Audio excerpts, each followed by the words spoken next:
In an era where the scientific masters remain unacknowledged while the affairs of actors are known to all, Jiang Feng has bound himself to an advanced technological assessment system. He begins his journey with gifts of light particles, ball lightning, and two-dimensional foil. Through live assessments, he aims to captivate a broader audience's interest in science, while reaping substantial rewards, including water droplets, wisdom particles, the Infinity Gauntlet, the perilous Wanderer mech, and the Iron Man suit, among others. Thus, a superdimensional black technology evaluation livestream has emerged with great vigor, assessing light particles, ball lightning, and two-dimensional foil, evaluating the aerial fortress, the Hyperion, assessing the pinnacle of masculine romance, the perilous Wanderer mech. Viewers across the nation were left astounded. Chapter 1. Superdimensional Black Technology Assessment. At the stroke of midnight, in Zhonghai City, on Binjiang Avenue, within the nation's largest and most popular comprehensive live streaming platform, Whale Live, numerous high-profile streamers and internet celebrities commence their live broadcasts during this coveted prime time. Gaming sessions, casual chats, flirtatious banter, following anime, and even indulging in toxic food broadcasts filled nearly every channel, drawing in vast crowds of viewers. Yet, the most obscure science and culture channel at this moment attracted less attention than a mere fraction of the neighboring LOL section. Among this, 80% of the traffic stemmed from the realm of digital products, unboxing videos, and similar product assessments. The legitimate science popularization section, however, stood utterly desolate, a mournful sight indeed. Just then, an obscure newcomer live stream from the science popularization section caught the attention of many. The stream bore an intriguing title, Superdimensional Black Technology Evaluation. In the upper right corner, a small line of text read, "Scientific marvels that exist solely in fantasy stories will be presented punctually in 1 hour." At that moment, the entire live stream was shrouded in darkness, devoid of any visible activity. Only the occasional flicker of azure light at the door's edge ignited the imagination. Additionally, keen-eared viewers discerned peculiar sounds emanating from just beyond a wall, crackling electricity, explosive noises, and cutting sounds, albeit almost inaudible, stirred a profound curiosity within. What is the host up to? Is he merely feigning mystery to build suspense? Could he be crafting some black technology live? Everyone, don't fall for it. It's clearly a new ruse to entice clicks. You're all being duped. The commenter above is right. You too have been ensnared. I believe the host might genuinely reveal something extraordinary. Even if something is unveiled, it will undoubtedly be exaggerated. Superdimensional black technology? Do you take me for a fool? The lengths to which clickbait has sunk are astounding. The barrage of comments was rife with ridicule, yet the curiosity of some onlookers began to swell. The number of viewers steadily increased, and soon the live stream boasted 1,000 participants. While it could not rival the gaming sector, this was a rare spectacle for the science popularization channel. As the audience gazed into the shadowy room, they continued to mock and jeer while awaiting the countdown's conclusion. An hour swiftly elapsed, yet the screen remained devoid of any host. Just as viewers were poised to unleash their scorn upon the host, a dazzling, radiant point of light unexpectedly materialized in the room. Its blinding brilliance resembled a miniature sun, illuminating the room and dispelling the thick darkness. At last, the audience discerned that this so-called live stream was merely an ordinary hotel room. At that moment, the mysterious host, who had kept everyone waiting for a full hour, slowly emerged from the confines of the guest room. He donned a pair of glasses and appeared quite handsome, though aside from his looks, he seemed unremarkable. Greetings, esteemed viewers. My name is Jiang Feng, the host of this live stream. I apologize for the wait. The creation and reproduction of black technology require time, but I have managed to arrive at the appointed hour. His tone was steady, his voice not overly loud, yet it exuded a confident aura, as if he were fully prepared. Tonight, I will continuously evaluate 3 items of superdimensional black technology, showcasing scientific marvels that exist only in the realm of fantasy. As you can see, the tiny point of light before me is the first black technology product of the evening. Although the sudden appearance of this light had startled everyone, they gradually began to regain their composure. Upon hearing Jiang Feng's words, the crowd resumed their barrage of mockery. What? This little light is the alleged superdimensional black technology product? Who does the host think he's fooling? The atmosphere is well crafted, but the actual demonstration is utterly disappointing. I expected something akin to the Iron Man suit. Isn't it merely a highly luminous and diminutive spotlight? While rare, this hardly qualifies as existing solely in fantasy. Observing the flood of unfriendly comments, Jiang Feng merely smiled faintly and remarked, "A spotlight? No, you know nothing of its true nature. It possesses another, far more illustrious name. It is a light particle. It is the superweapon utilized by the Singer civilization to annihilate the Trisolaran star system in the 3-body problem, Death's End. Chapter 2. The light particle. The barrage of comments on the screen momentarily paused, only to erupt moments later into a cacophony of laughter and incredulous emojis. Interspersed were sharper, more scathing jibes and mockery. Light particle?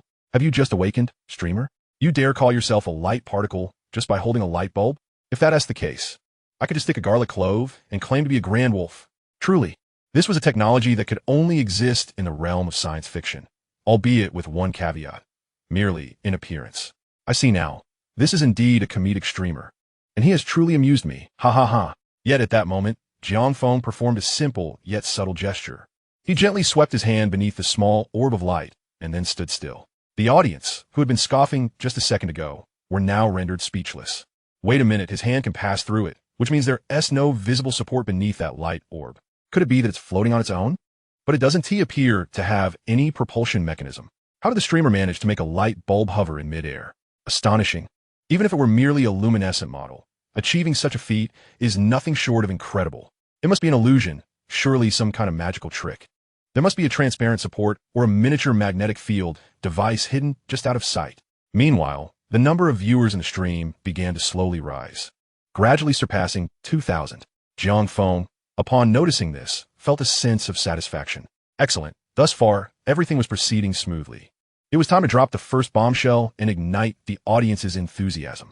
With this thought, Jiang Feng chuckled softly and proclaimed, indeed, this light particle is truly suspended in midair. It is remarkably light, weighing merely 1/1,000,000th of a speck of dust, rendering the force of gravity negligible. This is because it is composed of countless photons, bonded together by a minuscule amount of gluons. You all understand photons, right? They're the fundamental units of light that constitute everything we can see. Gluons, on the other hand, are typically found within protons or neutrons, acting as the binding agents that hold three quarks together, and are even smaller fundamental particles. The audience was captivated, momentarily forgetting to send comments. Although they found it hard to fully believe Jiang Feng's assertions, the scientific principles he had just shared were undeniably substantial. Relying on the accumulation of countless photons, this light particle now housed formidable power. However, due to its minuscule mass, it only required sufficient initial thrust to accelerate rapidly to near light speed. Jiang Feng continued, shortly, I shall personally demonstrate what transpires when it collides with other objects at speeds approaching that of light. Immediately, a viewer familiar with science fiction typed a response on the screen. In the three-body problem, it was mentioned that a single light particle could obliterate a star. That's how the Trisolarians were annihilated. Yes, and it was also stated that if the solar system were struck by a light particle, all planets within the orbit of Mars would be shattered, with debris drifting to the Kuiper belt near Neptune, leaving Blue Planet as nothing more than a pile of cinders. Could it be that the streamer is implying that the object in his hand could annihilate the entire solar system? Surely not. The fundamental principle behind light particles relies on the effect of relativity. The faster an object moves, the greater its mass. Thus, a light particle nearing light speed would possess infinite mass, enabling it to shatter the sun. Indeed, even if you had truly created a light particle streamer, you could never accelerate it to near light speed. Modern science has yet to achieve such heights. Furthermore, you don't even have particle accelerator equipment in your room. It's just an ordinary hotel. Are you planning to power it with love? Ha ha ha. That said, streamer, even if this is merely a model, it's still quite impressive. Just be honest. There's no need to exaggerate. Heh, what a trickster, just a gimmick, disband. Jiang Feng cast a glance at the screen, where most viewers expressed skepticism or mockery. Yet, he remained unfazed or irritated, merely walking silently to the window and pulling aside the old blinds. He then cupped the light particle in his hand, or more accurately, he tightened the gravitational field enveloping the light particle. Concurrently, a voice echoed in his mind. The light particle is preparing for launch. Please input initial velocity parameters to adjust the output of the micro-gravitational slingshot. It must not destroy the solar system or come too close to Blue Planet, but it should be in a sufficiently conspicuous location. A star map materialized in Jiang Feng's consciousness. After focusing on a specific point, the system's voice chimed in again. Parameters and target have been successfully set. Now, commencing launch of the light particle in 3, 2, 1 launch. So, esteemed viewers, prepare yourselves. This is the moment to witness a miraculous superdimensional technological marvel. Jiang Feng bellowed into the camera. In full view of the audience, the light particle shot from Jiang Feng's hand at an astonishing speed, racing towards the depths of the night sky. It soared like a brilliant meteor, illuminating the entire darkness. Chapter 3. The Radiance of Justice? The Daytime Meteor. Simultaneously, you there, the robber who has been rampaging through this neighborhood. Stop right there. You're not getting away. On the streets of Zhonghai City, a robber wielding a sharp blade was fleeing into a shadowy alley. Behind him, an enforcer was fervently in pursuit. The criminal was acutely aware that the alley ahead was deep and winding, with numerous forks devoid of streetlights. As long as he could navigate the terrain, the enforcer would never catch him. Huh, you think I'll stop? You must be dreaming. No one can catch me, ha ha ha. He confidently dashed into the dim, dark alley. Yet, in that fleeting moment, the sun appeared. What is happening? The robber looked up foolishly at the radiant sun rising above him.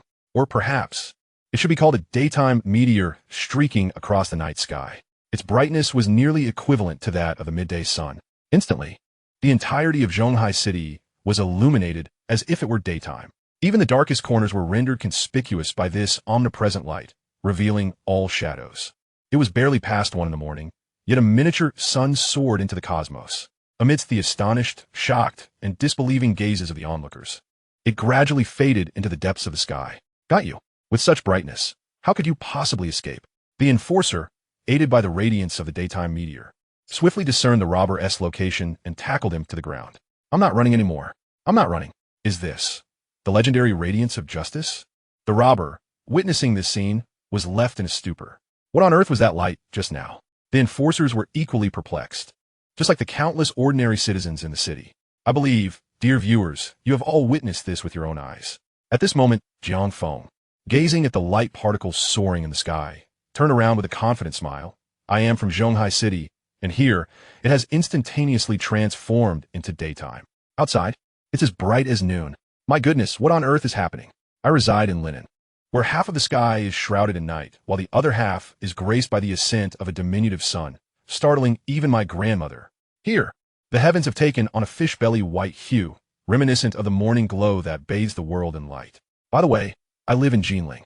I am stationed at the frontier, where darkness still reigns, yet a brilliantly luminous meteor streaks across the night sky, eclipsing the brilliance of all the stars. The elders here proclaim it to be a daylight meteor, urging us to make our wishes swiftly. An avalanche of comments inundates the screen like a deluge. Simultaneously, the number of online viewers in Jiang Feng's live stream experiences a meteoric surge, swiftly surpassing 10,000 and continuing to rise. Upon witnessing this, Jiang Feng feels a sense of satisfaction and promptly elucidates. What you are witnessing is the very light particle that just soared into the sky. Due to its high velocity, it releases immense energy in the form of light as it collides with the air. This energy illuminates the entire Zhonghai City, along with the night skies surrounding the Yangtze River Delta. He pauses for a moment.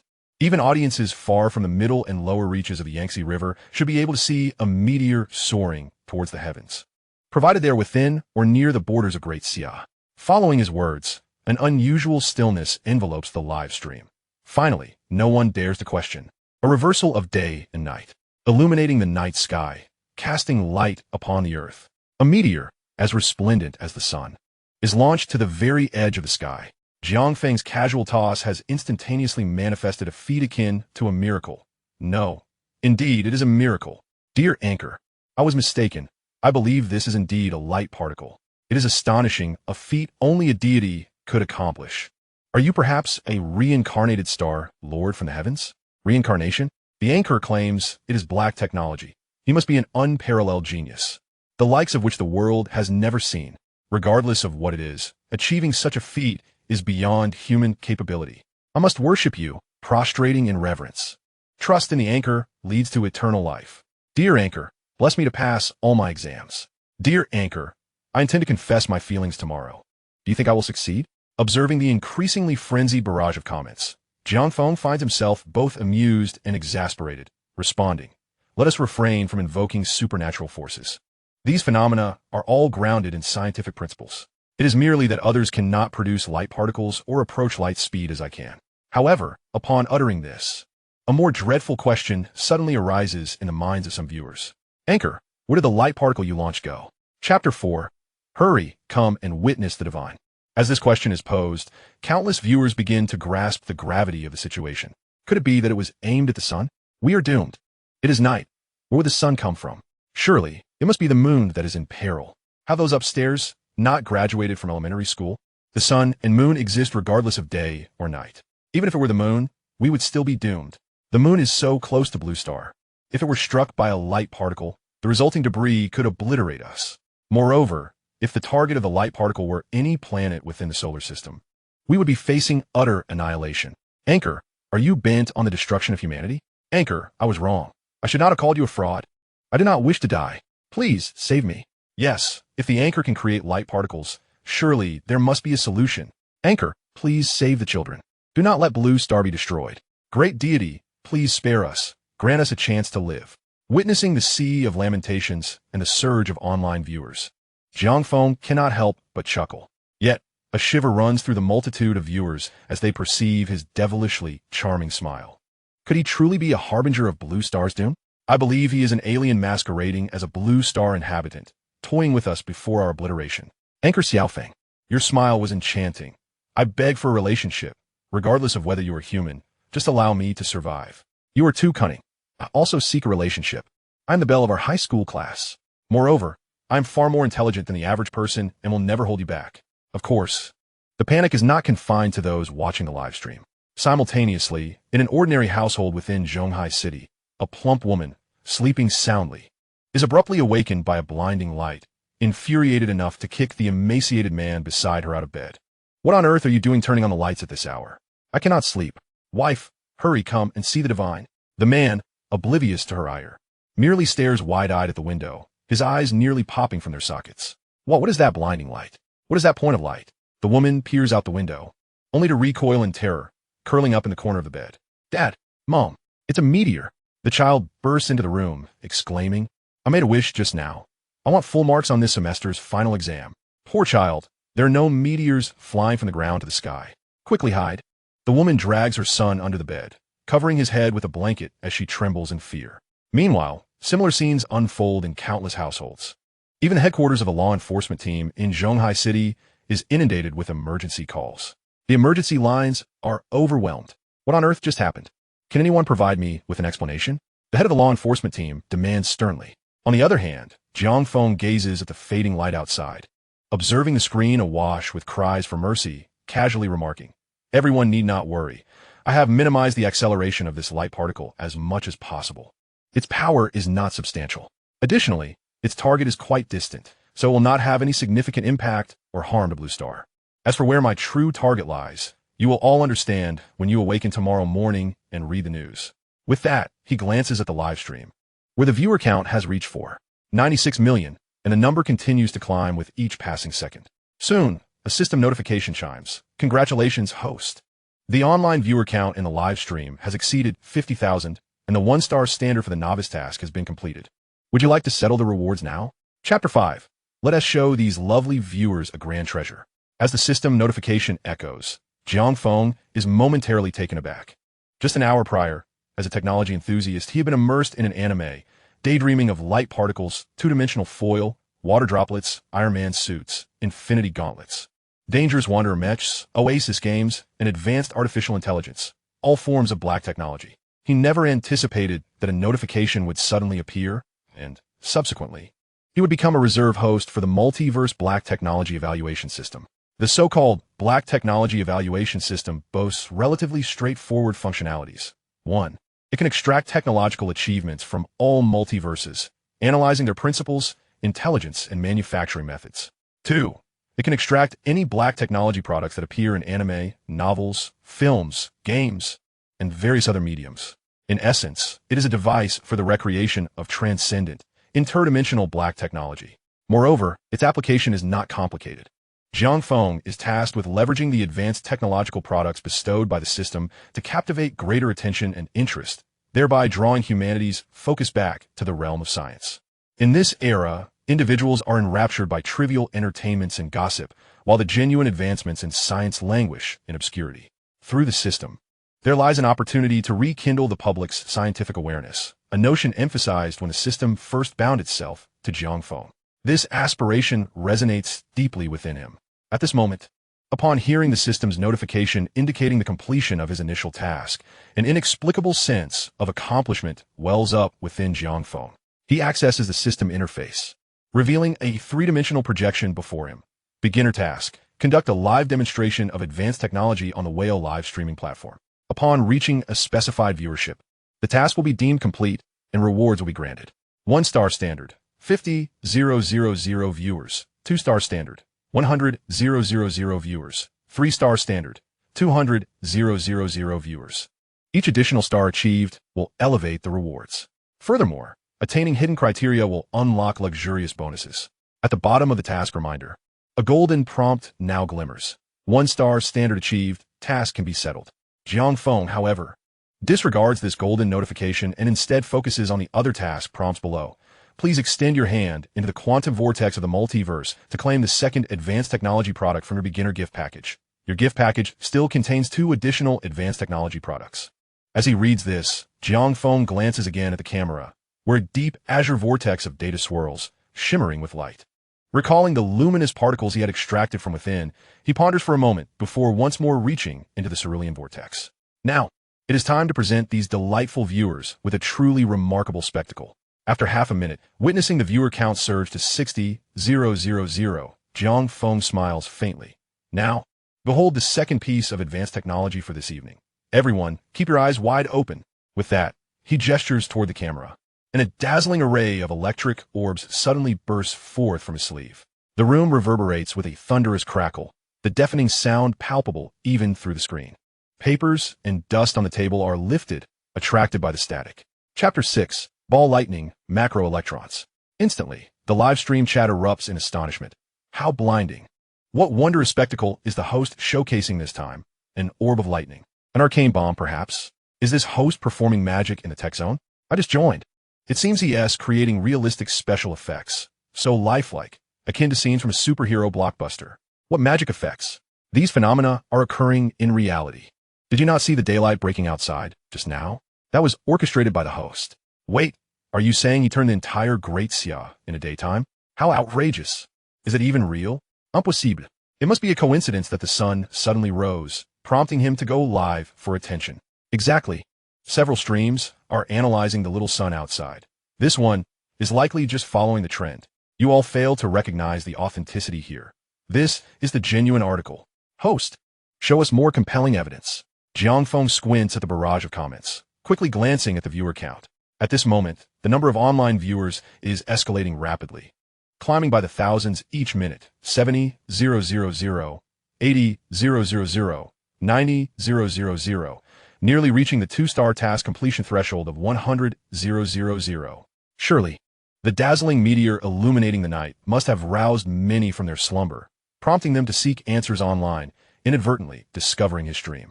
Now, he must seize this momentum. Achieving the 3-star task goal seems assured. As for those opportunistic streamers, they warrant no attention. With this thought, Jiang Feng addresses the camera with a calm demeanor. Indeed, the phenomenon of night turning into day was indeed caused by the emission of luminous particles from me. However, what I am about to showcase now will be even more extraordinary. The electric orbs swirling around me are known as ball lightning. Upon hearing this, the viewers erupt in excitement. I recall Liu Cixin's prequel title Ball Lightning. Is he referring to that? Ball lightning exists in nature, doesn't it? It seems to be an unexplained phenomenon. Isn't that a different matter from the novel? The host just presented particles from the 3-body problem, so this must also be from the story. Indeed, this is also the ball lightning conceived by Liu Cixin, yet more accurately, it is a macro electron. Jiang Feng clarifies, concerns some may not comprehend. As you might know, atoms are composed of protons, neutrons, and electrons. Regular electrons are incredibly minute, imperceptible even to the most sophisticated microscopes. In contrast, macro electrons, as the name suggests, are massive, visible to the naked eye. They ionize and emit light in the air, thus forming the characteristic shape of ball lightning. Yet, the most astonishing aspect is that they still belong to the realm of microscopic particles, hence possessing the uncertainty of particles, embodying quantum properties. The audience, who had been attentively listening moments ago, now inundate the chat with queries. What quantum properties? Quantum mechanics when in doubt? I have studied a bit of quantum physics. To simplify, these macro electrons can transform into probability waves, hence existing everywhere, yet nowhere at once, right? They exist everywhere. If so, why not make it fly onto my keyboard? Such a large electron must carry significant energy. Isn't the host afraid it might explode nearby? Jiang Feng smiles enigmatically. choosing silence as he suddenly turns away, emerging from a side door with a live hen in hand. Now, I shall personally demonstrate that this is indeed genuine ball lightning, or more precisely, a macro electron. As he speaks, Jiang Feng gently tosses the hen towards the ball lightning.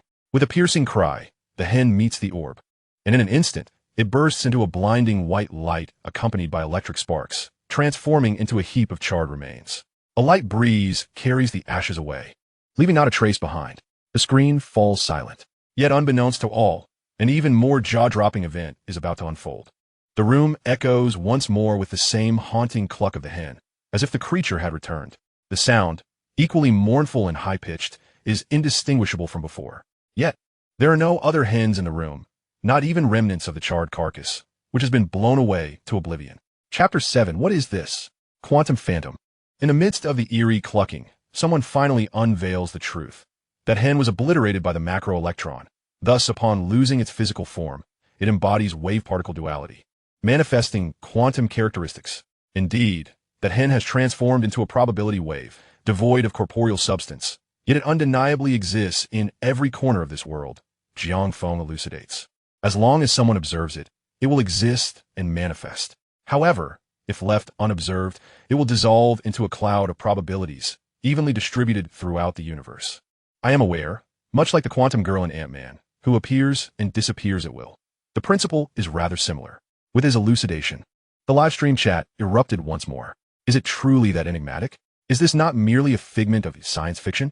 Furthermore, quantum properties are characteristics of the microscopic realm, never validated in macroscopic organisms. Did you not observe the subtitle in the broadcaster's room? It explicitly states that such black technology is exclusive to science fiction. Does light particles truly exist in reality? Indeed, I suspect the broadcaster is either a brilliant scientific maverick or an extraterrestrial being assisting the evolution of blue star civilization, enabling him to effortlessly unveil such advanced technology. Do not dare to label the broadcaster as eccentric. He is my boyfriend, undeniably handsome. How could an alien possess such striking features? To the infatuated young lady above, I implore you to maintain your dignity. Meanwhile, the viewer count in Jiang Feng's livestream window surged almost twofold within mere minutes. Not only did it surpass the 100,000 mark, but it also soared beyond 150,000, gradually approaching 200,000. Jiang Feng's spirits lifted at this revelation. It appears that an increasing number of individuals are captivated by the rapidly ascending popularity of this livestream. The commotion caused by the light particles served as the finest promotion. Excellent. With a bit more effort, the hidden reward shall soon be within reach. While Jiang Feng's thoughts wandered, he was abruptly interrupted by a crisp invitation to connect. Broadcaster Nimo-chan invites you to join her. Broadcaster Dog Brother invites you to join him. Broadcaster Blue Xiao invites you to join her.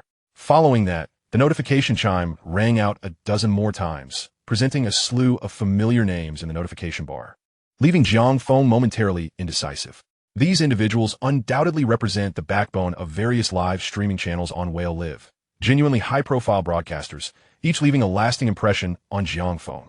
And now, they all, coincidentally, have stepped into his live stream. Surely, the sudden influx of viewers has drawn the attention of prominent broadcasters from various districts, prompting them to investigate the authenticity of his stream. This is fortuitous, as he can utilize their fan bases to further amplify his influence. However, the live stream can accommodate a maximum of 4 participants at once. The others shall have to wait in line. Alas, such overwhelming popularity can be troublesome.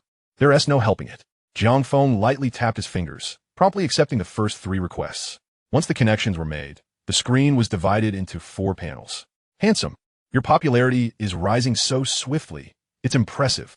Do you have any secrets to share with me? This was none other than Nimo-chan, the most popular beauty broadcaster on Whale Live, known for her singing and dancing segments. With a charmingly cute visage and a voice as sweet as honey, she could melt hearts effortlessly. A killer of introverted males and a goddess of sweetness, she has garnered countless accolades. Although Jiang Feng is not one of her ardent admirers, he occasionally tunes into her broadcasts for a visual treat. Is the so-called black technology mentioned in the title genuine? I heard from fans that the little sun in the night sky was your handiwork. I find it intriguing.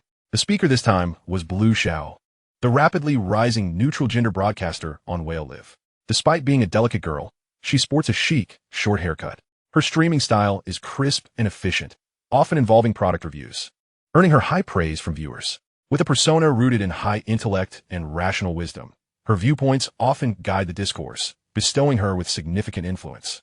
Independent of her looks. I've heard you've been quite busy. You even created an explosion earlier, yet there are still sounds of chickens in the room. Are you perhaps practicing your chicken calls? To be honest, those 5-cent special effects lightning balls are quite realistic. The next speaker was Dog Brother, a prominent figure from the most popular gaming sector, and currently the top recommended broadcaster on Whale Live. He has become one of the hottest personalities on the platform. While his gaming skills are acceptable, his sharp tongue and temper lead him to frequently mock others, making him rather irksome. Upon hearing his jabs, Jiang Feng narrowed his eyes and spoke in a low tone. Oh? Does little Dog Brother not believe me? Would you like to personally test my black technology? Well, your new arrival certainly speaks boldly. Fine, I shall not back down. Let us see what you've got. Dog Brother seemed to take offense at being called little dog, abandoning any pretense of humility. You're simply riding on the coattails of popularity. I'll see what substance you possess. Moreover, as a senior, I must advise you, young man, not to be too overzealous. Jiang Feng, undeterred by the remarks, merely smiled. He then calmly inquired, very well, then, please tell me your address. On the other end of the live stream connection, Dog Brother was momentarily taken aback by Jiang Feng's query. Meanwhile, the chat exploded with excitement. Wow, asking for the address directly? Is this leading to a real-life showdown? The broadcaster is bold. Let us teach that foul-mouthed dog a lesson. Go for it, broadcaster. Typically, when newcomers gain a bit of popularity, they must pay homage to this little dog, or else he unleashes fans for online harassment. It's utterly despicable. Hurry and unveil some black technology and sever the connection. I've got my popcorn ready. When will you two start fighting? Dog Brothers fans also enter the live stream, defending their idol with pointed remarks. What kind of rookie broadcaster are you? You think you're worthy of speaking to my big brother? Dog Brother connecting with you is already a favor. Countless newcomers would kneel and beg for the opportunity. Don't be ungrateful. And even if Dog Brother did give you his address, what would you dare to do? Of course, the majority of viewers were merely there for the spectacle, drawn by the rare gathering of Whale Live's 3 most popular broadcasters. Especially after news of the confrontation between Jiang Feng and Dog Brother spread. The audience in Jiang Feng's live stream increased rapidly. Not only did it effortlessly surpass the new user task's 3-star standard of 200,000, but it swiftly climbed to 250,000, 280,000, and even 300,000. The popularity and viewer count seemed to rise visibly with each passing second. Excellent. Let us escalate the commotion even further, Jiang Feng observed with delight, though he also noted that the system had yet to indicate the completion of the hidden task. It appears that there is still a considerable distance to traverse before reaching that elusive grand prize. At that moment, Nemo-chan, who had been silent until now, attempted to mediate. Oh dear, let us not quarrel. Everyone should be a bit more amicable. Dog Brother is just joking with you. Don't be angry, Jiang Feng.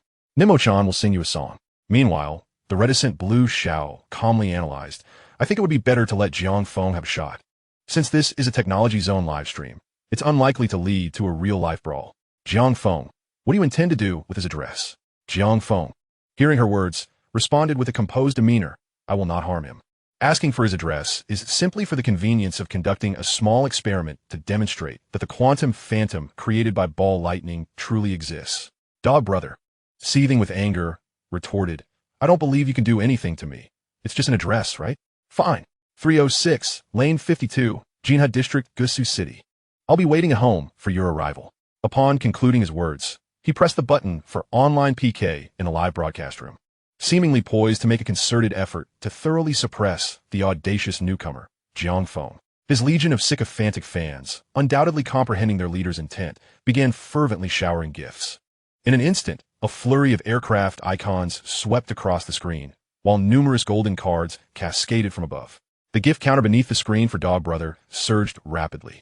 Meanwhile, the audience supporting Jiang Feng endeavored to retaliate with gifts of their own. However, they were merely new and scattered fans, lacking the organized strategy that Dog Brother supporters had already established, and were soon overwhelmed. Observing the widening gap in the PK score, Dog Brother could not help but exude smug satisfaction.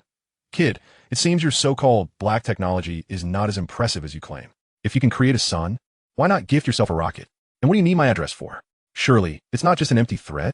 Jiang Feng, however, remained unperturbed, closing his eyes and swiftly connecting with the system in his mind, instructing it to conduct a counter-surveillance based on the opponent's IP address and deciphering the true physical location.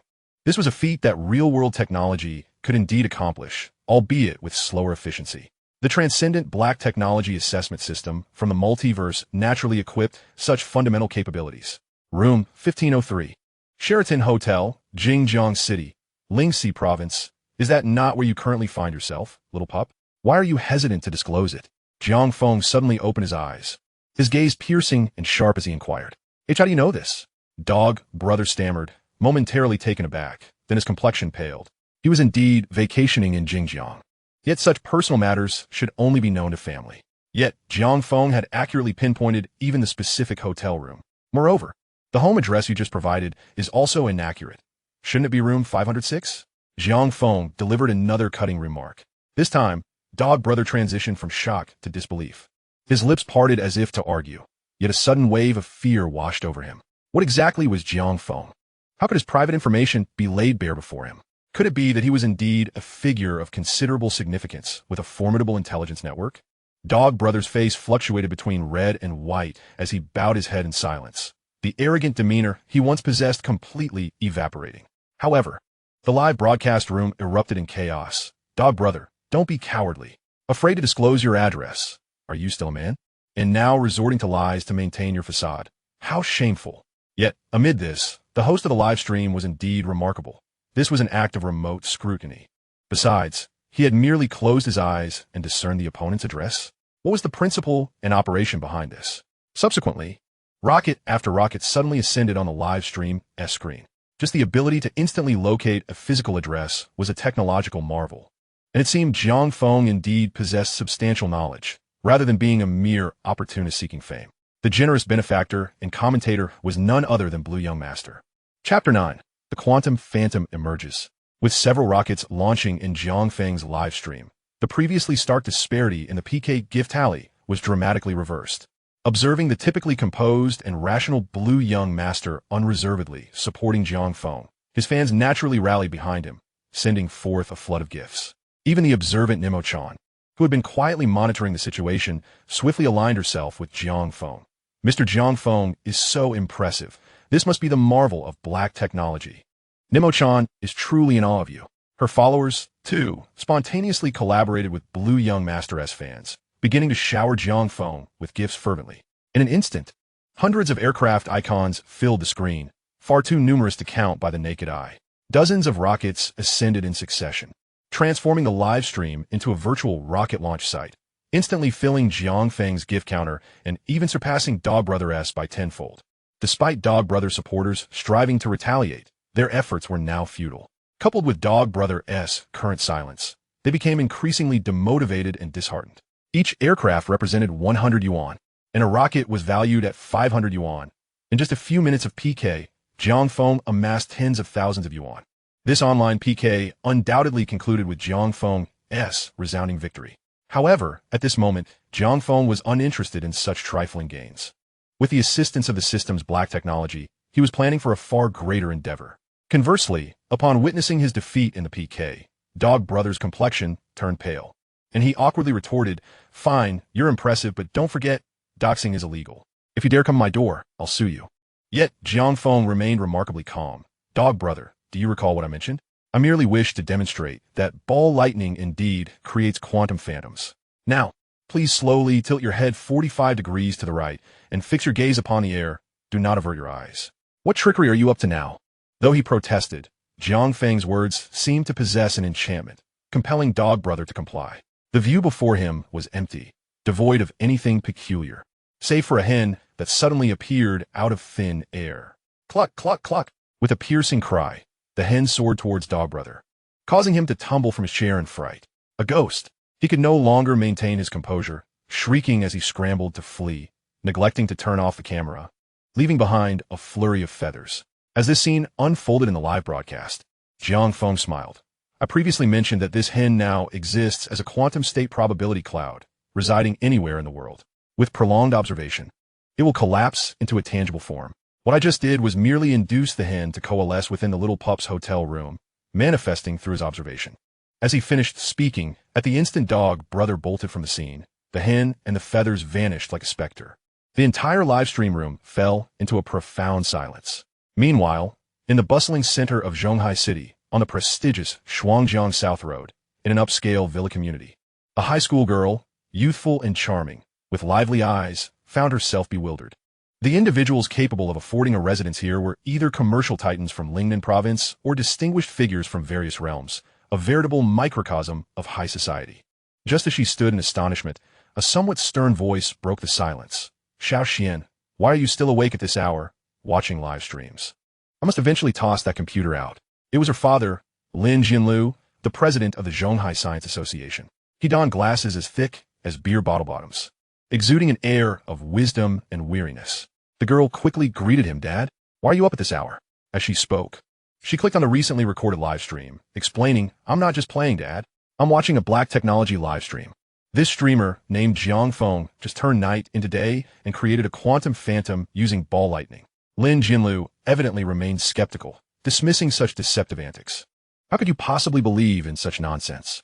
As he spoke, he cast a glance at his phone, which had once again illuminated its screen.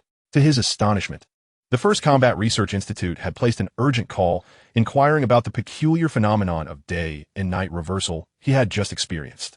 They initially suspected it might be due to a misfired air defense missile or perhaps an intercontinental ballistic missile strike. The girl, known as Xiao Xian, quickly interjected. But even the most powerful hydrogen bomb in existence wouldn't possess such destructive capability. Indeed, and moreover, the anomaly had originated from Zhonghai City. Yet the local armament stockpile had remained entirely unperturbed. Lin Jinlu wore a wry smile. Thus, the First Combat Research Institute harbored suspicions that some research team had stirred up a significant commotion, prompting their late-night inquiry. Reluctantly, he had been compelled to rush out in the dead of night.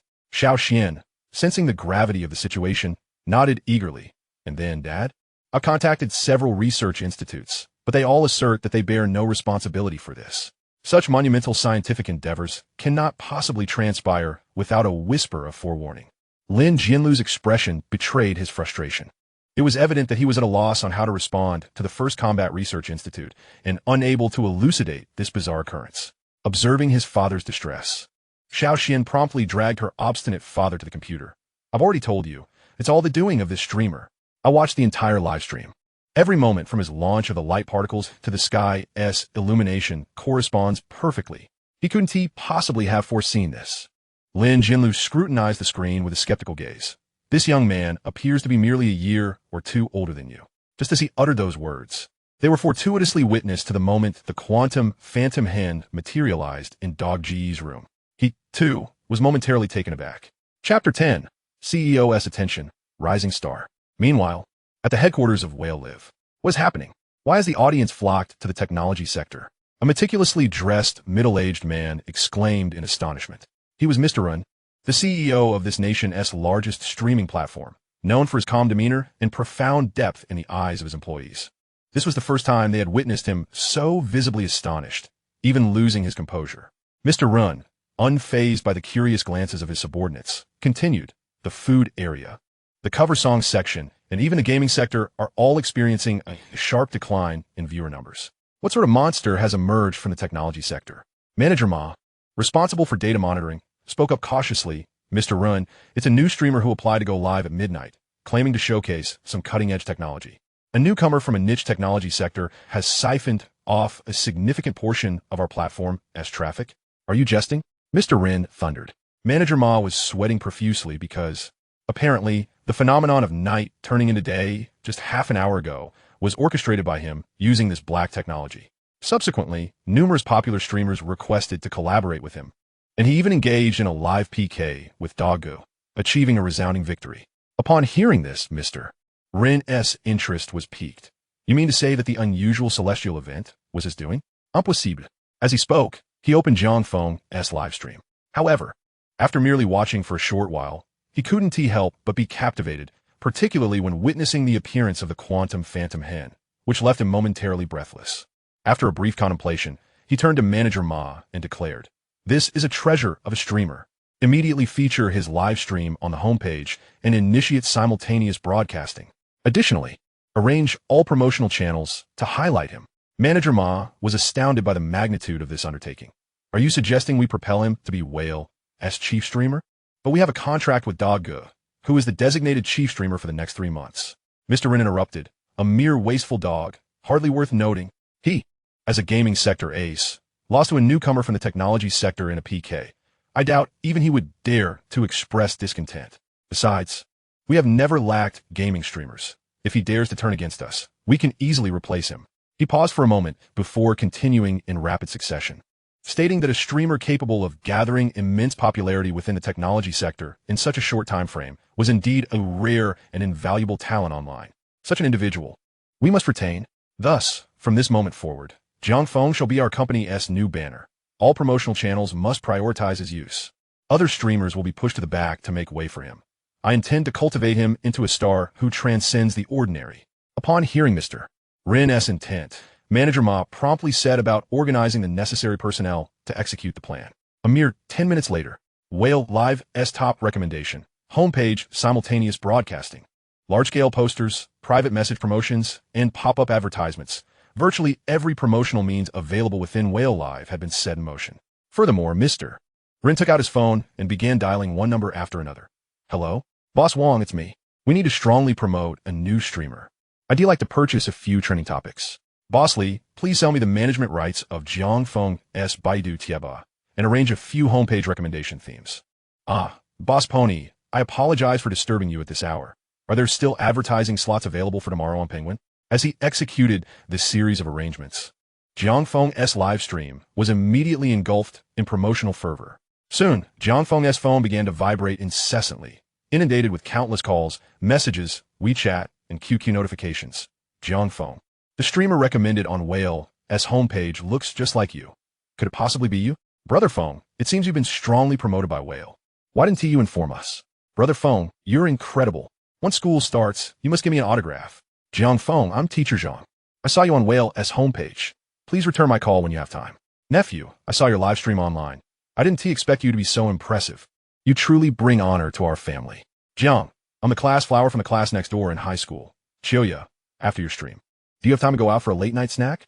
I bought a beautiful nightgown. However, at this moment, Jiang Feng was entirely preoccupied, having no time to respond to these messages, for he had a far more pressing matter to attend to. Chapter 11. What black technology is this again? Before proceeding with the evaluation, Jiang Feng accessed the system interface. System, what is the indicator for the hidden reward? The current viewer count had already surpassed 400,000, exceeding the standard for 3-star task completion by twofold. Soon, the system notification sound echoed. In the first task, the system typically does not disclose information regarding hidden tasks.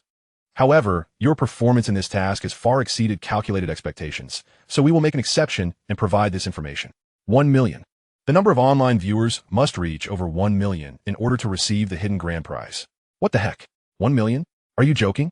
Upon hearing this astronomical figure, Jiang Feng nearly exclaimed in disbelief. This requirement had escalated far too rapidly. The 3-star indicator was merely 200,000. How could it have quintupled in an instant? Jiang Feng expressed his astonishment and dissatisfaction. Even high-interest loans don't rise that swiftly. Yet amidst his surprise, Jiang Feng began to calm his thoughts, contemplating the current situation. The figure of 1 million is indeed quite daunting at first glance. Given the current context and the scale of the entire Whale platform, one could reasonably debate whether there are even 100,000 active viewers online at this moment, let alone gathering them all into a single live stream. However, in the grand tapestry of life, how can one lack the courage even to contemplate such an endeavor? 1 million is. Let's plunge forward.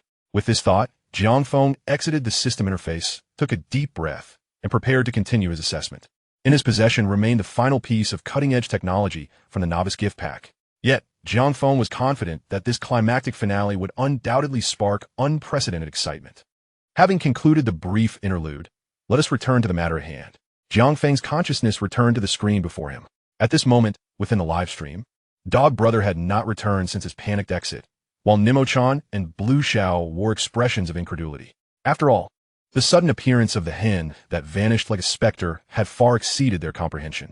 They could scarcely articulate their thoughts, gazing at Jiang Feng with a mixture of astonishment and reverence, as though encountering an extraterrestrial.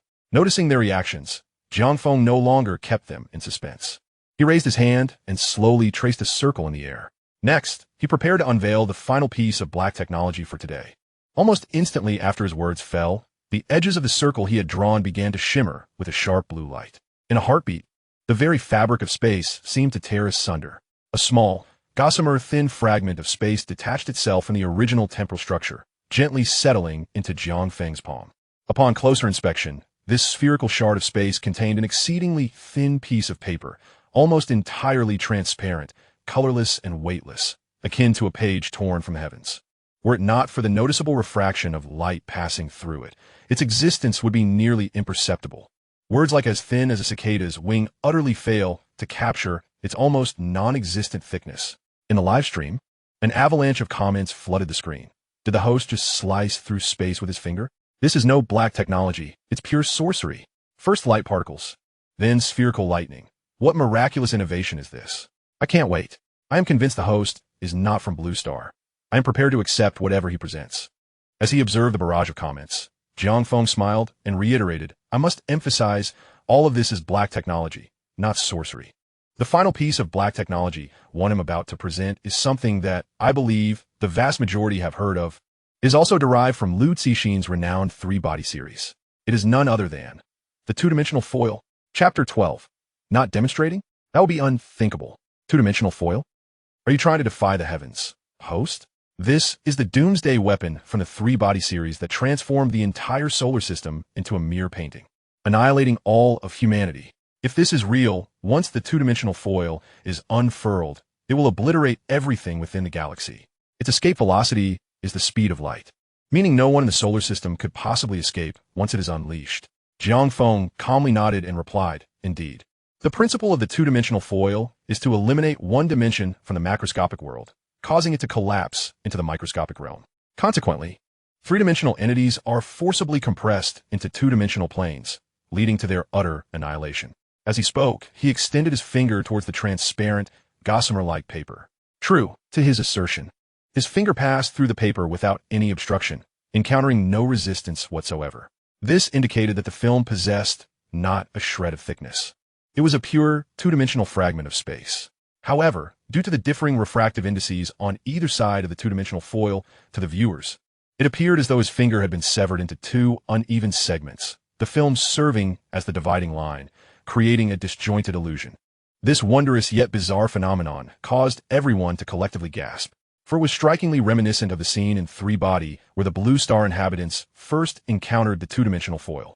The realization that Jiang Feng was manipulating an apocalyptic weapon capable of instantaneously obliterating an entire galaxy and transforming all existence into a mere canvas sent chills down their spines.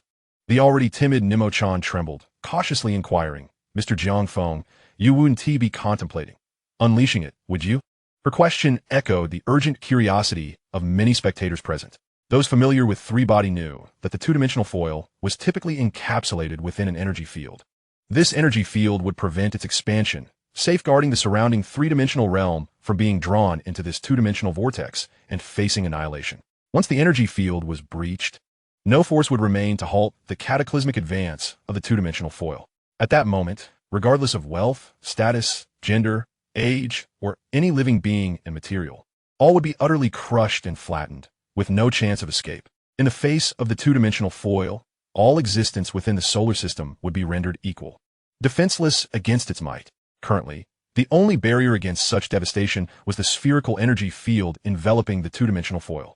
Yet if I do not unveil it, how can I prove to you all that this is indeed a genuine two-dimensional foil? In stark contrast to the tense and solemn expressions of the others, Jiang Feng remained remarkably composed.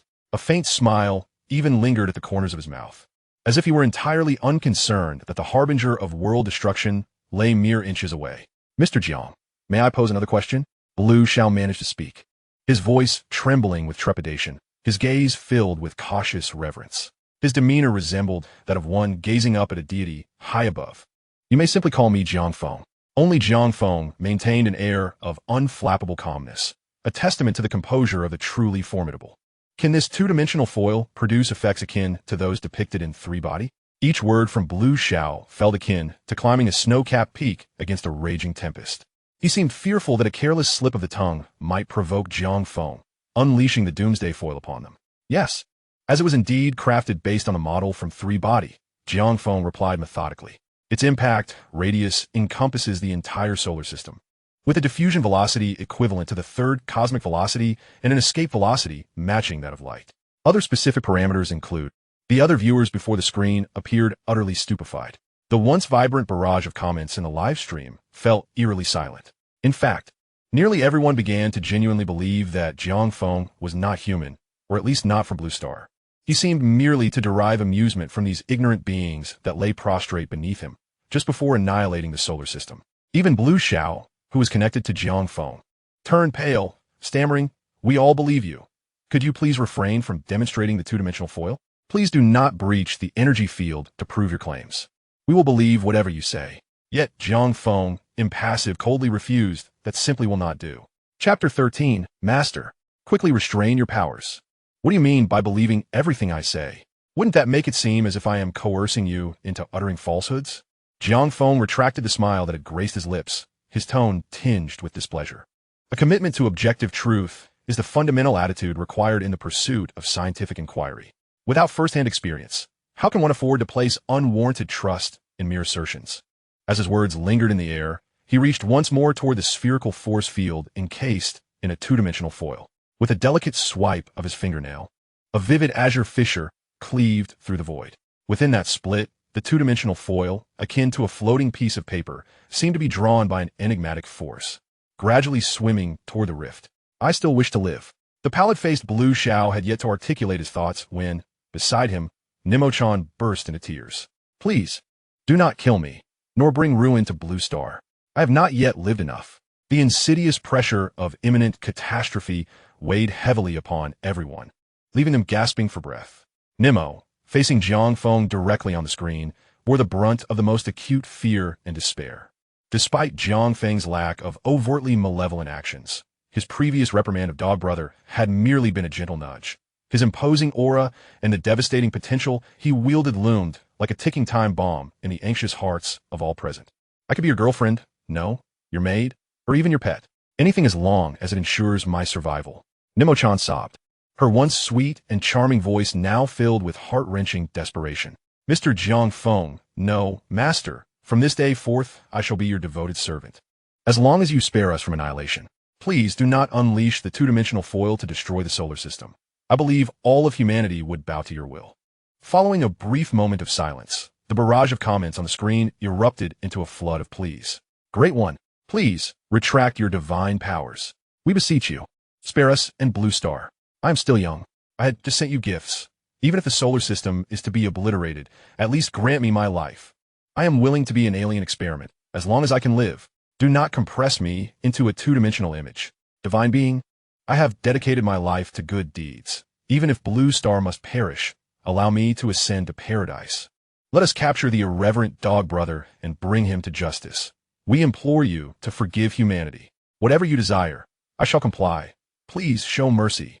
At that moment, Jiang Feng resembled a cold and merciless deity, gazing down upon the absurd supplications of mortals. Yet, inwardly, he struggled to stifle a laugh. In truth, he had merely intended to jest following Blue Xiao's inquiry, never anticipating such exaggerated reactions, particularly from Nimo-chan, who had genuinely burst into tears. Clearly, they had come to regard him as an extraterrestrial or even a god, fearing that he might whimsically obliterate their world. Perhaps the previous display of light particles in the orb had instilled in them an unyielding belief in his every statement.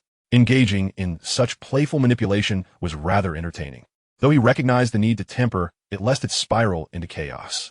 With this thought in mind, he cleared his throat and declared ahem, "Dog Brother has already faced his punishment. There is no need for you to pursue him offline.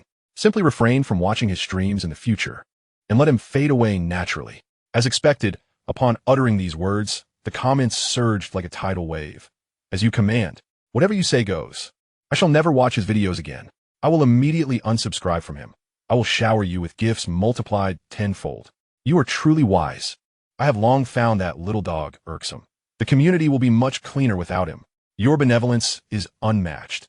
If you can forgive even him for his disrespect, then please spare all of humanity." Observing these comments, Jiang Feng suppressed a chuckle, maintaining a serious facade as he said, "Moreover, please refrain from addressing me with titles such as Your Excellency or Divine Being. It gives me goosebumps. As before, you may simply refer to me as the hoster directly as Jiang Feng." As he spoke, the barrage of comments resumed, and Blue Xiao and Nimo-chan nodded eagerly, suddenly breaking into smiles. Lastly, Nimo-chan, regarding your earlier statement about being my maid, was that a sincere offer? Huh? Nimo-chan, caught off guard by the unexpected turn, momentarily faltered, her face flushing a deep crimson. Well, I suppose it is not entirely out of the question. Jiang Feng, noticing her reaction, feigned a withdrawal of his smile, remarking, "Oh, you appear somewhat reluctant. I shall not press you further." His demeanor shifted to one of stark indifference. Nimo-chan, seemingly startled, hastily adopted an endearing pose and exclaimed, "No, I am more than willing. Very much so. For now on, I shall be Master Sama's maid. Please take care of me." Meanwhile, Blue Xiao, also on the line, mimicked Nimo-chan's gestures, albeit a tad clumsily, expressing, "I can also play the role of a maid, even though I am not particularly skilled at it." Her short-haired, tomboyish appearance lent a comedic charm to her attempts. Jiang Feng found himself unable to suppress a smile. "All right, I was merely jesting. I shan't toy with you any longer."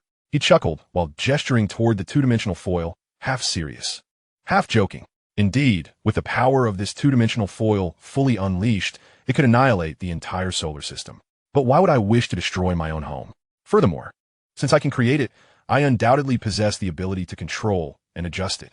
The two-dimensional foil granted by the system's novice package has merely been downgraded to a basic experience model. It is not nearly as catastrophic as you might imagine. Upon hearing this, the atmosphere in the live stream noticeably calmed.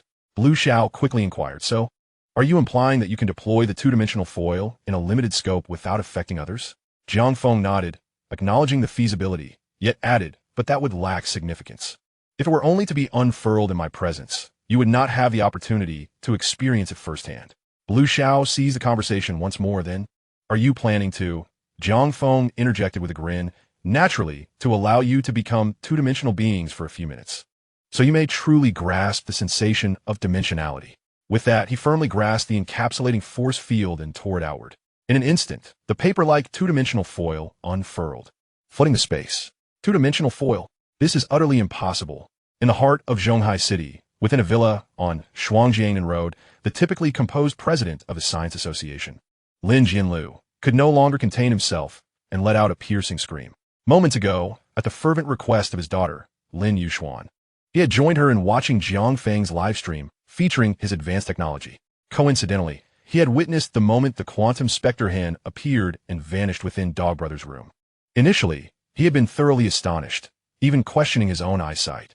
However, as a seasoned researcher, Lin Jinlu quickly regained his composure, concluding that this was merely a stage performance orchestrated by a group of streamers to enhance their popularity and create sensationalism.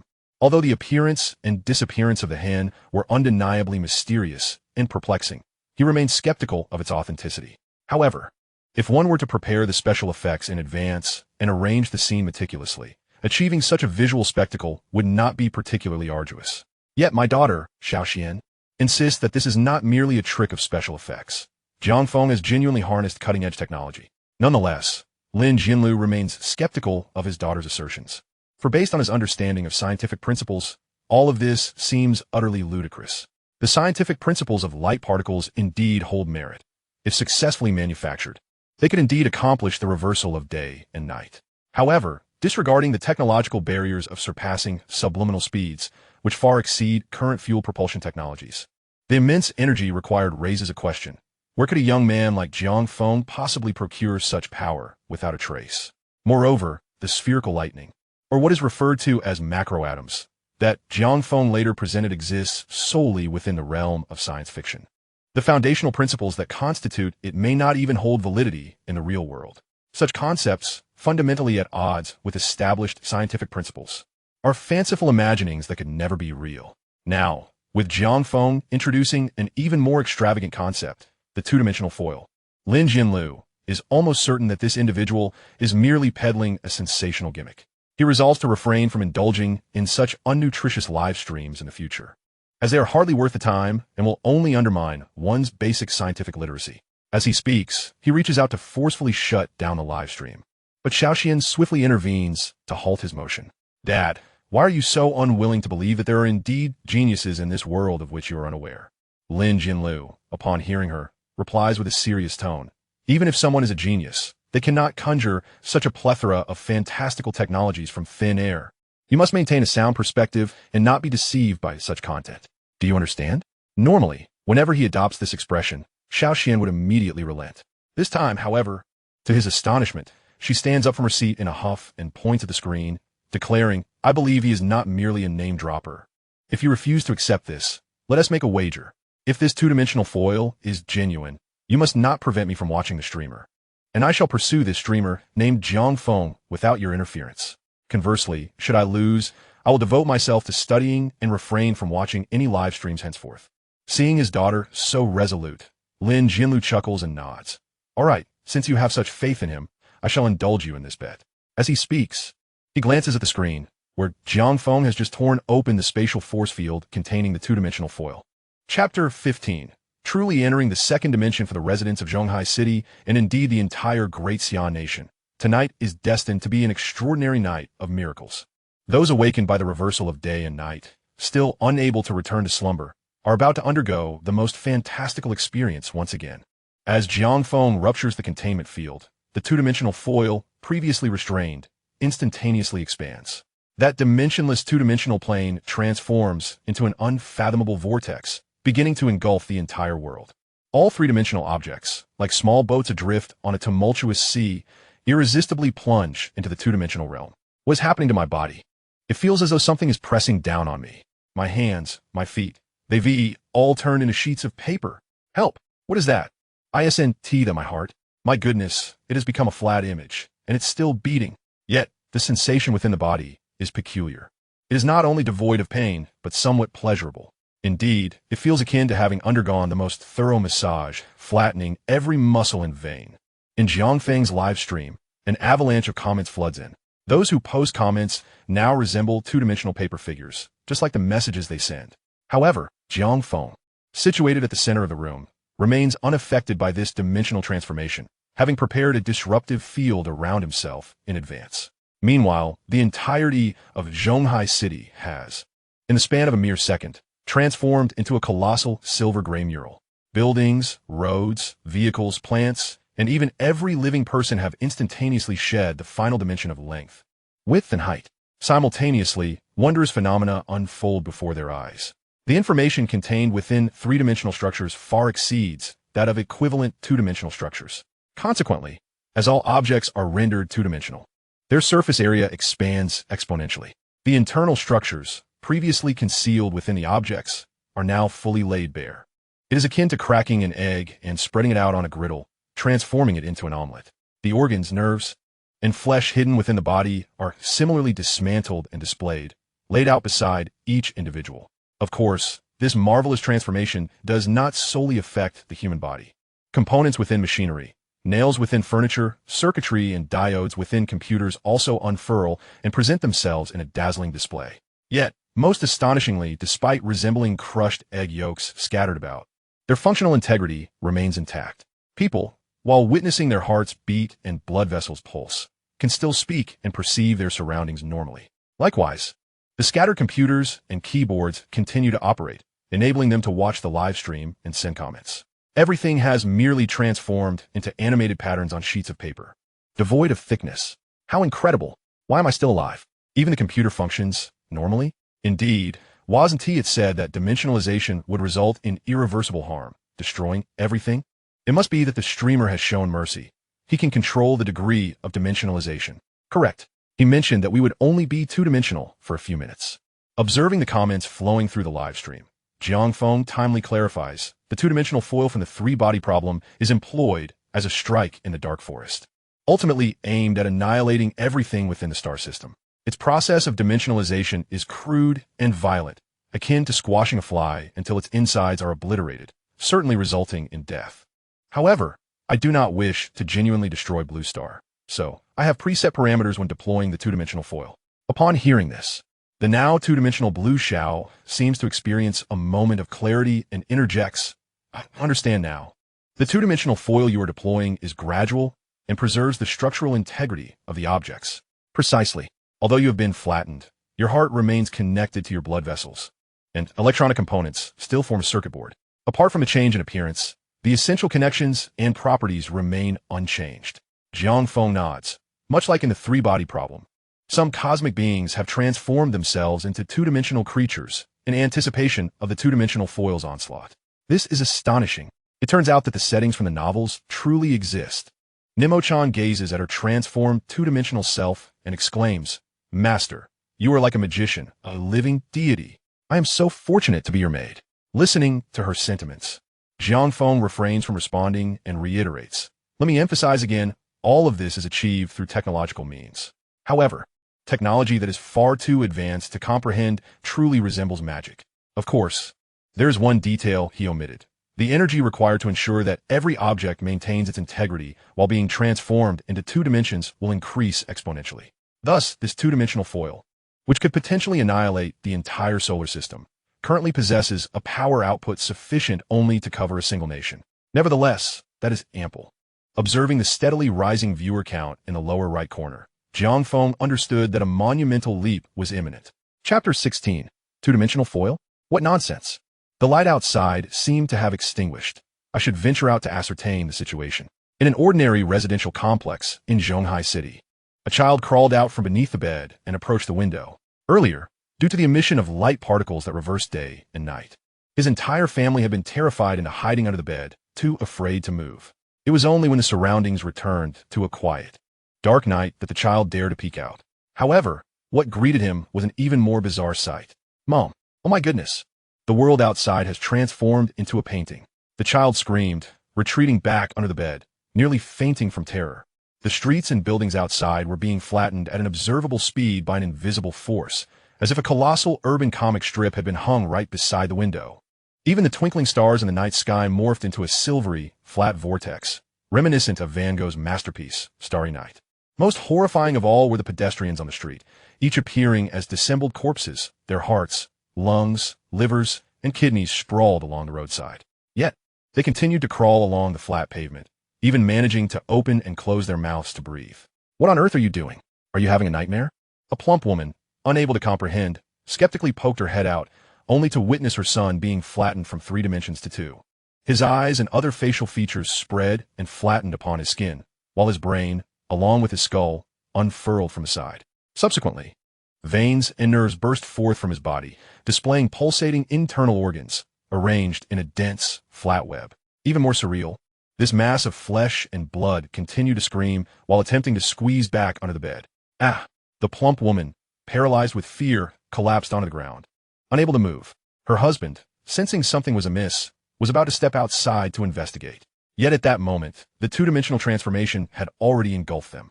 They felt as though a colossal, invisible iron was pressing against them from all directions. Moments later, a previously unknown sense of comfort, smoothness, and spaciousness enveloped them, as if everything had been unfurled. "Dear, you look rather strange," a large human-shaped figure remarked. "Mom, you too," another smaller figure chimed in.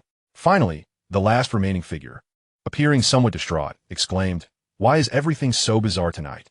Could it truly be an alien invasion of Blue Star?" The same phenomenon unfolded across Zhonghai City and every corner of the Great Xia Kingdom. All those still awake bore witness to their own forms and the surrounding world transforming into an intricately woven tapestry. This, of course, also drew the attention of countless influential figures. What on earth is happening? First, a meteor reversed day and night.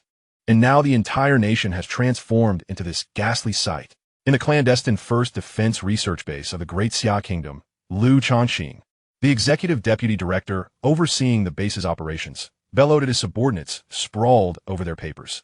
These two incidents are most likely the work of the same individual. "Haven't you uncovered any clues yet?" Director, the land, sea, and air defense monitoring systems had detected no signs of foreign invasion.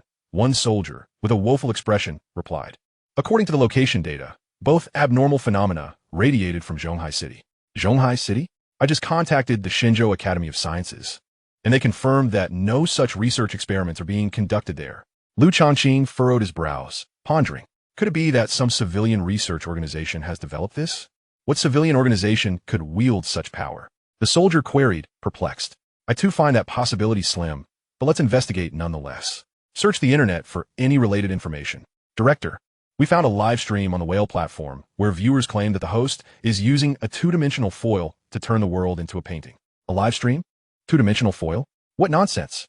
Are people really trying to ride the coattails of this trend? Liu Chanxing scoffed, shaking his head dismissively. Just as he was about to leave, he caught a glimpse of the screen's content. Wait, why hasn't this streamer named Jiang Feng been transformed into a platform? This realization struck him like a bolt of lightning, awakening the rest of the soldiers, who abandoned their tasks to focus on the screen. In the footage, Jiang Feng was explaining the working principles of the two-dimensional foil and assuring viewers that it would not harm their bodies. Yet, he still retained his normal three-dimensional structure. This fact was enough to suggest that he was intimately connected to the current crisis. Could it truly be this youth's doing? He appeared to be barely in his 20s. How absurd. Rationality compelled Liu Changqing to doubt his own eyes. Yet intuition insisted that all the day's miracles were crafted by this young man. For, apart from that, there was no more plausible explanation. Quickly, monitor his live stream and contact our personnel and law enforcement teams in Zhonghai City. At last, Liu Changqing issued the most audacious directive. Moments later, he received an unexpectedly urgent phone call. I am Lin Jinlu, president of the Zhonghai City Science Association. I have an urgent matter to report. Chapter 17. He is operating on a higher dimension than us. This is simply impossible. In a small villa on Shuangjiang South Road, the entire world before Lin Jinlu had transformed into a sprawling painting. Even he and his daughter had plummeted into the two-dimensional plane, resulting in an exceedingly strange appearance. Nevertheless, Lin Jinlu's exceptional scientific acumen enabled him to swiftly regain his composure and analyze the phenomena and circumstances before him. If such technology truly existed, capable of converting three-dimensional structures into two without causing information distortion, then his current bizarre appearance, with internal organs displayed, would theoretically be the most rational state. Gazing at the floating fingerprints and blood vessels, he fell into deep contemplation. How had this young university student named Jiang Feng accomplished such a scientific miracle? Psychoactive substances? Remote projection? Collective hypnosis? No. Lin Jinlu was fully aware that his mental state was remarkably lucid. He was not experiencing hallucinations. Even the scenery outside had been flattened into a vibrant, reflective sheet, indicating that the entire world had undoubtedly undergone two-dimensional transformation. It became evident that the amateur scientist he had previously dismissed was indeed wielding technology far beyond human capabilities. Dad, you must concede now. I told you that the streamer Jiang Feng had substance.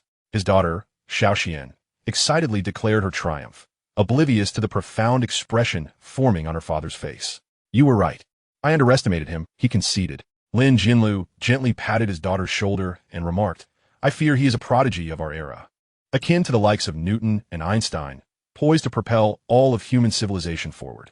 His daughter, taken aback by such lofty praise, responded, Such high regard? I have never heard you speak so highly of anyone before. Could it be that he surpasses you, or even the president of the Academy of Sciences? Lin Jinlu shook his head, an unmistakable thrill in his voice. No, we cannot possibly compare on the same scale. I am merely a conventional research elite, while he is destined to become the driving force behind global scientific advancement, be it the reversal of day and night through light particles, the manipulation of material probability waves with ball lightning, or the dimensional alteration achieved through the two-dimensional foil. Each of these accomplishments transcends the pinnacle of modern science and challenges fundamental common knowledge. His daughter, increasingly astonished, gasped, a miracle? Dad, I thought you never believed in theology. Lin Jinlu took a deep breath. I am indeed an atheist. Yet this youth's achievements elevate him to a dimension far beyond our mundane existence. I simply cannot regard him as an ordinary individual. He then turned his gaze back to the live stream, unable to contain his excitement. Moreover, I'm truly fortunate that such a chosen one has emerged in our great Xia nation. Our country has long lagged in the annals of modern world history. Although our capabilities are surging and we are climbing to the forefront, our overall scientific research level remains woefully inadequate. I once believed it would take several generations of effort to surpass those venerable scientific nations. But with this young man, perhaps everything is about to change. Xiaoxian, inspired by her father's fervor, exclaimed, I told you he was extraordinary. I won the bet earlier, so you mustn't stop me. Lin Jinlu, chuckling, replied, Of course. I wouldn't dream of hindering you. If you can follow such a genius, I would be overjoyed. I shall promptly arrange for someone to locate Jiang Feng's whereabouts and send you over first thing tomorrow. He then picked up his phone and made several calls. Unbeknownst to him, while he was preoccupied with his calls, Xiaoxian had stealthily climbed out of the window and stuck her tongue out at him. By morning, it might be too late. Such a significant figure must be elusive and unpredictable. I should take the initiative, my genius Prince Charming. Chapter 18. Show some respect. Meanwhile, Jiang Feng, oblivious to the attention he had garnered from numerous influential figures, observed the ever-increasing viewer count in the lower right corner of the live stream with a smile. Well, I trust everyone has experienced the sensation of dimensionalization. At the moment he unleashed the two-dimensional foil, the viewer count surged past 500,000. In just a few brief minutes, the number skyrocketed at an astonishing rate of nearly 10,000 per second. 600,000, 700,000, 800,000. It was akin to a rocket launch, with more and more individuals flocking into the room. Jiang Feng understood that this wave of dimensionalization had captivated all those whose minds remained lucid. Amidst the chaos, they would undoubtedly strive to uncover the cause of this bizarre phenomenon. With the internet so advanced and news spreading rapidly, combined with the whale platform seemingly amplifying its promotions, many would likely find their way to his live stream through a few keyword searches. As the sole entity maintaining a three-dimensional structure, he would inevitably become a topic of organic discourse among netizens in chat groups and forums. Word of mouth would spread exponentially, and the influx of curious viewers would only grow. Consequently, the once seemingly unattainable milestone of 1 million viewers was now within reach. And indeed, as he anticipated, the moment his words fell, a flurry of unfamiliar user IDs began to flood the chat with comments and barrage of messages. I just tuned in, my heavens. Was all of this truly orchestrated by the host?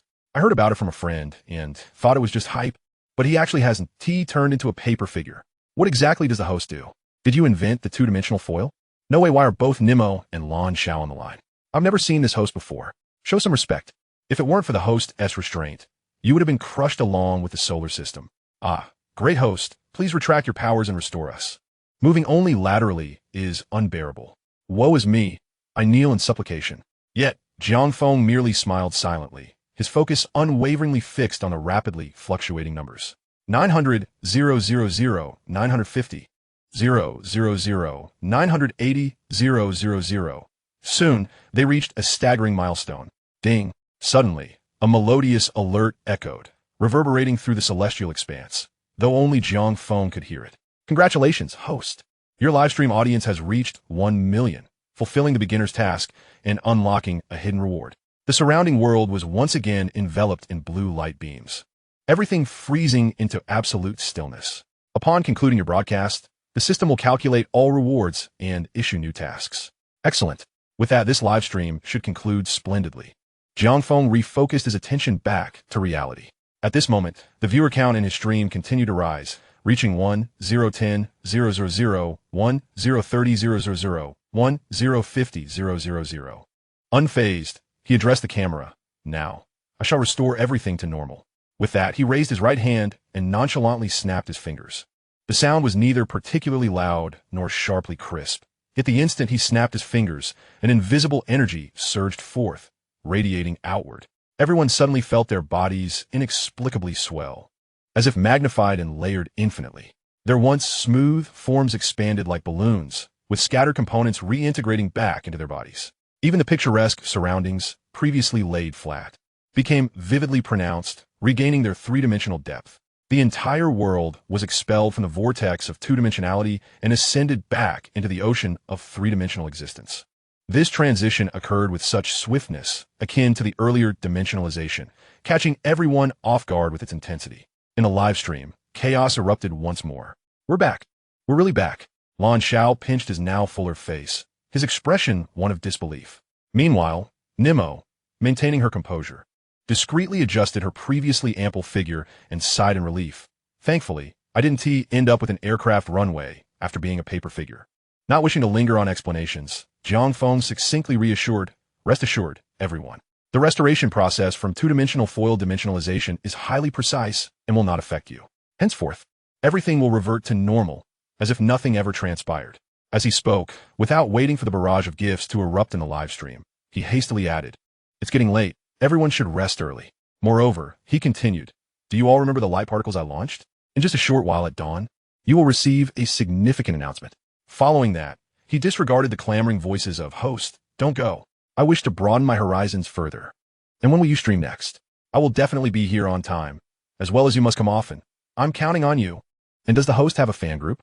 If not, let us create one right now. He abruptly turned off the camera, for at that moment, he was solely filled with anticipation for something far more crucial. The the settlement of rewards. Chapter 19, Observer 1, a sensation at the space agency. Meanwhile, at the distant edge of the solar system, in the profound and frigid void of space, a dazzling meteor streaked through the darkness. This was followed by a cataclysmic explosion that shattered the millennia-long silence. A bleak and frigid, grayish-blue planet, significantly smaller than the blue planet, was struck head-on by the uninvited meteor. In a grand conflagration, it disintegrated into cosmic dust, with fragments scattering in all directions. Urgent report. Observer 1 satellite has sent a message, with severity classified as SS. For the people of the Great Xia Kingdom, it was the break of dawn, a morning shrouded in twilight.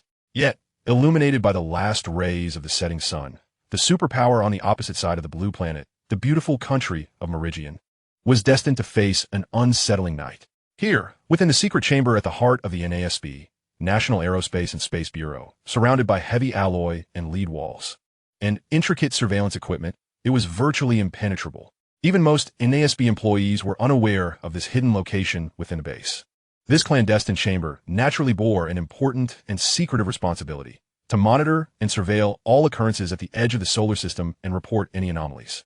As early as the year 177 of the new calendar, when the beautiful country launched the famed Voyager 1 exploration satellite, it quietly prepared a hidden measure. This was the small surveillance satellite known as Observer 1, launched alongside Voyager on the same propulsion rocket, under the gaze of the entire world. Yet its existence remained largely unknown. Subsequently, as the public is well aware, Voyager 1 utilized Jupiter's gravitational slingshot to traverse Saturn, continually advancing toward the edge of the solar system. Today, it has exited the sun's gravitational influence, delving into the uncharted depths of space, becoming the farthest spacecraft ever launched by humankind. However, the Observer 1 satellite, which had launched simultaneously with Voyager, decelerated in advance and lingered near Neptune. Choosing not to proceed further, it turned around, activating the highest precision surveillance cameras of the time, beginning to survey the entire star system, including the direction of the blue planet. Its responsibility was to monitor every satellite launched by each nation on the blue planet that ventured into deep space exploration. Should these exploratory satellites venture too far or capture critical information, they would be struck down by missiles it carried, reducing them to cosmic debris.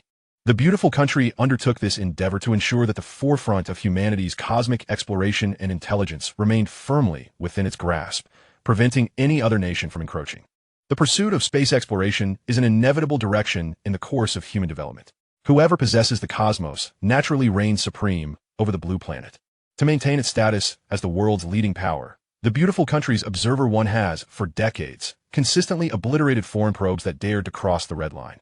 Consequently, for many years, no other nation has ventured beyond Uranus in the realm of space exploration, which has nearly become an unsolvable curse on the blue planet. Yet today, this nefarious satellite has made a shocking discovery. Calm down. Speak slowly. Could it possibly be an alien invasion of the solar system? A pale-faced and terrified NASB monitor was rushing to report, but was intercepted by his superior, Fred, who admonished him sternly. No, this is bad. Pluto is gone. What nonsense. Organize your words. You don't sound like a member of the beautiful country's aerospace elite. Fred raised an eyebrow, cautioning him. Pluto has been obliterated. It was directly annihilated by a meteor that rose from the blue planet, reduced to dust. Even Pluto's dwarf planet orbit is empty. The monitor, gasping for breath, finally managed to articulate a complete sentence after calming himself slightly. What? This time, Fred, the ostentatious superior, was left dumbfounded. Repeat that. What happened to Pluto? It has completely vanished. It was shattered into countless pieces by a light point no larger than 10 centimeters. The monitor lamented, "We must report this to the director immediately." Not just the director. Connect directly to the senior council line. This is truly a grave matter, he muttered, drenched in cold sweat. If the meteor that destroyed Pluto originated from the blue planet, then which nation launched it? Could it be, however, as is often the case in this world, fortune does not come in pairs, and calamity does not come alone? Mr. Fred, it's bad. Another incident has occurred. The previously startled monitor, having just returned to his computer, was about to connect to the senior council line when he again cried out in alarm. What now? Fred, on the verge of a nervous breakdown, saw the large letters lost appear on the other screen, accompanied by a chaotic snowflake display. Observer 1 has completely lost contact with us. Chapter 20. The Great Powers Tremble. What is happening? ISNT, its energy supply, supposed to last until the year 225 of a new calendar. Upon hearing this dreadful news, Fred, the NASB official in the secret base, felt his legs weaken and nearly collapse to the floor. It's not an energy issue. According to the last transmission, it was struck directly by a meteorite, likely resulting in an immediate explosion. The monitor quivered. Based on the situation at that time, it seems that debris from Pluto's explosion must have struck it. How could it be so coincidental? Wasn't the Observer 1's position meticulously planned? Fred's voice wavered as he questioned. The Observer 1 satellite was precisely stationed between Neptune and its moons, leveraging Neptune's gravitational pull to shield against the majority of incoming meteors and asteroids. The likelihood of being struck should be minimal, indeed, but we never anticipated that Pluto, so near, would suddenly explode. The monitor replied helplessly, with a deluge of debris. It's likely Neptune couldn't shield against it all. What are we to do? Our most precious surveillance has just vanished. Fred, in a state of despair, was at a loss for how to report this when a forced video call suddenly appeared on the screen. What is happening in the monitoring room? Why has the data stream from Observer 1 been interrupted? The call was from the NASB director, who appeared furious and ready to demand answers. Director, Observer 1 has been destroyed. Fred lamented with a sorrowful expression. Moreover, before he could finish his sentence, he abruptly initiated a video call. This time, the screen displayed a blond man, a globally renowned figure, the current speaker of the Grand Assembly of the Beautiful Nation, the supreme sovereign of the entire realm, Baster. Can someone explain to me why the Space Administration of the Great Xian Nation has just announced the observation of an explosion on Pluto? What on earth is happening? Baster bellowed, his thick neck flushed crimson with rage. Whenever he was incensed, his neck turned a deep red, and his hair bristled, resembling a fighting cock. Yes, we have also noted this.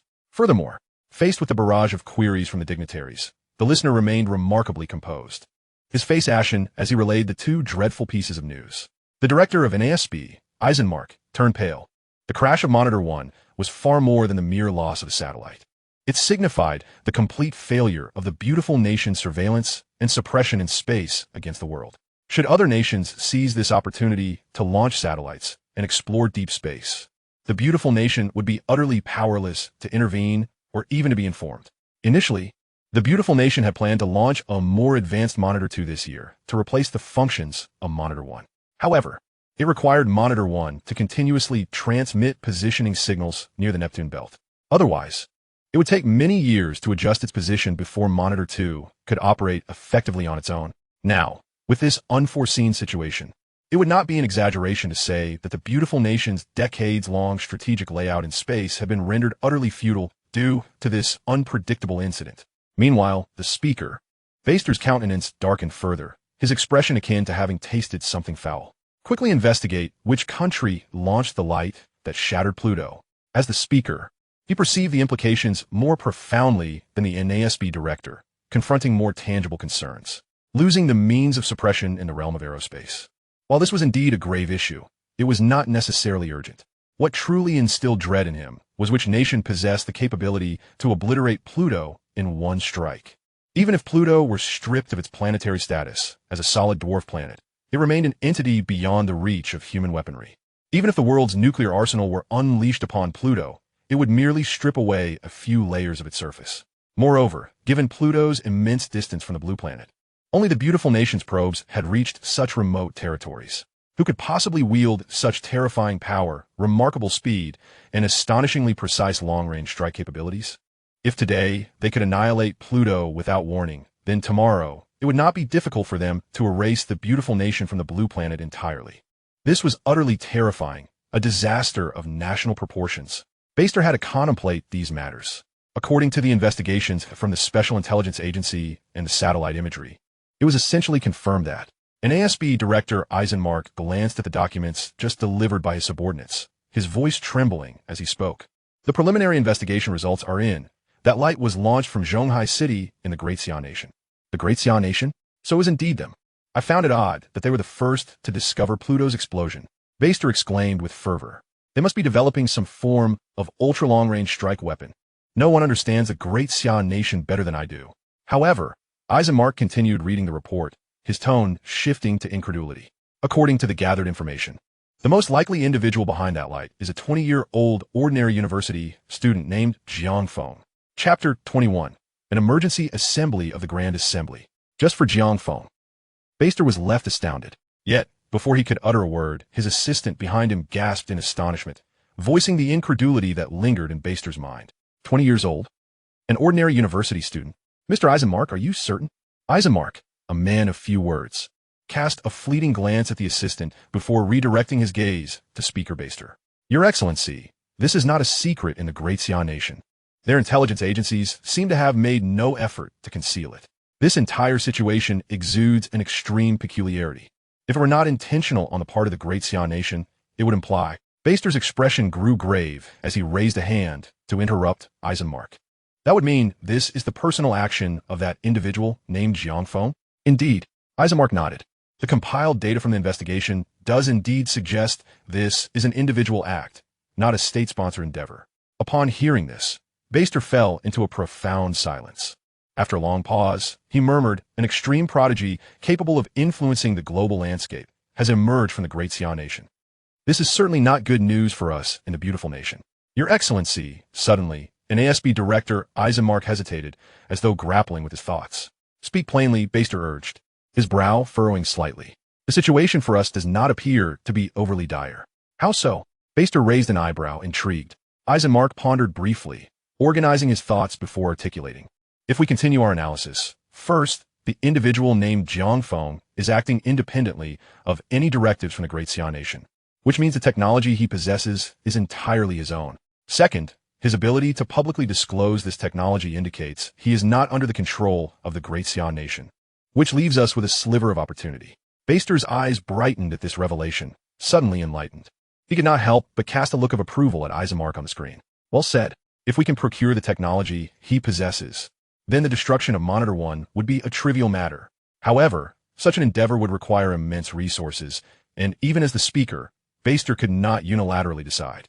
Thus, his immediate priority was to ensure that the entire Grand Assembly recognized the threat posed by this individual named Jiang Feng, allowing him to navigate this situation more smoothly.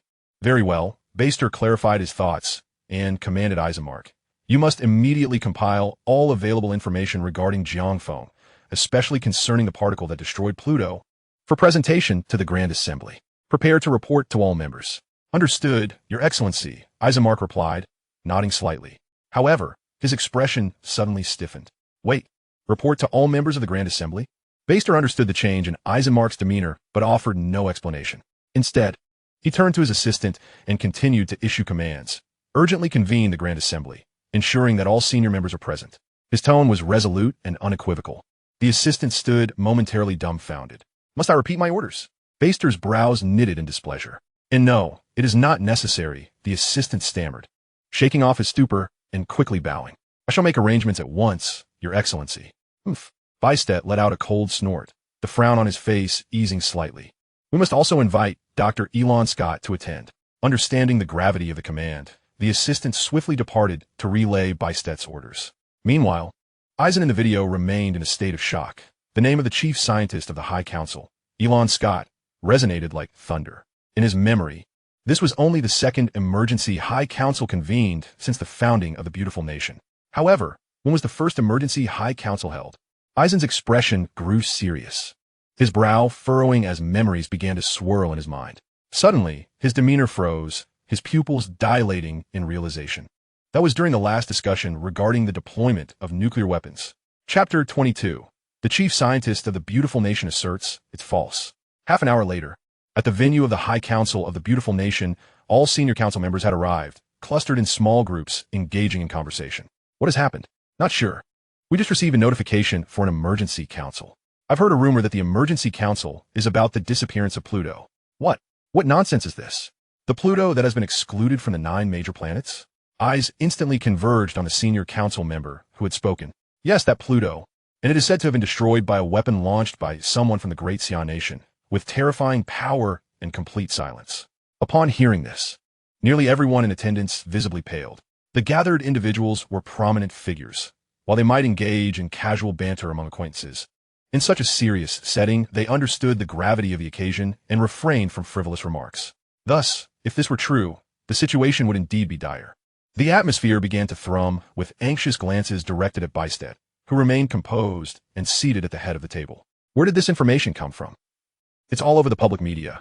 It's hardly a secret. Are we certain it is not a fabrication? How would I know if it's a fabrication? I refuse to believe it. Are all present? Almost. If everyone is here, why isn't the meeting started yet? Let us finish quickly. I have another engagement to attend. As time passed, the urgency in the gazes directed at Bystedt intensified, seemingly inquiring why the proceedings had yet to commence. However, Bystedt, seeing through the anxiousness of the crowd, remained silent and composed. Before long, the doors to the High Council swung open, and an elderly man with silvery hair entered, instantly capturing the attention of the entire assembly. Ah, Dr. Elon Scott. It has been quite some time. The old gentleman appeared as youthful as ever, his eyes still sparkling with vitality. As the crowd recognized the newcomer, several began to rise in welcome, not for any other reason, but because the elder before them was Elon Scott, respected and revered throughout the beautiful nation. He was regarded as a national treasure and cornerstone, a singular figure atop the pyramid of science. There have been no fewer than 10 of the world's foremost scientists who collectively agreed that should Elon Scott depart this world, the technological advancements of the beautiful nation would regress by a decade. The magnitude of Elon Scott's stature and influence within the beautiful nation is evident, positioning him alongside the sun itself. His achievements were equally magnificent, rendering countless others envious. Notably, he alone has clinched the Nobel Prize in Physics 4 times, a record yet to be surpassed. For 2 decades, the global scientific community has been immersed in a state of trepidation under his unparalleled dominance. As all present recalled the illustrious deeds of the elderly figure, their expressions were imbued with respect, watching him approach Bystedt. My Lord Bystedt, I hope I'm not too late. Bystedt shook his head, his eyes reflecting admiration. Yet, as the chair of the High Council, he refrained from rising to greet him, instead gesturing for Elon Scott to take a seat. Just in time, Dr. Elon Scott, please sit. We have significant matters to deliberate today, so I shall refrain from idle chatter. As Bystedt observed Elon Scott settle into his seat, he too nodded slightly, with a serious demeanor. He signaled for NASB Director Eisen to commence the briefing. Eisen nodded, then rose, addressing the curious senior council members. Clearing his throat, he began to recount the incident of Pluto being destroyed by light particles. Simultaneously, he shared additional information gathered from Jiang Feng's livestream, detailing 3 types of sci-fi weapons: light particles, spherical lightning, and 2-dimensional foil, all attributed to a seemingly ordinary 20-year-old university student from the Great Xia Nation named Jiang Feng. According to assessments from the Ministry of War, the danger level of these 3 sci-fi weapons was classified at the highest tier, SSS level, with experts suggesting it could be even more severe. At this moment, the beautiful nation is facing the most formidable challenge in its history. As Eisen's words echoed in the room, a palpable silence descended. Bystedt, however, maintained a calm demeanor. Ladies and gentlemen, Eisen has articulated the situation clearly. We are currently confronted with the most serious trial in our history. If anyone has thoughts to share, please feel free to express them. Upon this statement, the atmosphere erupted like a tranquil lake disturbed by a heavy bomb. Gasps and exclamations filled the air. How is this possible? Are you joking? If the Great Xia Nation truly possesses such weaponry, they would already dominate the world. This must be a ruse. They're simply boasting again. And that young man, a 20-year-old ordinary university student, if he can create such devices, I might as well call him Dad. Eisen, have you been stargazing and lost your senses? My Lord Bystedt, this is sheer nonsense. The status of our beautiful nation cannot be so easily threatened. Indeed, my Lord Bystedt, if we were to overreact to baseless claims, it would only serve to make us a laughingstock. The media from around the world will have a field day claiming we, the beautiful nation, were intimidated by sci-fi weapons, and we would undoubtedly become the object of ridicule. Bystedt observed the unanimous objections from the assembly, his expression unchanging as he turned his gaze toward the silent figure of the chief scientist of the High Council, awaiting his input. The crowd, too, noted Bystedt's gesture and turned their attention to the individual most qualified to speak, Elon Scott. Ahem. Elon Scott cleared his throat, looking at the assembly, then confidently stated, My Lord Bystedt, I assure you, with nearly 40 years of academic honor to my name, the current technological level of Blue Star cannot possibly achieve the sci-fi weapons Eisen has described. At these words, a collective sigh of relief emanated from the audience. With the resolute endorsement of Elon Scott, the likelihood of fabrication is almost unequivocally established. Oh, Bystedt expressed mild surprise. Dr. Elon Scott, could you elaborate on your reasoning? Elon Scott nodded, stating simply, to keep it uncomplicated, I shall refrain from delving into complexities and focus on one point. the challenge of industrial production. It is well known, though you may not be aware, so allow me to elucidate. Light particles, ball lightning, and the two-dimensional foil. Setting aside the two-dimensional foil for the moment, let us discuss the positive and negative plasma within light particles and ball lightning. The energy they carry, in simpler terms, corresponds to the temperature they diffract in our reality. Do you have any notion of what that temperature is? After a brief pause, he observed the bewildered expressions of the audience before raising his voice to declare, between 17,000 and 28,000 degrees, which is equivalent to 3 to 5 times the surface temperature of the sun. At such temperatures, no material on Blue Star can endure. Therefore, the current industrial system's ambition to manufacture these weapons, which belong to the realm of futuristic science fiction, is nothing short of a fantasy.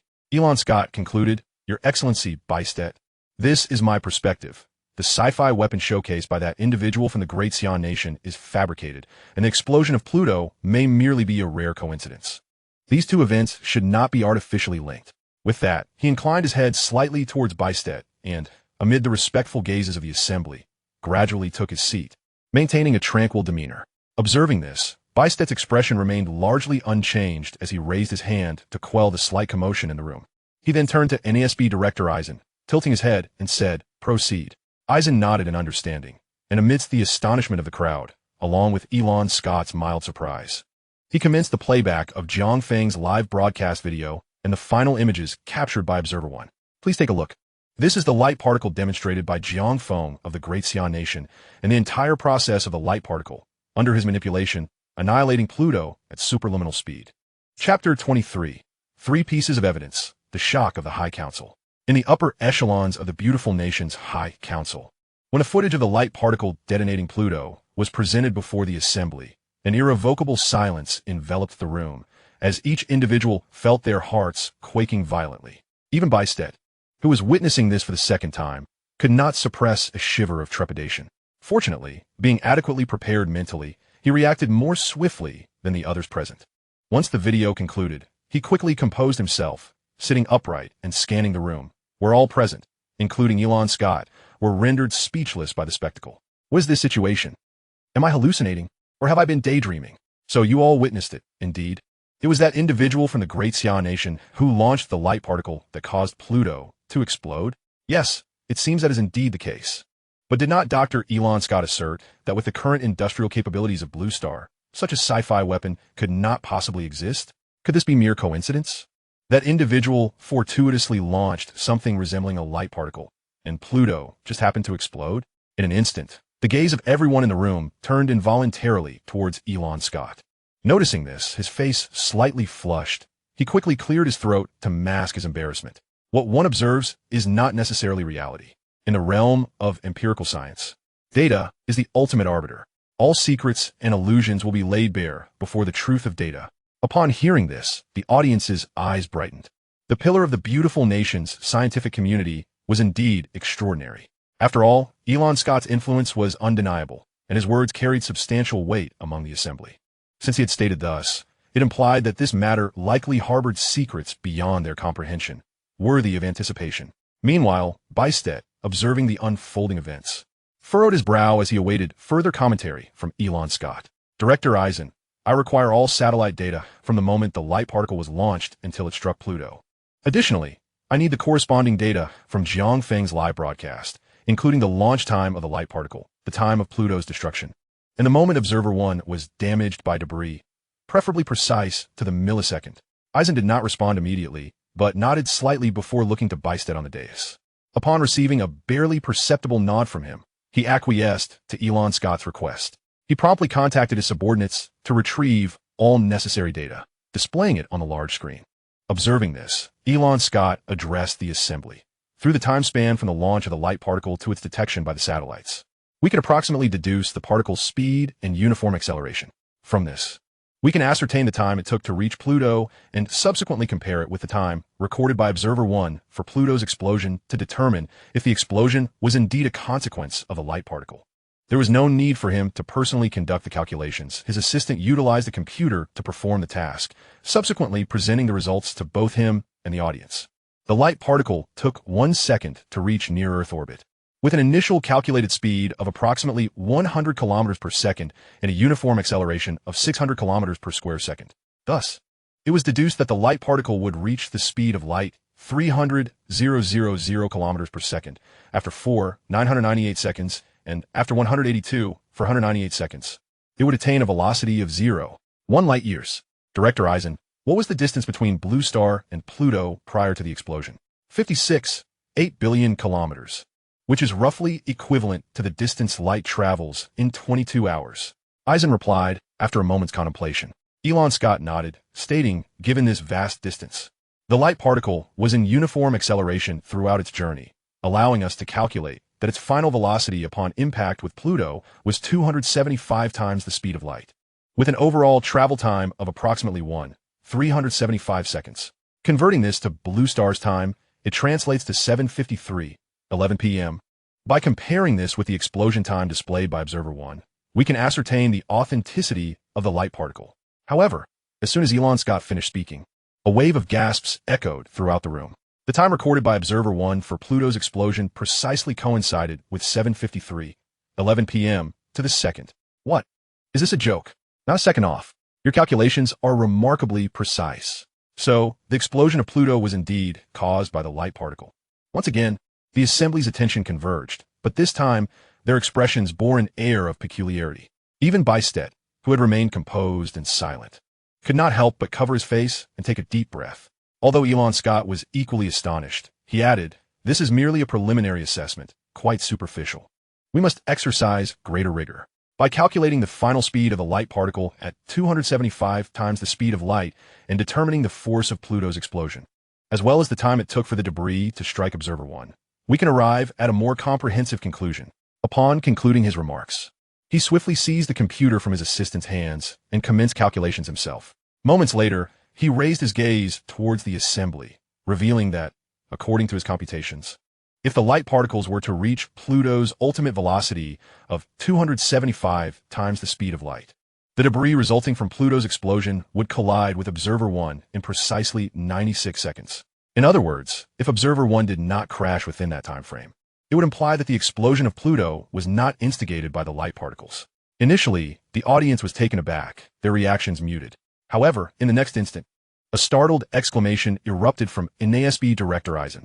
"Dr. Elon Scott, did you say how many seconds?" Startled by the inquiry, Elon Scott stammered, 96 seconds. "What of it? Are you certain you haven't miscalculated?" Eisen's brow furrowed, but he quickly grasped the implications, his eyes widening in realization. "You mean to say..." Before Eisen could respond, he hastily grabbed the computer and recalculated all the velocities from the beginning. 96 seconds. The glaring final data remained unchanged. Elon Scott then turned his gaze towards the expectant Eisen, his voice trembling as he inquired, "What is NASB's data?" A foreboding premonition settled in Eisen's heart, and after a deep breath, he slowly replied, 96 seconds. With a soft thud, Elon Scott's legs buckled, and he collapsed into his chair. Simultaneously, the screens in the council chamber displayed spherical lightning and two-dimensional foil, presented by Jiang Feng in succession. When the harrowing crow of a rooster echoed through the hall of the esteemed American Assembly, the computer in Elon Scott's hands slipped from his grasp, shattering alongside his nearly 40 years of academic accolades into irreparable fragments. Chapter 24. A threat beyond nuclear proportions, rightfully ours. The atmosphere fell into a profound silence. Even the dignified Bister, seated at the head of the table, gazed at the screen, captivated by Jiang Feng's confident display of cutting-edge technology, lost in thought. Envy, jealousy, and resentment mingled within him, leading to a tumultuous inner conflict. What had he been doing at the age of 20? Bister cast a sidelong glance at the flabbergasted senior legislators, reminiscing about his own youth, which seemed almost unworthy of comparison, akin to child's play in the mud. Just as he pondered, the assembly erupted in a cacophony of astonishment after a brief silence. "So cool, Corsi. This is nothing short of a magical illusion. It is simply unbelievable. Quantum states, superluminal speeds, dimensional strikes. Aren't these supposed to reside solely within the realm of theory? With Blue Star's current technological and industrial capabilities, it is utterly impossible to produce such innovations. How on earth has he accomplished this? That man from the Great Xia, how has he done it? Time travel? Surely, he must be from the future. Our great nation is so formidable that they must preemptively counter us. It must be so. Otherwise, Why would such an individual, endowed with future technology, appear in the Great Xia? This is profoundly unfair to us. We must immediately denounce such actions from the Great Xia.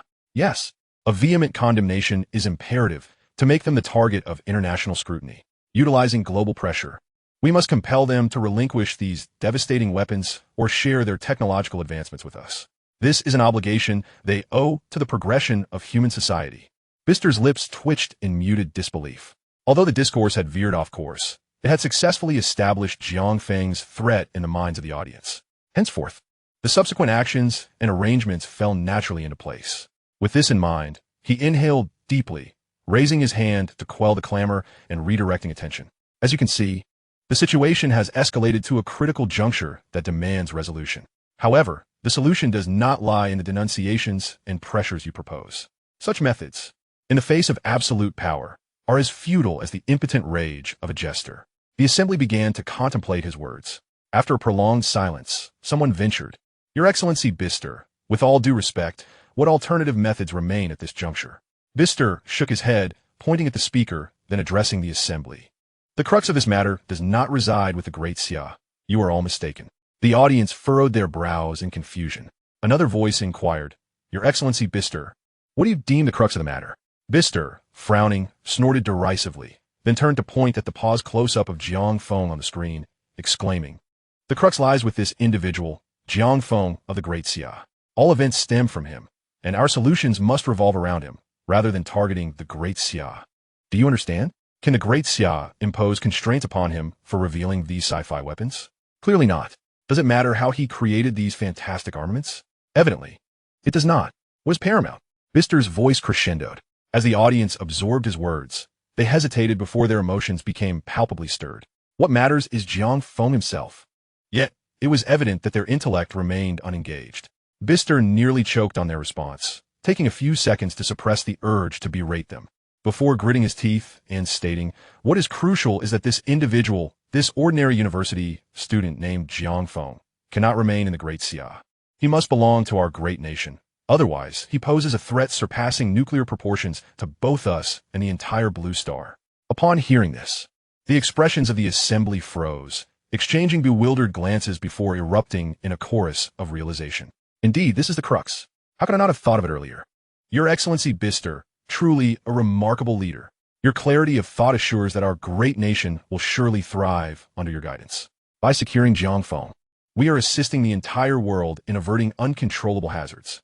This is a duty we must fulfill for the betterment of humanity. Your Excellency Bister, please issue your orders. We shall comply. Bister's previously reassuring smile abruptly stiffened. He had anticipated that the assembly, under his guidance, would exhibit newfound wisdom. Yet, they remained disappointingly naive. With a resigned internal sigh, he forced a semblance of a smile, raising his hand to silence them, and issuing a directive. 3 steps. First, we have a Nobel laureate, Professor Bob Lee from MIT, currently on an academic visit to the Great Xia. Contact him immediately and instruct him to find every possible means to ascertain Jiang Feng's whereabouts. Let him approach under the auspices of MIT, with conditions and compensation at his discretion. Our assembly will offer unconditional support, even dispatching aircraft carriers if necessary. But with one stipulation. He must persuade Jiang Feng to join our great nation. Secondly, in secrecy, a cadre of elite operatives from the Special Operations Department was dispatched to the Great Xia Kingdom, tasked with covertly infiltrating the realm. Should Professor Bobley falter, they were to employ every conceivable means, even resorting to abduction, to ensure his return. At this juncture, Bysight paused momentarily, lifting his chin to survey the assembly, as if anticipating accolades and admiration from those present. However, the atmosphere grew thick with silence, with all eyes fixed on Bysight, awaiting the revelation of his third strategic move. Bysight, surrounded by a cohort of senior council members, exchanged glances of bewilderment, their expressions mirroring uncertainty. Suddenly, the tension was pierced by a cough from the crowd, breaking the stalemate. Your Excellency Bysight, what if Jiang Feng is unwilling to come to our beautiful nation, or if the operatives encounter formidable obstacles and cannot bring him back? This inquiry struck a chord with the assembly, prompting nods of agreement and murmurs of affirmation. All eyes turned expectantly towards Bysight, eager for his response.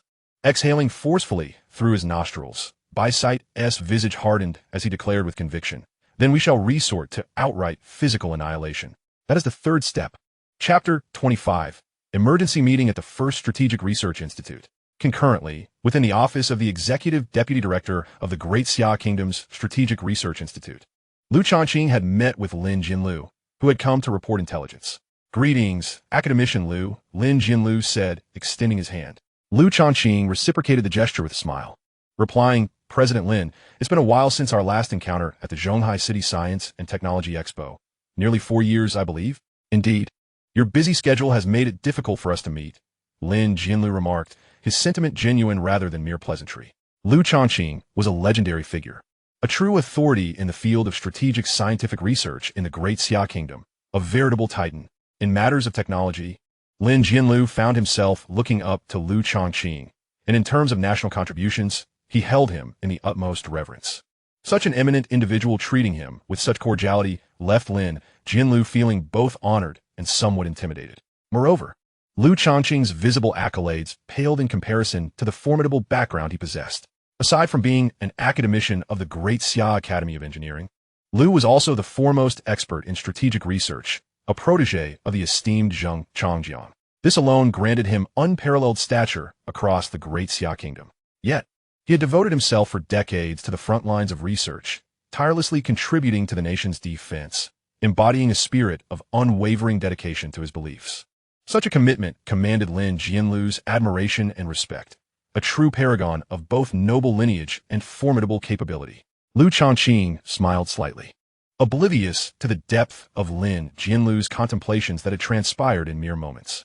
Noticing a hint of urgency in Lin Jinlu's demeanor, he promptly curtailed the pleasantries, gesturing for Lin to follow him into the office's meeting area. "Please, make yourself comfortable. Would you like some tea?"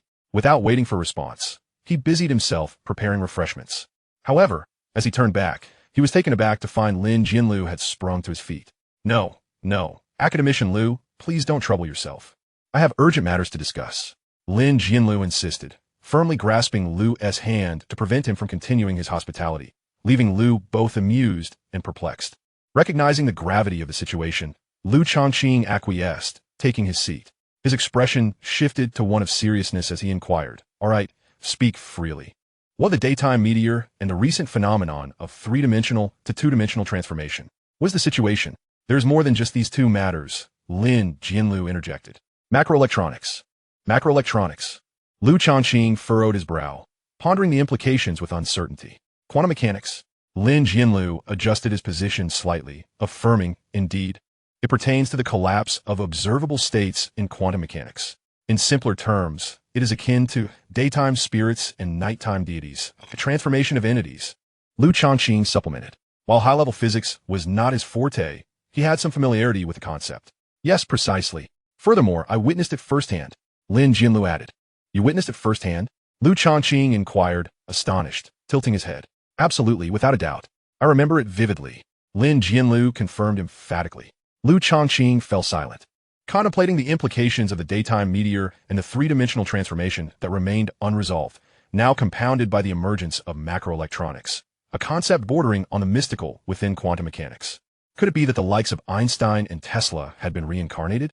Lu Changqing chuckled, dismissing such fanciful notions, and turned his gaze back to Lin Jinlu, asking, "Where did you observe this?" "In a live stream hosted by an individual claiming to represent a hyperdimensional black technology assessment, known as Jiang Feng," Lin Jinlu recounted. "And both the daytime meteor and the three-dimensional transformation originated from his revelations. The former was triggered by a superparticle known as the light particle, while the latter resulted from a sci-fi weapon called the two-dimensional foil." Lin Jinlu paused momentarily before continuing. "Are you aware of the incident involving the destruction of Pluto?" Lu Changqing nodded, albeit somewhat confused. "I have heard of it, but what is the connection?" Lin Jinlu leaned in, lowering his voice. "Pluto was likely destroyed directly by the light particle." "Excuse me." Lu Changqing's head snapped around, disbelief etched across his face. Lin Jinlu nodded vigorously, reiterating, "It is highly probable." Lu Changqing fell silent once more, his thoughts racing as he sifted through the scant information he possessed about Pluto. Ultimately, he shook his head, reaching a conclusion. The idea of the West achieving a sunrise and a reversal of water flow is highly implausible. Just the concept of superluminal travel presents an insurmountable challenge. However, setting aside the veracity of that claim, The occurrences of the daytime meteor and the three-dimensional transformation were undeniable realities that had unfolded before him, leaving no room for skepticism. Given Lin Jianlu's stature, he would never broach unfounded hypotheses. Thus, if Lin believed these alarming events were triggered by the streamer known as Jiang Feng, then, with this thought, Lu Changqing could no longer contain his inner tumult. He abruptly raised his head and called out to Lin Jianlu, "President Lin, you must compile a detailed dossier on Jiang Feng immediately. Remember, it must be thorough. Then, join me for the core meeting at the Strategic Research Institute." Lin Jianlu's expression sharpened, momentarily taken aback by Lu Changqing's decisiveness. Nonetheless, he quickly nodded. "Understood, Academician Lu. I will arrange it at once." Lu Changqing acknowledged with a slight nod, feeling a sense of trust in Lin Jianlu's capabilities. Without further ado, he turned his desk, picked up the internal phone, and dialed his assistant. "In my name, convene a core meeting at the First Strategic Research Institute. Everyone must be present within 30 minutes. Chapter 26. An ordinary college student. Is this real? In the blink of an eye, 30 minutes had elapsed. The emergency meeting at the First Strategic Research Institute commenced punctually. In the grand conference hall of the First Combat Readiness Research Institute, a multitude of senior officials had gathered, filling every seat to capacity. Lu Changqing presided over the meeting from the central position, the urgency of the situation palpable in the air. As familiar faces surrounded him, he refrained from excessive dialogue, stating merely that the content of today's meeting was to be held under the strictest confidentiality. With a sweeping glance around the room, he noted the nods of agreement, and without further ado, he gestured towards Lin Jianlu, seated to his right, introducing him as the president of the Science and Technology Association of Zhonghai City. Lin Jianlu would be the one to present the meeting materials and report the circumstances to everyone. Rising to his feet, Lin Jianlu inclined his head slightly toward the high-ranking officials of the Combat Readiness Research Institute and proceeded directly to the point. "Ladies and gentlemen, you may refer to the materials before you. The concepts of the daytime meteor, the transformation from three-dimensional to two-dimensional, and the phenomenon you may not yet be aware of, macroelectronics, or spherical lightning, are all the creations of a university student named Jiang Feng." A question soon arose from the crowd, seemingly pivotal. How do you know that these future technologies are indeed the work of this individual? Lin Jianlu met their curious gazes with a slight nod, affirming, "I have witnessed it with my own eyes." A wave of astonishment rippled through the assembly, and soon one individual chuckled, "President Lin, I mean no offense, but we have all seen the daytime meteor and the transformation from three-dimensional to two-dimensional ourselves. How can you assert that these innovations are solely the handiwork of this Jiang Feng?" Unfazed, Lin Jianlu smiled and replied, "What I mean to convey is that I have witnessed the entire process of Jiang Feng unleashing these groundbreaking technologies." Upon hearing this, the atmosphere in the room shifted dramatically, with some attendees rising slightly from their seats, eager to inquire, "Where can we see it?" Understanding the fervent curiosity of those engaged in scientific research, Lin Jianlu nodded and wasted no time in displaying a complete recording of Jiang Feng's live demonstration. The audience, including Lu Changqing, watched with rapt attention, fearful of missing even the minutest detail. As time progressed in this focused environment, the conference room occasionally erupted with gasps of astonishment. Clearly, the attendees were as captivated as the onlookers in Jiang Feng's livestream, spellbound by his seemingly magical display. Yet, the most shocking moment came when, amidst the subdued atmosphere, a sudden crowing of a rooster pierced the silence. Everyone, even the typically composed Lu Changqing, was momentarily taken aback by this unexpected occurrence. After a prolonged pause, incredulous murmurs began to fill the room. "My heavens, this is truly a collapse of observable states in quantum mechanics, a manifestation of material energy in the real world. It's nothing short of miraculous. I'd always thought I would never witness such wonders in my lifetime, and yet here I am, seeing the marvels of the microscopic universe manifest in reality. I have no regrets. Who is this person? In the realm of quantum mechanics, it is typically occupied by aging scholars. Where did such a young prodigy emerge from?" The documents indicated that this Jiang Feng was merely an ordinary freshman at Zhonghai City Industrial University. Yet, this revelation seemed implausible. Where did this basic information come from? Is it a fabrication? Could it have been tampered with? All speculations converged on doubts regarding the basic information presented about Jiang Feng. Lin Jianlu, noticing the collective gaze fixed upon him, filled with inquiries, couldn't help but chuckle softly. "Ladies and gentlemen, this information is authentic. I obtained it directly from the Household Registration Office. Furthermore, I even dispatched personnel to investigate Jiang Feng's family lineage, tracing back 4 generations, all of which corroborate his background. There is no possibility of deceit. This revelation left the attendees even more puzzled. Common sense led them to question Jiang Feng's identity. But with Lin Jinlu vouching for its accuracy, pursuing further inquiries seemed inappropriate.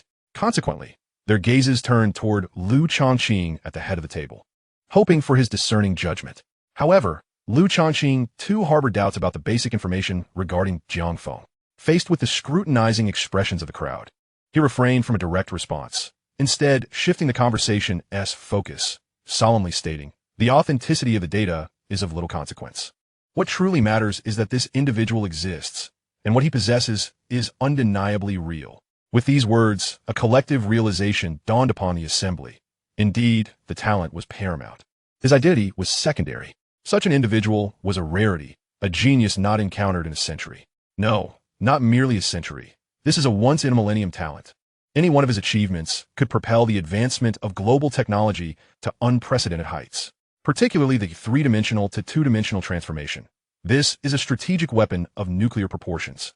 Without exaggeration, with Jiang Feng alone, the technological landscape of the Great Xian nation could be propelled forward, leading all of Blue Star. With perfect timing, Lin Jinlu advised Lu Chongqing, "This is undoubtedly a divine opportunity for the resurgence of our Great Xian nation. The key to this opportunity lies in this remarkable young man named Jiang Feng. It will be prudent for your institute to find a way to recruit him." Lu Chongqing, after absorbing Lin Jinlu's words, fell into contemplation, refraining from an immediate response. However, the high-ranking officials of the Combat Readiness Research Institute were suddenly invigorated by the prospect. Following the talent standards of the Great Xian nation, there was indeed an available quota for the institute. They could offer a subsidy of 2 million, along with a 3-bedroom apartment in the heart of Zhonghai City, and a title of associate professor. Before long, someone quickly proposed a plan that drew astonished glances from the others.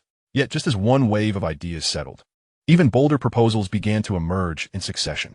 "I believe we should recruit him as a leading talent, offering a subsidy of 10 million, along with a spacious 300-square-meter apartment in the center of Zhonghai City, and a title of full professor, nurturing him internally as a candidate for an academician." No. You are still bound by conventional thinking. In dealing with a genius like Jiang Feng, we should break free from old constraints and go straight to the point. Let us offer him the standards of an outstanding talent. 50 million in subsidies, a 600-square-meter villa in Zhonghai City, alongside lifetime access to an independent laboratory, with a title of lifetime professor at the Combat Readiness Research Institute, an immediate internal recommendation as an academician of the Great Xia Academy of Sciences or the Academy of Engineering. If that still doesn't suffice, then let us approach Jiang Feng directly and allow him to set his own terms. As long as his demands are reasonable and do not involve principles, we should be able to negotiate amicably. If he truly is just an ordinary freshman, I believe he would not make unreasonable demands. After all, our offer is already groundbreaking.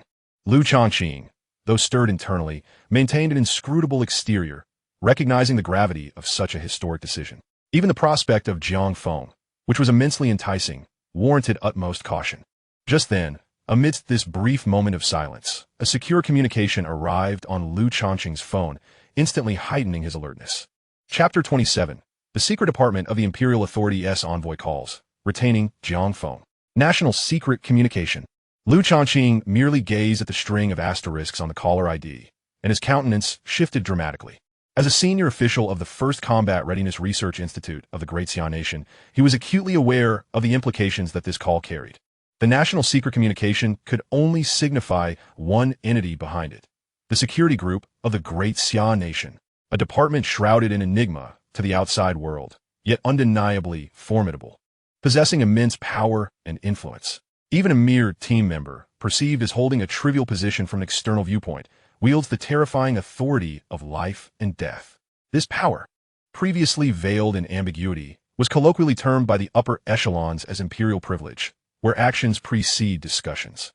At this critical juncture, the initiation of this clandestine communication raised profound questions. Lu Chongqing held the phone, his heartbeat quickening. Without a moment's hesitation, he sprang to his feet, surveying the assembly in the conference room. Observing that the attendees were still embroiled in heated debates over various conditions to recruit Jiang Feng, he pondered briefly and chose not to intervene verbally. Instead, he stepped toward the conference room's exit.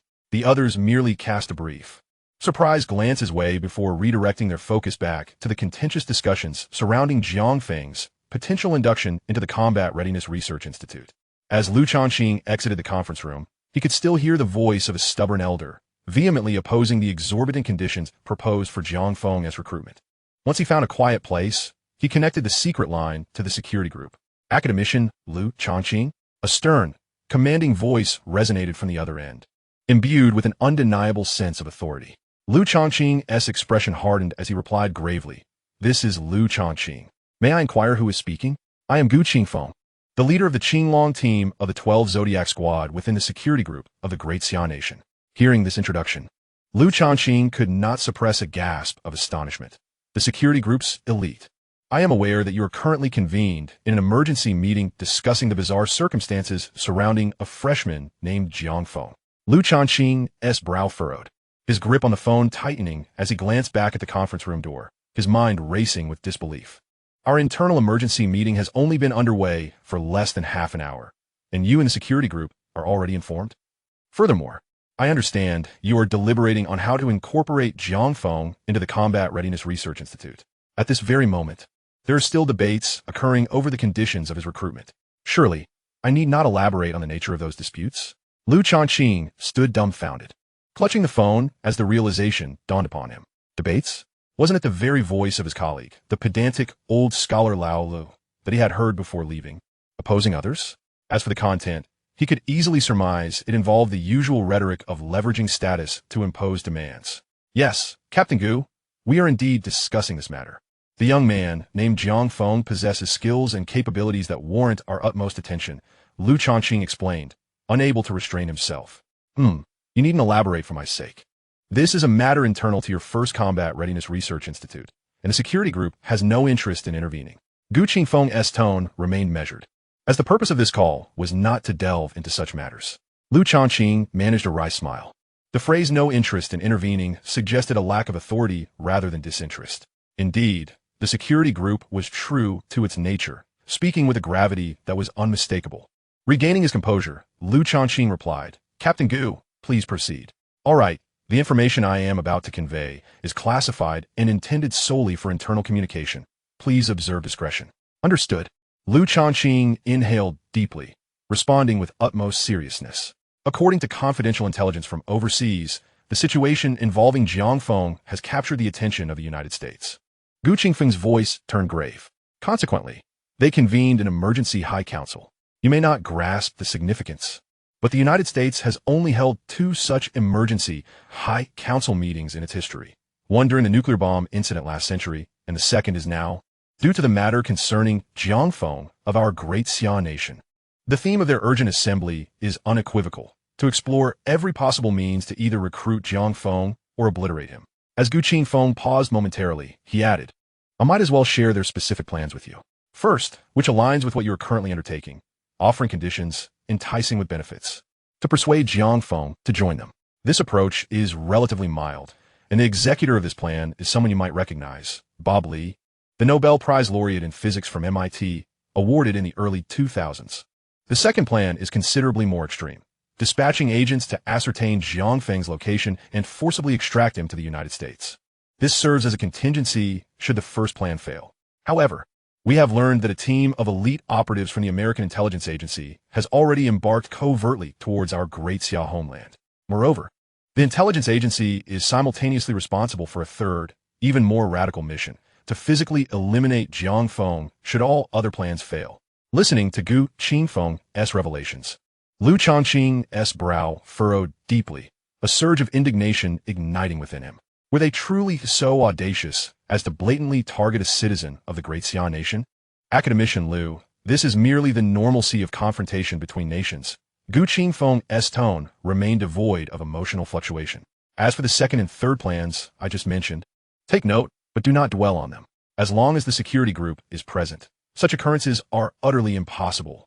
Lu Changqing paused, the realization settling in. If the security group was already aware, then what was there to fear?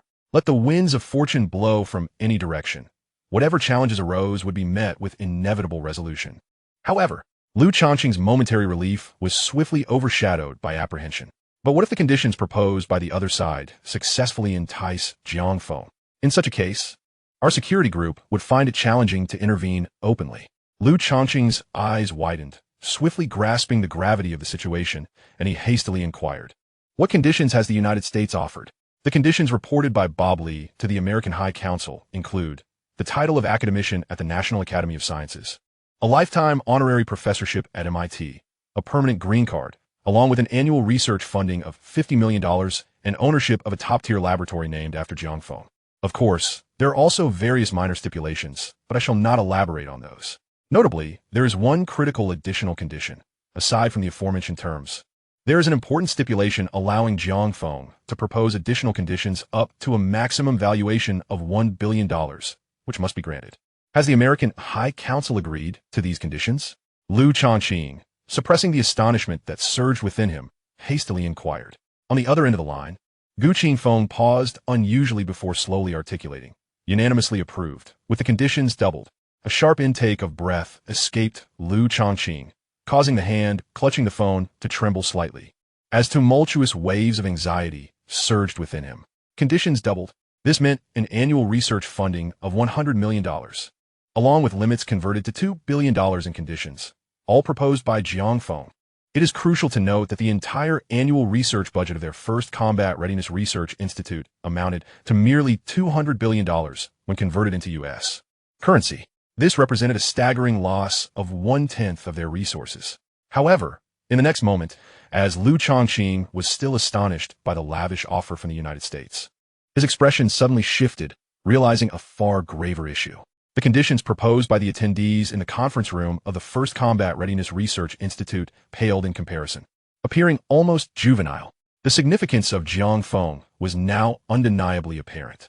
If this led to Jiang Feng's defection to the United States, all the senior leadership of the First Combat Readiness Research Institute would be branded as historical criminals.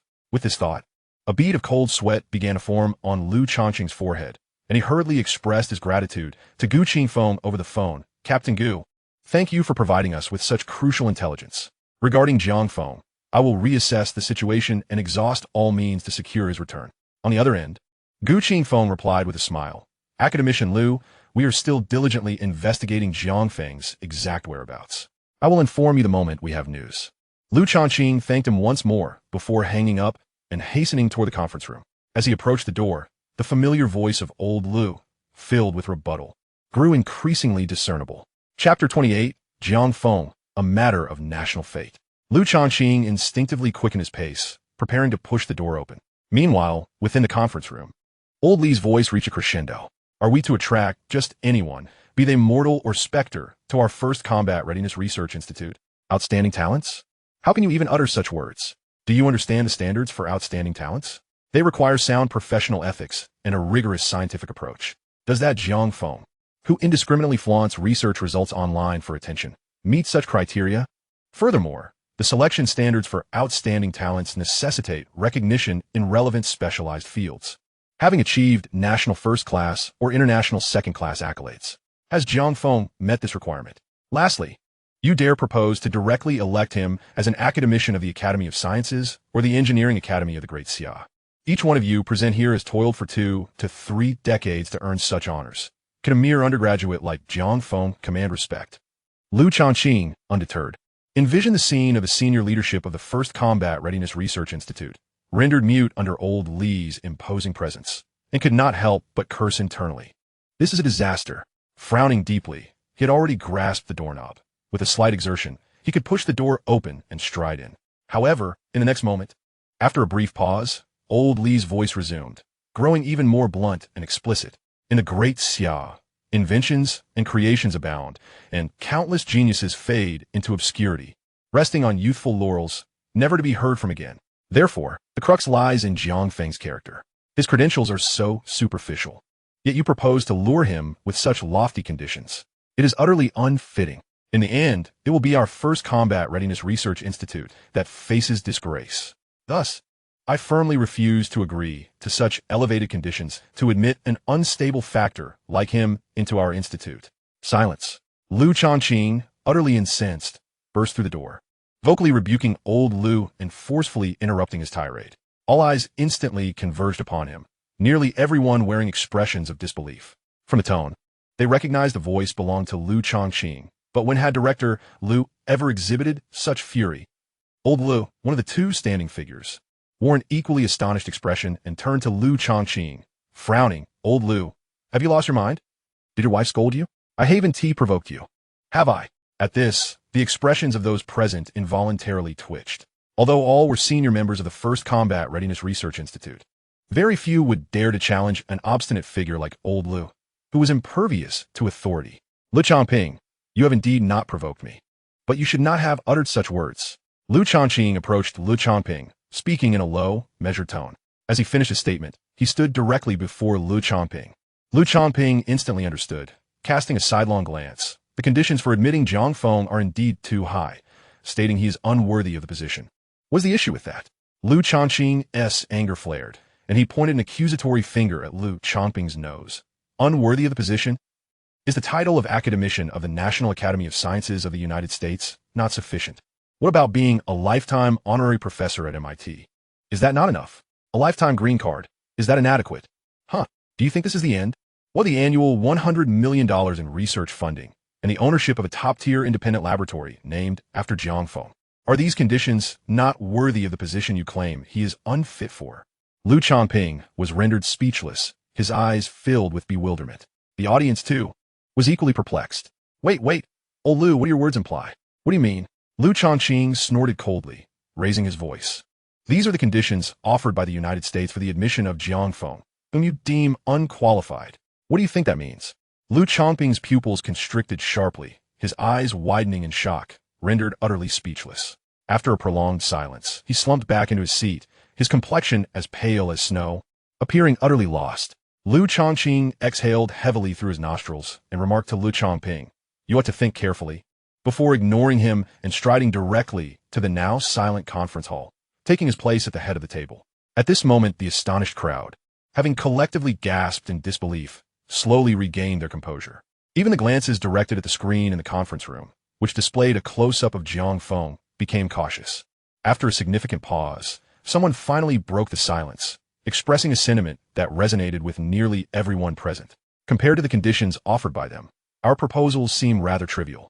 Indeed, $100 million in research funding, converted to Great Xia currency, amounts to at least $600 million, and yet we are still debating over $50 million. If this gets out, we will become a laughingstock. Alas, while our First Combat Readiness Research Institute can indeed muster $100 million, constructing that independently named top-tier laboratory would be exceedingly challenging. It would require at least $100 billion. Therefore, academician Lu, how should we proceed now? As Lin Jinlu observed the attendees struggling to reach a consensus, he decisively turned to Lu Chongqing, who was seated at the head of the table, and posed a question. To everyone's astonishment, Lu Chongqing slowly shook his head in response. The matter of absorbing Jiang Feng has escalated to a level concerning the fate of the nation. This is no longer a decision I can make lightly on my own.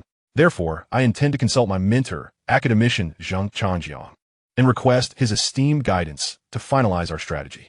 The moment he finished speaking, the conference room of the First Combat Readiness Research Institute erupted into a cacophony of astonishment. Lu Chongqing had not anticipated such a vigorous reaction from the audience. Rather than silencing them, he attentively listened to their discussions. Much of their fervor stemmed from his elevated assessment of the situation. How could the matter of Jiang Feng have risen to such heights, implicating the destiny of the nation? Was Lu's appraisal not somewhat exaggerated? While acknowledging Jiang Feng's formidable talents, was it not a stretch to claim he alone could influence the nation's fate? Upon hearing these remarks, Lu Chongqing began to grasp the reasoning behind the attendees' reactions. After a moment of contemplation, he resisted the urge to speak, as the audience had already begun to reflect on their own thoughts. Exaggeration? Indeed, prior to this moment, some had thought so. However, upon further consideration, it became clear that the situation warranted such a perspective. Yes, the information available to the United States regarding Jiang Feng was undoubtedly less comprehensive than their own. Yet, they had convened an unprecedented second emergency high-level council regarding him, and had proposed conditions never before seen. Clearly, they too recognized Jiang Feng's paramount significance, as if his involvement was critical to the very survival of their nation. Lin Jinlu's decisive affirmation encapsulated the collective sentiment of the room. evoking a profound sense of awe among the attendees. The notion that a single individual could embody such weighty implications for national destiny was indeed a staggering realization. This individual inspired not only admiration, but also a tinge of envy, as none could fathom reaching such a pinnacle of significance. Nearly everyone present expressed their admiration for Jiang Feng's extraordinary capabilities. Meanwhile, Lu Changqing, observing the scene, felt a wave of introspection wash over him. This only served to reinforce his resolve to enlist his mentor, academician Zheng Changjiang, to solidify this critical matter. The great Xia could ill afford to lose Jiang Feng, nor could he or the First Combat Readiness Research Institute bear such a cost. As for persuading Jiang Feng through emotional appeals or moral arguments, Lu dismissed the notion with disdain. Such an individual would not be swayed by conventional means. The immediate priority was to enlist formidable external assistance to secure more resources and, ultimately, Jiang Feng's involvement.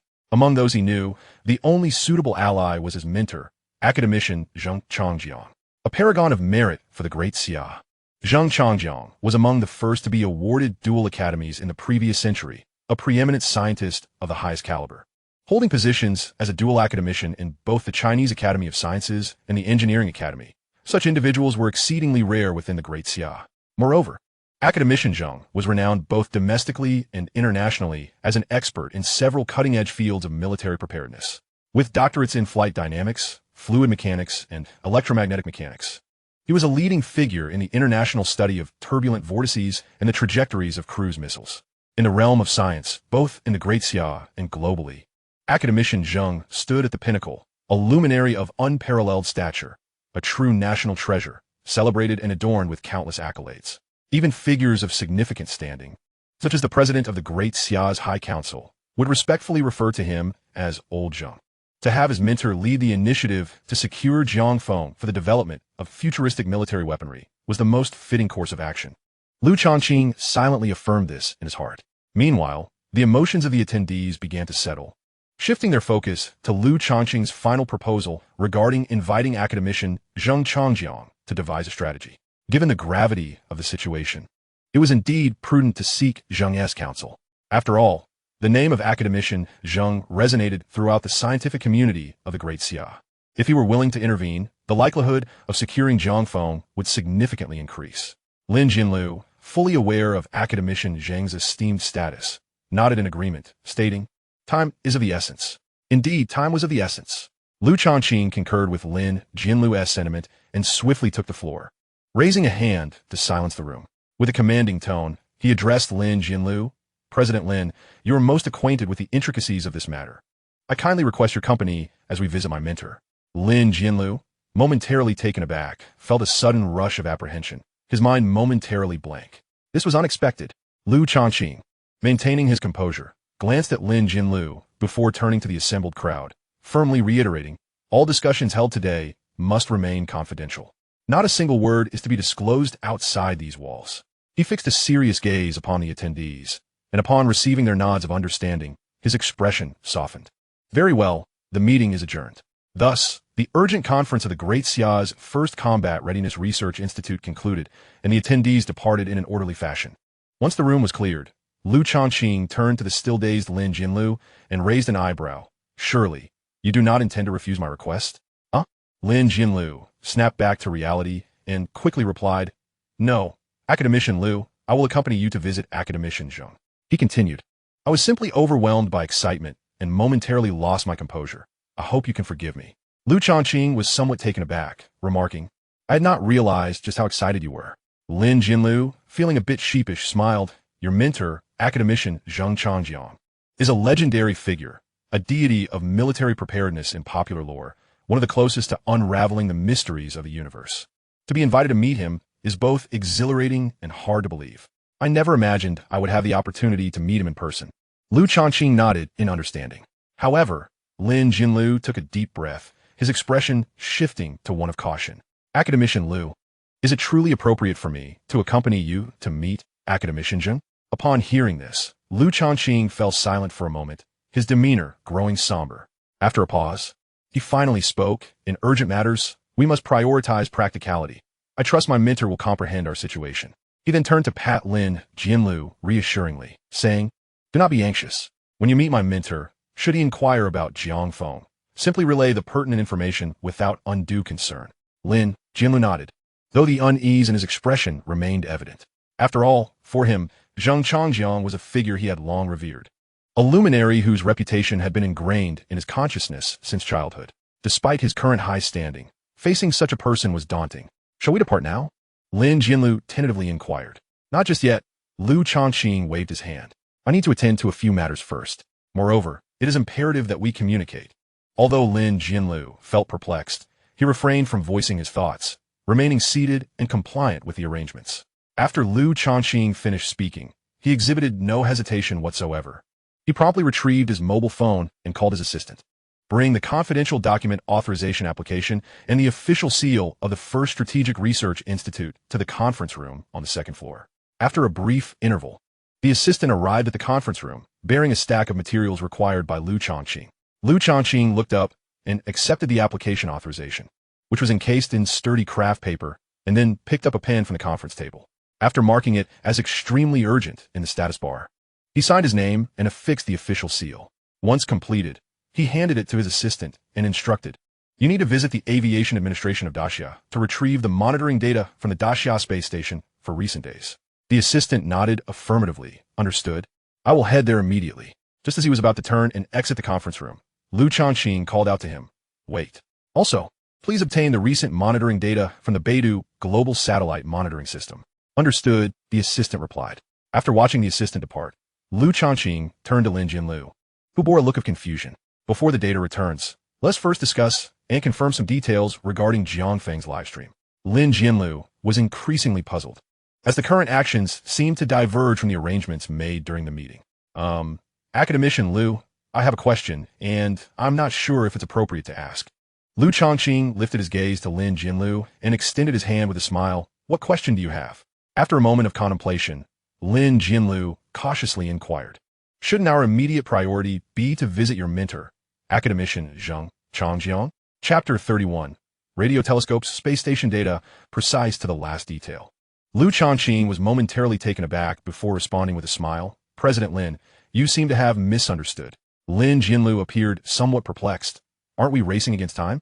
Shouldn't we promptly visit Academician Zheng Changjiang to explain the situation and request his involvement? Lu Changqing chuckled. Indeed, as you said, we are racing against time. However, President Lin, you may not be acquainted with my mentor. He is an exceedingly meticulous individual. Lin Jianlu's confusion deepened. I have heard as much. But what direct relevance does our visit to Old Zheng have? There is relevance, Lu Changqing replied earnestly, locking eyes with Lin Jianlu. Precisely because of this, we cannot afford to approach him haphazardly. Lin Jianlu's expression shifted to one of dawning comprehension. So, what you are doing now is preparatory work prior to visiting Old Zheng. Given the urgency of the situation, is there truly a necessity for this? Someone of Old Zheng's stature likely wouldn't mind, would he? Lu Changqing shook his head. This is not about whether my mentor would mind. It is about our obligation to thoroughly clarify the sequence of events, the intricate details, and the veracity of the claims before we proceed. This is the most fundamental respect we owe to our mentor and his invaluable time. At this realization, Lin Jianlu's expression froze, and he fell momentarily silent. After a prolonged pause, he slightly bowed and, with a hint of shame, said, I failed to consider that.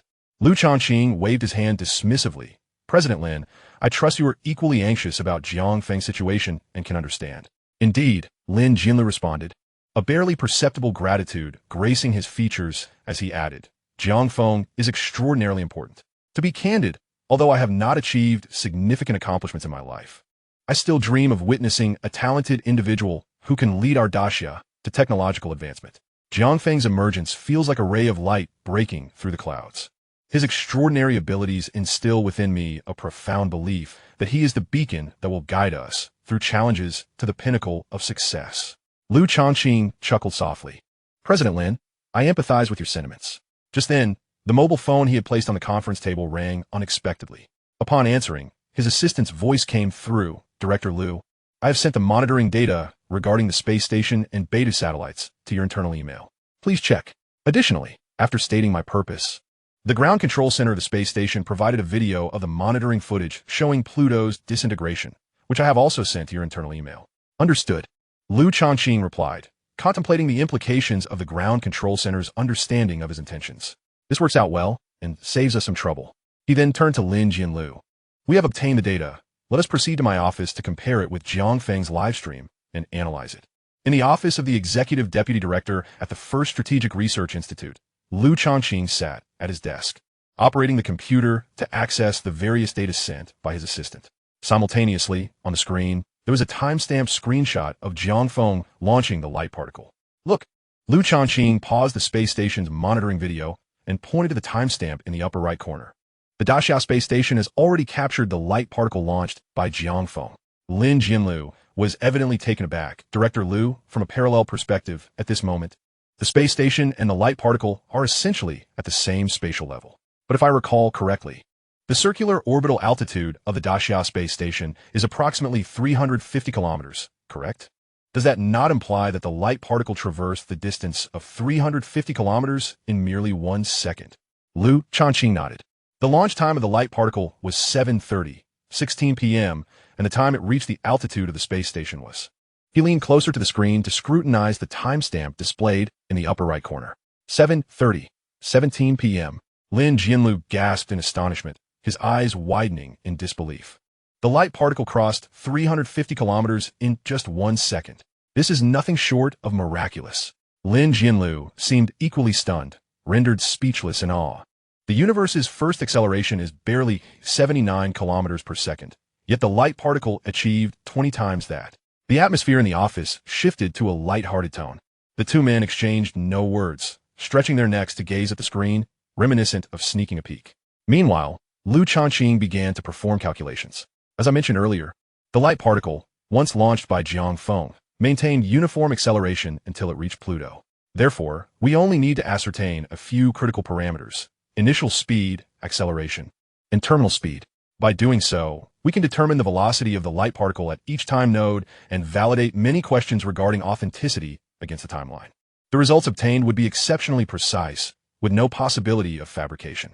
The initial speed of a light particle, after processing the video frame extraction, was 100 kilometers per second. Given that it traveled 350 kilometers in 1 second under uniform acceleration, we can deduce that the acceleration was 600 kilometers per second. This means that at 4,998 seconds post-launch, precisely at 7:35 p.m., the light particle would achieve light speed 300,000 kilometers per second. After 1375 seconds post-launch, precisely at 7:53 p.m., the velocity reached an astonishing 275 times the speed of light. Thus, President Lin, if Pluto was indeed annihilated by light particles, it must have occurred at this very timestamp of 7:53 p.m. In other words, if this time aligns, we can virtually ascertain that Pluto was obliterated by light particles.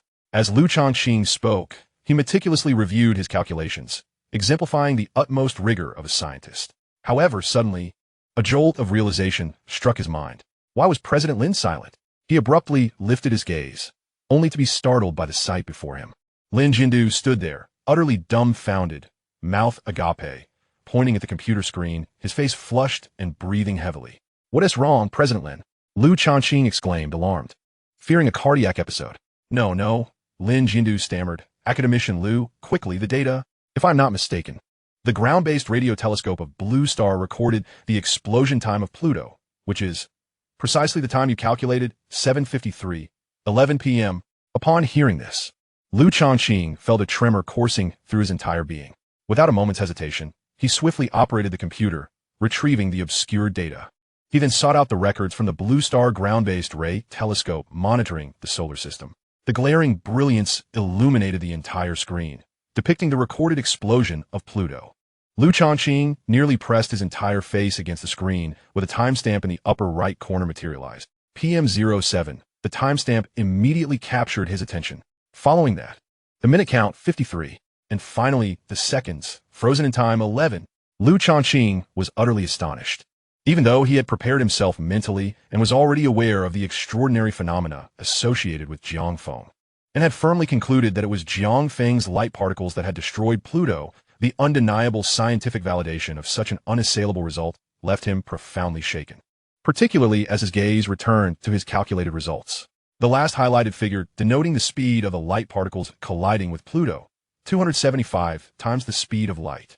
Unable to contain himself any longer, he sprang from his desk, seizing the still-stunned Lin Jiandu by the arm, and dashed toward the door, exclaiming fervently, "A miracle! A marvel! We must urgently summon our teacher. Let us seek out Jiang Feng. No, Professor Jiang, Academician Jiang, yes, Academician Jiang. We cannot allow him to be taken away." Lin Jiandu shouted. The data. Oh, right, the data. Chapter 32. How is this possible?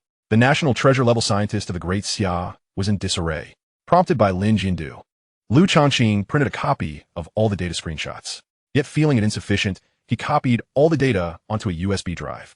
Still unsatisfied, he eventually retrieved his laptop. Taking it along.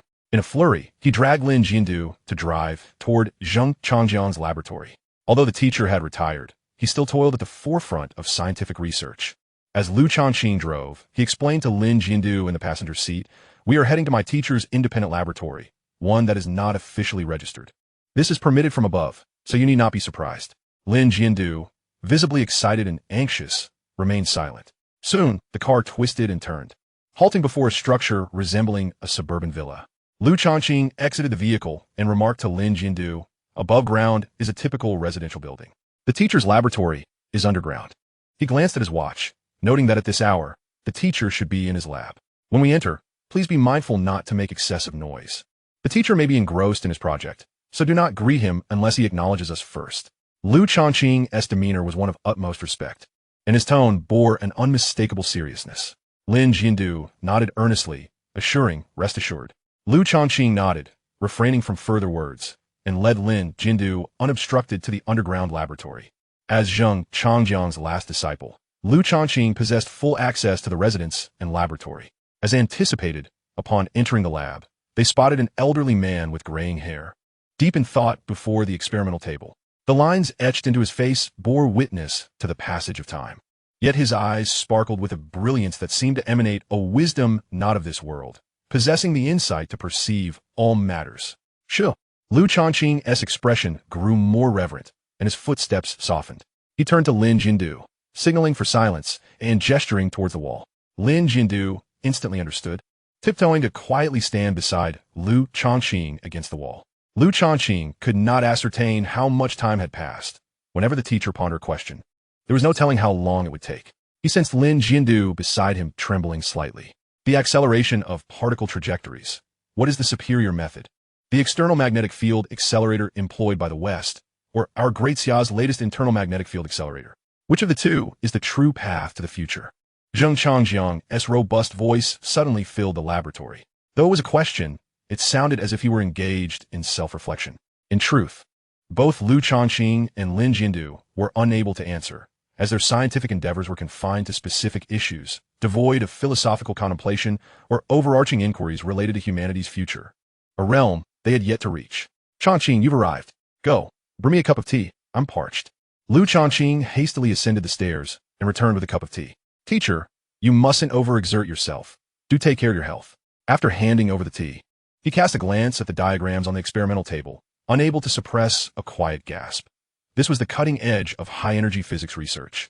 Moreover, it involved the most mentally taxing studies of microscopic particles, reliant solely on intellectual imagination, devoid of direct observation. "Do engage your mind more, Changqing. If you have time, do come by often to play a few rounds with me." Lu Changqing's lips twitched, unable to refrain from muttering, "Another money-making scheme." "What did you say?" Lu Changqing laughed awkwardly, quickly waving his hands. No, I will certainly come by more often to accompany you for a few rounds. But today is not feasible. I have something of utmost importance to report." "Oh." Zheng Changjiang set down his teacup, not rushing despite Lu Changqing's claim of significance. Instead, his gaze drifted over Lu Changqing to Lin Jiandu behind him, contemplating briefly before calmly inquiring, "Your student?" Lu Changqing hastily offered an apologetic smile to Lin Jianlu, the president of the Science Association of Zhonghai City, indicating that the matter would primarily be reported by him. "Oh, he has come to report on the situation. So why are you here?" Lu Changqing was at a loss for words. Zheng Changjiang chuckled heartily, then adopted a serious demeanor. "All right, what is it? Speak up. I'm quite busy with this new particle accelerator. There are numerous aspects that still require validation. You claim it's a matter of utmost importance, but I reckon it's merely a trivial issue So hurry up and conclude. I have work to attend to. Lu Changqing chose silence, glancing at Lin Jinlu, who promptly understood and stepped forward to relay the details of Jiang Feng's live broadcast.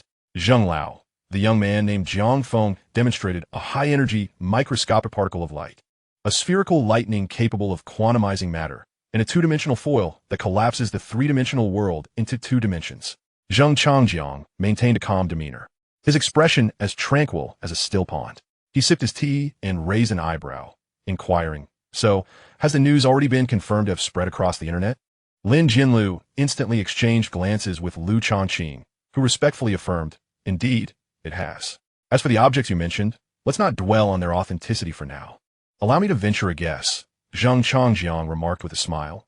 "It's likely that the news has circulated, provoking a considerable reaction from the beautiful nation. And you too," he gestured towards Lin Jinlu, and then Lu Changqing, "have come to seek my assistance. Most probably to propose exorbitant conditions to keep this Jiang Feng fellow in the Great Xian nation. Am I correct?" Lin Jinlu appeared momentarily stunned. Lu Changqing cleared his throat to mask his astonishment, saying, "Teacher, could you kindly show us a modicum of consideration?" Zheng Changjiang remained non-committal, extending his hand towards the two. "Present it, then. What? Do you expect me to sell my old face based solely on your empty words?" "Oh, the data." Lu Changqing quickly reacted, rummaging through his briefcase to present a laptop before Zheng Changjiang. The screen was divided into 4 sections, corresponding to Jiang Feng's live broadcast. Footage from the Great Xian National Space Station, videos of the light particle's trajectory captured by the Beidou global satellite, and a recording of Pluto being shattered by a radio telescope on Blue Star. Zheng Changjiang cast a brief glance, then playfully smacked Lu Changqing on the head. "You're not afraid of overworking my old brain, are you? Watching 4 screens simultaneously. Are you trying to exhaust me?" Lu Changqing shielded his head, wide-eyed in pain. "Teacher, you misunderstand. The 4 screens aren't synchronized. They are consecutive videos captured from different monitoring angles, striving for coherence." Zheng Changjiang then fell silent, focusing his gaze on the laptop screen, particularly on the live broadcast of Jiang Feng. Throughout the process, his expression remained unchanged, as calm as ever, until when the light particle transformed into a brilliant meteor at Jiang Feng's wave and shot towards the sky. There was a subtle shift in his demeanor. However, being one of the foremost figures in the scientific community of the Great Xian nation, he had witnessed many extraordinary phenomena and quickly regained his composure, reverting to his previous calmness as he shifted his gaze to the light particle trajectory displayed by the Beidou satellite monitoring. Yet, as he continued to watch, his expression began to exhibit increasingly distinct changes. First, he shifted from his previous nonchalance, even adjusting his position to sit upright. Secondly, his gaze took on a reflective quality. Beside him, Lu Changqing, uncertain of the situation, opted for silence. At this moment, Zheng Changjiang had already directed his serious attention to the monitoring video from the Great Xian National International Space Station. However, after merely a glance, his face abruptly registered shock as he spoke in a low voice. "How is this possible?" He then disregarded any pretense, pulling the laptop closer and scrutinizing every detail within video. Yet, upon absorbing all the information and seeing the footage of Pluto being obliterated, he was rendered speechless, almost in a state of shock. Chapter 33. Light particles, the existence beyond the God particle. High-energy particles can truly be accelerated to such speeds. After a lengthy silence, Zheng Changjiang's incredulous muttering echoed within the laboratory. Pluto, although no longer classified among the 9 planets, remains the largest celestial body discovered by humanity thus far, residing at the edge of the solar system in the Kuiper Belt, with a diameter of 370 kilometers and a material density of 2 tons per cubic meter. Its total mass reaches a staggering 133 trillion tons, instantly annihilated by a light particle. This is utterly terrifying. Lu Changqing gazed at Zheng Changjiang, who was lost in contemplation, unable to suppress his astonishment. Since becoming Zheng Changjiang's disciple, he had always perceived him as a humorous and easygoing person in the face of adversity. He had never witnessed him display such a demeanor. "Teacher, are you all right?" Lu Changqing inquired with genuine concern. Zheng Changjiang waved his hand, repositioning the laptop to a safer spot, and replied, "I'm fine. I simply never expected that in my lifetime I would have a chance to glimpse the ultimate secrets of the universe. I couldn't help myself." "The ultimate secrets of the universe?" Lu Changqing exhaled in relief, then realized he had been puzzled by Zheng Changjiang's previous remarks. "Are you referring to speed?" Jiang pointed at the frame on a laptop screen that captured the moment of the light particle destroying Pluto, explaining the premise of speed is immense energy. The observable manifestation of immense energy is speed. To put it simply, it refers to the external manifestation of all objects carrying energy, applicable to both macro and micro levels. Can you understand that? Not entirely, Liu Changqing admitted candidly. Their professional fields differed, and he felt no shame in expressing his lack of understanding. Jiang nodded. Pausing thoughtfully before elaborating, the manifestation of energy equates to the speed of material motion. And this material encompasses various substances in the macro world, as well as particles in the micro world. For example, a car, the faster it goes, the more energy it possesses, that's the macro perspective. In the micro realm, consider this simple example. Why is hot water hot? Essentially, it's because water molecules absorb energy, leading to vigorous movement and the release of energy. I understand. After this explanation, Liu Changqing grasped the concept, but he still had questions. However, you mentioned that at the micro level, it is due to external energy imparted to the particles that enables their movement, thus releasing energy, heat. Therefore, if we assume the energy provided is sufficiently vast, approaching infinity, does that imply that particles could be accelerated to speeds nearing infinity? Theoretically, yes, Changjiang nodded. But have you ever seen water heated beyond 100 degrees Celsius under normal conditions? Liu Changqing was momentarily rendered speechless. Therefore, Changjiang cast a glance at Liu Changqing. Not only is it impossible for us to provide energy that approaches infinity, but even high-energy particles capable of carrying such near-infinite energy have yet to be discovered in classical physics, condensed matter, microscopic physics, or quantum physics. Even the so-called God particle, the Higgs boson, cannot accomplish this. Liu Changqing, exhausting the remnants of his knowledge regarding microscopic physics, posed a relatively substantial question. However, Changjiang shook his head resolutely, responding in a deep voice, "It cannot be done. The ultimate speed that the Higgs boson can theoretically achieve is merely the speed of light. Remember, this is just theoretical. The chasm between theory and reality is as vast as the heavens. Do you know the maximum speed that our Daxia Kingdom's positron-electron collider can accelerate T-leptons and charm particles to?" Liu Changqing was momentarily taken aback, recalling that the one in the capital, renowned as one of the world's top 8 high-energy accelerator centers, is the BPC. Changjiang nodded, affirming that it is currently the only large-scale positron-electron collider studying T and charm physics near the threshold for T and charm particle production. And it boasts the highest luminosity of any collider in that energy range to date. Liu Changqing pondered for a moment before uncertainly asking a rather unprofessional question. Can it accelerate those particles you mentioned to the speed of light? Changjiang's lips twitched. Do you really think achieving the speed of light is that simple? The maximum speed that BPC can accelerate T-leptons and charm particles to is merely about 4/5 of the speed of light. Compared to the speed of the photon emitted by Jiang Feng, it is like comparing a minor sorcerer to a grand wizard. If my mental calculations are correct, the photon can approach the speed of light in just about 500 seconds after being emitted. Do you know how long it takes for a collider to accelerate particles to 4/5 of the speed of light? A full 6 hours. It can't even keep up with a single hair of the photon. Liu Changqing was left speechless. However, this was not the crux of the matter. Changjiang was evidently agitated, emphasizing that the key point is that the speed of the photon upon colliding with Pluto astonishingly reached 275 times the speed of light. This is truly staggering. Liu Changqing was astonished. He had calculated this result using a computer and model for nearly 5 minutes. Yet his teacher, academician Changjiang, had arrived at it through mental arithmetic. My goodness, this is truly astounding. Liu Changqing exclaimed, his face a canvas of disbelief. Taking deep breaths and repeatedly reminding himself to remain calm, he eventually regained his composure. Yet, in the next moment, a sudden flash of insight struck him, causing his expression to change drastically. What about Jiang Feng? Meanwhile, Changjiang exhaled deeply, continuing to reflect thus. This is what truly astonishes and shocks me. Where does the immense energy for the photon emitted by Jiang Feng originate?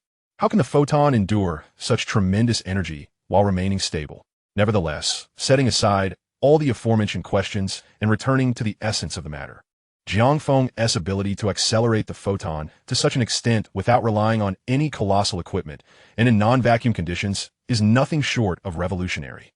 For even the Large Hadron Collider, LHC, ranked as the world's #1 high-energy hadron collider, established by the United States and Western powers at CERN, can only barely approach the speed of light under standard laboratory conditions.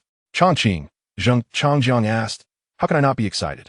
Jiang Feng has opened a door for us to the mysteries of the universe's origins, and beyond that door lies a path illuminated by brilliance. Chapter 34. He is the true national treasure-level scientist. Urgent call. Lu Changqing couldn't help but draw in a sharp breath, his astonishment evident. Turning to Lin Jinlu, he found him equally stunned and expressionless. What, how? Zheng Changjiang raised an eyebrow, sensing that he might have exaggerated. No. Lu Changqing quickly waved his hands, clearly taking a deep breath. I just didn't expect you to regard this matter in such a light. In fact, during the emergency meeting at our first Combat Readiness Research Institute, the evaluation of Mr. Jiang Feng was already exceedingly high. A glimmer of divine light shone in Zheng Changjiang's bright eyes as he gestured for Lu Changqing to continue. Everyone at our first Combat Readiness Research Institute unanimously believes that Mr. Jiang Feng is capable of leading our Daxia Kingdom to stand at the pinnacle of world technology. This is why I came to you, as you suggested, to seek your guidance. Lu Changqing's gaze was earnest as he slightly bowed. Zheng Changjiang turned contemplatively before nodding, saying, your approach is correct. The emergence of such a figure in our Daxia Kingdom is indeed a blessing from our ancestors. While I am often labeled a national treasure-level scientist, the gap between me and this Mr. Jiang Feng is distinctly evident. He is the true national treasure. Hearing this, Lu Changqing's eyes suddenly brightened, and he hurriedly inquired, then, teacher, what should we do now? First, tell me what conditions the United States is prepared to offer. Don't mention any confidentiality agreements. I have no intention of betraying my country, so be straightforward. Lu Changqing paused for a moment, then chuckled awkwardly, stating the facts. The titles of academician at the National Academy of Sciences of the United States, lifetime honorary professor at MIT, a lifetime green card, an annual research budget of $100 million, and ownership of a top-tier laboratory named after Jiang Feng. Ownership? Not just usage rights? Zheng Changjiang couldn't help but click his tongue in surprise. Where did you get this information? Is it accurate? The security team, the elite action squad of the 12 Zodiac, Captain Gu Qingfeng specifically called to inform me. Gu Qingfeng, you say? Zheng Changjiang paused momentarily before slowly responding. Then this news must be absolutely true. The United States is truly shameless. They can produce funds when it comes to stealing talent, yet refuse to repay debts. Teacher, Lu Changqing whispered. Zheng Changjiang inquired, puzzled. Well, I haven't finished detailing the conditions from the United States. There are more conditions? Zheng Changjiang was genuinely surprised and quickly urged him to continue. The upper limit of $2 billion in terms of conditions can be proposed entirely at Jiang Feng's discretion, and all will be permitted. Zheng Changjiang could not help but widen his eyes, ultimately letting out an astonished exclamation. Lu Changqing's lips twitched involuntarily. Teacher, please hold back your exclamations and think of a solution. Zheng Changjiang pondered for a moment before stating, the United States is indeed coming on strong. Moreover, based on my understanding of them, their plans certainly extend beyond mere enticing offers. There will undoubtedly be more extreme measures following this. Therefore, while competing openly, we must also be prepared for extreme situations. If we cannot bring Mr. Jiang Feng into our fold, we must ensure he is not taken away by the United States or destroyed. We need to prepare in advance to avert any potential calamities. Lu Changqing nodded. What you say makes sense. Lin Jinlu also nodded in agreement, recognizing the logic in Zheng Changjiang's words. Subsequently, the two watched as Zheng Changjiang paced back and forth in thought before he began rummaging through his belongings, unreservedly dialing a number. Lin Jinlu quietly asked Lu Changqing, who do you think Zheng Lao is calling at this moment? Lu Changqing raised an eyebrow, uncertain, speculating that the call was likely directed to the Academy of Sciences of the Great Xia. Lin Jinlu, upon hearing this, nodded slightly, acknowledging that old Zheng had quite a sense of humor. Lu Changqing rolled his eyes, remarking, President Lin, you two possess a rather amusing wit. Lin Jinlu was momentarily rendered speechless, just as Zheng Changjiang's call seemed to have been connected. Thus, the two ceased their conversation, attentively straining to listen, attempting to deduce the identity of the person on the other end of the line and the content of the discussion. Old Xia, it's me, old Zheng. Yes, I need you to arrange a few matters for me. The situation is rather complicated, so I want to delve into the details now. I'll send someone to brief you later. Right, I need the elite team of the Zodiac from the security group, specifically 6 squads, to accompany me in visiting Jiang Feng. Why the protection? What is there to protect? I'm just an old fossil. Wherever I go, I might as well be buried there. Of course, it's to protect Jiang Feng. His safety is as paramount as that of the national security of the Great Xia. No other matters? Then I'll hang up. Please expedite the arrangements on your end, as I am quite anxious. Immediately, Lu Changqing and Lin Jinlu observed Zheng Changjiang casually tossing the disconnected phone onto the table, while Lu Changqing, familiar with Zheng Changjiang, merely clicked his tongue in surprise. Lin Jinlu was utterly astounded. Despite only catching fragments of the conversation, he could easily deduce the identity of the caller. The surname Xia, capable of mobilizing the security group, was singular within the vast territory of the Great Xia. None other than the esteemed president of the High Council, Xia Wushan. Lin Jinlu could not help but swallow hard, moistening his somewhat parched and hoarse throat, yet his heart was racing with shock. The fact that academician Zheng Changjiang could call Elder Xia without the slightest pretense, even omitting an explanation for his requests, was astonishing. Moreover, it appeared that Elder Xia on the other end trusted him implicitly, readily acquiescing to Zheng Lao's seemingly excessive demands. Lin Jinlu genuinely believed such requests were indeed excessive. One must recognize that the elite Zodiac team from the security group stood as the pinnacle of supremacy, not just within the Great Xia, but across the globe, its formidable reputation forged through genuine bloodshed. Normally, deploying even one squad for a protective mission would befit a prince, while calling upon 3 squads would befit an emperor. Yet now, for Jiang Feng, they were mobilizing a staggering 6 elite Zodiac squads. Chapter 35, trending on social media.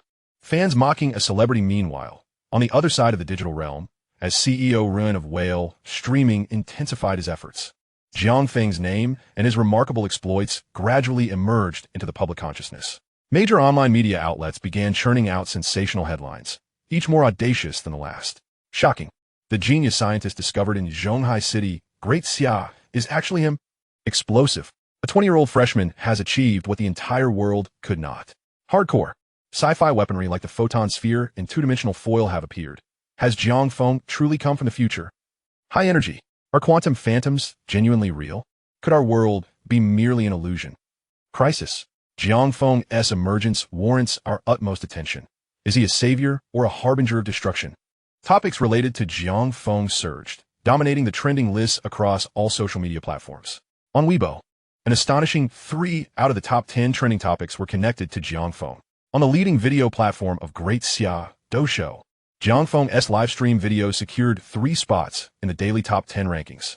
Consequently, the internet was flooded with scathing critiques and mockery. Genuinely baffled. Every single app one open is inundated with news about Jiang Feng. What on earth happened? Did he blow up a shrine in the island nation?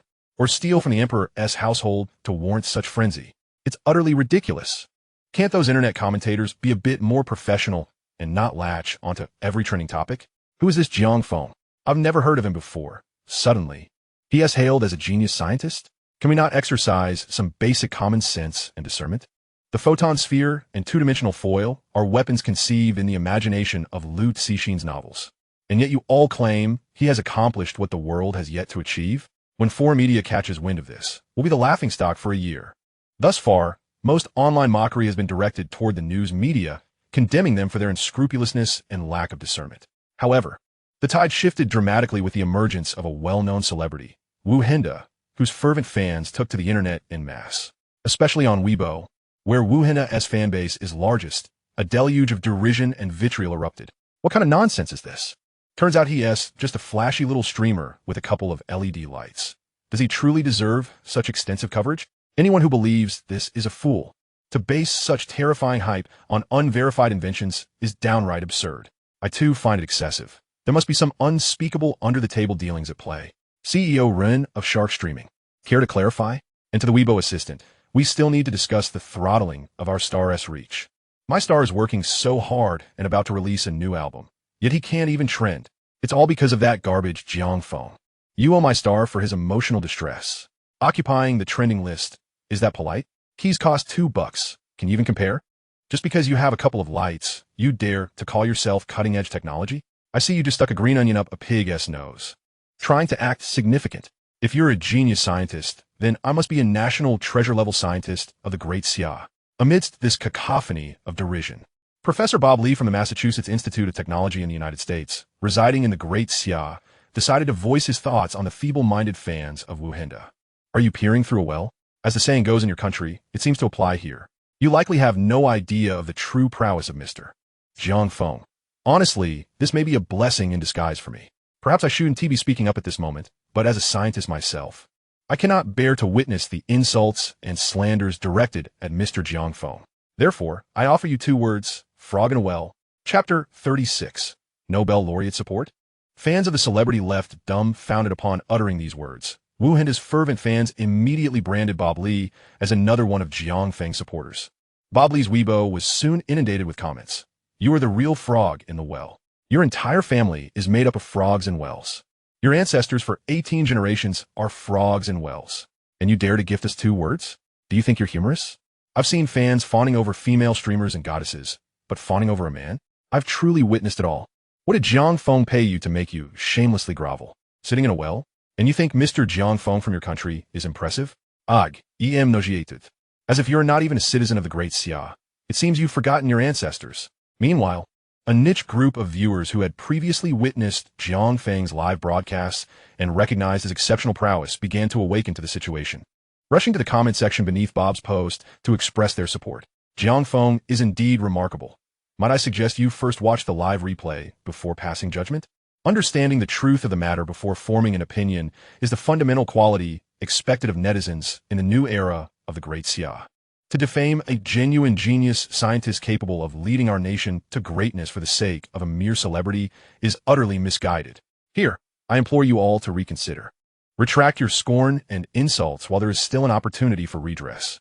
Otherwise, the consequences may well be beyond what either you or the celebrity you rally behind can bear. Ha! How audacious of you to claim you can't bear the consequences. What do you mean by that?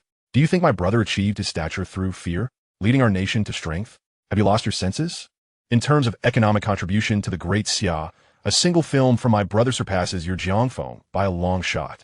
Aside from a couple of light bulbs, does Jiang Feng even deserve to be compared to my brother?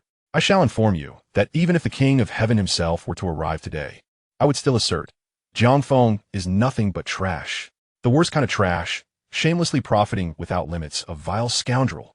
He undermines my brother's achievements and prevents him from trending. It drives me to distraction. If my brother's new album fails to perform well, I shall return to berate him. Mark my words, the fanbase of the celebrity Wu is substantial, leaving no room for resistance. The comment section beneath Bob's post became inundated with vitriol, spanning from the first page all the way to the 30th. Yet, just as Wu's fervent supporters appeared to have triumphed, a surprising turn of events unfolded. The official Weibo account of the beautiful nation's Foreign Affairs Office reposted Bob's message, adding a comment. Professor Bob's assessment is remarkably accurate. In an instant, Wu's ardent fans were left bewildered. What was the beautiful nation's concern in this matter? However, what transpired next left them utterly astonished and in a state of sheer confusion. The world-renowned academic journal, The Beautiful Nation Science, reshared Bob's post, accompanied by the comment. We feel it is a disservice to Mr. Jiang Feng. Mr. Jiang Feng, we welcome you to our beautiful nation. Similarly, the esteemed journal Nature from the Beautiful Nation also reposted Bob's message, with an even more explicit remark. Mr. Jiang Feng, the world needs you, the people of the beautiful nation need you, while it seems the people of the Great Xia do not. Following a brief moment of confusion, Wu's fervent supporters were left completely speechless, while a multitude of onlookers across the Great Xia's internet were engulfed in shock and incredulity. My word, is everyone losing their minds? Is Jiang Feng truly that significant? Is he worthy of such advocacy from those across the beautiful nation? What do they mean by welcoming him? Moreover, why would the beautiful nation involve itself in our affairs? The commotion continued to reverberate, with countless questions lingering in the minds of netizens, refusing to dissipate. Just then, an even more captivating scene unfolded. The Nobel Prize Committee's official Weibo account for the Asian region, under the jurisdiction of the Great Xia, reposted Bob's message, appending a jaw-dropping comment. Mr. Jiang Feng, we eagerly anticipate the day you grace the Blue Hall, Nobel Prize Award Hall, with your illustrious presence. Our committee unanimously believes that this day is not far off. Instantly, the Great Xia's internet erupted in a frenzy. Goodness gracious! The Nobel Prize Committee, the highest honor in the realm of scientific achievement. What does this mean? Are they hinting at Jiang Feng being a candidate for the next Nobel Prize? If I hadn't seen it was an official account, I I would have thought this was yet another shameless self-promotion by a rogue media outlet. It's utterly terrifying. The urban landscape is fraught with complexities. Perhaps I should retreat to the countryside, where the roads are slippery and the schemes are convoluted. Ultimately, it all circles back to the question posed by that initial repost. Let me see who this remarkable individual, Bob, truly is. It turns out he is a foreigner. Moreover, he is an American. What is going on? Friends, that's not the crux of the matter. The real issue is that I looked into this Bob, and it seems he is quite impressive. Fellow comrades, please enlighten us swiftly to save us from conducting our own search. Bob is a distinguished professor emeritus at the Massachusetts Institute of Technology, awarded the 123rd Nobel Prize in Physics for his observation of antimatter annihilating under normal conditions. Undeniably the foremost figure in this field worldwide. His current visit is at the invitation of the Great Xia Academy of Sciences for a 2-week academic exchange, during which he has received warm hospitality and high praise from the chief members of the Great Xia's Senior Council. Upon the revelation of this news, the internet in the Great Xia was left collectively speechless, a silence filled with awe. Meanwhile, Wu's ardent fans were left in sheer disbelief, frozen in place. However, Bob himself was infuriated by the authoritative media of the beautiful nation reposting his message with such commentary. Just when things were progressing, now they dared not criticize. This only complicates my efforts to recruit Jiang Feng. Chapter 37. The Beautiful Nation. Unprecedented Generosity. High-profile recruitment. Reluctantly, Bob had no choice but to reveal his identity and lay bare his intentions. I, Bob, extend a heartfelt invitation to Mr. Jiang Feng to join the Massachusetts Institute of Technology and the Beautiful Nation. We are prepared to offer you a free and accommodating academic research environment, along with generous material and living conditions. A lifelong green card is the least we can guarantee, ensuring you receive fair and just treatment and rights. Titles of Professor Emeritus at MIT and membership in the National Academy of Sciences of the Beautiful Nation, along with sole ownership of a top-tier laboratory, will be conferred upon you. I guarantee, by my academic reputation, that this will be an honor the world will remember. Additionally, we will fully support your basic scientific research funding with an annual allocation of $100 million, requiring no audits. You may also propose requests up to a limit of $2 billion, which will be granted without question. Furthermore, if you have any other requests, feel free to present them. This revelation sent shockwaves through the internet of the Great Xia, akin to a bomb dropped into a crowd. The netizens of the Great Xia erupted in uproar. Now I understand. This is a recruitment effort encroaching upon our Great Xia. No wonder they were so enthusiastic before. Those not of our kind will surely have different intentions. However, speaking of which, has there ever been a time when a Nobel laureate extended an invitation like this? Indeed, not only is it so brazenly public, but the high-profile invitation is rather outrageous. What is even more absurd is the exorbitant price that Bob has proposed, which is even more demanding than the conditions set for extracting that distinguished individual from the beautiful nation. Is this a recruitment or a gold rush? Is Jiang Feng truly that exceptional?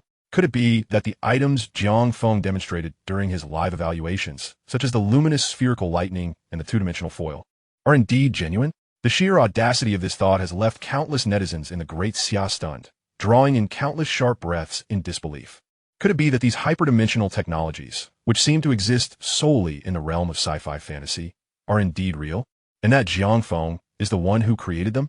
However, this is utterly contrary to common sense and rationality. Such technologies are mere figments of imagination, with many concepts conjured from human creativity. It is essential to understand that the real world operates under fundamental rules. In other words, if something does not conform to these rules, it does not exist. The so-called spherical lightning or macroatom is one such entity that cannot possibly exist in our reality. Not only does it fail to align with profound theorems, but it may also not even adhere to the most fundamental principles of Newton's first and second laws. The very notion that such an implausible existence is now being claimed to have been realized by someone is beyond belief, especially when it mirrors science fiction so closely. Who would possibly accept this? At this juncture, the official Weibo of the Great Xia Academy of Sciences released a recent update. The content was straightforward yet impactful, featuring a clip of an interview with academician Zheng Changjiang, wherein a reporter posed a question regarding Jiang Feng, recently dubbed a genius scientist. In response, academician Zheng, shedding the previous lightness from his expression, turned serious and earnestly stated, Mr. Jiang Feng is truly a national treasure-level scientist of the Great Xia. Brief yet profound. Chapter 38. The Academy's voice. A nationwide sensation. The online populace was utterly flabbergasted. After a prolonged silence of nearly 2 minutes, they finally reacted to this astonishing revelation. Goodness gracious, the Academy of Sciences. That is the Academy of Sciences of the Great Xia. If memory serves me right. The last time they posted an update was during the operation of the Great Xia space station, which was 2 years ago. This is utterly unprecedented. While the beautiful nation initiates an unprecedented historical event, our Academy of Sciences has also made its voice heard. These two sides are at odds. A curious inquiry arises. Who is the person being interviewed on the Academy's Weibo? Can someone enlighten us? Baidu Encyclopedia. Academician Zheng Changjiang. One of the first elite scientists in the Great Xia to be awarded dual academicians. A recipient of the National Honor Medal of the Great Xia. He is a renowned expert in both domestic and international cutting-edge military preparedness. He holds a doctorate in flight dynamics, a doctorate in fluid mechanics, a doctorate in electromagnetic mechanics, and a doctorate in mathematics. He is a leading figure in the study of the relationship between turbulent vortices and the flight trajectories of guided missiles. After stepping back from the front lines, he has dedicated himself to enhancing the international influence of the Great Xia in the field of condensed matter physics. Embarking on self-directed deep research, he has since achieved remarkable success in related international fields, making indelible contributions to the development of the entire Great Xia. Additionally, an attachment detailed the 223 awards that academician Zheng has garnered throughout his life, the most illustrious of which is the Fields Medal, often referred to as the Nobel Prize in Mathematics. Upon viewing the introduction of Zheng Changjiang and the staggering array of accolades, the online populace was left astounded. Incredible. Admiration. Respect. After a considerable time, such sentiments flooded the internet. Amidst the uproar, many began to reassess the unfolding events. Bob, along with the journal Science and Nature, represents the pinnacle of the beautiful nation's scientific community. The Nobel Prize Committee embodies the apex of the global scientific realm. The Academy of Sciences of the Great Xia stands as the pinnacle of the Great Xia scientific community. Now, with these esteemed institutions endorsing Jiang Feng, what does this signify? It signifies that the hyperdimensional technologies showcased by Jiang Feng are indeed real. This is no mere illusion. A profound silence enveloped the crowd, despite harboring suspicions. The confirmation of this hypothesis left them feeling an overwhelming sense of absurdity. The silence lingered, as the gravity of this shocking reality left everyone deeply shaken. They needed time to process the astonishment within. Yet, it was evident that they could not calm themselves. The undeniable fact that Jiang Feng's hyperdimensional technologies are almost certainly genuine. This truth, more authentic than any could fathom, sent shockwaves through the masses. Goodness gracious, this is real. My worldview has collapsed. I'm in a daze. I nearly knocked my teacup off my head while sipping. I too am bewildered. I accidentally inhale my milk tea. This is utterly insane. I dropped my ice cream.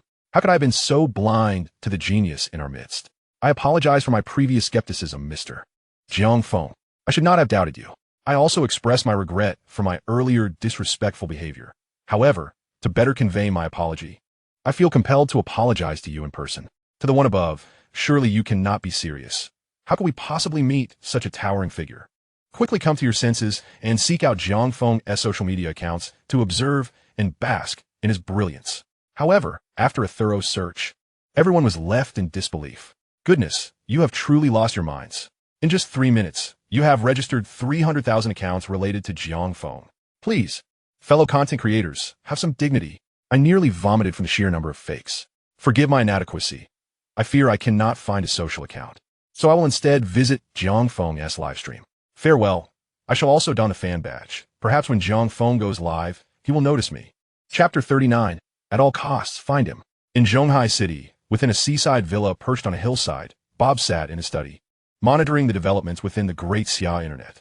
Upon witnessing the recent update from the Academy of Sciences, he sensed that something was amiss.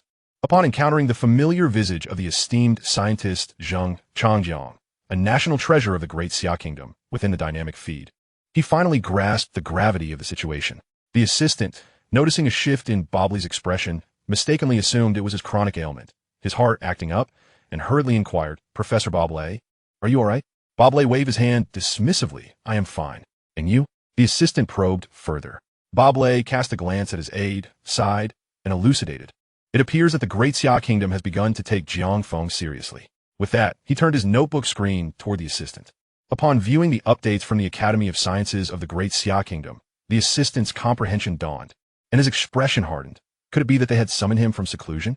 Bob Lei fell silent, his mind racing back to past competitions with Zheng Changjiang for an international top-tier physics award, a deep sense of urgency and pressure flooding his consciousness once more.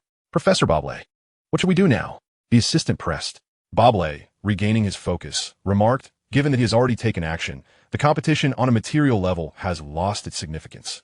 Moreover, merely sending a message does not convey our genuine intent. Thus, our immediate priority is to locate Jiang Feng himself. However, Professor Bob Lei, as of now, we have not uncovered any traces of Jiang Feng, the assistant replied, a hint of anxiety in his demeanor. Additionally, this is the territory of the Great Xia Kingdom, placing us at a disadvantage in our search. I understand that. You need not concern yourself with it. I will make the arrangements, Bob Lei asserted, interrupting the assistant with a wave of his hand. Subsequently, he retrieved his phone, entered a series of secure digits, and dialed. Captain Smith, this is Bob Lei. On the other end, a slightly hoarse voice responded immediately. Action code. Bob Lei pondered momentarily, recalling the directives issued by the upper echelons of the beautiful nation, and designated the operation as Falcon. Professor Bob Lei, good day. I am Smith, the captain of the 3rd Action Team of the Special Operations Department, assigned to operate covertly within the Great Xia Kingdom. What are your instructions? At all costs, dig deep and uncover Jiang Feng's location immediately, Bob Lei commanded in a somber tone. After a brief silence, Smith replied, Professor Bob Lei, your directive is classified as high risk. It could potentially expose our operatives, so I need to confirm once more. Without hesitation, Bob Lei raised his voice. I am certain and resolute. We must ascertain Jiang Feng's location in the shortest time possible, regardless of the cost. After a moment of heavy breathing, Smith finally responded, understood. Bob Lei exhaled in relief, nodding. Contact me with any updates. I will remain on standby 24 hours a day, ready to mobilize.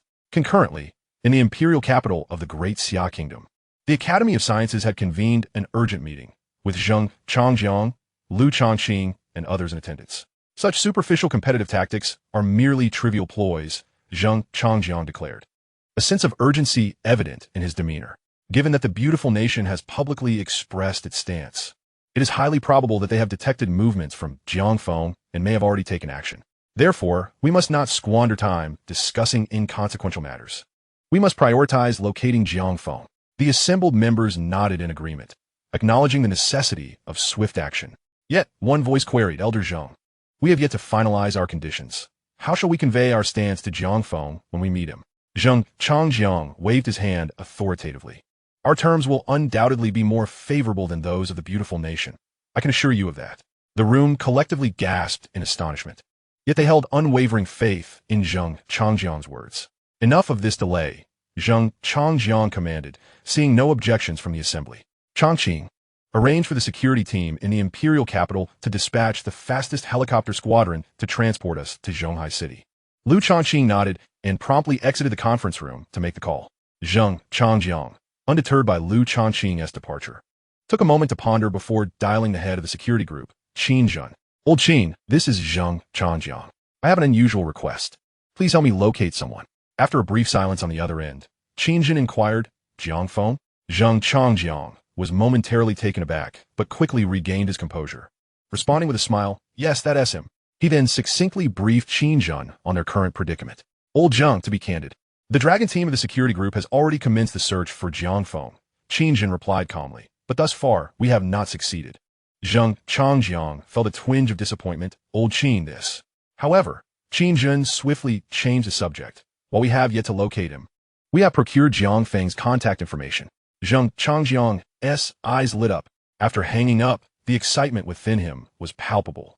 Just then, a tempestuous wind swept through the conference room. Simultaneously, Lu Changqing returned, announcing, Professor, the helicopter squadron has arrived. Zheng Changjiang nodded eagerly and turned to the assembled academicians, stating, Board the aircraft. We are heading to Zhonghai City to pay a visit to Mr. Jiang Feng. With that, he hurriedly advanced, being the first to board the helicopter squadron bound for Zhonghai City. Once seated, he immediately dialed Jiang Feng's number provided by Qin Jun. Chapter 40. Generous Rewards, Unexpected Surprises. Meanwhile, while various dignitaries were urgently mobilizing resources to locate Jiang Feng, he found himself in a different scenario. Congratulations, host. The task is complete, and we shall now commence settlement. As the familiar system notification resonated, time seemed to stand still. Jiang Feng understood that the moment of reward had arrived. Black Technology Evaluation System. Host, Jiang Feng. Age, 20. Physical condition, average. Intelligence level, above 130. Base vehicles, none. Evaluated items. Light particles, spherical lightning, macroelectronics. Two-dimensional foil, special evaluation edition. Latest task, Novice Road. Task description. Conduct a Black Technology demonstration live broadcast on the Whale streaming platform. Upon reaching a certain number of viewers, the task will be completed and rewards will be granted. Completion status. Achieved 3-star completion criteria, hence awarded the highest level of rewards. A series of delicate sounds, akin to bubbles gently bursting or silver bells resonating, echoed in Jiang Feng's mind. Following that, a warm sensation coursed through his entire being. Simultaneously, the system notification chimed once more. Utilize appropriate presentation methods to showcase light particles, spherical lightning, and two-dimensional foil, 3 entities existing solely in the realm of science fiction, to ordinary viewers, leading the vast majority to believe in their genuine existence. Live broadcast evaluation, A-level. A mere A-level?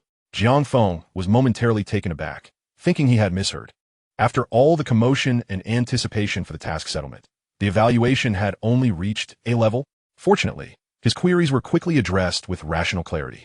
In the face of skepticism from other authoritative streamers, he adeptly leveraged the inherent characteristics of cutting-edge technological items, not only validating his prowess, but also securing victory in the competition, thereby reinforcing the audience's unwavering belief and elevating the show's efficacy to a narrating. Throughout the live broadcast, he not only satiated the public's curiosity, but also elucidated the underlying principles with clarity, allowing avant-garde scientific concepts to take root in the minds of viewers, resulting in his rating for educational outreach. It became apparent that the scoring was not a one-off settlement. Jiang Feng finally grasped the situation, evidently. The system continuously accumulated scores based on various evaluative dimensions. Ultimately, the luminous particles released by the host, while obliterating Pluto, also scattered celestial debris that inadvertently struck a military surveillance satellite of the United States, thus removing obstacles to Blue Star's space exploration. This outcome significantly contributed to the advancement of cosmic technology for the Great Xian nation and humanity as a whole, elevating the rating to SS. Wait a moment. The United States deployed surveillance satellites? And I unintentionally shot one down? Upon hearing this assessment, Jiang Feng could not help but gape, overwhelmed by the magnitude of the information. Good heavens, what have I done? I never anticipated such a monumental outcome. However, he soon regained his composure, a flicker of delight surfacing within him. Jiang Feng finally comprehended why, following humanity's lunar landing, global aerospace technology seemed to stagnate. Despite the thriving aerospace endeavors of the Great Xian nation, it appeared unable to surpass the achievements of the United States, failing to venture deeper into the solar system for exploration and research. It was revealed that the United States had long since launched espionage satellites, deliberately obstructing other nations' cosmic exploration efforts to safeguard its dominion. This issue would cease to exist from today onward. No one could hinder the Great Xian nation's ascent toward the stars and the vast ocean of the cosmos. With this thought, Jiang Feng felt a surge of fervor as the system's notification chimed. Scoring complete. Congratulations, host. You have achieved a 3-star task completion level. Earning rewards, 3 random draws, and 1 draw from the advanced prize pool of high-tech products. Would the host like to commence the random reward draw now? Draw. Jiang Feng had been anticipating this moment. Soon, the system's notification echoed again. Random reward draw completed. Congratulations, host. You have received the following rewards. 1. Physical enhancement. Strengthening of all muscles and bones, fortifying the respiratory and circulatory systems, elevating the host's physical prowess to that of a national-level athlete. 2. Cash reward. 100 million yuan, successfully transferred through legal channels. 3. IQ enhancement. An increase of 20 points to the existing IQ, originally 130, classified as very intelligent. Now elevated to 160, classified as a genius. As the electronic notifications resonated in his ears, Jiang Feng felt a gentle warmth merging completely with his body. Every vein and every cell was immersed in this comforting ocean. He soon noticed many delightful changes quietly unfolding within him. Chapter 41, A Fortunate Win. First and foremost, a sensation of exuberant strength coursed through Jiang Feng's entire being, filling every inch of his skin. To describe it, It felt akin to the blissful relief of awakening after a week of sleepless nights, stretching luxuriously after a full day of restorative slumber, multiplied tenfold. Is this what they call physical enhancement? Jiang Feng instinctively glanced at his limbs, taken aback. He beheld well-defined, athletic muscles and firm, taut skin, exuding a sense of power and vitality. Any further bulk would appear cumbersome, while excessive slenderness would seem emaciated. This perfectly balanced muscle distribution could only be maintained by athletes who rigorously control their body fat percentage. No wonder he felt so invigorated and robust. The system's claims were indeed true. He had acquired the physical qualities of an athlete. Jiang Feng lifted his shirt, discovering that he had indeed developed a well-defined six-pack. He gently bent his arm and was pleased to see the pronounced muscles swell. Gazing at his reflection, although his appearance had not drastically changed, he radiated a newfound masculine allure, instilling awe and admiration in those who beheld him. In his elation, he recalled the other rewards mentioned by the system. His IQ had increased. Jiang Feng had always considered himself relatively intelligent, though not quite at the genius level. Among his peers, he was certainly sharper than most. However, his laid-back disposition and preference for a carefree lifestyle led him to eschew rigorous study, harboring a deep-seated aversion to rote education, resulting in mediocre academic performance and admission to an ordinary university. Yet this previously commendable intellectual foundation, bolstered by the system's reward, had skyrocketed to an IQ of 160, a level attained by only a select few renowned scientists. Jiang Feng casually opened a higher mathematics textbook, glancing through it, only to find it exceedingly simplistic, akin to basic arithmetic. He then perused the upcoming semester's material on linear algebra, swiftly grasping the majority of the concepts. Recalling how his classmates had expressed trepidation regarding linear algebra, Jiang Feng now found it utterly incomprehensible. Or matrices and determinants, but mere calculations to be performed sequentially. What could possibly be difficult about it? A slight smile curled Jiang Feng's lips. It seemed that the undergraduate coursework at university would pose no challenge for him. With a bit of time, he could master it effortlessly. Subsequently, he instinctively checked his phone. Indeed, both his wealth management app and digital wallet already contained 30 million yuan. As for the remaining 40 million, it was distributed across 4 bank cards registered under his name. Upon reviewing the transaction history, he discovered the recipient to be unknown. Yet the funds were undoubtedly real. In that moment, he felt as if he were dreaming. Although Jiang Feng was not particularly avaricious, being suddenly showered with 100 million yuan was undeniably surreal. However, whether it was his robust physique, extraordinary intellect, or immense wealth, nothing compared to the final reward he coveted. That was the opportunity to randomly draw a high-tech product from the advanced prize pool. After all, the world is vast. There may always be individuals stronger, smarter, and wealthier than oneself. Yet the myriad wonders of high-tech products from the multiverse were marvels entirely alien to this realm. And now, he possessed the chance to randomly select such a product. Moreover, this opportunity arose only after achieving a 3-star task completion level, affording him the privilege to draw from the advanced high-tech product pool. As Jiang Feng contemplated these matters, the system's notification chimed once more. Congratulations, host, on completing the hidden task of achieving 1 million simultaneous viewers during your inaugural live broadcast, granting you an automatic upgrade to a hidden high-tech reward for the advanced prize pool draw. May I inquire, host, if you wish to now release the hidden black technology reward? Chapter 42, Hidden Reward, the Hyperion Battleship. Is the hidden reward finally about to be revealed? Jiang Feng felt his heartbeat involuntarily slow a notch. He had been eagerly anticipating this moment for quite some time. The task rewards presented by the system had been incredibly generous, and, as per custom, the rewards for hidden missions were bound to be of an even higher caliber. He was genuinely curious about what he might receive. Instinctively, he blurted out, "Release it," as soon as his command was given. The long-awaited hidden reward finally unveiled its true form. Congratulations, host, you have obtained the hidden reward, the aerial fortress Hyperion. As the system's voice faded, a crystalline blue light cleaved the heavens, splitting the firmament asunder. In the cerulean sky, a shimmering rift illuminated the expanse, revealing the silhouette of a battleship emerging from the brilliance. It descended steadily, casting an ever-growing shadow upon the ground, creating an illusion of eclipsing the sun. This is rather extravagant, isn't it?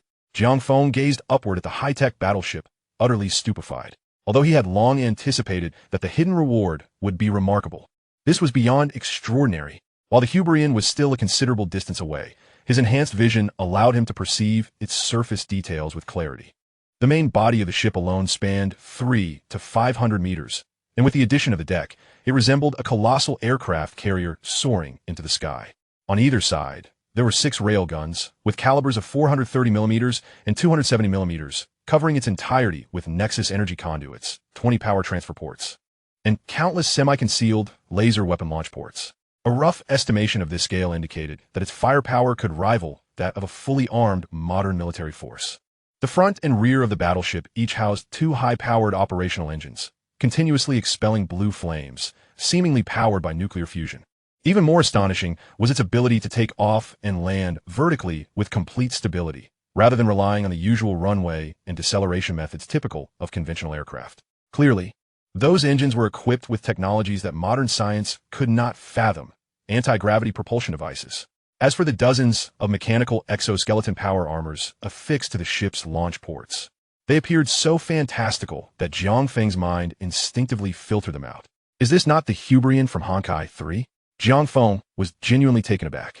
Although he had previously touched upon black technologies such as light particles and two-dimensional foils, now, gazing at this behemoth hovering overhead, he found it absurdly hard to believe. In response to the host's inquiry, this is indeed the Hyperion battleship from Honkai 3. From today onward, you shall be its captain. Of course, to ensure its successful manifestation in this world, the system has made certain adjustments to the Hyperion. You can utilize it for your protection, employ its flight capabilities for travel to various countries and regions, and leverage its advanced technological equipment for research and development.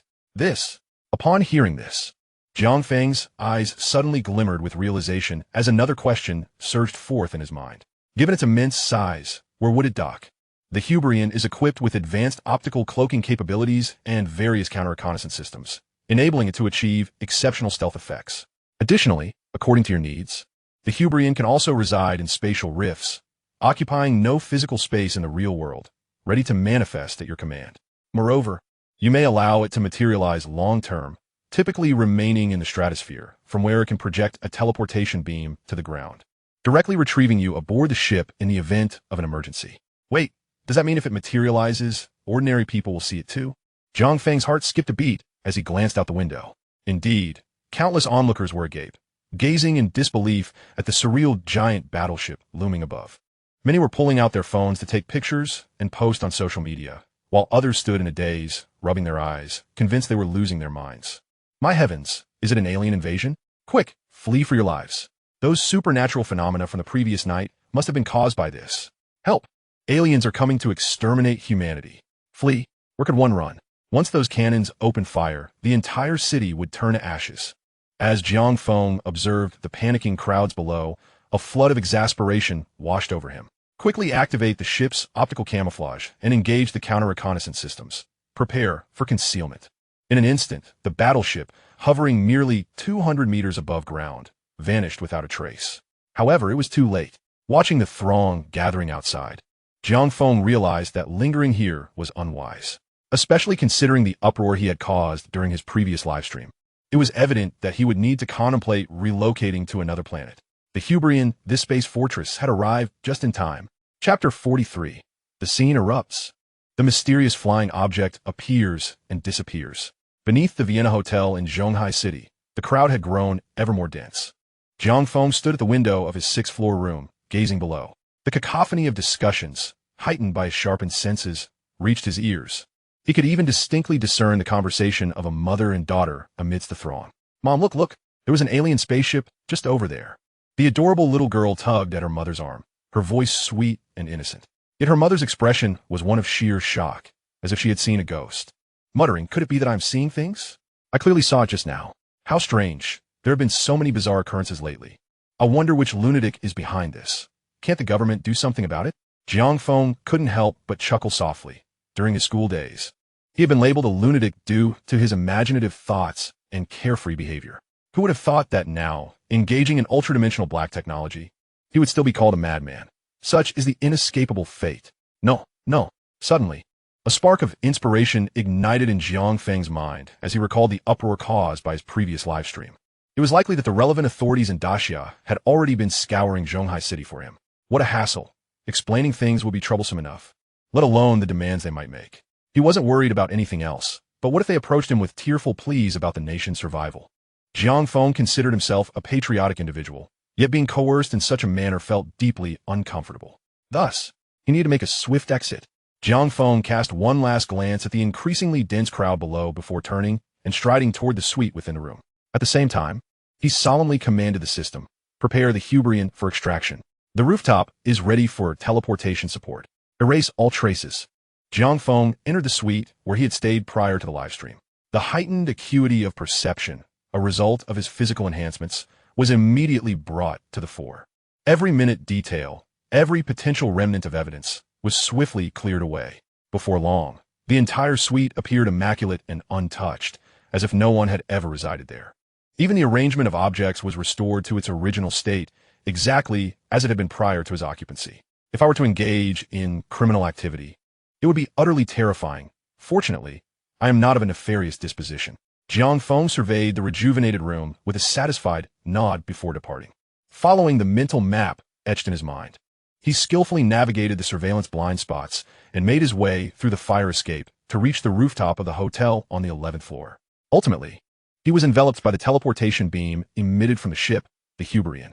Meanwhile, below at the hotel, the crowd was swelling in numbers, and the initial commotion only intensified with the sudden disappearance of the Hyperion. Holy cow, that alien craft was massive, and it vanished just like that. This is absolutely outrageous. Am I seeing things? Or have I played too many games and conjured an illusion? Is it a figment of my imagination? I truly cannot bear this anymore. It's like a mirage fading away. But this is no fantasy, nor an illusion. That was indeed real. I have captured photographs, and thus it is an authentic extraterrestrial vessel. Yes, I even recorded a video of it appearing and then vanishing into thin air. Unquestionable evidence. A cacophony of dissent erupted among the gathered crowd, accompanied by individuals brandishing their own evidence. Silence fell over the scene momentarily, as faces turned to one another, and soon, they began seeking out those nearby who had captured images and videos for verification. Let me see that. Add me as a friend, and I'll send it to you. All right, do you want to scan my code, or shall I scan yours? Beep, beep, beep. The air was filled with the sound of friend requests being sent.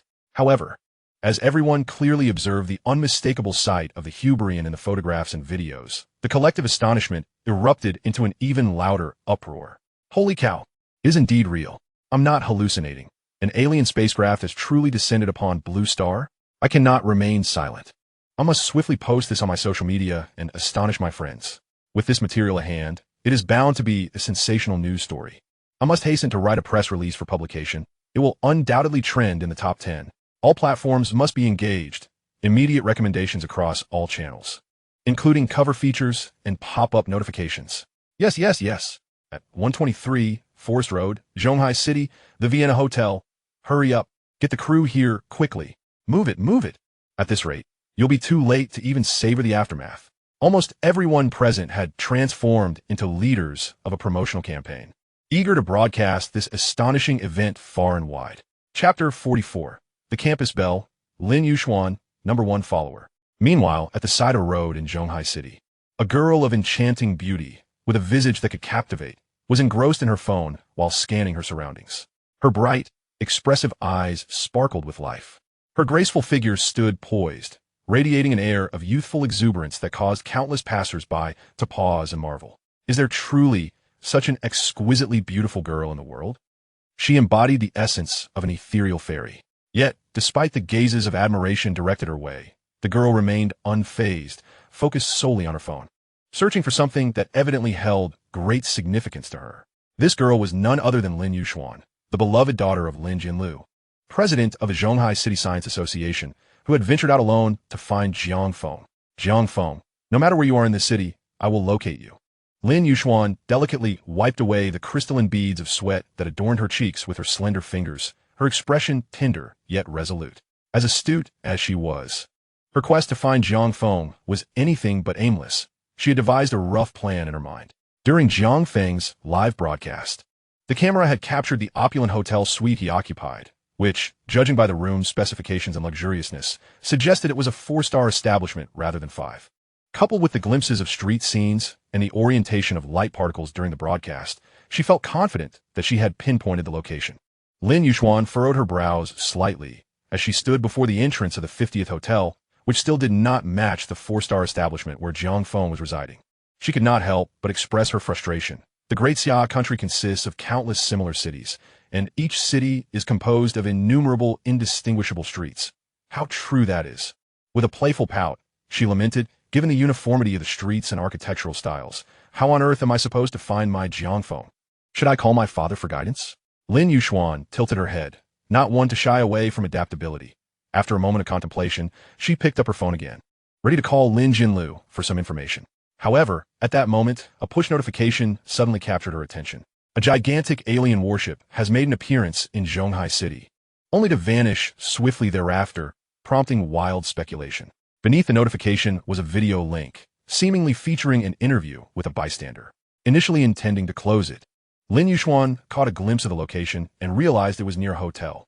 Her interest piqued. She hurriedly clicked on the video. Host, excuse me. Did a gigantic alien warship truly appear in the sky earlier? Bystander, trembling with fear, nodded vigorously. Indeed, it was enormous. Blocking out the sun, it felt as if the sky were falling. Host, how can you substantiate your claim? The bystander quickly produced their phone, directing the screen towards the camera. I have photographs and videos. I documented the entire event from the moment that mysterious object appeared until it disappeared. My social media handle is Hotspot Maniac. You can check my profile for the complete video. I swear on my integrity, it's all true. Wait. Don't cut the camera. I have more to say, including my other small video platform. And just like that, the interview abruptly ceased. Yet Lin Yuxuan stood frozen, her phone in hand. The colossal alien warship had coincidentally appeared atop what seemed to be a 4-star hotel and then vanished in an instant. Could it possibly be the commotion caused by Jiang Feng? After a moment of contemplation, filled with curiosity, Lin Yuxuan swiftly began searching for related posts and short videos. Indeed, I witnessed it firsthand with photographic evidence to support my claims. I nearly wet myself from fright when that alien warship suddenly appeared and then just as suddenly disappeared. There is no point in deceiving you. I've said I recorded a video, and if you don't believe me, go see for yourselves. As Lin Yuxuan read through these similar comments, her heart raced with excitement, and her long fingers trembled slightly in anticipation. If the existence of the alien warship is beyond doubt, then it must undeniably be the grand spectacle orchestrated by the illustrious Jiang Feng. Lin Yuxuan hurriedly began to scroll through the screen, soon discovering a video with the highest number of likes and comments, which she promptly played.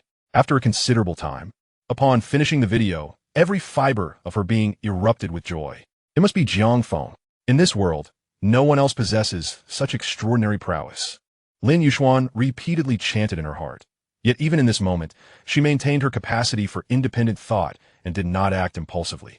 Just to be safe, I still need to ascertain the location of the hotel featured in the video.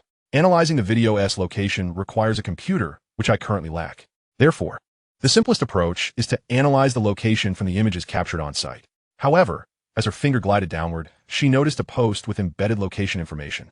The image matched, and the location corresponded to 123 Forest Road, Vienna. Lin Yuxuan's beautiful eyes sparkled with delight. Vienna is a 4-star hotel, perfectly fitting. The room style matched. Additionally, the orientation of the hotel room. She immediately opened a map on her phone to investigate. Forest Road runs east-west, while the hotel windows face true north. In a live stream, Jiang Feng's first-person perspective of the light particles soaring into the sky is precisely aligned with the true north. Perfect. Everything aligns flawlessly. Ah, Jiang Feng. It truly is you. I found you. Lin Yuxuan clutched her phone, ecstatic, jumping in place with sparkling beads of sweat dancing around her. Jiang Feng, wait for me. I will come and find you. Please, do not go anywhere. She silently urged herself, swiftly waving down a taxi and estimating the distance. It wasn't too far. Driver. To 123 Forest Road. 123 Forest Road? The Vienna Hotel? Yes, that's the one. Please hurry. No way. That place is inexplicably gridlocked. Once you get in, you won't get out. I refuse to go.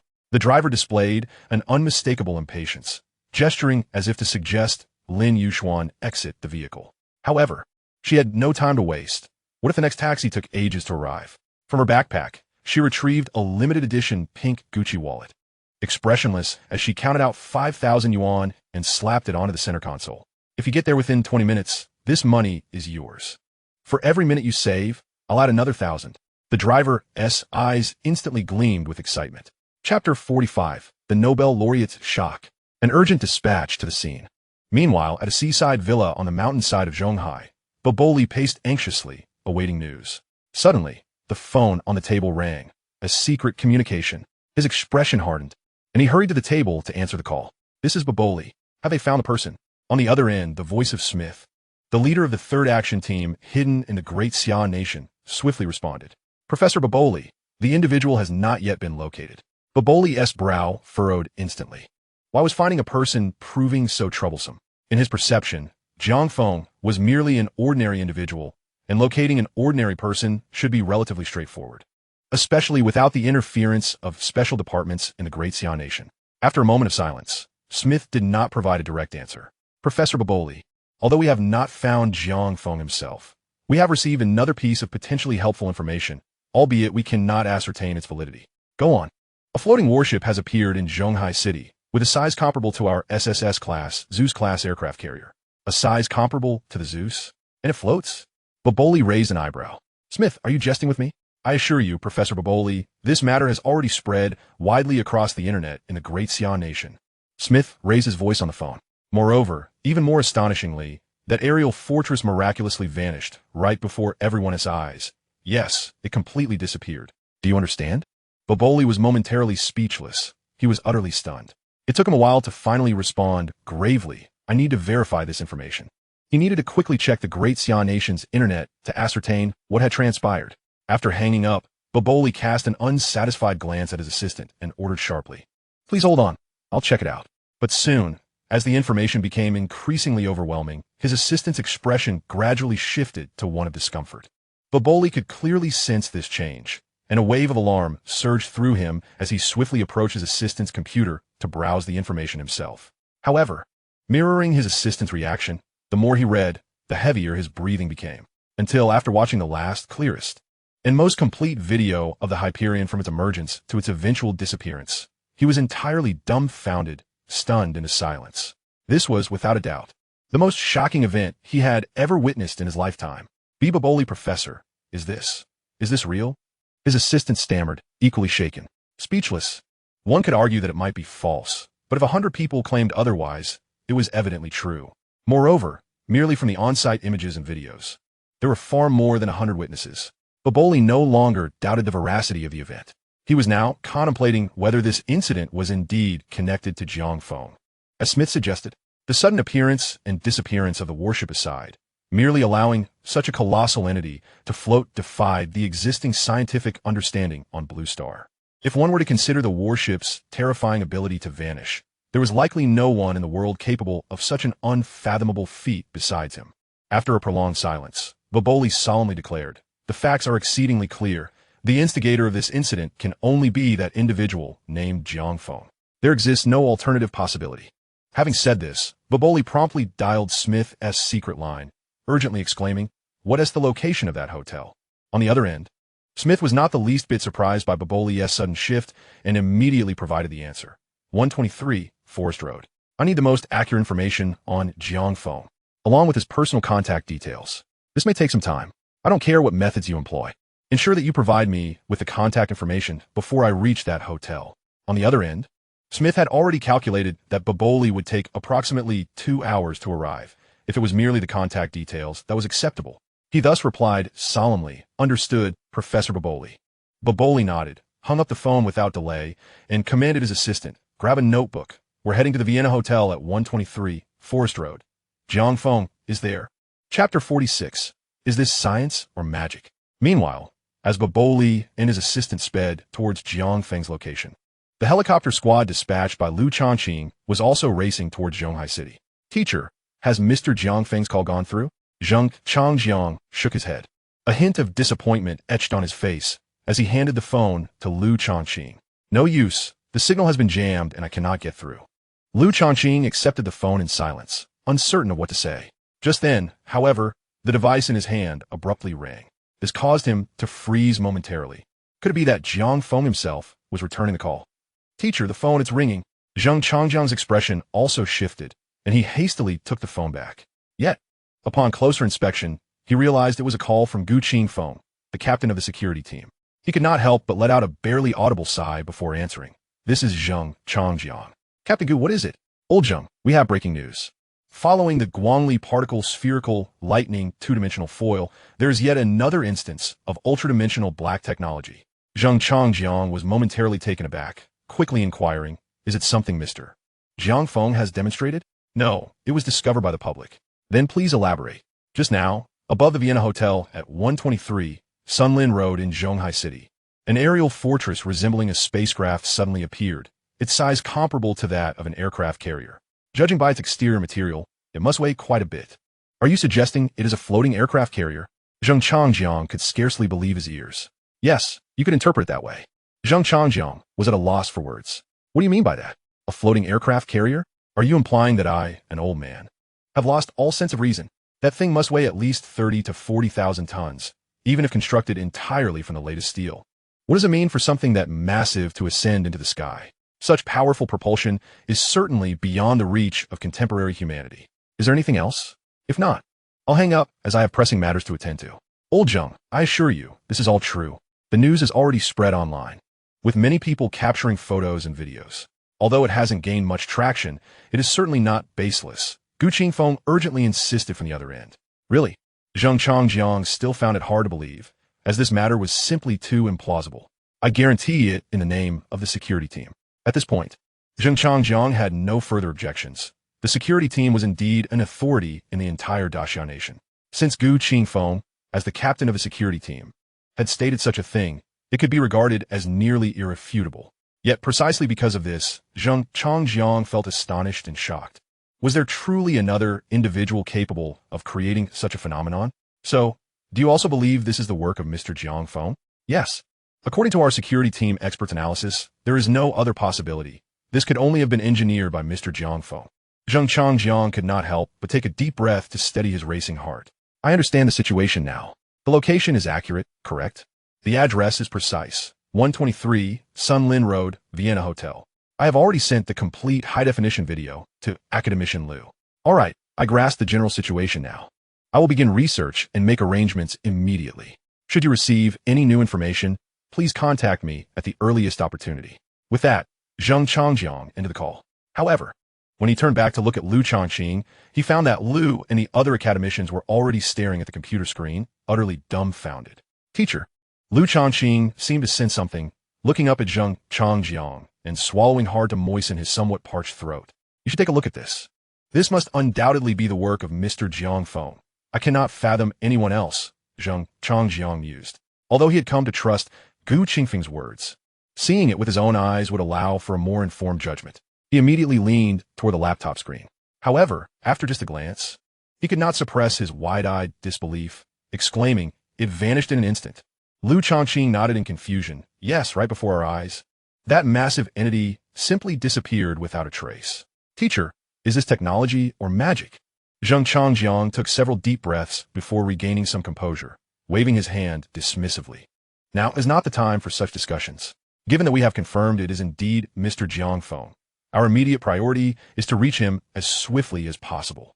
Should we follow our original plan and land in the suburbs, then switch vehicles to enter the city?" Liu Changqing pondered for a moment, finding it reasonable, and posed a question. Jiang shook his head. "It seems that approach would waste too much time. We should fly directly." "But teacher, helicopters are prohibited from flying at low altitudes in urban areas. This is clearly stipulated." Jiang was well aware of these basic regulations. After a brief moment of contemplation, he remained silent and headed toward the cockpit. Liu Changqing, feeling anxious, followed closely behind, knowing that this situation would be difficult to communicate. Each time the flight team undertook a mission, they adhered strictly to the designated route unless an emergency arose. To alter the flight path, new orders would have to be issued directly to the helicopter pilots. However, the crux of the matter lay here. The combat pilots belonged to the combat units and would only follow commands from their superiors. Neither Jiang nor Liu Changqing, in essence, were part of the combat unit structure, meaning they lacked the authority to give direct orders to the helicopter pilots. Yet, when they approached the cockpit, they found the situation to be entirely different from what they had anticipated. Both parties were remarkably calm. After listening to Jiang's request, the helicopter pilot patted the stars on his shoulder and resolutely declared, "Academician Jiang, rest assured, even if I face a military tribunal today, I will ensure you reach your destination with utmost speed." Back in their seats, Liu Changqing was astonished. unable to contain himself any longer as he turned to the composed Changjiang and asked, "Teacher, what did you say to him?" Changjiang gazed out the window, lost in thought, before slowly responding, "I merely told him that with Mr. Jiang Feng, no nation in this world will ever be able to rival us in Daxia." Lu Changqing was taken aback, and after a moment, he could not help but exclaim, "Indeed, the soldiers of Daxia are as pure as ever, and they continue to earn our utmost respect." Chapter 47. Conclusive Evidence. Jiang Feng's Coordinates Exposed. Meanwhile, at 123 Sunlin Road in Zhonghai City, a throng of onlookers had gathered outside the Vienna Hotel, blocking the road completely. Residents from nearby areas, as well as those who had heard the news from afar, had rushed over. As the initial fear of the unknown gradually dissipated, the only thing that remained in people's hearts was an overwhelming curiosity. Almost all the spectators were standing with their phones at the ready, hoping to capture another glimpse of the extraterrestrial warship's appearance. "I knew it. There are aliens in this universe," one person remarked. "Of course. It's obvious. How could such a vast universe possibly contain only humanity?" Another chimed in. "They say the universe adheres to the dark forest theory, where two civilizations are destined to annihilate each other. But judging by the appearance of this extraterrestrial warship, I feel we may have misunderstood something. Indeed, it is quite apparent that this extraterrestrial warship has arrived bearing goodwill and benevolence. I believe we should reach out and extend an invitation to the aliens aboard this vessel to join us for a cup of tea." Do extraterrestrials partake in tea? If they are silicon-based life forms, would a sip of tea not render them incapacitated? My goodness, if they are indeed silicon-based. We could simply escort them to a nuclear power station for a recharge as a gesture of friendship. One wonders what these aliens truly look like. Do they possess gender distinctions? Are the female extraterrestrials beautiful? I shall craft a banner proclaiming, "Blue Planet warmly welcomes all, and we kindly request your presence for a dialogue." Do you think they would comprehend it? Who can say? But even if it eludes their understanding, it might entice the spacecraft to reappear, which would not be in vain. It makes sense. I shall create one banner, no, 10, to fill the venue. As discussions unfold, some passers-by who have witnessed Jiang Feng's livestream are astonished to realize that everything surrounding them feels eerily familiar. The same city of Zhonghai, the same hotel, the identical streetscape. A cascade of information rushes through their minds like a current. A chilling thought suddenly detonates in their consciousness. Could this possibly be the work of that man?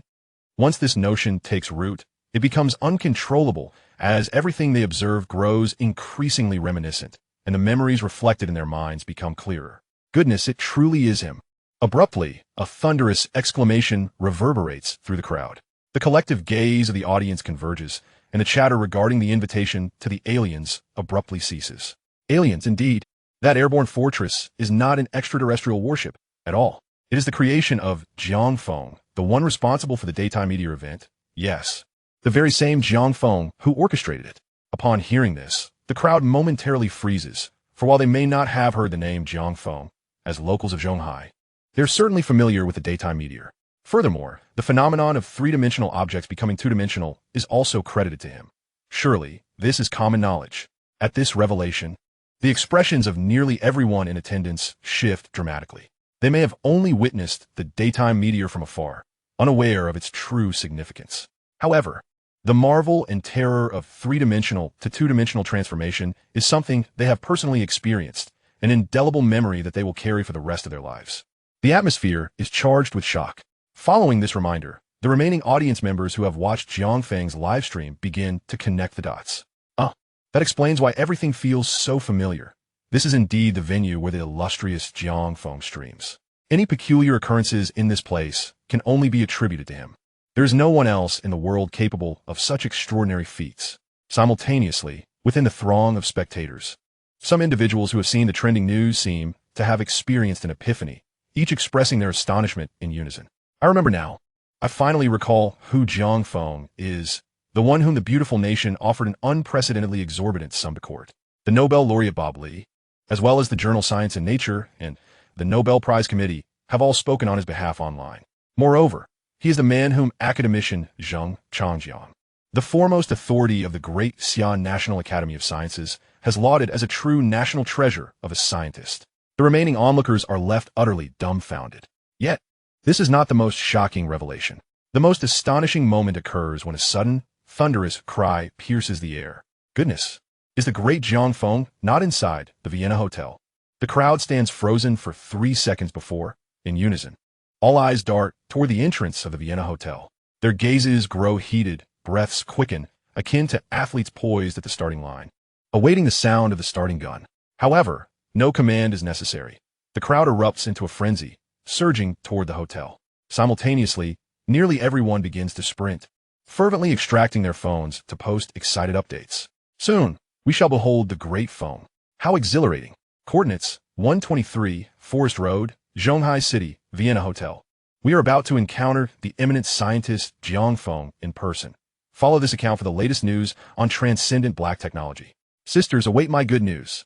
I shall surely secure a signed photo for my son. I guarantee he will excel in his studies. The lobby of the Vienna Hotel is instantly overwhelmed by a throng of people, all clamoring to inquire about Jiang Feng's room number. Those unable to enter spill out into the lobby or rush toward the elevators, eager to scour the building for Jiang Feng's whereabouts. The atmosphere is chaotic and tumultuous. As the staff of the Vienna Hotel, having never witnessed such a spectacle, exchange bewildered glances, utterly astounded. Meanwhile, on the other side, Jiang Feng, having entered the Hyperion, is captivated by the grandeur of this colossal space fortress. Reflecting on the marvel of the transmission beam he experienced moments ago, he instinctively queries the system. Does the transmission beam of the Hyperion possess a capture function? Indeed, the fundamental principle of the transmission beam derives from the strong interaction between matter. In simpler terms, it is akin to universal gravitation. The scientific community on Blue Planet is largely influenced by quantum mechanics, positing that light is an uncertain product that exists between particles and waves. However, in truth, light remains a form of matter. Since it is matter, it possesses the universe's most fundamental force, gravity. When light illuminates an object, there are virtually no gaps.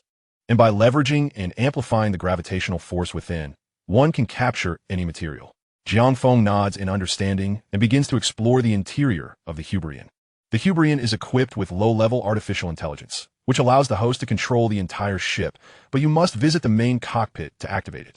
Jiang Feng acknowledges this and surveys the landing pod, which appears unremarkable. Following the system's guidance, he proceeds to the main cockpit of the vessel.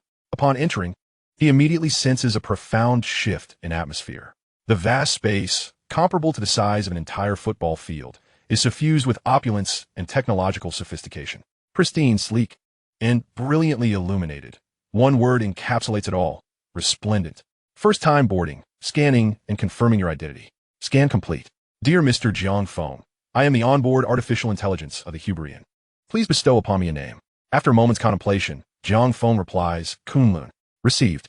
Kunlun, name successfully assigned. From this moment forth, you are the rightful owner and controller of the Hyperion. Kunlun, that is to say, I shall unconditionally revere your will and commands, even to the point of self-destruction. Jiang Feng's expression instantly turned peculiar. Could it truly be that such a level of devotion emanated from a mere low-tier artificial intelligence? The system timely supplemented with an explanation. The artificial intelligence of Blue Star falls within the category of artificial incompetence. Jiang Feng understood at last. Indeed, without comparison, one would not perceive the damage, yet this was acceptable. Kunlun, please provide a brief introduction to the spaceship Hyperion, and you may refer to me as Jiang Feng or Captain. Understood, Captain. Subsequently, under the guidance of the artificial intelligence Kunlun, Jiang Feng acquired a remarkably detailed understanding of the entire Hyperion spaceship. The vessel was divided into 4 primary functional sectors: the command area, the traction area, the living area, and the evaluation area. The function of the command area was self-evident. It served as the nerve center of the Hyperion, responsible for centralized dispatch, issuing commands, and controlling onboard weaponry. The traction area, as its name implies, was the zone where transported individuals, captured by light beams, would arrive, albeit with their movements restricted. However, upon completing his certification, Jiang Feng would not need to traverse the traction area and could directly access any section of the Hyperion through the transport beam. As for the living and evaluation areas, they were specifically modified by the system for Jiang Feng's use, designed to accommodate his life aboard the ship while allowing him to continue his primary occupation of live-streaming evaluations of ultradimensional black technology. It was a testament to meticulous consideration and thoroughness. Jiang Feng was astounded. The living area was replete with resources fully equipped for his use, sufficient for 1,000,000 years. The evaluation area liberated his hands, enabling a comprehensive 360-degree, unobstructed live evaluation. Goodness, This was nothing short of a secret base tailored for the seamless integration of entertainment, living and work. Initially, he had presumed that even if he could reside aboard the Hyperion for a period, he would still need to descend to the surface occasionally. But now it seemed that such inconvenience was entirely unnecessary. Living continuously aboard posed no issues whatsoever. The Hyperion truly deserved its title as the aerial fortress. Jiang Feng felt elated. Henceforth, he would use the Hyperion as his base for live-streaming evaluations of black technology. Chapter 49. What is chasing stars? We pursue scientists. Beneath the space fortress Hyperion, outside the Vienna Hotel on Forest Road in Zhonghai City, the roadway was choked with vehicles, impeding any passage. The sidewalks were similarly overwhelmed with a press of people. Among them were numerous live streamers and even local media. Inside the bustling lobby of the Vienna Hotel, a frenzied crowd congregated around the elevators, blocking a poised and impeccably dressed hotel manager clad in sleek black stockings. The manager, upon noticing the chaos, furrowed her brow and addressed the crowd. Ladies and gentlemen, I have made it abundantly clear that I cannot disclose any client information. This is not only our hotel policy, but also a requirement from law enforcement. We lack the authority to reveal any details without the consent of the involved parties. I hope you can understand. Simultaneously, she cautioned, your actions are severely disrupting our hotel's normal operations. I urge you to pursue your interests rationally. Otherwise, I will have no choice but to notify the relevant authorities. At her words, the crowd erupted. Chasing stars. How superficial. What is there to pursue about celebrities? We are fervently pursuing a national treasure-level scientist. You wish to notify law enforcement? Go ahead, I'll just book the entire hotel online. Yes, I am here to stay, and I will book a room right now. What can law enforcement do about it? I declare, if you do not divulge the room number of the great Jiang Feng, I shall not leave. Amidst the cacophony, there were also voices of pleading. Yet overall, the sentiment was the same. Unless they were informed of Jiang Feng's room number, they would not budge without encountering him. The hotel manager's mouth twitched, overwhelmed by the situation. It was akin to a scholar encountering a soldier. Reason was of no avail. As for the so-called national treasure-level scientist, she automatically dismissed the notion. In her mind, anyone associated with the term national treasure was undoubtedly a powerful figure. Such a person would stay at their hotel? Surely, that was preposterous. The hotel manager scoffed at the very idea. How could the whereabouts of a national treasure-level scientist be known to ordinary individuals? At that moment, a hotel staff member quietly suggested, Manager, perhaps we should disclose the room number of that Jiang Feng to them. It seems they will not relent until they achieve their goal. And the influx of people into the hotel appears to be increasing. Prolonging this standoff could be detrimental to us. The hotel manager immediately shot him a glare. Her attitude resolute as she replied, Absolutely not.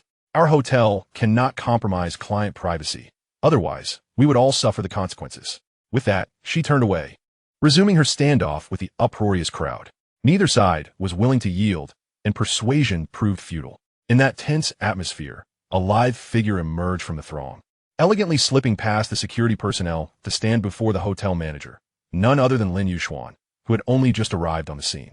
The crowd gasped at the sudden appearance of her enchanting form, and the clamor fell silent.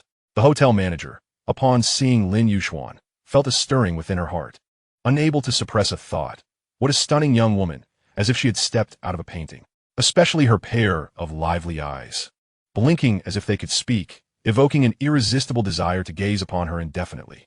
Her ethereal beauty made even the already attractive hotel manager feel a pang of self-consciousness.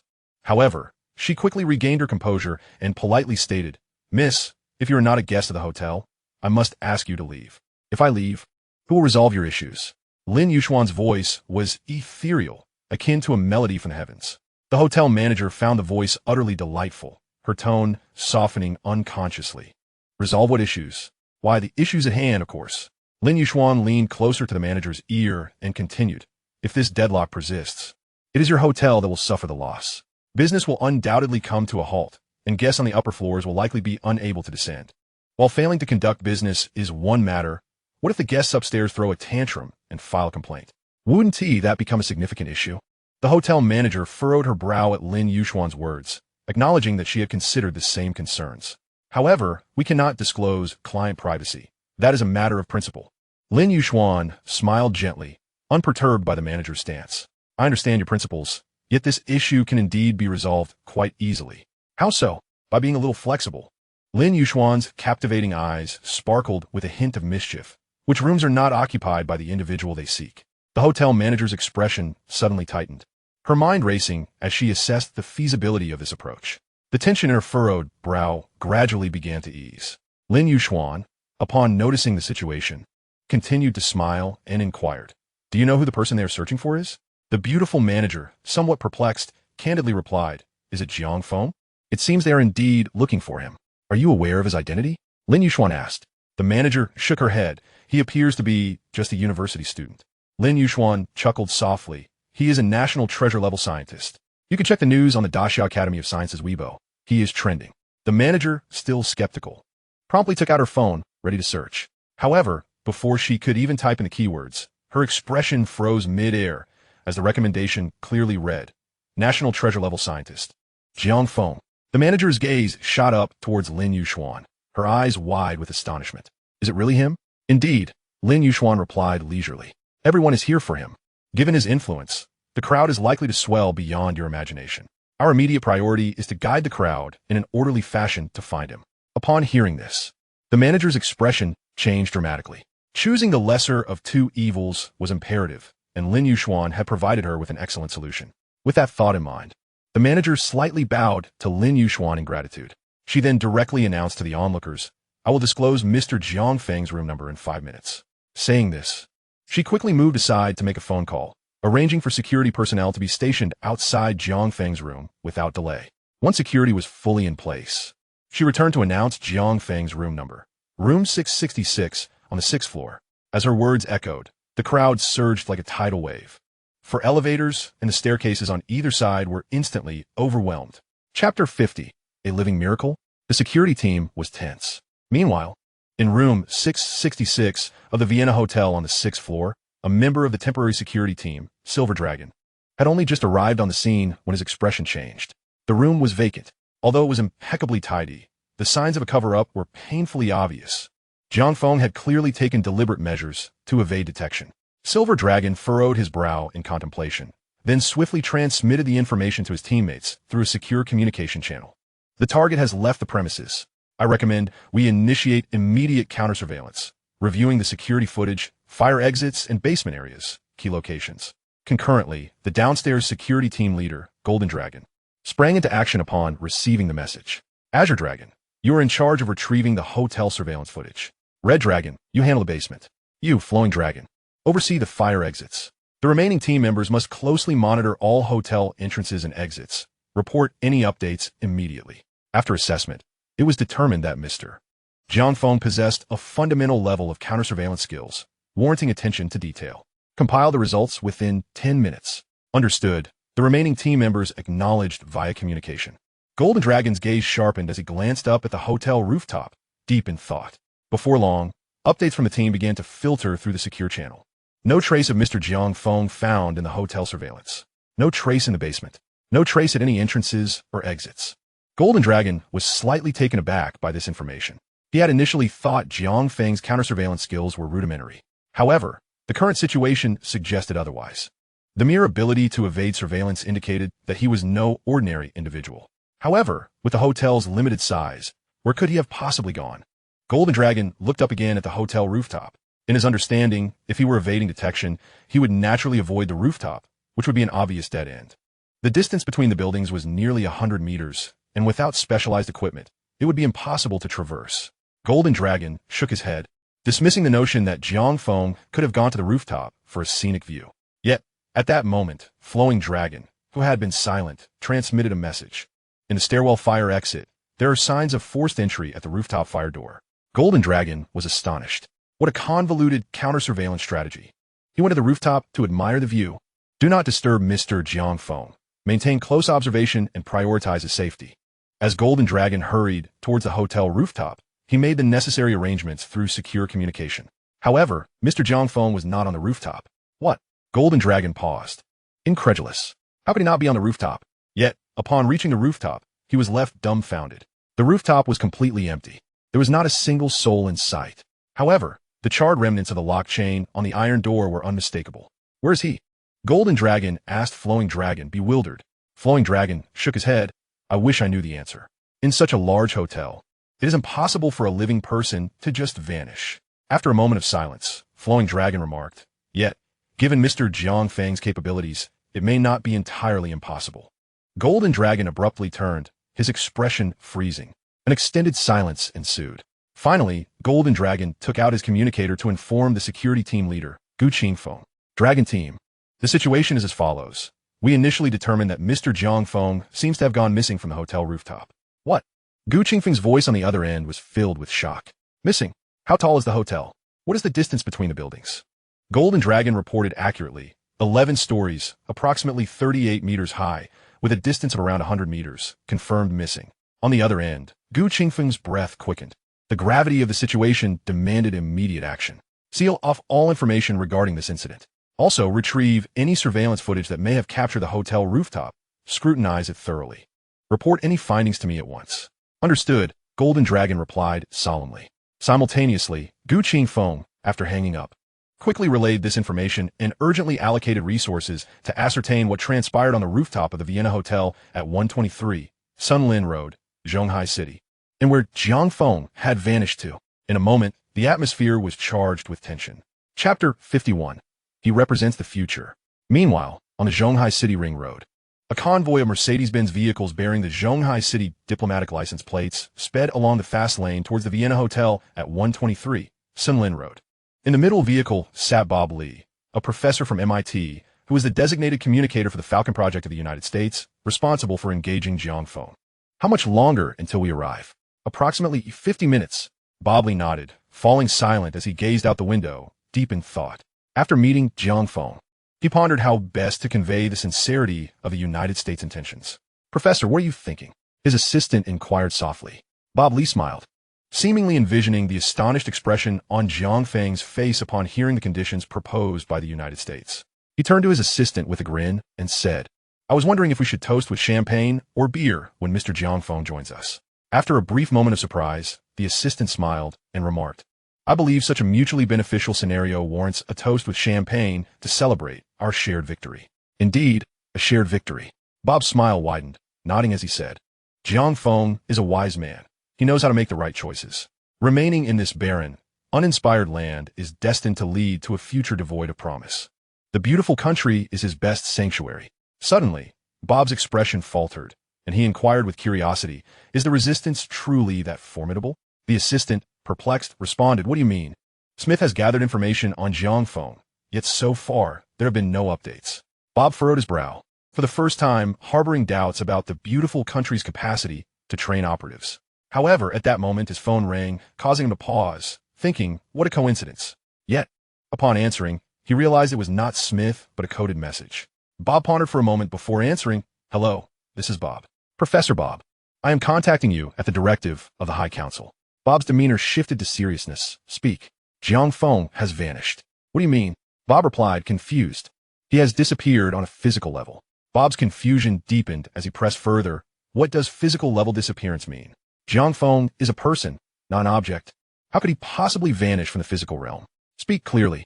Bob's brow furrowed, increasingly bewildered. "Professor Bob, please remain calm. I cannot explain it clearly. I will send you a video. Please watch it first, and then we can discuss." Bob fell silent and gestured to his assistant to open the laptop. The secure email would self-destruct in 5 minutes. As Bob listened to the instructions on the other end of the line, he instructed his assistant, secure email. The assistant promptly operated the laptop, opening a file marked as top secret. Bob gazed at the screen, and his brow furrowed instantly.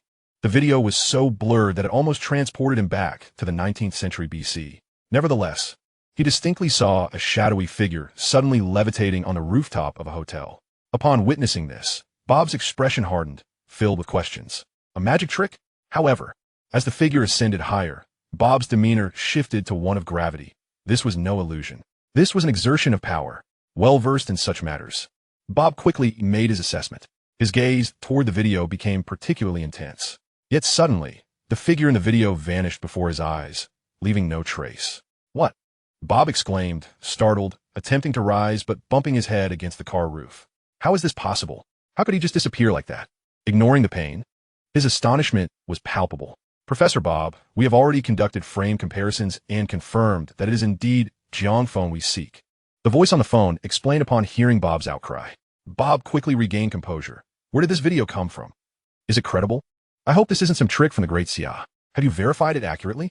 The voice on the other end hesitated before awkwardly stating, Professor Bob. This was captured by our reconnaissance satellite. Bob fell silent, utterly astonished. How was this accomplished? The exertion of power and magnetic constraints falls under our capabilities. But to make a substance or a person vanish suddenly, how could that be achieved? No, the blue planet still operates under the laws of the universe. Matter cannot simply vanish into thin air. It must be replaced or concealed. Bob regained his composure and looked back at the sky depicted in the video. Yet such actions only deepened his furrowed brow and intensified his confusion. Clearly, there was nothing in the sky. So where could such a large human being have gone? Professor Bob, I cannot answer these questions. My task is complete. I merely relay the High Council's directives, urging you to expedite the first step of the Falcon Project. Goodbye.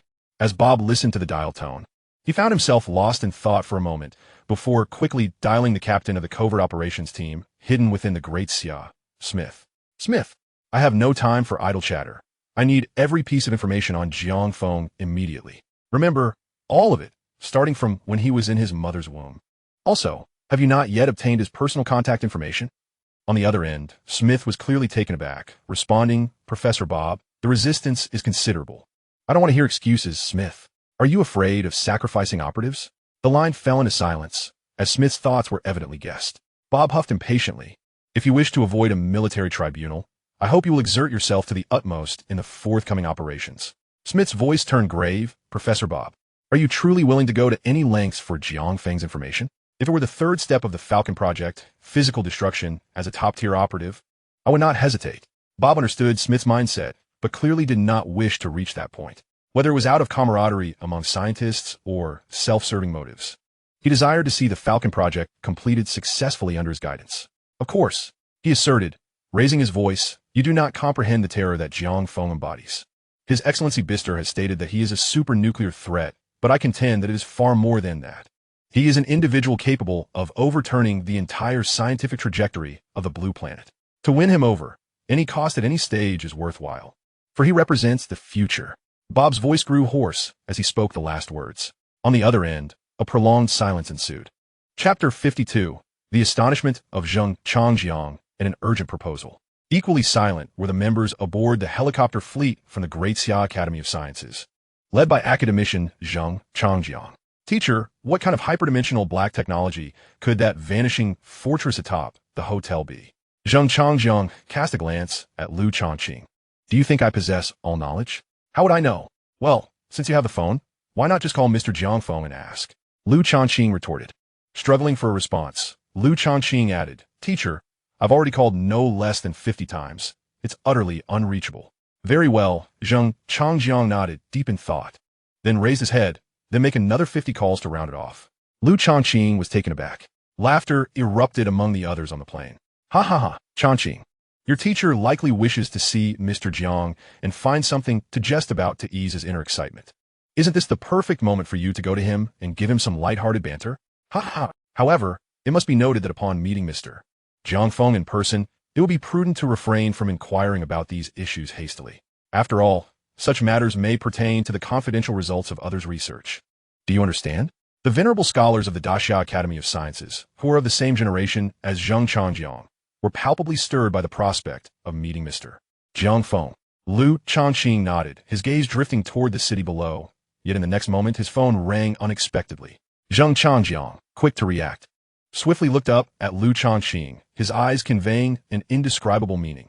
Mr. Jiang Feng? Meanwhile, the others on the plane, also slightly behind, turned their attention toward them with expressions of astonished anticipation. Teacher, it's not Mr. Jiang Feng. It's a secure communication from the safety team. Zheng Changjiang glanced at the phone Liu Changqing handed him and chuckled. Oh, that likely means the safety team has located Mr. Jiang Feng. With that, he casually answered the call in front of the gathered crowd, stating, This is Zheng Changjiang. Zheng Lao, this is Gu Qingfeng. Long team, what is the update? Have you found Mr. Jiang Feng? Not found, but rather, Mr. Jiang Feng has vanished. Zheng Changjiang sprang to his feet, exclaiming, Vanished? What do you mean vanished? How did he disappear? Right before our very eyes. He simply disappeared, came Gu Qingfeng's solemn reply. Just like that airborne fortress, he vanished without a trace.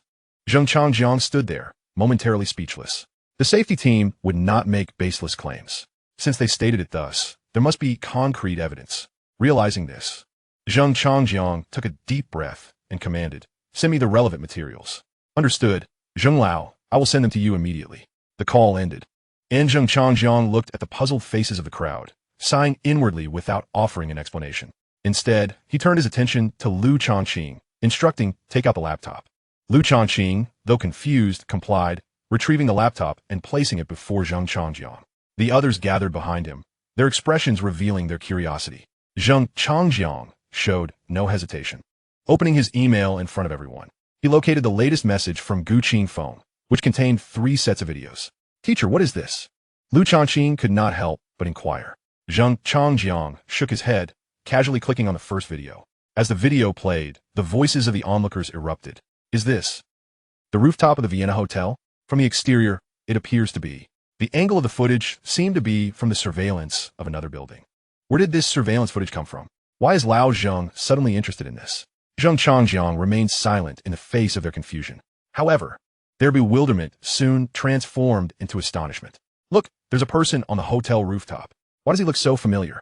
Wait, isn't that Mr. Jiang Feng? What is he doing on the hotel rooftop?" Having all reviewed Jiang Feng's profile, they recognized him immediately. Yet, their minds were filled with questions. The next moment, however, their expressions froze in shock. In the surveillance video, Jiang Feng appeared to levitate in mid-air without any aid. "What?" The crowd exchanged glances, rendered speechless. Zheng Changjiang, witnessing this scene, furrowed his brow deeply. Jiang Feng had mentioned Jiang Feng had vanished. Thus, compared to the others, he had mentally prepared himself for a more significant revelation. However, even so, the subsequent events in the video far exceeded his expectations, leaving him and everyone else on the plane in a state of shock for a full 2 minutes. He vanished. He truly disappeared. How could this be accomplished? No. Where did this footage come from? Such occurrences cannot genuinely transpire. As the crowd began to regain their senses, their initial response was disbelief. Zheng Changjiang inhaled deeply, suppressing the astonishment within, and once again clicked on the remaining videos in the email. The second video, marked with the Beidou satellite insignia, exhibited a distinctly higher clarity. From various angles, Jiang Feng similarly vanished in the blink of an eye, right before their eyes. The third video, captured from a high-altitude drone perspective, provided even sharper clarity. This footage even captured Jiang Feng's face and the details of his instantaneous disappearance. Indeed, during the slow-motion segment, there was no dispute. He vanished in an instant. The materials were sent by the safety team. Zheng Changjiang's voice resonated throughout the cabin. Yet, it was evident that the crowd had no further doubts about the matter. Instead, they were left in a state of shock and numbness. Indeed, he vanished. He truly disappeared right before their eyes. This was utterly incomprehensible. Having lived a considerable portion of his life, he had never witnessed such phenomena. Oh, and there was that airborne fortress which vanished in a similar manner. But this time it was a person. How extraordinary. However, disappearance does not equate to a true vanishing. Thus, where has Mr. Jiang Feng gone? Abruptly, Liu Changqing's voice pierced the silence in the cabin, halting the crowd as reflections.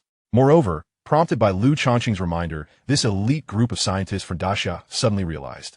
Indeed, whether it be matter or a person, it is impossible to simply vanish in a thin air.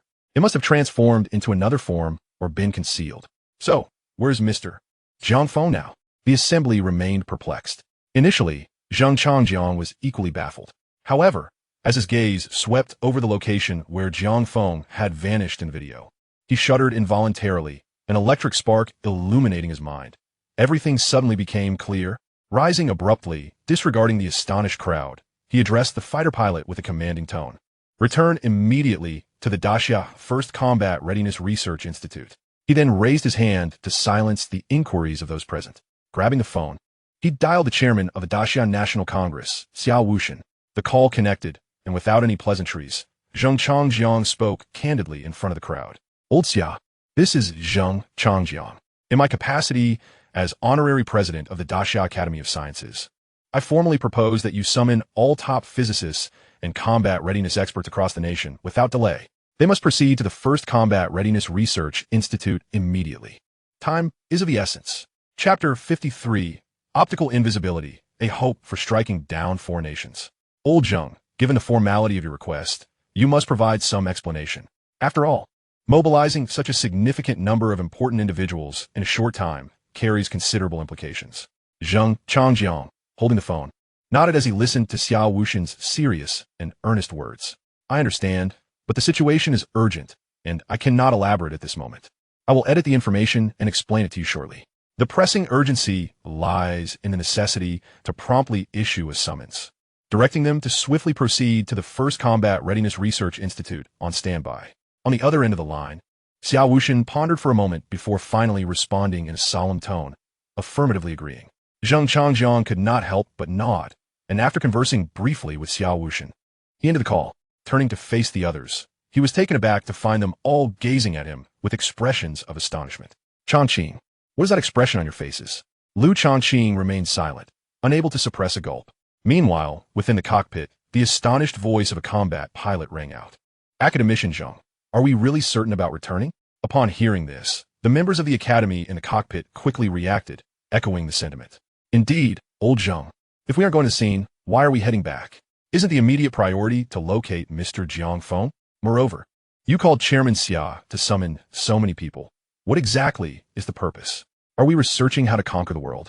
Zheng Changjiang surveyed the group with a serious expression, refraining from answering, and instead addressed the fighter pilot, stating firmly, return to base. The pilot received the command and promptly adjusted the aircraft's course towards the First Combat Readiness Research Institute. Observing this, Lu Changqing could no longer contain his curiosity. But as Zheng Changjiang's student, he framed his inquiry with great tact. Teacher, what have you discovered? Indeed, upon hearing Lu Changqing's question, Zheng Changjiang's eyes flickered with a hint of emotion, as if he had taken a deep breath before slowly addressing the group. Mr. Jiang Feng has now been confirmed missing, and based on the information relayed from the security team, it can be reasonably concluded that this disappearance was intentional on his part. Thus, our presence at the scene now holds little significance. Furthermore, even if we were to arrive there, the likelihood of locating Mr. Jiang Feng is highly uncertain. Upon uttering these words, silence enveloped the cockpit. The group was already acutely aware of what Zheng Changjiang implied, even if they went to the site. The chances of finding Jiang Feng were slim. Old Zheng, as you say, it seems unlikely we will find Mr. Jiang Feng at the scene, but we must still search, right? It is inconceivable to simply abandon the pursuit. Indeed, we cannot just stop looking. However, returning to the matter at hand, why summon top physicists and combat readiness experts from across the nation? What do you intend to achieve? Honestly, I would prefer to assess the situation on-site first. After all, the nuances visible in the video cannot compare to the direct and tangible experience of being there. The members of the academy in the cockpit began to voice their misunderstandings and confusions. Zheng Changjiang chose not to rush into explanations, patiently waiting for everyone to finish before nodding and saying, "Have you all said your piece? Is there anything else? If so, please voice it now." After a brief pause, seeing that no one had additional comments, he began to speak.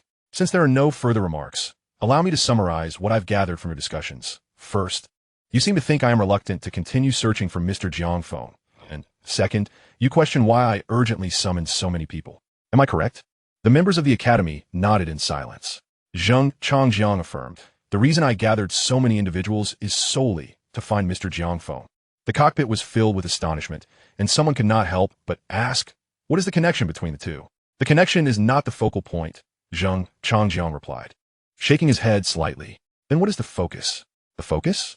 Zheng Changjiang smiled lightly and pointed to a specific area on the notebook screen, declaring, the true focus is here, the precise location where Mr. Jiang Feng vanished in the air. The gazes of the members in the cockpit followed Zheng Changjiang's finger. Yet the screen displayed nothing but emptiness, leaving them even more puzzled. Reflect carefully. Is this not the location where the mysterious flying object, the airborne fortress, previously appeared and subsequently vanished? Zheng Changjiang prompted. The group furrowed their brows, scrutinizing the screen once more, still seeing nothing. However, as memories surged in their minds and they compared them, the empty image suddenly took on a chilling significance. Indeed, the spot where Mr. Jiang Feng disappeared coincides exactly with the location where the airborne fortress vanished. What a remarkable coincidence. Could it be that Mr. Jiang Feng entered it? Old Zheng, is this what you mean? Zheng Changjiang nodded, but then shook his head. I cannot say with absolute certainty. I can only assert that the likelihood is substantial. Therefore, the purpose of gathering so many people is twofold. One, to clarify this issue, and two, however, understanding this issue hinges on a significant prerequisite. What prerequisite? The group, initially perplexed, began to grasp the gravity of the situation. The reason for the airborne fortress's disappearance, or rather, how the mysterious flying object accomplished such instantaneous vanishing.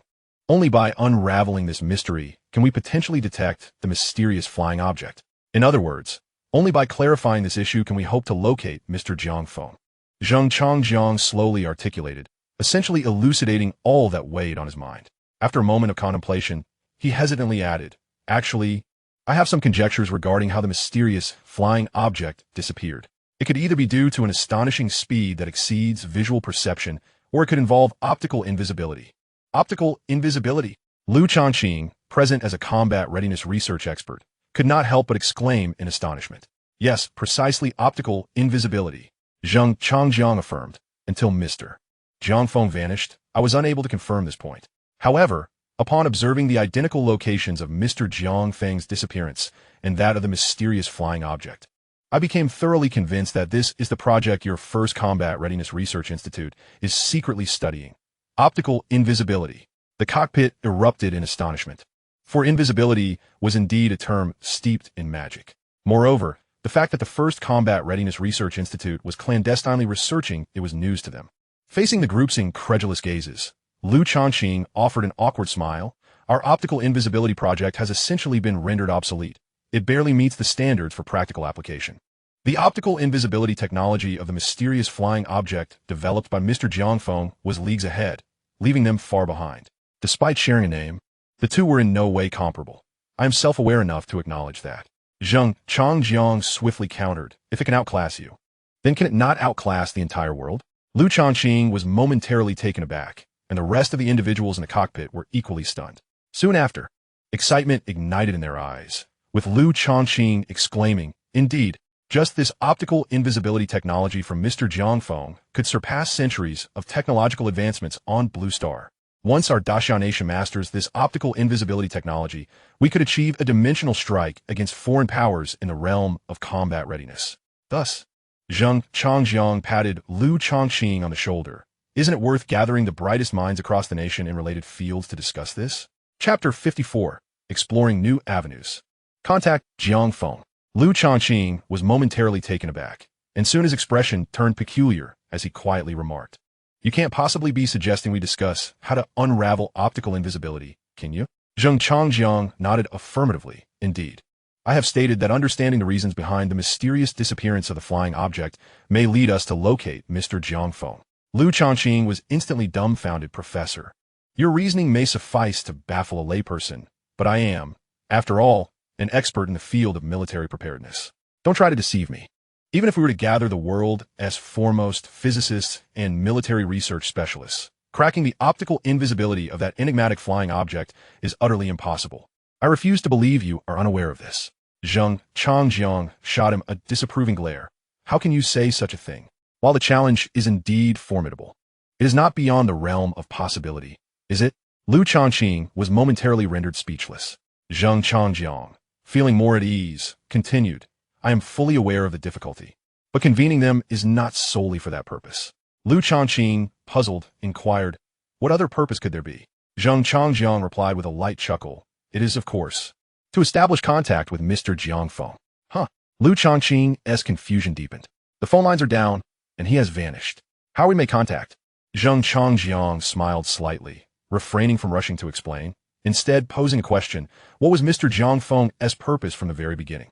Lu Changqing pondered for a moment before uncertainly responding. "If my memory serves me correctly, Mr. Jiang Feng mentioned during his live broadcast that it was to rekindle public interest in science." "Exactly." Changjiang nodded. "This is most likely the underlying reason behind Mr. Jiang Feng's decision to conduct live evaluations of hyperdimensional black technology. However, given the complexities of modern society, where individuals have long been lost in a myriad of fragmented information, such a change will require considerable time. Do you think Mr. Jiang Feng is aware of this?" Lu Changqing contemplated briefly, concluding that since Mr. Jiang Feng's aim was indeed this, he would naturally be cognizant of it. Thus, Changjiang pointed a finger in the air, affirming, "Mr. Jiang Feng will undoubtedly continue his live broadcasts, for he has unfulfilled aspirations." Lu Changqing understood, yet soon found himself in a quandary once more. "But, Professor, how does this relate to your mention of contacting Mr. Jiang Feng? How could it not be related? Zheng Changjiang retorted, you really ought to engage that brain of yours more actively. It seems rather sluggish at times. He glanced at Lu Changqing, lightly tapping him with his finger, his expression one of exasperation. You've already stated that the phone lines are down, and he has disappeared. What does that imply? It signifies that conventional methods have utterly failed to locate Mr. Jiang Feng. Zheng Changjiang spread his hands, his demeanor remarkably composed. This was his exceptional quality. He did not feel embarrassed when faced with the impossible. As a student, Lu Changqing, who shared a lineage of thought with him, was favored largely for this very reason. However, since he will continue to broadcast, that effectively provides a means of contact and communication bestowed by Mr. Jiang Feng himself. Yet, this avenue for connection is directed at the general populace, leaving the decision-making power firmly in Mr. Jiang Feng's hands. Suddenly, Lu Changqing's eyes brightened.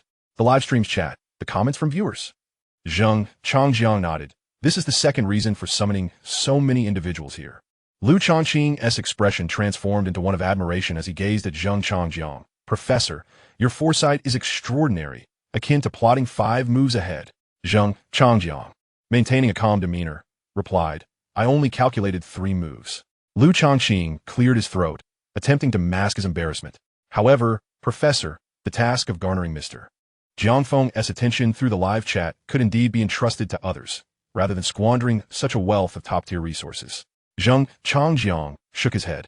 Only professional communication can signify respect. Physicists and military research experts must undergo professional certification, distinguishing them from the general public. Ah, I see. Lu Changqing nodded. I shall take care of this. Mr. Jiang Feng seems to be broadcasting on Whale Live, all situated in Zhonghai City. Lin Jindu, whom I reported to you previously, should be acquainted with him. Zheng Changjiang nodded, then swiftly assigned other tasks. You also need to arrange the upcoming top-tier military physics conference at the first Military Preparedness Research Institute. This entails a crucial preparatory task. Lu Changqing nodded. What is it? The Supercomputing Center at the first Military Preparedness Research Institute must pause all tasks and reserve computational power.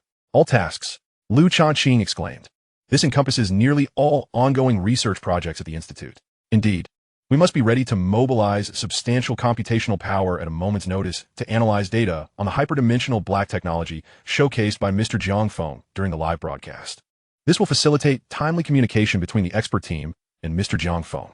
Zheng Changjiang asserted firmly, in short, only professionalism can capture attention. Lu Changqing, initially surprised, now had no objections, nodding in agreement, understood. I shall ensure the Supercomputing Center reserves computational resources. Do you have any further instructions? None. That should suffice. Lastly, maintain close vigilance on Mr. Jiang Feng's live stream, and be prepared for synchronization at any moment. Lu Changqing nodded, acknowledging his understanding. Meanwhile, a helicopter squadron gradually descended onto the helipad of the first Military Preparedness Research Institute. With Lu Changqing's assistance, Zheng Changjiang disembarked from the aircraft, and both men gazed into the distant sky. Lu Changqing, after a brief moment of contemplation, remarked, Professor, Chairman Xia's arrangements have been remarkably swift. Zheng Changjiang nodded, but then suddenly realized, old Xia is still awaiting my explanation. Chapter 55, Foreign Agents, Kill Without Mercy.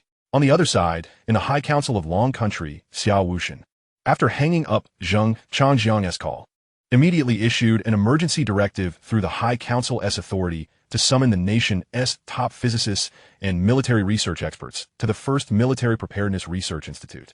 Chairman, all 34 top physicists nationwide, along with 58 leading military research specialists for various fields, are en route to the first Military Preparedness Research Institute, as per your instructions. An assistant inquired, standing before Xia Wushan, who was gazing out of the office window. Xia Wushan contemplated for a moment. No further instructions for now. You may leave. The assistant nodded and exited the office. As Xia Wushan turned around, an aura of unyielding authority emanated from him, as if it were an innate quality. Old Zheng wouldn't he forget, would he? Yet, the next moment his personal phone buzzed with a message from Zheng Changjiang. The message began with a detailed explanation regarding the 2 previous calls he had made. However, as the chairman of the High Council of Daxia, even if he did not pay particular attention, there were certainly others who would report to him. Thus, what he primarily sought to ascertain was Zheng Changjiang's evaluation of the recent bizarre occurrences. More plainly, he wished to see how Zheng Changjiang assessed the individual known as Jiang Feng. Who knows my heart better than Zheng Changjiang? Soon, Xiao Wuxian found what he was looking for within the message. Mr. Jiang Feng is an unparalleled gem in Daxia, a once-in-a-millennium opportunity for genuine ascendance. Seize it, and no force on Blue Star shall hinder the progress of Daxia. Xiao Wuxian remained lost in thought for an extended period, despite having already learned of Jiang Feng's extraordinary capabilities from his subordinates. However, in that moment, upon witnessing Zheng Changjiang's exceedingly high praise for him, especially the unexpected use of 3 exclamation marks at the end, he found himself profoundly shaken. Simultaneously, he felt a surge of excitement. Indeed, this venerable figure, who had always remained unflappable in the face of calamity, was visibly stirred. For decades, he had steadfastly dedicated himself to the resurgence of the great Xia kingdom, pouring forth his heart and soul. His greatest aspiration was to lead the nation to a more glorious future within his lifetime. Now, the opportunity that could elevate the great Xia kingdom to the pinnacle of the world lay before him. How could he not be exhilarated? Yet, as someone accustomed to high office, he swiftly composed himself, regaining his previous demeanor of calm authority. He lifted the red landline phone from the table, paused thoughtfully, and directly dialed the head of the security team, Qin Jun. Team Leader Qin, I have 2 matters to discuss, he said. Old Xia, you may proceed, came the response from the other end. Has there been an uptick in the activities of the beautiful nation within our territory recently? There was a slight pause on the line, for Old Xia had never shown interest in such affairs. Indeed, due to the recent incident involving Jiang Feng, they have indeed been stirring. Behind the scenes, our security team has already had several confrontations with them. However, to avoid escalation, we have refrained from engaging in any intense conflict and have not taken further action. After reflecting on Qin Jin's report, Xiao Wuxian spoke with unwavering resolve. From this moment forward, do not be concerned about repercussions.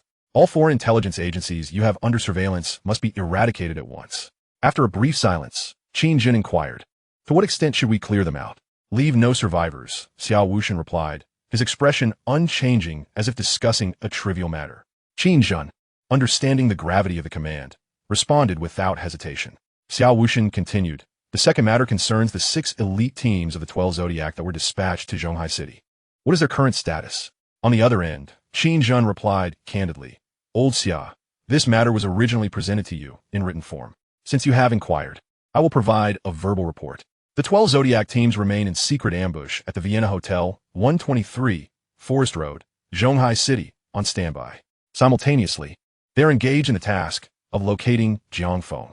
However, progress has been slow, and thus far, there have been no significant discoveries. Xiao Wuxian pondered for a moment. How many teams of the 12 Zodiac do we still have in the country? 2 teams. The others are currently executing covert missions abroad. Then, keep 4 teams in Zhonghai City on standby. The remaining 4 teams should be deployed around individuals who frequently interact with Jiang Feng based on his relevant information. This will serve both to protect them and to monitor foreign intelligence agents. Moreover, if Jiang Feng does make contact with these individuals, we will be the first to know. It is a roundabout way to keep tabs on him. Oh, and one last thing, Xiao Wuxian said just before concluding the call. There is no need to impose strict controls over the discussions online regarding the Great Xia Internet. Chapter 56. Anticipation of Thousands. Next broadcast. Meanwhile, the Internet in the Great Xia Kingdom was in an uproar. The phenomenon of the luminous particle ball lightning and the genius scientist, national treasure Jiang Feng, along with the mysterious flying objects in Zhonghai City that appeared and vanished, had sparked a frenzy, with related videos and images continuing to gain traction. In merely 2 hours during prime time, searches for related keywords skyrocketed into the millions. On Weibo, 6 topics related to Jiang Feng occupied the top 10 trending searches. Notably, one particular topic regarding the mysterious flying object, likely attributed to Jiang Feng, surged ahead to claim the 3rd spot on the trending list. The trending list on Douyin spoke for itself. Jiang Feng's series of videos had already become one of the must-see highlights of the year, eagerly circulated by various media outlets seeking to capitalize on the hype. Countless onlookers marveled in astonishment. What on earth? How is it again this Jiang Feng? I can't believe it. Never mind, I'll hold off for now. Let me take a look first and then make my comments. Come on, let me see if today's scoop is sweet or not. What? That mysterious flying object was also created by Jiang Feng. This is utterly absurd. I still haven't wrapped my head around the luminous particle ball lightning, and now another enigmatic, vanishing flying object appears. This genius scientist, this national treasure, is beyond impressive. Goodness, it's not just impressive, it's absolutely mind-blowing.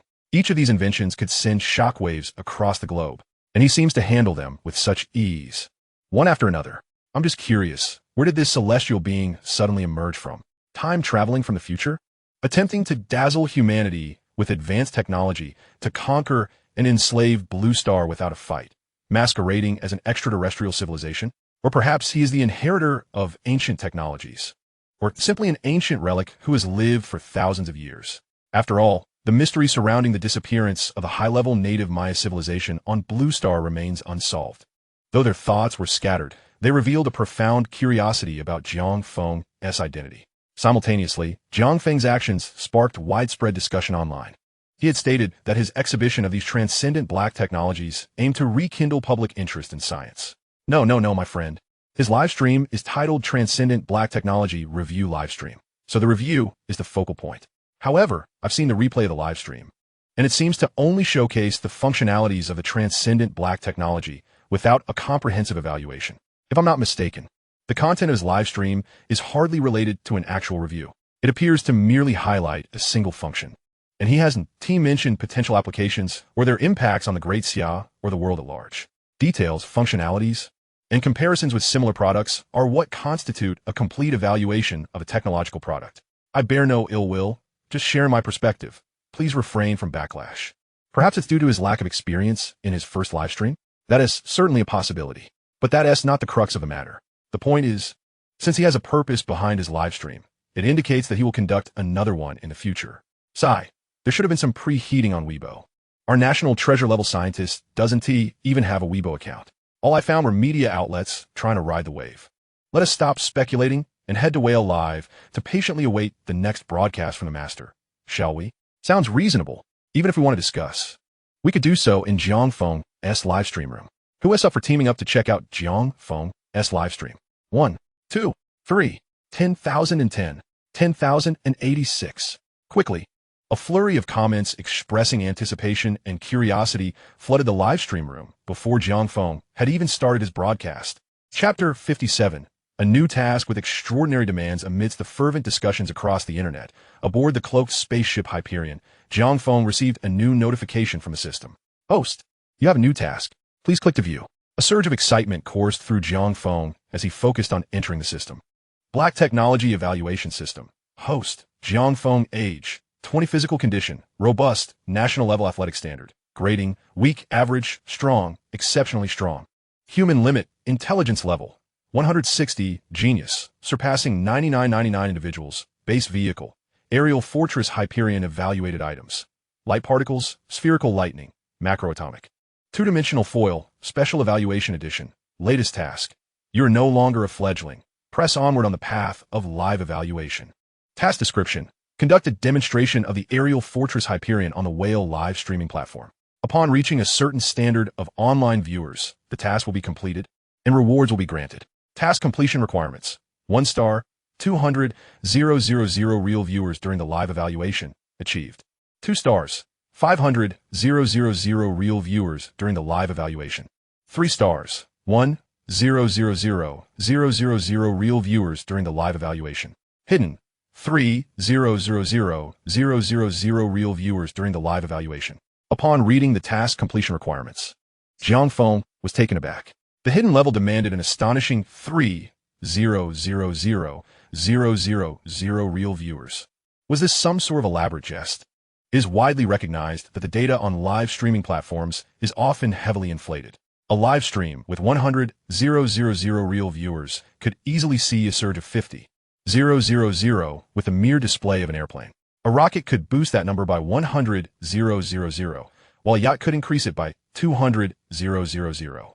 A super rocket could even elevate the count by 500,000. Was this real or mere fabrication? Clearly, such numbers seemed utterly implausible. Thus, the question of whether the platform's genuine daily active users reached 3 million remained profoundly questionable. Jiang Feng, bewildered, pondered the implications of the 300,000 real viewers. While the challenge was formidable, the notation of achieved next to the 1-star requirement left him perplexed. The system has proactively shielded you from external information. Would you like to view it? I inquired about the meaning of achieved, yet your response is irrelevant. Jiang Feng suddenly realized that the system had indeed blocked external information. He hurriedly pulled out his phone, which displayed full signal, yet yielded no notifications. The system has proactively shielded you from external information. Would you like to view it? The emotionless mechanical voice of the system echoed once more. Realizing this, Jiang Feng silently commanded view. Buzzing. Ding ding ding. In the salad room, his phone erupted in a cacophony of vibrations and notifications. Had he not steeled himself for such an influx, he might have inadvertently hurled his device across the room. The vibrations and notifications persisted for nearly half a minute before finally subsiding. Jiang Feng focused his gaze and could hardly suppress a gasp. 356 missed calls. 1567 new messages.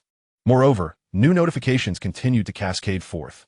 It was an explosion. This was truly explosive news. In an instant, Jiang Feng understood the cause, the aftermath of his previous livestream. A staggering 80 of the missed calls came from unidentified numbers, many of which were garbled strings of asterisks. Quickly, he reinitiated the shielding. Shielding activated. No need to shield the network. Network shielding has been lifted. Jiang Feng exhaled in relief.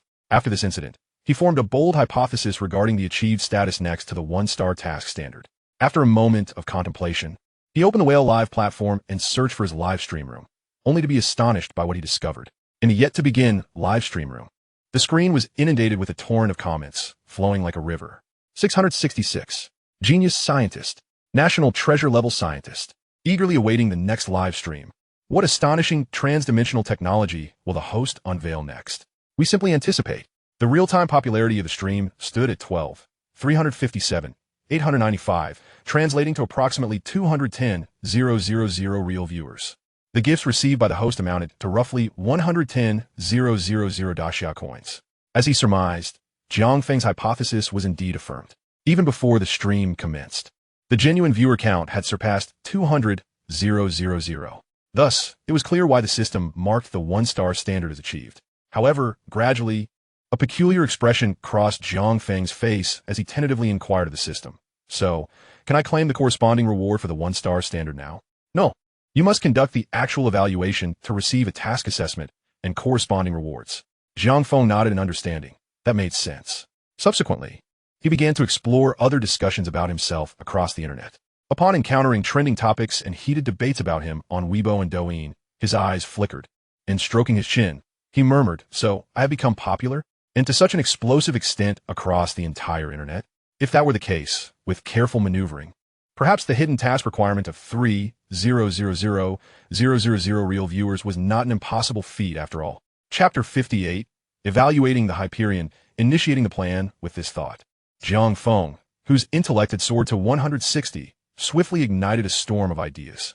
The first step was to register a Weibo account, preferably one that was verified. Without hesitation, he accessed the Weibo registration page. Filling in his details, he established an account named Jiang Feng Loves Science in merely 2 minutes. As for why he didn't use his own name, it was due to the cleverness of the media outlets riding the wave of popularity. Internet users were indeed talented, even conjuring up names like Jiang Feng's leaves. Jiang Feng felt no inclination to comment. As soon as he submitted for professional verification, all other fake accounts would have to step aside. Should he opt for verification as a scientist or a science popularizer? Jiang Feng did not dwell on this for long and chose the latter, science popularizer. After all, he had yet to obtain his university diploma or bachelor's degree, and seeking verification as a scientist would contradict his inherently pragmatic nature. Light particle materials, spherical lightning materials, two-dimensional foil materials, facial recognition. Jiang Feng followed the procedure, casually sourcing materials online before ultimately snapping a handsome photo. Okay, submit for verification. Ding! A prompt appeared on the screen. Your science popularizer verification has been successfully submitted. Please be patient. The review process takes approximately 3 to 5 working days. 3 to 5 working days meant it would likely take the full 5. Jiang Feng was not anxious. He casually tossed his phone aside and continued discussing various details of the Hyperion with the onboard AI, Kunlun. Meanwhile, at the Weibo headquarters, the review department was hard at work. In the office of the audit director, Director Zhou Ziki was diligently processing professional certification applications. Typically, for high-level professions such as lawyers, doctors, and scientists, after a preliminary system review, individuals of her caliber would personally conduct a thorough manual examination. The scrutiny was exceedingly rigorous, and, on occasion, she would even make phone calls to workplaces for verification. As she glanced at her overflowing inbox, inundated with applications from opportunistic media seeking to capitalize on Jiang Feng's popularity, She felt a wave of exasperation wash over her. These self-proclaimed influencers were relentless. Not only did they create accounts associated with Jiang Feng's name, but they also persistently submitted applications for scientific certification. It was utterly foolish. Jiang Feng was merely a freshman. Everyone in the Blue Star community was well aware of this. Yet they pretended otherwise. At that moment, the office door was abruptly pushed open from the outside. Director Zhou Ziki regarded her subordinate, Supervisor Zeng, who was responsible for the secondary certification review, with a furrowed brow. "What is it?" she inquired. "I have a certification review here. It appears to be the sensational Jiang Feng." Supervisor Zeng replied. Zhou Ziki was momentarily taken aback. Then her expression shifted to one of impatience. "Terms like appears to be or seems like are grounds for immediate rejection. Do I really need to instruct you repeatedly?" "No, Director So. This individual, he is not just an apparent Jiang Feng. He is indeed the real Jiang Feng." Supervisor Zeng stammered. Zhou Ziki's expression remained skeptical as she asked, "Certified as what?" As a science communicator, came the response. "A science communicator?" The seeds of doubt deepened within Zhou Ziki. Nevertheless, she extended her hand, demanding the materials. Supervisor Zeng promptly handed over his laptop. Zhou Ziki, with an impassive demeanor, began to peruse the information. Account name: Jiang Feng Love Science. Certification title: Science Communicator. Certification materials: a video on the evaluation of light particles and two-dimensional foil. Her brow furrowed further. Such materials were ubiquitous online and easily downloadable. Look further down at the facial recognition and the submitted cover photo, Supervisor Zeng urged. Zhou Ziki cast a penetrating glance at Supervisor Zeng before reluctantly continuing her examination. However, the next moment, her expression turned to one of shock. She abruptly lifted her gaze to meet Supervisor Zeng's eyes. His heart raced as he whispered, "Director Zhou, is this truly the real Jiang Feng?" Zhou Ziki remained silent, her heartbeat drumming in her ears. Taking a deep breath, she opened the computer to search for Jiang Feng's live broadcast replay. After carefully comparing the facial recognition video and the photo with the Jiang Feng in the live stream, she struggled to suppress her astonishment. Her voice trembling slightly as she confirmed, "It's true." Supervisor Zeng's eyes widened in disbelief. "Really?" "Indeed." Zhou Ziki nodded vigorously, her breath quickening. "Quickly, approve Mr. Jiang Feng's certification at once. Also, reclaim the account rights and return them to Mr. Jiang Feng." "Understood." Supervisor Zeng nodded hastily. "Should we change the certification information to scientist?" Zhou Ziki shook her head. "No need for alterations. Adhere to Mr. Jiang Feng's personal wishes." Supervisor Zeng promptly acknowledged her directive, seizing the laptop to commence the necessary operations. "All done. The application has been approved, and the account name has been changed to Jiang Feng." Remarkably, less than 3 minutes had elapsed since Jiang Feng submitted his certification. Zhou Ziki inhaled deeply and dialed her highest superior, the illustrious Mr. Wang of Weibo. "Mr. Wang, this is Zhou Ziki, the audit director. I have significant news to report. Jiang Feng himself has registered on Weibo." "Really? Mr. Wang's voice on the other end was laced with surprise. "Is that genuine?" "Absolutely. The certification for the science communicator has been approved." "Excellent." Mr. Wang's excitement was palpable. "A figure of such influence, born from merit, is a golden asset for us. We must seize this opportunity for promotion." Under Mr. Wang's directives, Weibo's promotional efforts swiftly materialized. An announcement appeared on the official Weibo account. National treasure-level scientist Jiang Feng has officially joined Weibo. Please recognize the verified account of Jiang Feng. Simultaneously, 13 top accounts, including Weibo News and Weibo Headlines, promptly shared the news, setting the platform ablaze with excitement. Meanwhile, in the cockpit of the Hyperion, Jiang Feng received a notification from Weibo. Picking up his phone, he was momentarily astonished after a brief glance. "Weibo Assistant, congratulations, Mr. Jiang Feng. Your submitted certification information has been approved." Upon viewing the account details, he was further taken aback by the remarkable efficiency. "And they reverted my name back so quickly? Wasn't it supposed to take 5 working days?" Just then, messages from Weibo's backend flooded in. "Weibo News has mentioned you. Weibo Headlines has mentioned you. Weibo Hot Topics has mentioned you. Weibo Assistant has mentioned you. Weibo has mentioned you." As he continued reading, he noted the announcement. National treasure-level scientist Jiang Feng has officially joined Weibo. Please recognize the verified account of Jiang Feng. In that instant, it dawned on Jiang Feng, and he chuckled lightly. "It seems I underestimated my own popularity and remained oblivious to my influence." With this realization, he resolved to accelerate his next steps. After a moment's contemplation, Jiang Feng published his inaugural Weibo post. Tomorrow at 9 a.m., I will be live streaming the evaluation of the mysterious flying object that was unexpectedly revealed this evening, the airborne fortress Hyperion. P.S. A warm reminder to viewers. This will be a genuine scientific assessment. High energy levels. Viewers with faint hearts, please proceed with caution. P.S. Livestream link. Well live. Super-dimensional black technology evaluation room. Upon successfully posting on Weibo, he set his phone down, a glimmer of anticipation in his expression. The fervor of the internet is fleeting. If one fails to seize the moment, the opportunity dissipates swiftly. Thus, Jiang Feng aimed to attract as many new viewers and curious onlookers as possible while the excitement was still at its zenith. The rationale behind his approach was the substantial intrigue generated by the mysterious flying object. With the existing high levels of curiosity and expectation, he sought to provide a compelling point of attraction, an authentic evaluation. Even those who wished to remain aloof would find it challenging to resist the allure. Jiang Feng's insight into human psychology rivaled that of seasoned psychologists. Similarly, the provocative phrases such as high energy and caution for the faint-hearted were designed to ignite boundless curiosity among netizens. However, if one were to assert that Jiang Feng's actions were solely for the sake of attracting traffic, it would be a profound misinterpretation of his intentions. What was the purpose of a live stream? Jiang Feng introspectively questioned himself. It was, without a doubt, to rekindle public interest in science. He emphasized that this was indeed a genuine evaluation, a decision made only after thorough reflection on the impact of his previous broadcasts. The powerful technologies depicted in science fiction, such as light particles and two-dimensional foil, held profound significance for the entire world. In the previous live broadcast, due to its rudimentary nature, it merely showcased the effects, falling woefully short of depth, an utter squandering of potential. Jiang Feng engaged in self-reflection, acknowledging that such a crude presentation not only failed to grasp the essence of a live streaming experience, but also fell short of captivating the audience's interest in the marvels of science and technology. This was a far cry from the original intent behind his broadcast on transdimensional black technology. Thus, this evaluation aims to learn from past missteps, enhancing the depth of the presentation to genuinely attract and retain a larger audience. Jiang Feng's understanding of the internet populace's sentiments is, evidently, nearly flawless. After his microblog post, within a mere 5 minutes, the comment section erupted with fervor. Correspondingly, the entire internet of the Great Xia Nation was set ablaze by his announcement.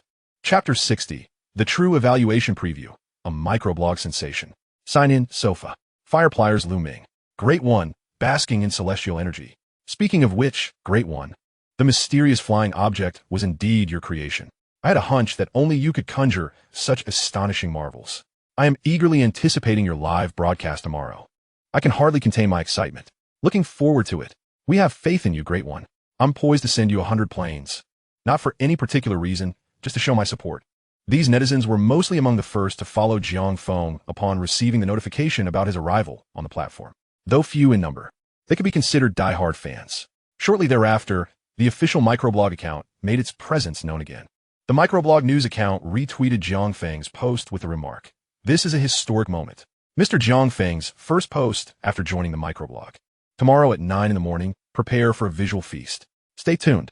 Many, unaware of the true nature of the event, mistakenly believed it to be an official microblog activity. However, this was not the most astonishing revelation for the multitude of netizens. Following suit, the microblog headline account also retweeted Jiang Feng's post, adding, "Surprised?" To perfectly complement Mr. Jiang Feng's live broadcast, the headline account has decided to launch a simultaneous event. Any netizens who leave comments under Mr. Jiang Feng's first post will have a chance to win one of 10 luxurious family meal packages valued at $49,999. Likewise, we invite everyone to join us in watching Mr. Jiang Feng's live broadcast tomorrow.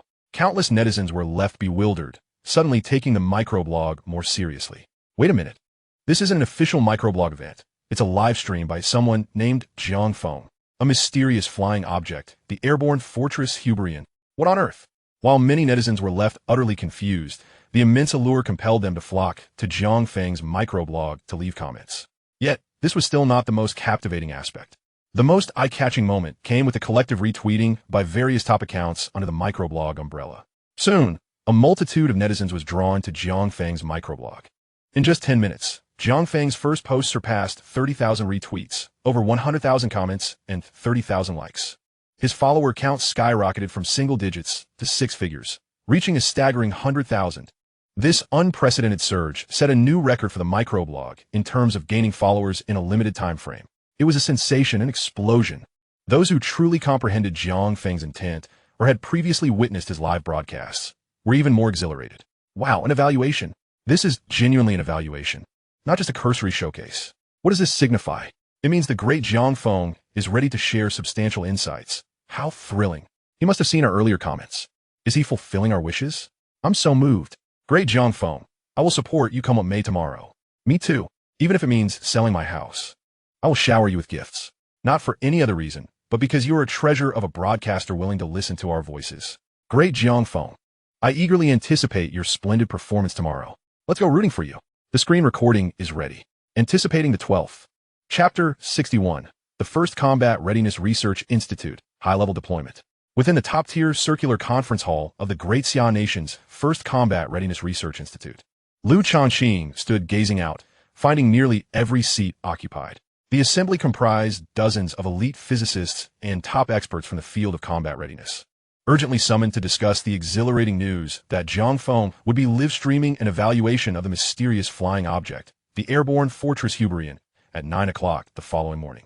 This was a once-in-a-lifetime opportunity. I thought the next live stream would be just another cursory demonstration, one remarked. It seems Mr. Jiang Feng harbors grand aspirations indeed, truly aiming to rekindle everyone's attention toward science. No wonder he is lauded as a national treasure scientist by Elder Zheng. Few can rival his sense of responsibility and commitment. That said, if it is indeed a comprehensive evaluation, that would certainly be intriguing. Regardless, an evaluation is far more favorable than a superficial display. How much we glean will depend on our own efforts. Indeed, one can look forward to the surprises Mr. Jiang Feng might unveil. Is everyone here? Lu Changqing inquired while listening to the ongoing discussions. An assistant checked the sign-in roster and nodded for this senior assembly. All 34 top physicists and 58 experts from various fields are present. Lu Changqing nodded, feeling reassured, then asked, "How are the arrangements for the livestream certification account with Whale Live going? Has it been completed?" The assistant replied, "All certifications have been finalized. I heard it was personally overseen by Mr. Ren from Whale Live, who is quite pleased." Lu Changqing chuckled. It's usually a challenge just to get this group certified. Oh, by the way, Lu Director, the arrangements for synchronizing Mr. Jiang Feng's live stream in the conference hall have also been finalized. It will be in 4K, the assistant added. Lu Changqing acknowledged with a nod, "I understand. You may return to your duties." He then turned to the assembled crowd, signaling for silence. "Everyone, please quiet down and allow me to speak for a moment. Mr. Jiang Feng's live stream is set to commence at 9 tomorrow morning, as I'm sure you are all aware. Therefore, our meeting is also scheduled for 9 o'clock tomorrow morning. I kindly ask everyone to arrive early for a joint exploration and learning session." Upon hearing this, the attendees nodded in agreement, assuring they would arrive ahead of time. Lu Changqing raised his hand to quiet the gathered crowd further, and continued with his proposal. "However, we must ascertain the direction of our discussion and focus today in advance." As soon as these words were uttered, a flicker of perplexity crossed the faces of the assembled experts, prompting one to audibly inquire, "Director Lu, what do you mean?" Lu Changqing chuckled. "I fear you might be too captivated by Mr. Jiang Feng's charisma, hence this preemptive caution." Laughter erupted in the room, breaking the tension. "All right, just a jest."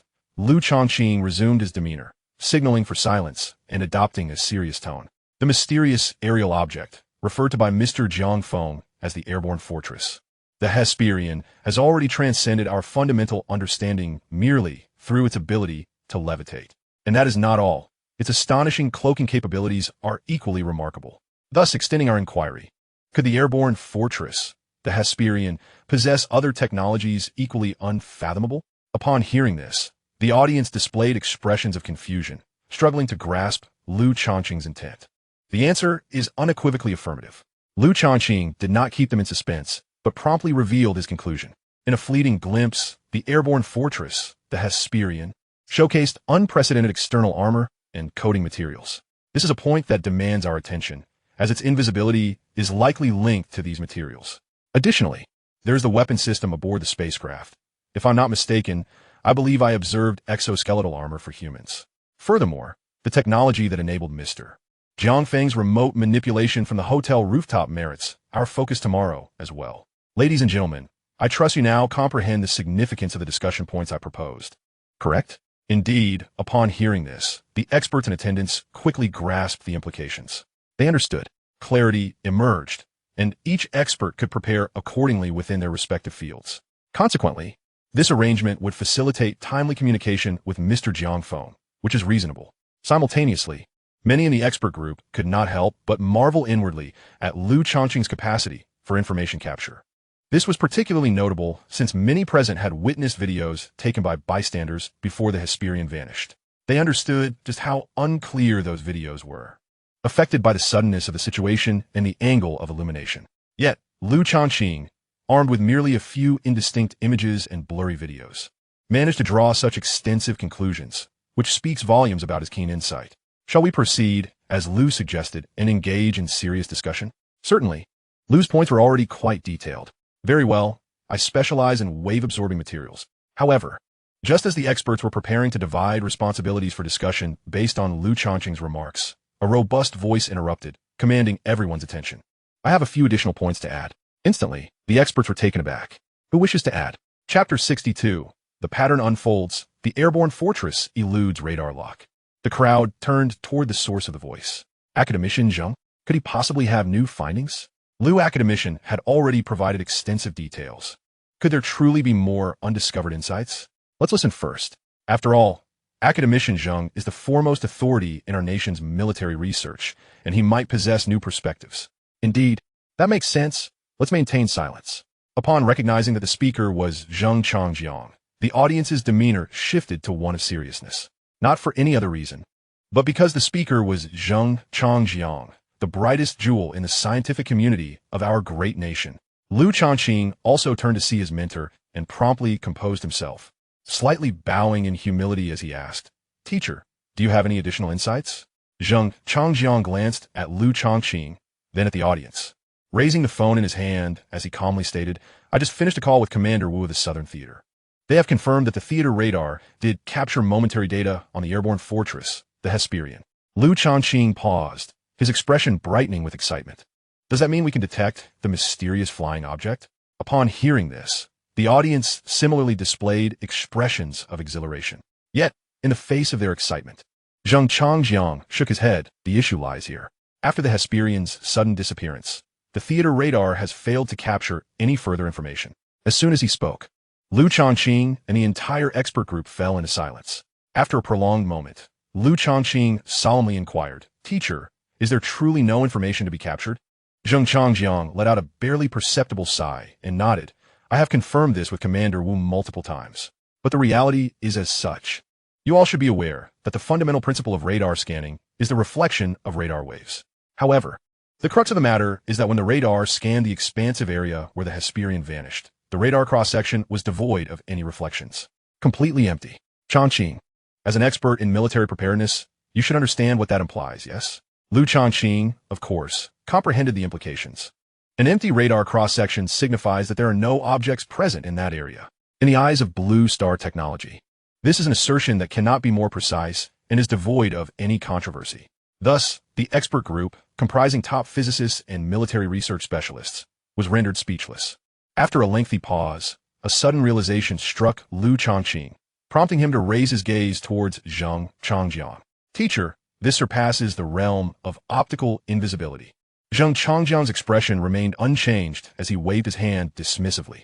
"This matter is open to debate. It is possible that our understanding of optical invisibility is too narrow. Therefore, Changqing and everyone else, we must cast aside our entrenched thinking. What we are facing is unprecedented, unheard of, and is superdimensional black technology." What constitutes superdimensional black technology? Zheng Changjiang's gaze grew profound, and his voice rose in intensity. It is the product of the most imaginative minds within human society.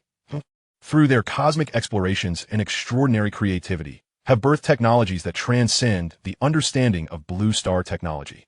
Thus, if we persist in analyzing, contemplating, and perceiving them through rigid, conventional frameworks, I can only say that we may see nothing and learn nothing, which is tantamount to stagnation. The expert group fell silent, and the expressions of all present turned serious. Lu Changqing, in particular, felt a jolt within. As a top expert, he could not help but harbor a degree of arrogance. Not because they looked down upon Jiang Feng, but due to a habitual inclination to view all matters through a fixed lens. Hence, Zheng Changjiang's words served as a much-needed wake-up call. Lu Changqing bowed his head, saying, "Teacher, I understand. I will adjust my mindset." Zheng Changjiang nodded slightly. Adjusting your mindset is one aspect. On the other hand, we must also thoroughly expand our imagination. What do you mean? Zheng Changjiang offered no response. Instead, he cast a glance at the equally perplexed members of the expert panel, gesturing towards Lu Changqing and addressing the assembly. The insights shared by academician Lu earlier regarding technologies such as cloaking, material science, and the enigmatic traction technology indeed warrant our focused attention. However, what lies beyond that? Are there not numerous other aspects worthy of scrutiny? For instance, the energy technology of the Hyperion, its engine technology, and the industrial manufacturing techniques. Do these not surpass the current technological level of Blue Star by a considerable margin? Are they not deserving of our utmost consideration? Thus, let us unleash our imaginations. Otherwise, how shall we, a cadre of aging scholars, keep pace with the vibrant intellect of a youth like Mr. Jiang Feng? How can we engage in real-time dialogue during Mr. Jiang Feng's livestream? If we are incapable of even fundamental communication, how can we hope to capture Mr. Jiang Feng's attention and forge a lasting, constructive relationship with him? Upon hearing these words, a profound silence enveloped the room, as all members of the expert panel were struck by Zheng Changjiang's profound insights. Lu Changqing, in a moment of enlightenment, bowed slightly in respect to Zheng Changjiang before turning to the others with a serious demeanor. Esteemed colleagues, I believe we must deliberate with due diligence on the focal points we should prioritize during Mr. Jiang Feng's livestream tomorrow. The attendees, suddenly awakened to the gravity of the situation, echoed their agreement, recognizing the necessity of maintaining the right mindset and engaging in thorough discussion. Consequently, the atmosphere in the room grew tense as everyone braced themselves for the imminent livestream evaluation by Mr. Jiang Feng. Chapter 63. The Hope of Technological Innovation, S-Class Summons. Meanwhile, at a seaside villa nestled in the hills of Minshan, Zhonghai City, Professor Bobley from the beautiful nation's Massachusetts Institute of Technology, after contemplating the news of Jiang Feng's disappearance for an extended period, ultimately commanded his convoy to turn back. Upon returning to the villa, however, Bobley found himself waiting in vain for Smith's report regarding Jiang Feng's contact information. Instead, he was met with his assistant's astonished reminder. "Professor Bobley, it appears Mr. Jiang Feng is about to commence a live stream." "What?" Bobley, pacing in the study, halted abruptly. "How do you know this?" "The national social app of the Great Xia Kingdom, Weibo, has a notification from Mr. Jiang Feng," the assistant replied. Bobley's brow furrowed deeper as he took the phone from his assistant to investigate. The notification read, "Tomorrow at 9 a.m., live evaluation of the mysterious flying object that unexpectedly surfaced tonight. The aerial fortress Hyperion. P.S. A warm reminder from the blogger. This time, it's a genuine technological evaluation. High energy. Proceed with caution." As Bobley absorbed the content of the Weibo post, his frown deepened, accompanied by a barely perceptible flicker of anger in his eyes. How could he be certain it was truly Jiang Feng? He had no familiarity with these social networking platforms and was unaware of how to verify such claims. Though he did not harbor complete skepticism, it was a reflexive habit born from his assistant's responsibilities, which included verifying the authenticity of foundational data and intelligence. "The account is verified on Weibo. Its authenticity is 100%, the assistant clarified. Bobley remained silent as he redirected his gaze from his assistant back to the phone. After a moment's hesitation, he delved into the back-end information of Jiang Feng's Weibo account, scrutinizing it intently. After a prolonged period, he exhaled deeply, his dissatisfaction and ire becoming increasingly difficult to suppress. Not only had he been unable to obtain Jiang Feng's contact information, but now he had to learn of such critical information through his assistant. What was Smith doing? Were those intelligence agents utterly incompetent? Such vital news should have been communicated to me immediately. His faith in the operational capabilities of beautiful nation's agents lurking in the Great Xia Kingdom was rapidly diminishing. "Give me Smith," Bobley commanded his assistant sharply. Yet, in the next moment, he altered his course of action. "Never mind, let it go. The immediate priority is Jiang Feng's live stream and the man himself. I cannot afford to waste time on Smith's imbeciles." With that, Bobley refocused his attention on Jiang Feng's Weibo. He then instructed his assistant, "Retrieve all relevant data concerning the mysterious flying object." "Understood, Professor Bobley," the assistant promptly complied, swiftly operating the computer and turning the screen towards Bobley. "Here you go." Bobley's gaze flitted between Jiang Feng's Weibo posts and the data on the mysterious flying object. After a while, he set the phone down, walking silently to the windowsill, gazing into the distance, lost in thought. Cloaking technology, how utterly astonishing. Should this technology fall into the hands of the great Xia kingdom, it would undoubtedly pose a threat akin to dimensional oppression for us in the beautiful nation. This is an eventuality we must categorically reject and prevent from occurring. Moreover, if the great Xia kingdom consolidates its top-tier scientific resources and utilizes Jiang Feng's genuine evaluation to develop cutting-edge technology, it would be beyond the reach of any external measures to control. Thus, with these thoughts in mind, Bobley could no longer remain seated. He promptly dialed the number of the beautiful nation's senior parliamentary president, Baster. Beep. The phone emitted a busy signal as he waited for the connection. I am Baster.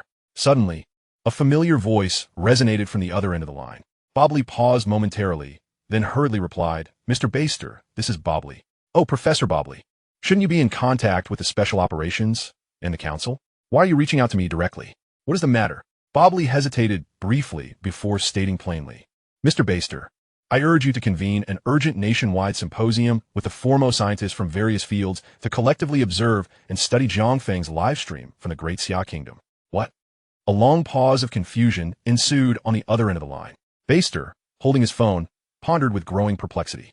Are you serious, Professor Bobley? Do you comprehend what you are suggesting? His golden brow furrowed deeper, reflecting his mounting uncertainty. Mr. Baster, I am entirely confident that what I am conveying is precisely what you hear. Furthermore, I sincerely request that you convene the most elite scientific symposium in the beautiful nation to study Jiang Feng's forthcoming livestream. This is of paramount importance to us. Bobley's tone grew increasingly earnest. Baster suppressed a flicker of irritation within himself. Reason? Mr. Baster, you are undoubtedly aware of the recent mysterious disappearance of the flying object in the Great Xia Kingdom. I am aware of that. Now get to the point. The upcoming livestream by Jiang Feng will be centered around that mysterious flying object. Baster's expression momentarily froze. I have not received any related information. I only just learned of this. After a brief contemplation, Baster replied, continue. This livestream by Jiang Feng differs from previous ones. It is a genuine evaluation. Evaluation, Mr. Baster, if I understand correctly, could very well imply a comprehensive analysis of the mysterious flying object. Baster furrowed his brow, perplexed by the connection between summoning top-tier scientists and convening an emergency seminar. As a manager, he lacked the innate sensitivity to technology that scientists possess. In other words, every field has its experts. His sole concern rested with Jiang Feng. Your Excellency Baster, the implications are profound. Bobley's voice crackled through the phone, tinged with urgency. As we ascend to the pinnacle of technology, it is often the slightest spark of inspiration that eludes us. As you can see, Jiang Feng's upcoming live broadcast is akin to a mobile treasure trove of ideas. A single phrase or pivotal point he inadvertently mentions could herald a technological revolution. If we in Great Xia consolidate our nation's premier scientific resources and, leveraging Jiang Feng's authentic evaluation, develop cutting-edge technologies, it would be utterly unacceptable for our beautiful nation, as our hegemony is predicated on technological supremacy. Conversely, should they acquire or thoroughly research stealth technology, it would be a catastrophic blow to our beautiful nation, akin to a dimensional descent. I trust you comprehend my sentiment. Baster was taken aback, a sharp pain piercing his back, and his tone shifted to one of grave seriousness. Professor Bobley, can you take full responsibility for your words? I guarantee, upon my academic honor, that I shall be accountable for every word I utter, Bobley's voice echoed. Equally solemn. Baster inhaled deeply, I understand. This information is of utmost importance. I will make immediate arrangements. However, you too must expedite the first step of the Falcon project and secure Jiang Feng without delay. The implication was clear. Should they fail to act swiftly, he would unhesitatingly escalate the plan, potentially leading to Jiang Feng's physical annihilation. Your Excellency Baster, I comprehend, Bobley replied, his tone faltering, yet he suggested, it would be prudent to dispatch more experienced and resolute personnel to your side. Baster's mind was evidently elsewhere, and he dismissed this suggestion without further thought, readily acquiescing before terminating the call and summoning his assistant to his office. Your Excellency Baster, what are your instructions? Without lifting his head, Baster scribbled something on his desk. After a moment, he tossed a document to his assistant. Gather the nation's foremost scientists from all fields at the National Academy for immediate readiness. The assistant was taken aback, and upon glancing at the document, she shuddered involuntarily. an S-level summoning order. It had not been issued since the last incident at a certain port. The second time in history. Chapter 64. The evaluation of the Hyperion begins, a dazzling opening. Meanwhile, within the living quarters of the airborne fortress Hyperion, Jiang Feng remained blissfully unaware of the chaos unfolding as the Great Xia's First Combat Research Institute and the lofty halls of the beautiful nation's High Council sprang into frenzied activity. After a night of sweet dreams and a refreshing morning routine, he casually inquired, "Kunlun, what time is it?" "Captain, it is currently 8:50 a.m. in the capital of Great Xia," the ship's AI responded. "The autonomous log records a significant event today, the live evaluation of the airborne fortress Hyperion. Only 9 minutes and 45 seconds remain until your scheduled public announcement at 9 o'clock a.m. Jiang Feng nodded, mentally calculating the time, and made his way to the main control room. "Let us commence the live broadcast." Broadcast initiated. Unlike previous instances, there was no need for Jiang Feng to arrange the live scene or set the camera angles himself. Thus, when Kunlun announced the broadcast was live, he felt an unexpected sense of disorientation. His hands liberated, he relished the moment. Excitedly rubbing his hands together, Jiang Feng soon found a floating display panel materializing before him, capable of following his movements. This was one of the features he had anticipated upon learning about the Hyperion's modified evaluation capabilities. 3D and 4D holographic imaging technology aimed at providing Jiang Feng with more precise data for the livestream, as well as real-time trends. There were additional practical features yet to be explored. Jiang Feng raised his head, gazing at the livestream's visuals, murmuring to himself. Simultaneously, he noticed something astonishing through the live feed. Regardless of how he altered his position, his image remained impeccably flawless. The camera automatically adjusted to capture him from various perspectives: wide, medium, close-ups, overhead, and low angles, seamlessly transitioning to ensure he was always positioned perfectly within the frame, often referred to as the C position. Jiang Feng felt a surge of delight, and his gaze towards the live stream brightened. The atmosphere in the chat was equally vibrant, with messages flooding in. Checking in. 666 big shots. A common embellishment. "Wow, Jiang Feng is so handsome and youthful. I'd love to have your children. Alas, I fell for you first. Yet you are so exceptional. Let me suffer the pangs of unrequited love. Jiang Feng, the sisterhood has arrived. Choose freely among the alluring black silk goddesses." Jiang Feng chuckled lightly, then turned his attention to more grounded comments, as work hours were not the time for frivolous discussions. "Jiang Feng, may I interview you? What makes you so uniquely outstanding? Every time I gaze at the stars, my heart trembles, for it reminds me of you." "Jiang Feng, the last time the Hyperion appeared, it was too brief, like a dream. Please promise us a thorough evaluation this time. We want to see more. Right now, I wish to see if Jiang Feng can bring the Hyperion back for another appearance. Yes, please, let the airborne fortress manifest once more, even for just a minute." Jiang Feng smiled gently. Fulfilling this small request from the audience was certainly within his means. However, a playful smirk graced his lips as he faced the camera, his eyes sparkling with a celestial gleam. "What significance does merely reappearing hold? Allow me to present you with a visual feast." With that declaration, I disregarded the immediate uproar within the live stream. With a grand gesture, I commanded Kunlun, initiate the panoramic live capture of the airborne fortress, the Hyperion. Kunlun responded promptly, and the live stream scene transformed in an instant. It morphed into the void, capturing the Hyperion from a flawless angle, suspended in midair. Subsequently, the footage began to flow, as smooth as water.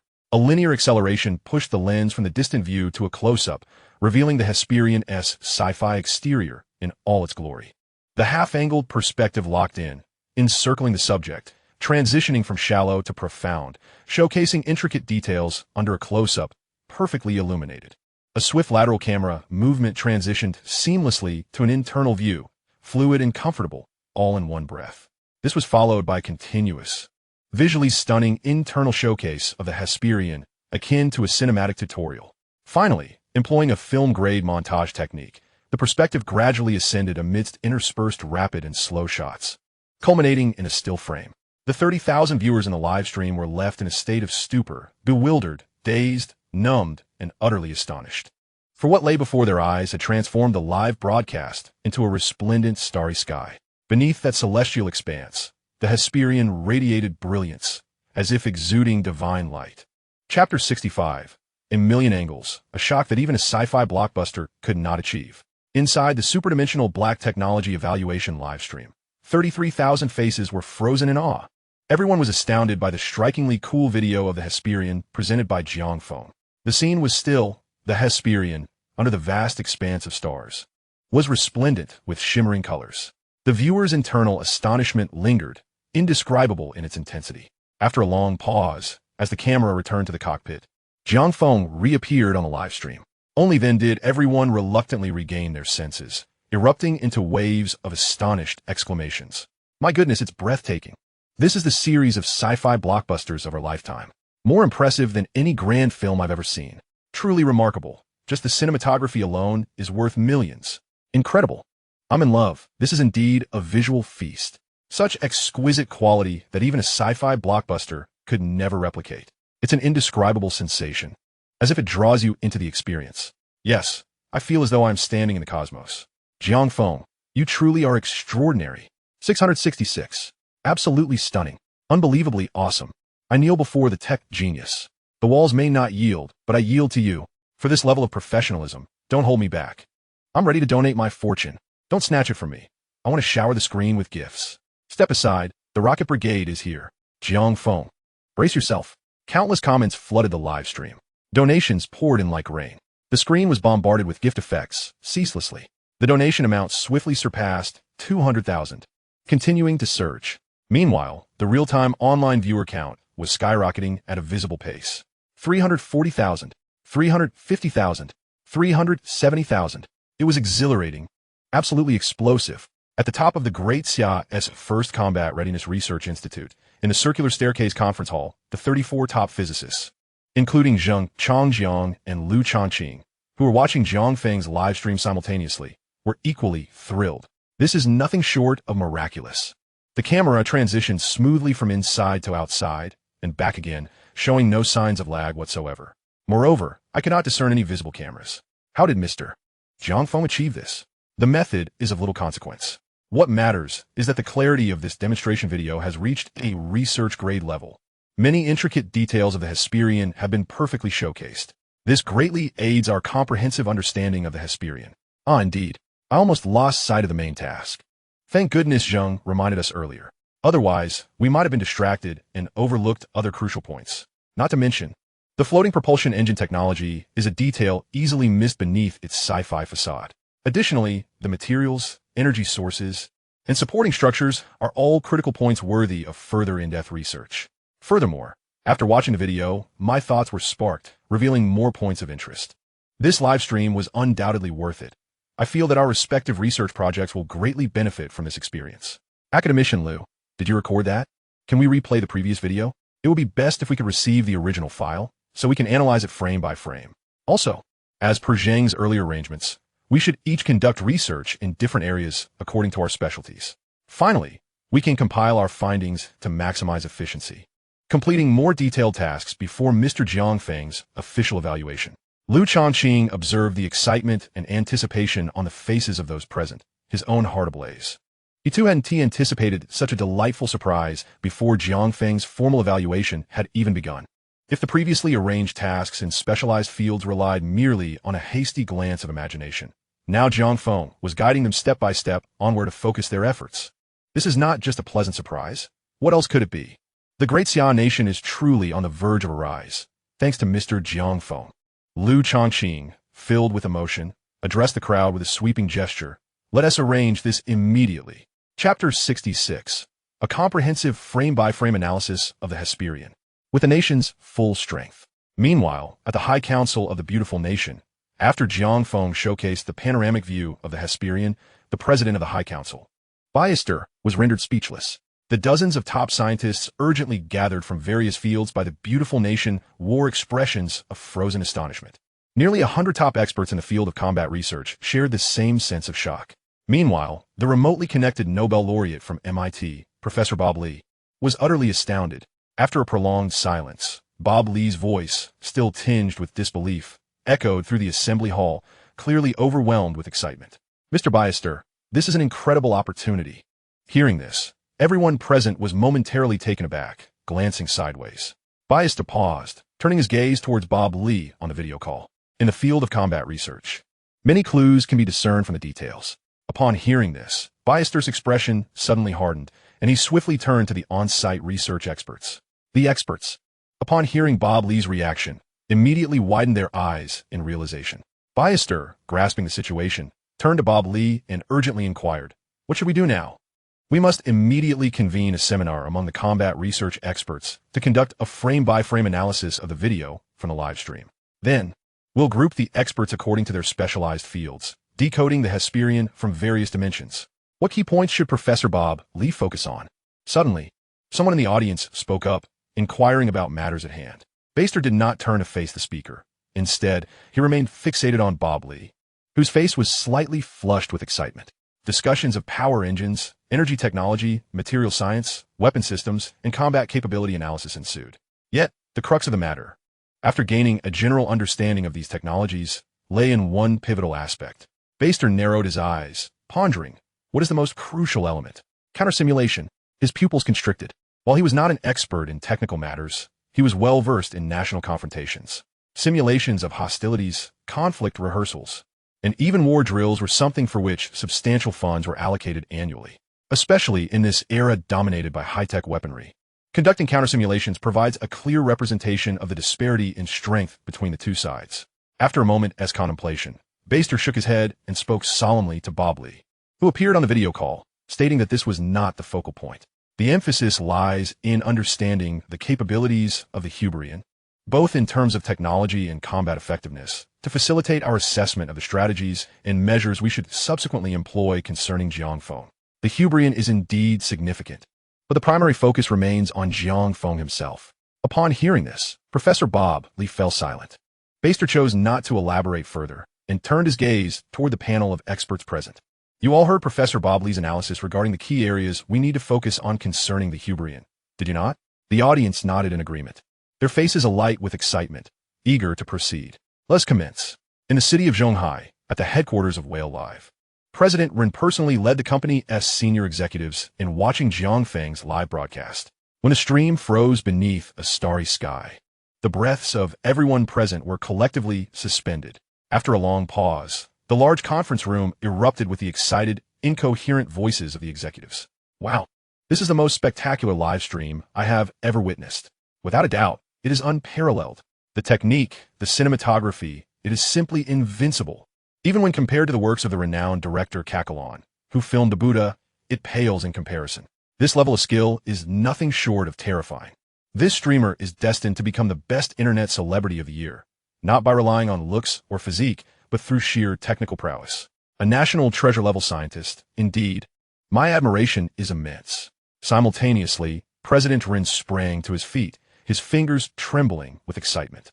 "A treasure of a streamer, the best treasure streamer of the year. He shall be the pillar of our Whale Live."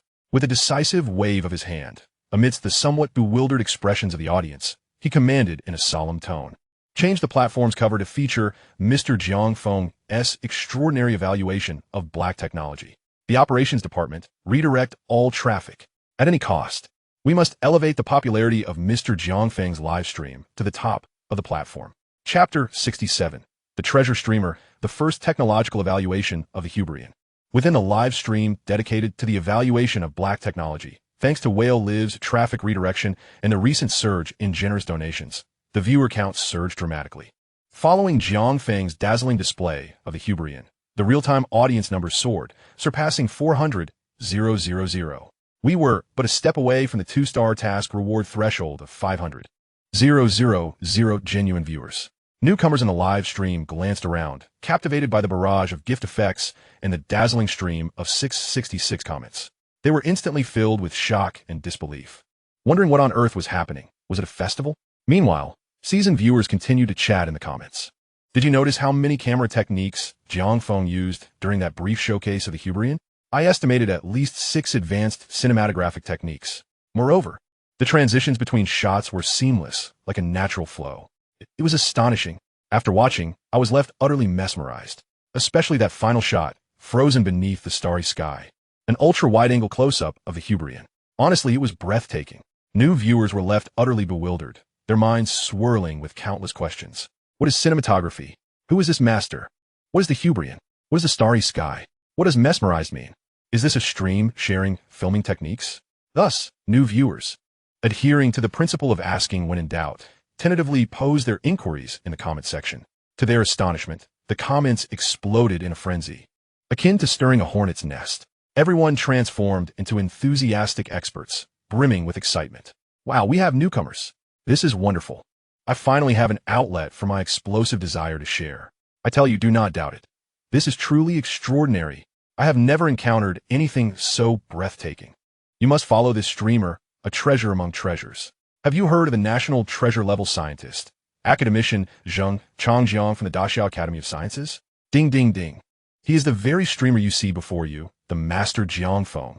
They urge the newcomers to check out Jiang Feng's original name and his previous demonstration of the light particle spherical lightning two-dimensional foil, recommending they brace themselves for the experience. Of course, they added, but don't go watch it right now.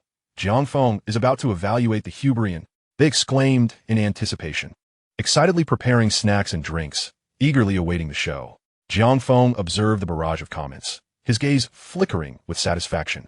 Indeed, this live stream was far superior to the last. It seemed that sometimes one must build anticipation. The real-time viewer count stood at 400,000 and continued to grow steadily. Data does not lie. Thus, my plan this time was evidently correct and could continue to be executed. The 2-star task reward threshold of 500,000 was merely a step away, while the 3-star reward threshold of 1,000,000 appeared to be a matter of time. However, the hidden reward criterion of 3 million requires a significant reveal, along with a display of thrilling content. Jiang Feng's mind raced, and after a brief moment of contemplation, he refined and enhanced his initial plan. He turned to the live streaming room, not keeping his audience in suspense, speaking in a gentle tone that nonetheless exuded an inexplicable allure, captivating and engaging. Next, he formally commenced the first evaluation of the aerial fortress, the USS Hyperion, focusing on its propulsion system. Chapter 68. How to evaluate the battleship's propulsion system. Let us race a satellite.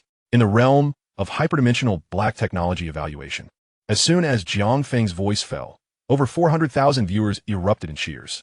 The long-anticipated assessment of the USS Hyperion had finally begun, filling everyone with excitement and joy. Come on, big shot, let us get on with it. We've been waiting anxiously, pants off, just waiting for this moment. I'm on the toilet, not daring to divert my attention for fear of missing the big shot as precious footage.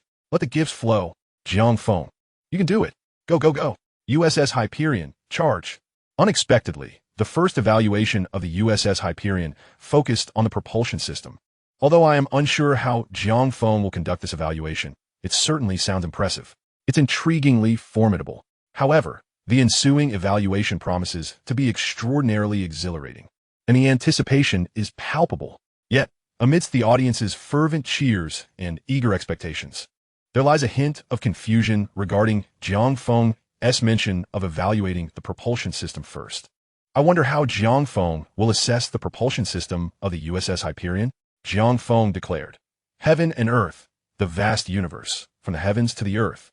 The USS Hyperion will allow everyone to experience the most beautiful vistas of the cosmos." Ha ha ha, cut the metaphysics. Jiang Feng's live stream is grounded in absolute science. Assessing the USS Hyperion's propulsion system, soaring alongside the sun. Haha, that is possible. If that is the case, Jiang Feng, count me in. I, with my 200-pound weight, am ready to support you. I can't even speak at 400 pounds. You, at 200 pounds, might want to reconsider. Nevertheless, I truly cannot fathom how the propulsion system of the USS Hyperion should be evaluated. Perhaps Jiang Feng could install a Thunder Bunny on the USS Hyperion and score some points?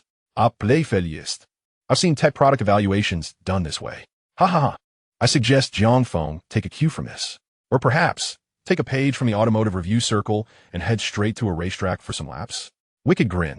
Jiang Feng chuckled at the banter in the live stream, not rushing to clarify the audience's confusion. He had essentially discovered the secret to wealth in live streaming. As long as he kept their appetite piqued, the results would be undeniably fruitful. Everyone, please remain calm. Before we dive into the specifics of the evaluation, allow me to provide a brief introduction. After a slight pause, Jiang Feng continued once the barrage of comments in the live stream had subsided. As we all know, operating large battleships is quite complex, requiring extensive cooperation among many individuals. However, as you can see, I am the only one in the cockpit of the USS Hyperion. So how do I pilot it? Jiang Feng spread his hands, glancing around, as the livestream camera followed his gaze, showcasing the entire cockpit to the viewers. Following a wave of impressed reactions, the audience was left even more bewildered, unsure of what Jiang Feng was truly up to. Well, I won't keep you in suspense any longer. The reason I can pilot the USS Hyperion alone is that it possesses genuine artificial intelligence. A subtle smile graced Jiang Feng's face as he commanded, Kunlun, come out and greet everyone. Hello everyone, I am Kunlun, the onboard artificial intelligence of the USS Hyperion. This is the name given to me by the captain, which I cherish dearly, and I hope you all like it as well. I also thank everyone for your anticipation and affection towards the USS Hyperion. Thank you. The mechanical voice abruptly filled the live stream, instantly rendering the once vibrant comment section into a state of stunned silence. Jiang Feng could easily envision the audience's astonished expressions, their mouths agape. With a light chuckle, he moved on, addressing Kunlun with authority. Set course for the United States, NASP's Launch Center 1. As for the purpose of this journey, naturally, it was for the USS Hyperion's first evaluation, the propulsion system. In truth, Jiang Feng had received precise information prior to the live stream and had adequately prepared. Earlier that morning, an ASB was set to launch a new type of Blue Planet remote sensing satellite. Thus, Jiang Feng aimed to pilot the USS Hyperion to race against their satellite. Chapter 69. Truly Autonomous Navigation to the Satellite Launch Base for Propulsion System Evaluation. In the realm of hyperdimensional black technology evaluation, over 400,000 viewers remained stupefied. Jiang Feng, however, remained stationary, showing no signs of controlling the USS Hyperion. So, is the USS Hyperion truly operated manually? Yet, it is well known that with the current technological level of Blue Planet, artificial intelligence cannot pilot a large vessel like the USS Hyperion. Even a car, with 4 wheels on the ground, cannot achieve this. This involves not only technical challenges, which remain unresolved, but also ethical dilemmas, such as the dilemma of whether to sacrifice one person to save 3. Hence, the live stream erupted in excitement. Wow, Jiang Feng has genuinely allowed artificial intelligence to take the wheel, and it seems he has no intention of intervening. This is astonishing. Shouldn't artificial intelligence serve merely as support? Is the AI aboard the USS Hyperion truly sentient? No way. Otherwise, how can one explain this? Does Jiang Feng control the USS Hyperion with mere thought? Clearly, that is impossible. Brother upstairs, you are mistaken. Jiang Feng does not control the USS Hyperion with thought. Rather, he employs voice commands to direct the onboard AI, Kunlun, to operate the USS Hyperion. Thus, it is highly probable that the USS Hyperion is genuinely unmanned. The barrage of comments in the live stream fell silent by half. The possibility that the USS Hyperion is indeed an unmanned vessel led them to another, even more chilling realization. Jiang Feng's reference to the onboard AI, Kunlun, might indicate the existence of true artificial intelligence. A presence akin to ye a RVE. From Iron Man, it is essential to note that in the face of authentic artificial intelligence, the AI of Blue Planet could only be deemed as an artificial folly. Terrifying. Any casual revelation from Jiang Feng is far beyond what Blue Planet technology can aspire to. A national treasure-level scientist, indeed, to speak candidly, reflecting upon the moment when Kunlun greeted us, I have come to realize that this artificial intelligence indeed possesses a remarkable essence. At that moment, the sudden auditory intrusion led me to believe that another individual had entered the live stream, startling me considerably. This incident serves as a testament to Kunlun's genuine intelligence. The shipboard AI mentioned that the name Kunlun was bestowed upon it by the illustrious Jiang Feng.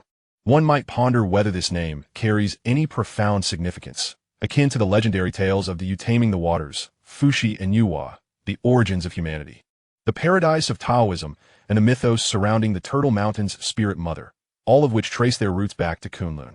In ancient mythologies of the Great Xia Kingdom, the term Kunlun has always symbolized the source and the dawn of existence.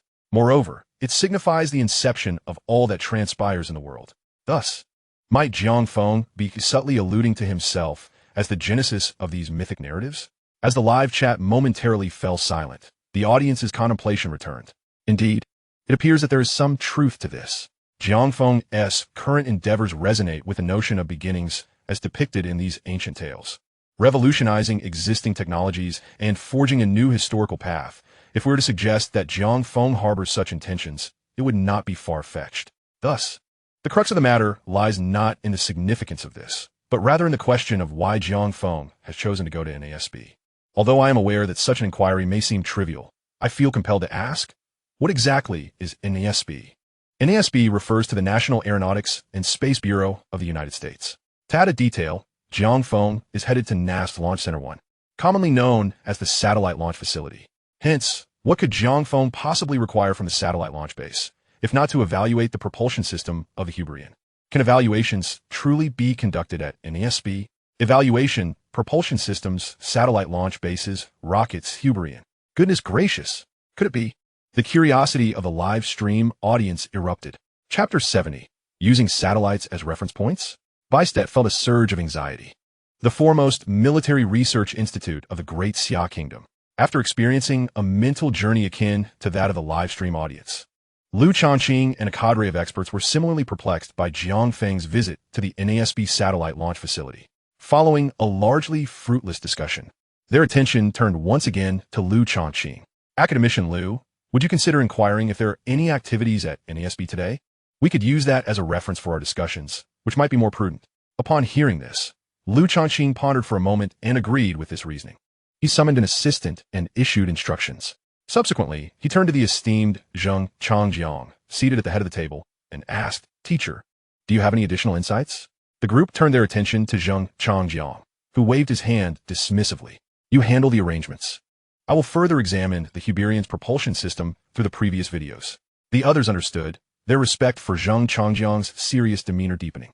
Liu Changqing shared this sentiment, offering a slight nod and refraining from further interruption. Before long, the assistant returned to the conference hall, approaching Liu Changqing and whispering into his ear. Instantly, all eyes were fixed on Liu Changqing's face, as if hoping to glean information from his expression. Liu Changqing cleared his throat and stated, "I have confirmed information. The NASB Launch Center 1 will conduct a covert launch of a new type of remote sensing satellite today." After a brief pause, he glanced at his watch and raised his arm, lightly tapping the surface. There are approximately half an hour remaining. A collective realization sparked within the minds of those present. Jiang Feng mentioned evaluating the Hyperion's propulsion system, and the evaluation site happens to be a satellite launch base, which coincidentally is launching a rocket today. Could this be mere coincidence, or something more deliberate? It is not coincidence. Liu Changqing interjected, asserting confidently this is very likely a calculated move by Jiang Feng.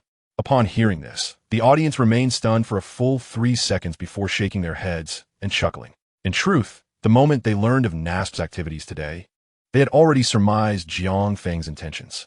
However, the sheer audacity of the situation rendered them momentarily incredulous. Now that Liu Changqing had articulated it, they felt no need for further concealment.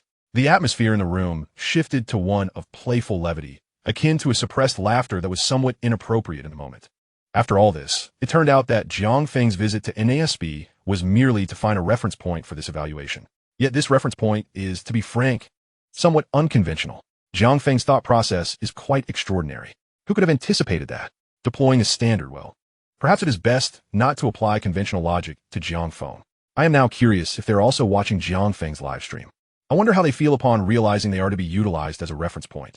Perhaps it is a mix of irritation and helplessness. Oh dear, the discomfort. They couldn't have chosen a more inconvenient time to launch, and to do so surreptitiously suggests they harbor ulterior motives. Jiang Feng's presence offers an opportunity to observe their schemes. However, one must consider that the distance is no less than several thousand kilometers, and with only half an hour, can Jiang Feng truly make it in time? But if Jiang Feng is confident, then I trust there should be no problem. Logically speaking, we shall wait and see how Jiang Feng intends to evaluate the propulsion system of the Hyperion. The discussions gradually subsided as everyone focused intently on the screen, awaiting with bated breath. Meanwhile, within the halls of the United States Senate, upon learning that Jiang Feng's destination was NASB, Bystedt felt an immediate surge of anxiety. While others might require some investigation or speculation to grasp Jiang Feng's intentions, he, as the President of the United States Senate, comprehended the implications instantaneously upon hearing the mention of NASB. However, this was not the root of his anxiety. What truly unsettled him was the fact that among the latest remote sensing satellites being launched today, one bore a significant and clandestine mission. Observer 2. Bystedt furrowed his brow, glancing furtively at the NASB officials privy to the situation, plunging into deep contemplation. Should the existence of Observer 2 be revealed, it would undoubtedly incite the wrath of the entire world upon the United States. Even as the global hegemon, they could hardly withstand such universal fury. Thus, did Jiang Feng of the Great Xia Kingdom know of Observer 2's existence, or was he oblivious? Beistet's expression grew grave as he gazed up at the screen in the conference hall, where Jiang Feng appeared nonchalantly, causing his brow to furrow even deeper. Chapter 71. A Grand Spectacle. Launching Satellites for All. Aerial Fortress Hyperion. Captain, we are nearing our destination. 10 seconds to countdown. The voice of the AI, Kunlun, resonated in Jiang Feng's ear. Initiate full panoramic simulation. With a swift motion, the command center of the Hyperion vanished before Jiang Feng's eyes. In its place was an endless expanse of azure sky, vast and boundless. Jiang Feng spread his arms wide, the distant heavens seemingly within his grasp. A sense of elation washed over him. The panoramic simulation was a refined evolution of the initial VR technology. However, unlike the most rudimentary VR systems of Blue Star, the panoramic simulation aboard the Hyperion utilized the latest generation of sensory technology. It could replicate perception, olfaction, vision, and touch, creating an immersive experience that approached near total realism. Should anyone be able to see Jiang Feng at that moment, they would be astonished to find him seemingly treading upon the void itself. Exhaling deeply in contentment, Jiang Feng was soon interrupted by the voice of Kunlun. Captain, we have arrived at our destination. Coordinates: NASB Launch Center, United States. Hover mode activated. Jiang Feng then sensed a barely perceptible deceleration beneath his feet, a result of the Hyperion's abrupt halt during rapid movement. After a brief moment of acclimation, he turned his gaze toward the distant NASB launch site. The satellite appeared to be in preparation for launch. Kunlun, what time is it? 09:47:24 a.m. Less than 3 minutes remained until the satellite's launch. Jiang Feng pondered for a moment before addressing the audience in the live stream, clarifying the purpose of their journey. Dear viewers, we have reached our destination, the NASB Launch Center in the United States. I believe many of you are wondering why we have come here to evaluate the propulsion system of the Hyperion, and how I intend to conduct this assessment, among other questions. Pausing slightly, he glanced at the livestream chat, which instantly erupted with a flurry of responses. Yes, exactly. Seeing this, Jiang Feng smiled subtly. Well, I'm not one to keep you in suspense, so I shall be direct. The most apparent manifestation of a propulsion system is speed. Prior to this broadcast, I contemplated what object possesses the highest speed on Blue Star. Is it an F1 racing car, a Boeing 747, or perhaps the legendary Blackbird reconnaissance aircraft, famed for its unmatched velocity? Jiang Feng shook his head. None of these were the answer. The fastest object I can conceive on the entire Blue Star is the satellite you see before you, poised for launch. With a flourish of his right hand, Jiang Feng showcased the distant image of the NASB satellite launch pad to the livestream audience, accompanied by an explanation. It is not the rocket itself that achieves the highest speed. The rocket merely serves as the vessel for the satellite. Thus, the true man-made object capable of attaining such extraordinary speeds is, in fact, the satellite it carries. It is widely understood that for a satellite to maintain stable operation in geosynchronous orbit without falling, it must reach the universe's foremost acceleration, which is 79 kilometers per second. Therefore, today's assessment of the Hyperion's propulsion system will reference this satellite, which is about to launch and will achieve speeds of 79 kilometers per second, allowing us to gauge the Hyperion's prowess. Upon concluding his statement, the livestream chat erupted in excitement. Incredible. Absolutely astounding. Jiang Feng, you are unparalleled. Although he was mentally prepared for such enthusiasm, Jiang Feng could not help but feel a rush of exhilaration. Speaking with the calmest demeanor while delivering the most astonishing revelations solidified his reputation. In terms of prestige, none could rival Jiang Feng. Yet, amidst the fervor of the chat, Jiang Feng maintained his composure. After a fleeting flicker of his gaze, he transitioned to discussing the technical aspects of the Hyperion's propulsion system. After all, his primary objective in this live stream was to rekindle interest in science among the viewers. Now, let me briefly introduce the configuration of the Hyperion's propulsion system. As the name suggests, the propulsion system is referred to as a system for a significant reason. It comprises numerous components. Traditionally, I will draw a simple analogy from the current industrial landscape of Blue Star, namely the automobile. The entire propulsion system of a car is primarily constituted by three main assemblies: the engine assembly, the energy assembly, and the transmission assembly. This structural framework similarly applies to the propulsion system of the Hyperion.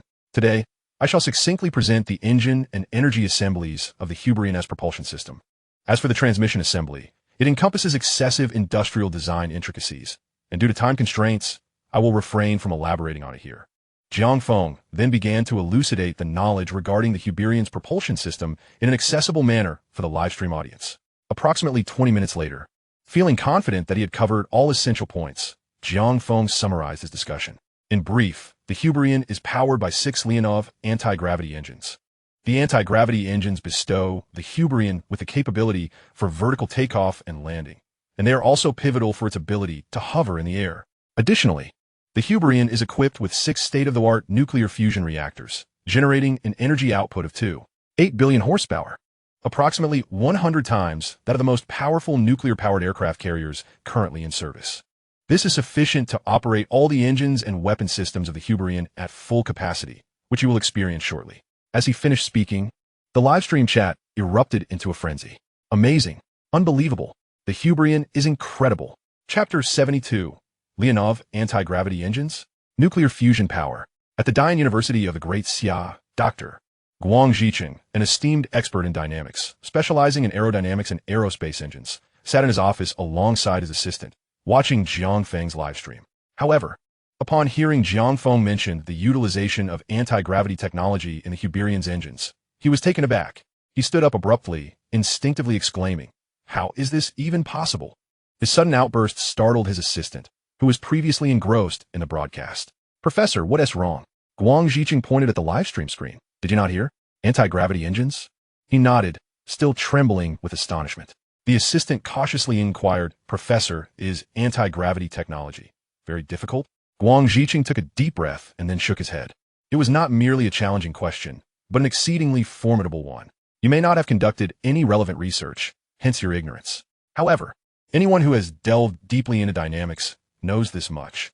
Guang Zhiqing's gaze was as profound as still water as he extended a finger.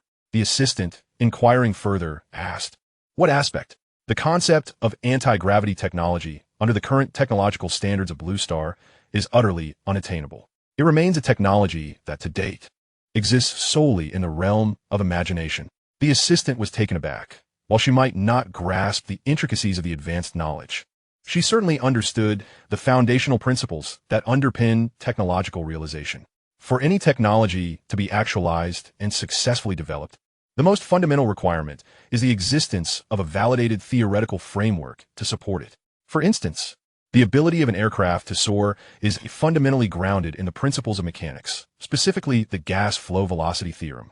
This theorem posits that, within a given time frame, an increase in gas flow velocity correlates with a decrease in air pressure, and vice versa. This is the very core theory that enables an aircraft to achieve flight. Yet, Guang Zhiqing asserted that anti-gravity technology exists solely within the confines of fantasy. What does this signify? It implies that there is not even a basic theoretical foundation to support anti-gravity technology. Without a theoretical framework, the prospect of successful realization is rendered even more distant. Thus, the assistant was astonished. "Professor, does that mean there isn't even a theoretical conjecture?" Guang Zhiqing sighed softly and shook his head no. The assistant fell into a profound silence. In the scientific community, many achievements arise from an initial theoretical conjecture, which then leads to tangible outcomes, ultimately serving to validate the conjecture. Yet, the current results indicate that there is not even a theoretical conjecture. What then is the truth behind Jiang Feng's claims regarding anti-gravity technology? If it is indeed real, how did he succeed in its realization? A multitude of questions swirled in the assistant's mind. Initially perplexed, she found the implications even more staggering upon reflection. Conversely, Guang Zhiqing was also engulfed in confusion. After a moment's contemplation, he resolved to subtly allude to this in the live broadcast. "Help me top up some funds. I wish to post a pinned comment." "Huh." The assistant thought she misheard. "What do you mean? Hurry over and assist me with this. I need to add some money." Guang Zhiqing raised his hand, beckoning. The assistant finally grasped his intent and proceeded to top up the funds. "Okay, Professor. How much should I add? What is the cost for a pinned comment?" The highest tier appears to be 10,000 per comment, prominently displayed for a minute in the live stream. "Let's top up 300,000 then." The assistant was momentarily startled, but complied with Guang Zhiqing's request. Completing the transaction, Guang Zhiqing had already prepared his message. Activating the 10,000 per comment pin notification, he began typing. Anti-gravity technology remains a concept that, to this day, exists solely in the realm of imagination. Given the current technological standards of Blue Star, its realization is completely unfeasible. Unless a new figure of Einstein's caliber emerges in the field of physics, propelling classical physics, particularly mechanics, forward by a significant leap. Only then might we begin to ascertain the foundational theories of anti-gravity technology. The journey from the conception of a theory to its refinement, validation, and reliability, followed by research and development until the final application of an anti-gravity engine is realized, will require, at a minimum, a century. After inputting this, Guang Ziqing pondered briefly, but ultimately decided against adding any interrogative nuances and simply sent it out. In the realm of the superdimensional black technology evaluation livestream, viewers stared at the pinned comment in astonishment. Then, an explosion of reactions ensued. 666. So, anti-gravity technology, is that impressive? I thought it was merely a novel engine technology. I never anticipated it to transcend the era. Amazing, Jiang Feng is a deity-level figure, akin to Einstein. No, fellow viewers, you are underestimating. Jiang Feng surpasses even Einstein, without a doubt. Regardless, the consensus was that it was undeniably extraordinary. Naturally, the barrage of comments included inquiries from newcomers to the stream, prompted by Guang Ziqing's comment, which sparked some doubts. If anti-gravity technology is indeed so challenging, and Blue Star's technology cannot realize it in a century, could the claims regarding Leonov's anti-gravity engine be genuine? Is the host merely exaggerating? Chapter 73. Let us get everyone involved. A seamless battleship piloting experience. The airborne fortress, Hyperion. Jiang Feng observed the live stream comments with a slight smile. He easily comprehended the queries within the pinned commentary, as well as the bewilderment expressed by newcomers. There was no trace of emotion. He simply wished to witness their astonished expressions. Glancing at the time, he then looked up at the rocket that had already been launched. Estimating the timing, he found there was ample opportunity to showcase. He instructed Kunlun to allocate a portion of the live stream to an external panoramic perspective. Understood. The live stream was promptly divided into two sections. The main camera remained focused on Jiang Feng, while the secondary camera hovered in the air, capturing the Hyperion. At this moment, the Hyperion had deactivated its optical stealth, hovering just above 100 meters over NASB, one launch center. The image on the secondary screen was stable, resembling a picturesque landscape. The Hyperion appeared remarkably steady, as if frozen in time. The live stream fell into an instant silence. All viewers recognized that this was not a mere image, but an ongoing video broadcast. Moreover, since Jiang Feng had previously displayed the external panorama, nearly everyone in the stream understood that the footage was captured from the Hyperion. This realization stirred a sense of awe within them. The secondary screen depicted visible crowds on the ground, moving slowly like ants. Just how stable must the Hyperion be as the camera platform? Contemplating this, everyone felt a jolt of surprise, and they quickly held their breath, focusing intently on the screen. However, the next moment, before they could react, the image shifted once more at Jiang Feng's command. The entire audience heard his precise instruction: ascend. The Hyperion responded promptly, swiftly gaining altitude. Stop. In an instant, the secondary screen froze into a brand new image. All viewers, upon witnessing this, widened their eyes, their breaths growing heavier. Yet, this was merely the beginning. Jiang Feng's commands continued, growing increasingly rapid. Descend, stop. The image froze. To the left, stop. The image froze. To the right, stop. The image froze. Accelerate forward. High-speed dive. Obstacle avoidance. Ascend. Stop. With a swift motion, the Hyperion came to an abrupt halt, showcasing an astonishing stillness devoid of even the slightest tremor. The nearly 500,000 viewers in the live stream were left utterly mesmerized, completely spellbound. The Hyperion epitomized a singular phrase: command and prohibition. The transitions between initiation, movement, and cessation were executed with an unparalleled smoothness, devoid of any interruption. Most crucially, throughout this process, the secondary screen maintained an exceptionally clear and stable image throughout the duration. After a full minute of stunned silence, the audience erupted into sheer exuberance, an explosion of excitement. What the hell? This is absolutely mind-blowing. The Hyperion is indeed voice-controlled, confirmed. The manual operation by Kunlun is undeniably validated. This is beyond impressive. One could only marvel at the fact that even a conventional vehicle, when halted, typically exhibits a slight shudder. Yet, the Hyperion, amidst such rapid maneuvers and in mid-air, demonstrated an astonishing steadiness. Remarkably, not even a quiver. This, indeed, is the most striking aspect. Thus, the existence of the anti-gravity engine is practically substantiated. Jiang Feng, I have no words to express my admiration. You have my unwavering respect for life. I sincerely apologize for my previous skepticism. I was foolish. From this moment on, you shall be regarded as a deity in the realm of technology. Chapter 74, an unprecedented application of anti-gravity systems.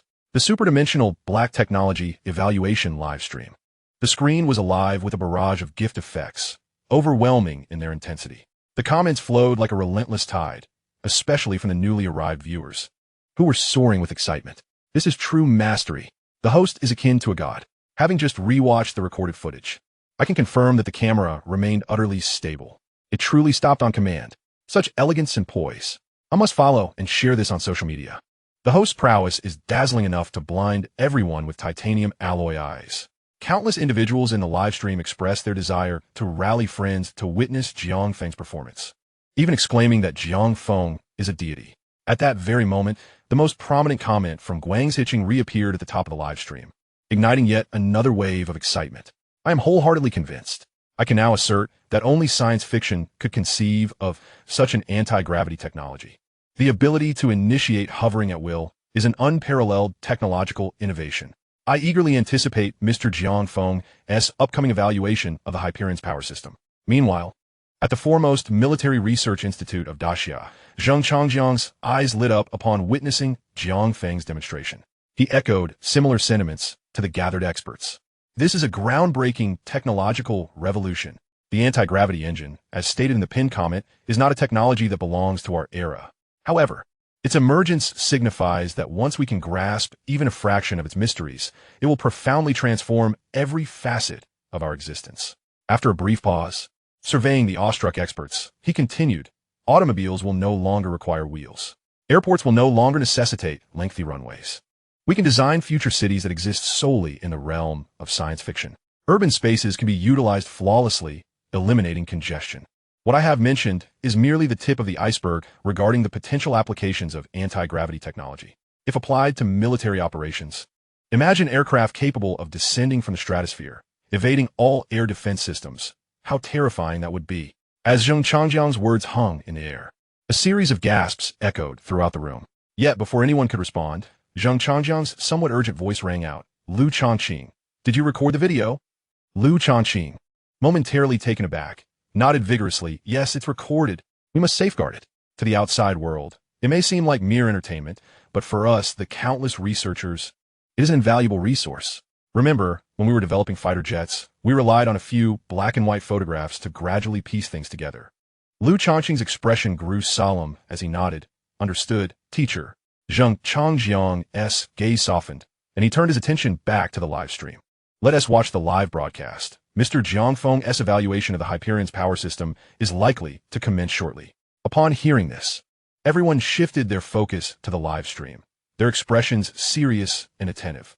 Meanwhile, Jiang Feng, amidst the ongoing broadcast, observed the torrents of comments and donations with an air of nonchalance, as if the previous commotion was merely an ordinary occurrence. To be fair, controlling the Hyperion was remarkably effortless for him, thanks to the presence of the artificial intelligence Kunlun. Thus, he did not perceive it as an event of significant excitement. Quiet down. Jiang Feng's voice, though soft, held remarkable authority. As soon as he spoke, the lively barrage of comments diminished by half. After a brief pause, the previously overflowing comments vanished entirely. If those seasoned commentators who still engaged in banter with the audience were to witness this, their jaws would surely drop. The level of control Jiang Feng exhibited during the live broadcast was indeed unparalleled in the Blue Star. However, he remained unfazed, lightly nodding as he continued to guide the stream. What had transpired was merely a prelude. Now, we shall officially delve into the evaluation of the Hyperion's power system. Chapter 75. Do you see the 40-meter-long sword in my hand? Let the satellite run 39 meters first, Jiang Feng declared, pausing momentarily as he directed his gaze towards the live stream. At this moment, the actual number of viewers had officially surpassed 600,000. The amount of donations and followers had also reached unprecedented heights, each soaring to 450,000. Most importantly, all metrics of the live stream were steadily climbing. Esteemed master, please commence your performance. Yet, Jiang Feng pondered, have you all noticed that the satellite is no longer visible? How can we conduct an evaluation under such circumstances? With a slight smile, he addressed the comments in the live stream. Do you see the 40-meter-long sword in my hand? Let the satellite run 39 meters. The evaluation of the Hyperion's power system would proceed as planned. What followed would be the true main event.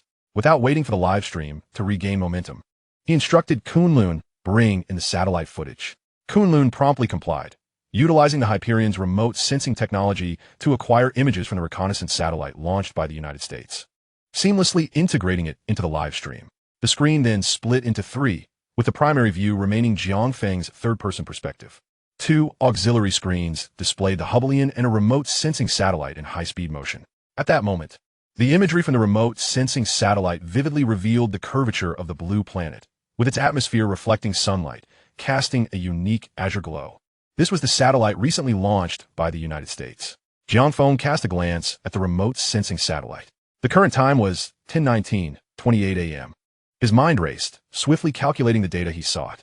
He then began to elucidate to the viewers in the live stream, unhurriedly. At this moment, the satellite was approximately 300 kilometers above the Earth, traveling at a speed of about 62 kilometers per second. If this trajectory continued, Jiang Feng paused momentarily, as the barrage of comments in the live stream erupted. Wow, it has already traveled so far, and its speed is astounding. The satellite could complete a marathon in just 7 seconds. Truly, the fastest man-made object on the blue planet is nothing short of impressive. Master, stop with the explanations and tell us how we will assess this. Another chimed in, yes, Master, we're on the edge of our seats. Jiang Feng, observing the flood of comments, smiled faintly, not rushing to explain, but continuing with his discourse. If it persisted, then when it reached an altitude of approximately 600 kilometers, in about a minute, it would achieve its design maximum speed, which corresponds to the orbital velocity of a high geosynchronous orbit. This velocity is commonly referred to as the universal first speed, 79 kilometers per second. And this, Jiang Feng paused slightly, is precisely our starting gun. As soon as he uttered this, the comments exploded for the third time. The screen was filled with? What does that mean? What is this starting gun? Master, please, no more riddles. My heart can't take it. Just tell us how we will be evaluating this, please. However, some astute viewers quickly made a connection, harboring an inkling of suspicion. Wait, are you suggesting, Master Jiang Feng, that we are preparing to control the Hyperion to chase the satellite? No way. This is unbelievable. Seeing that the comments were nearing the essence of his thoughts, Jiang Feng decided to drop the pretense. He directly addressed the audience in the live stream. Indeed, it is to chase the satellite. And when this satellite reaches the universe's first acceleration, that will be the moment the airborne fortress, the Hyperion, sets sail. Ladies and gentlemen, please join Kunlun in the final countdown. 10, 9, 8. Chapter 76, Dream Test, Chasing the Satellite. The countdown for the Hyperion's departure commenced. The 600,000 viewers in the live stream, momentarily stunned, erupted in excitement. Wow, this is exhilarating. We are truly chasing a satellite. I'm covered in goosebumps. My passion is igniting. My hands tremble uncontrollably. This is far more thrilling than Boruto. My heart is racing wildly. Slow down the countdown. This is overwhelming. However, the countdown would not slow down. It would never slow down in this lifetime. 7, 6, 5. The mechanical voice of Kunlun relentlessly intensified the tension in the live stream. Countless viewers found themselves involuntarily tightening up, akin to a wound up top. Just moments before launch, adrenaline surged, focus heightened, and spirits soared. Everyone anticipated the commencement of the satellite chase, eagerly awaiting the final moment when the Hyperion would set sail. Ah, how thrilling! This is incredibly exciting. The last time I felt such exhilaration was during college, with my first girlfriend in a hotel room. After countless sleepless nights, I am once again experiencing a long-lost passion. With such a treasure of a streamer, I am undoubtedly a fan. Even Jesus couldn't stop this. Go! Master Jiang Feng. Voice cracking. Master Jiang Feng, charge ahead. Voice cracking. Brother Jiang Feng, we sisters are looking forward to your performance. High-pitched scream. 4, 3, 2. The emotionless countdown of Kunlun continued to resonate throughout the live stream, thickening the air to an almost suffocating degree. The audience's emotions were thoroughly stirred. Only the most fervent tech enthusiasts remained, excitedly speculating how long it would take the Hyperion to catch up to the remote sensing satellite. 10 minutes. It will definitely catch up in 10 minutes. The universe's first acceleration is real. Otherwise, the satellite couldn't possibly maintain its orbital flight. Hence, 10 minutes is the most reasonable estimate, and I will not accept any rebuttals. No. While I am unaware of how fast the Hyperion truly is, judging by Master Jiang Feng's calm demeanor, I'm certain this time will not exceed 5 minutes. Don't ask. It's just a feeling, and I will not accept any counter-arguments. As a longtime follower of Master Jiang Feng, I must say, you all have no idea about his capabilities. I bet 10 packs of spicy strips that the Hyperion will catch up to the satellite in absolutely no more than 3 minutes. 10 minutes. 5 minutes. 10 minutes. 5 minutes. Get out of here. It will definitely be 3 minutes. Meanwhile, Dr. Guang Zhiqing, a dynamics PhD from Fuji University, had also joined the heated discussion after careful calculations. In the most prominent spot of the live stream, a top comment read, "I boldly speculate that the Hyperion will catch up to the remote sensing satellite in no more than a minute." The lively barrage of comments suddenly fell silent for a moment and then erupted again. A minute is impossible. Nearly 600 kilometers, 10 minutes is reasonable. Yes. Don't be ridiculous with a minute. Of course, 10 minutes isn't feasible either, as that doesn't align with Master Jiang Feng's style. Therefore, 3 minutes is the correct answer. To summarize, it must be reasonable and reflect Master Jiang Feng's prestige. So 5 minutes is the number. No more arguing, just accept it. As for a minute, please dream on. You think the universe's first acceleration is child's play? Do you understand the concept? It's like whoosh, and it's gone. Do you comprehend? However, just as everyone was engrossed in their speculations about how long it would take the Hyperion to catch up to the remote sensing satellite, the countdown from Kunlun officially approached its conclusion. 1. As the emotionless mechanical voice dwindled. In the live broadcast, a unique secondary screen belonging to the Hyperion was abruptly distorted for a fleeting moment, reminiscent of a network glitch. The audience in the live stream was captivated, astonished by the transcendent black technology that seemingly experienced a disconnection. However, before they could inundate the chat with queries regarding the situation, the secondary screen flickered once more, clarifying into a sharp image. Astonishingly, the silhouette of the Hyperion had manifested in a vast expanse of space. Chapter 77. Ascending to the heavens, side by side with satellites. The hundreds of thousands of viewers in the live stream experienced an immediate contraction of their pupils, their hearts pounding like war drums. Space, a realm shrouded in mystery and allure, now instilled an overwhelming sense of terror in all present. Who captured this footage? Undoubtedly, it was the Hyperion. Thus, the Hyperion was indeed in space. A collective gasp filled the air as everyone instinctively held their breath. Their gazes fixated once more on the Hyperion within the secondary screen of the live stream. Then, the expressions of all in the live stream froze in sheer disbelief. Beside the Hyperion in the cosmos was the recently launched remote sensing satellite from the United States, hurtling through space at astonishing speed. What is this? With nearly 700,000 viewers, faces became blank, rendered speechless by the shock. Among those equally astonished were the experts from the First Battle Preparedness Research Institute of the Great Xia, who had predicted the Hyperion would catch up to the satellite in approximately 3 to 10 minutes. How is this possible? When the image of the Hyperion aligning with the remote sensing satellite appeared on the screen in the conference hall, a wave of incredulous gasps erupted from the audience. Lu Changqing sprang from his seat in astonishment, his mouth agape, unable to articulate a single word. After a prolonged silence, he took 5 deep breaths to quell the turmoil within before urgently calling to his assistant. Replay. Immediate replay. The assistant, similarly jolted from his stupor, swiftly retrieved the previous footage for a replay. Slow motion. Lu Changqing commanded. All right, understood, Director Lu. Subsequently, the experts in the live stream began to witness a more detailed sequence of events. It became evident that the earlier distortion of the screen was not a glitch nor a network anomaly, but rather a straightforward consequence of the Hyperion's extraordinary speed compressing the image to its limits. Only in slow motion, slowed down by a factor of 100,000, did the footage on the secondary screen begin to flow coherently. Thus, the experts, now enlightened, were struck anew with awe. What velocity is this? Lu Changqing's mind was once again assaulted by a wave of incredulity. 5 seconds. The conclusion was unmistakable. The Hyperion had merely taken 5 seconds to catch up to the remote sensing satellite, which had reached the first cosmic acceleration of 79 kilometers per second. Gasping in astonishment, Lu Changqing could not suppress his intake of breath. Calm down. Rationality urged him to maintain composure, yet tranquility was utterly elusive. To traverse 600 kilometers in 5 seconds, what does that signify? Even extraterrestrial invasions of Earth would not occur at such a velocity. What divine propulsion system is this? Lu Changqing endeavored to inhale deeply, striving to stabilize his emotions, and proceeded to calculate the Hyperion's data on site. Meanwhile, the assembled experts also regained their composure, erupting into a clamor. 5 seconds. It truly was only 5 seconds. The Hyperion had indeed caught up to the satellite. The distance between the Hyperion and the remote sensing satellite was nearly 1,600 kilometers. This means the Hyperion's average speed reached an astonishing 320 kilometers per second.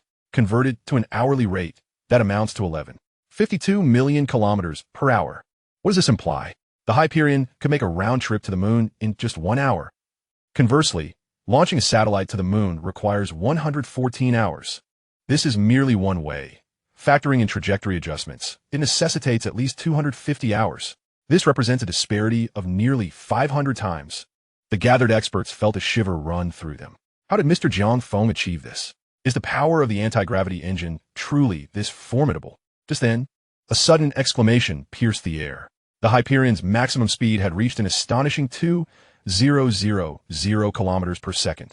The audience collectively gasped once more, turning their attention to the source of the exclamation. The astonishment came from none other than Lu Changqing, who was calculating data on site. At that moment, he clutched his notebook, his expression frozen in disbelief. 2,000 kilometers per second, Lu Changqing murmured. Upon hearing this figure, the crowd fell into a hushed silence. A profound stillness enveloped the room. At this moment, only silence prevailed. The velocity of 2,000 kilometers per second had already transcended their comprehension. Now, Lu Changqing's professional calculations revealed the Hyperion's maximum speed to be 4,000 kilometers per second. This far exceeded their imaginations. No, it should be said that it surpassed the very ceiling of understanding speed within the entire scientific community of Earth. In the minds of all present experts, it was utterly impossible for artificial constructs to attain such velocities. Only materials naturally existing in the cosmos, light, particles, rays, could achieve such speeds. Yet now, the undeniable reality lay before their eyes. How had Jiang Feng accomplished this? Such inquiries had become irrelevant, for the principles they had upheld throughout their lives, their past understandings. The very edifice of physics they held dear were beginning to show signs of collapse. The propulsion system of the Hyperion had fundamentally transformed their perception of speed. Chapter 78. A speed of 2,000 kilometers per second is just the tip of the iceberg. An extended silence enveloped the venue. The scientific world was on the verge of a seismic shift. Upon uttering this thought, the audience collectively regained their senses, expressing their awe. Another figure of Einstein's caliber had emerged. A new era is upon us. Thankfully, Mr. Jiang Feng has appeared in our great Xia. This is divine providence for our nation. A profound blessing. At that moment, someone in the audience remarked, "Now, I finally understand why academician Zheng places such great importance on Mr. Jiang Feng." Upon hearing this, the crowd fell into a contemplative silence. They had previously struggled to comprehend Zheng Changjiang's fervent efforts to convene the nation's top physicists and battle preparedness experts. Especially upon arriving at the first Battle Preparedness Research Institute, they were taken aback to learn they were to collectively witness, and even learn from, the live broadcast of a college freshman named Jiang Feng. Although no one would explicitly state it, their attitudes while watching the live broadcast revealed much. Indeed, many regarded this merely as a task, continuing to focus on their own projects during the meeting. Consequently, when reflecting on the event, a wave of embarrassment washed over them. Simultaneously, they collectively turned their gazes towards Zheng Changjiang at the head table, their expressions imbued with gratitude. Thanks to the foresight of Elder Zheng, they realized that missing such an opportunity for observation and learning would surely lead to lifelong regret. Zheng's vision was indeed exceptional, as he had discerned Mr. Jiang Feng's true capabilities long before others. However, it must be said, Mr. Jiang Feng's prowess is nothing short of terrifying. I am aware that pondering this is futile, yet I cannot help but wonder, how did Mr. Jiang Feng achieve this? The speed of the Hyperion, bolstered by its anti-gravity engine, reached an astonishing 2,000 kilometers per second. Such a power output is almost unfathomable. At that moment, Zheng Changjiang, who had remained silent until then, suddenly interrupted the discussions with a statement that was far more than mere hyperbole. His words struck like thunder on a clear day, causing everyone present to turn their heads in astonishment towards him. Unfazed by their incredulous expressions, Zheng Changjiang continued to drop bombshells. The Hyperion was operating with only one engine. What? How? The reaction in the room was nothing short of explosive. Eyes widened in disbelief as they struggled to grasp the impossibility that the Hyperion, which was supposed to have 6 engines, could achieve such velocity with merely 1 engine activated. This defied the laws of science. Science? Jiang pressed his hand down, suggesting that such a term might not be appropriate when discussing Mr. Jiang Feng. The audience exchanged bewildered glances, momentarily at a loss for words. Yet their expressions clearly conveyed their desire for further elaboration from Jiang. Without keeping them in suspense, he turned to Liu Changqing, who was fixated on him, and spoke directly. 276 seconds after the Hyperion's activation, the speed slowed to a 1,000,000 level. Frame extraction occurred. The resulting frame depicted the Hyperion alongside its 6 engines. Liu Changqing's heart raced. As a student of Jiang, he understood that his mentor's words were not baseless, but were founded on absolute judgment and irrefutable evidence. The precision of it all astonished him. Nodding vigorously, he hurriedly took the laptop from his assistant and began to operate it. Concurrently, the crowd's attention shifted, following Liu Changqing's actions towards the large screen in the conference hall, which displayed the synchronized visuals. Shortly thereafter, Liu Changqing successfully completed the frame extraction as instructed by Jiang. It was evident. Jiang was correct. In a frozen image, it was clear to the naked eye that only one of the Hyperion's 6 engines was illuminated, while the other 5 remained in a standby state.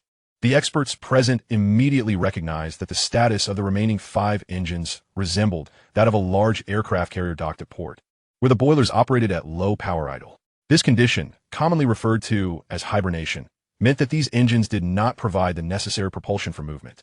Thus, the fact that the Hyperion achieved a speed of 2,000 kilometers per second was solely due to the activation of 1 engine. Irrefutable evidence. Every member of the expert panel felt as if their hearts had been struck by a massive hammer. Their understanding of the Hyperion's power system irrevocably transformed. Once again, the room fell into an inevitable silence. Chapter 79. The Nobel Laureate's Dismay. The Destruction of Observer 2. Meanwhile, in the hallowed halls of the beautiful nation's High Council, silence reigned once more. However, the silence shared by Baster and his cadre of experts stemmed solely from the unparalleled and terrifying speed of the Hyperion. The only individual to discern that the Hyperion was operating with just 1 engine was Professor Bob Lee from the Massachusetts Institute of Technology, who was participating via video link.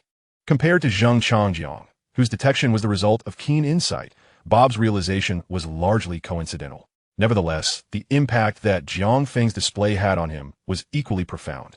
The sphere of light, ball lightning, the 2-dimensional foil, and now the Hyperion. Each of these breakthroughs in cutting-edge technology shattered his previous understanding, gradually eroding his mental defenses and extinguishing any lingering doubts about Jiang Feng. Thus, after a lengthy silence, he ultimately decided to voice his proposal to Baster. Your Excellency Baster, we should recall our special agents in Great Xia and reconsider our strategy towards Jiang Feng. Given his current display of power, our only viable path is one of conciliation. If we continue to oppose him or even contemplate his physical destruction, we would be courting our own demise. Baster furrowed his brow at this suggestion.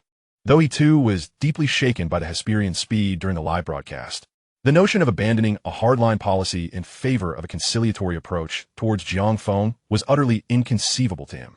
Such a stance would undermine his basic dignity and principles as the president of the beautiful nation's High Council. Furthermore, he fundamentally disbelieved that the might of the beautiful nation could truly be thwarted by Jiang Feng. With the strategic nuclear weapons and the extensive legacy of the beautiful nation mere window dressing, Professor Bobley, the situation is not as dire as you imagine.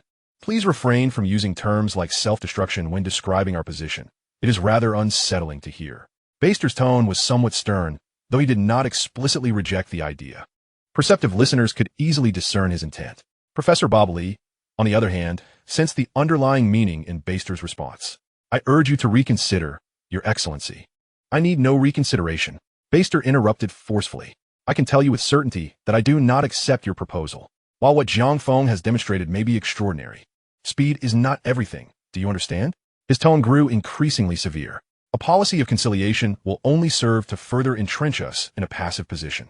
I have encountered many arrogant individuals. If he were an American, I might exhibit some patience, but he is not. He is a citizen of Great Xia. Such individuals, if unattainable, must be destroyed. This is a fundamental principle. Bobley, do you understand? Yet on the video call, Bobley wished to make one last attempt to persuade. There is no yet in this matter. Baster interrupted again with firmness. Professor Bob Lee, you may be experiencing some issues with your state of mind. I hope you can adjust yourself promptly. Otherwise, I shall contemplate whether to appoint another individual to continue the task. In such a case, the conditions under which the High Council promised you the presidency of MIT shall no longer hold. Reflect on this matter carefully. Having concluded his statement, Baster disregarded the visibly troubled Bob Lee on the screen and turned his attention to the audience present, who were bewildered by the unfolding situation. Professor Bob Lee's health was not robust.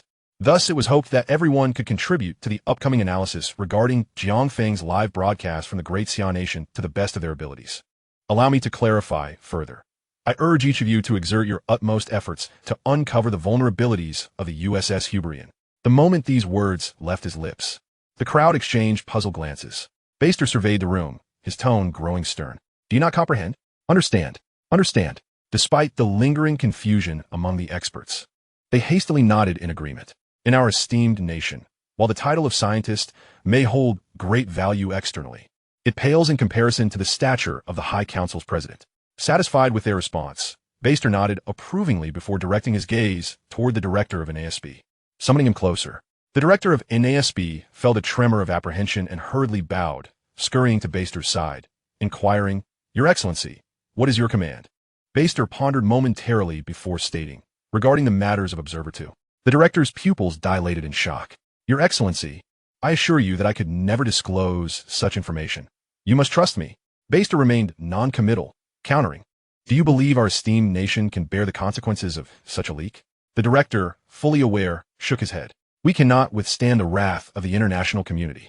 Baster pressed on, "Do you think Jiang Feng from the Great Xian Nation might already be aware that our satellite carries the secret of Observer 2? At this, the director fell silent, immediately grasping the implication of Baster's inquiry. It was a quest for a scapegoat. Perhaps he does not know. Doesn't know or knows. Baster's gaze intensified, demanding a precise answer. He does not know. Knows or does not know. Baster raised his voice slightly. He knows, he knows. The director's heart raced. Baster smiled subtly. Then you know what must be done, do you not? The director, bereft of tears, yet feeling desperate, initiated the self-destruction protocol for Observer 2. Baster nodded. Then proceed, swiftly and secretly, as you suggested. Chapter 80. Billion-dollar rewards, the ultimate promotion. Meanwhile, at the headquarters of Whale Live in Zhonghai City, CEO Run was utterly astounded by Jiang Feng's performance. He repeatedly rose from his seat in astonishment, declaring that Jiang Feng was the most formidable and impressive streamer he had ever encountered. Ultimately, he addressed his executives candidly. Isn't this far superior to those who merely play games or perform dances and songs? The senior executives at Whale Live were equally captivated by Jiang Feng's broadcast. The distinction was incomparable. Mr. Jiang outshone them by leagues. In the future, Mr. Jiang will undoubtedly be the cornerstone of Whale Live. With Mr. Jiang on board, the other streamers can do as they please. Even if Whale Live becomes solely Mr. Jiang's platform, I see no issue with that. Rin firmly believed. Then let us demonstrate our sincerity. The crowd, puzzled, inquired, "How shall we demonstrate?" "By showering gifts," he replied. The executives were taken aback. "But Mr. Run, isn't that somewhat inappropriate? If the viewers in the live stream recognize it, they might accuse us of mismanaging funds." Rin paused for a moment, then waved dismissively. "Then let us give even more. 2 million for 1 million, for 1 million for 2 million, and 8 million for 4 million. It's that simple. Why complicate matters?" The executives stared at him in disbelief. Rin then escalated his proposal, declaring that the company would reimburse each executive 3 million, commanding them to fill the gift leaderboard for Mr. Jiang. Anyone who fails to make the list can pack their things and leave. "Now go." The executives exchanged looks before promptly dashing off to arrange for gifts. 3 million, with a single recharge limit of 10,000. Just transferring that amount was no trivial task. Furthermore, to reach 3 million in gifts, one would need to send 500 Superfire gifts, at an average rate of 30 gifts per minute. That would take nearly an hour. Spending money, after all, is a laborious endeavor. In contrast, Mr. Rin was far more adept. He placed a call to the technical director. "Open a recharge channel for my Whale account at 10 million per transaction." "Yes, you heard correctly, 10 million. Hurry, don't delay my business." The call ended. The 10 million recharge was successful. Rin gazed at the notification on his phone, feeling quite pleased. He then entered Jiang Feng's live stream and activated his gifting spree. In 1 minute, he sent out 32 Superfire gifts. Satisfied, he nodded, his fingers dancing across the screen as he muttered, "The blade is still sharp. My speed remains intact. Soon, Over 300 super fire gifts totaling 600,000 have been sent to Jiang Feng. Next, he dispatched 1,000 super fire gifts amounting to 2 million. By this time, Ren found himself somewhat unable to keep up with the screen. Spending money is exhausting. I've only sent 2 million, and 10 million seems hasty. At that moment, the previously departing executives gradually returned, having completed their 3 million in gifts. Ren casually grabbed one executive's arm, thrusting his phone into their hand. You owe me send gifts. Don't leave until it's done. The executive, initially unconcerned, became dumbfounded upon glancing at the account balance of 8 million. With 3 million allocated per person, 12 individuals, plus Ren's 10 million, Mr. Zhang's earnings at that moment were nearing 20 million. Mr. Ren, the viewers in Mr. Zhang's live stream are actively promoting him, reported a senior executive from the marketing department. Ren nodded and inquired, what is the current real-time viewer count in Mr. Zhang's stream? Approximately 740,000. Ren further questioned, have we utilized all our promotional channels? Homepage pinning, cover promotions, private messaging, pop-up ads, external simultaneous broadcasts. Every channel available has been employed. All right, I understand. Without hesitation, Ren pulled out his phone, preparing to contact an old friend to purchase external promotional resources. Hello, Boss Wang? It's me, Ren Tianyu. I have a proposal. For now, for the next week, I want to secure the trending topics on Weibo. Name your price. Yes, I'm promoting Mr. Jiang and his live stream. Free? That's generous of you. Boss Lee, regarding the management rights for Mr. Zhang's Baidu Tieba that you promised, please expedite that.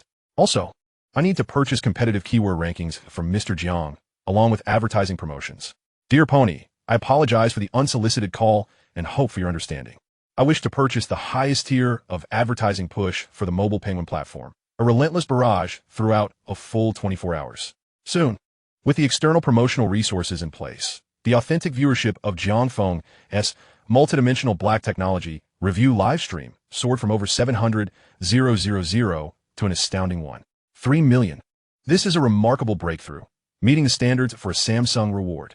Moreover, this data, visible to the naked eye, continues to surge exponentially.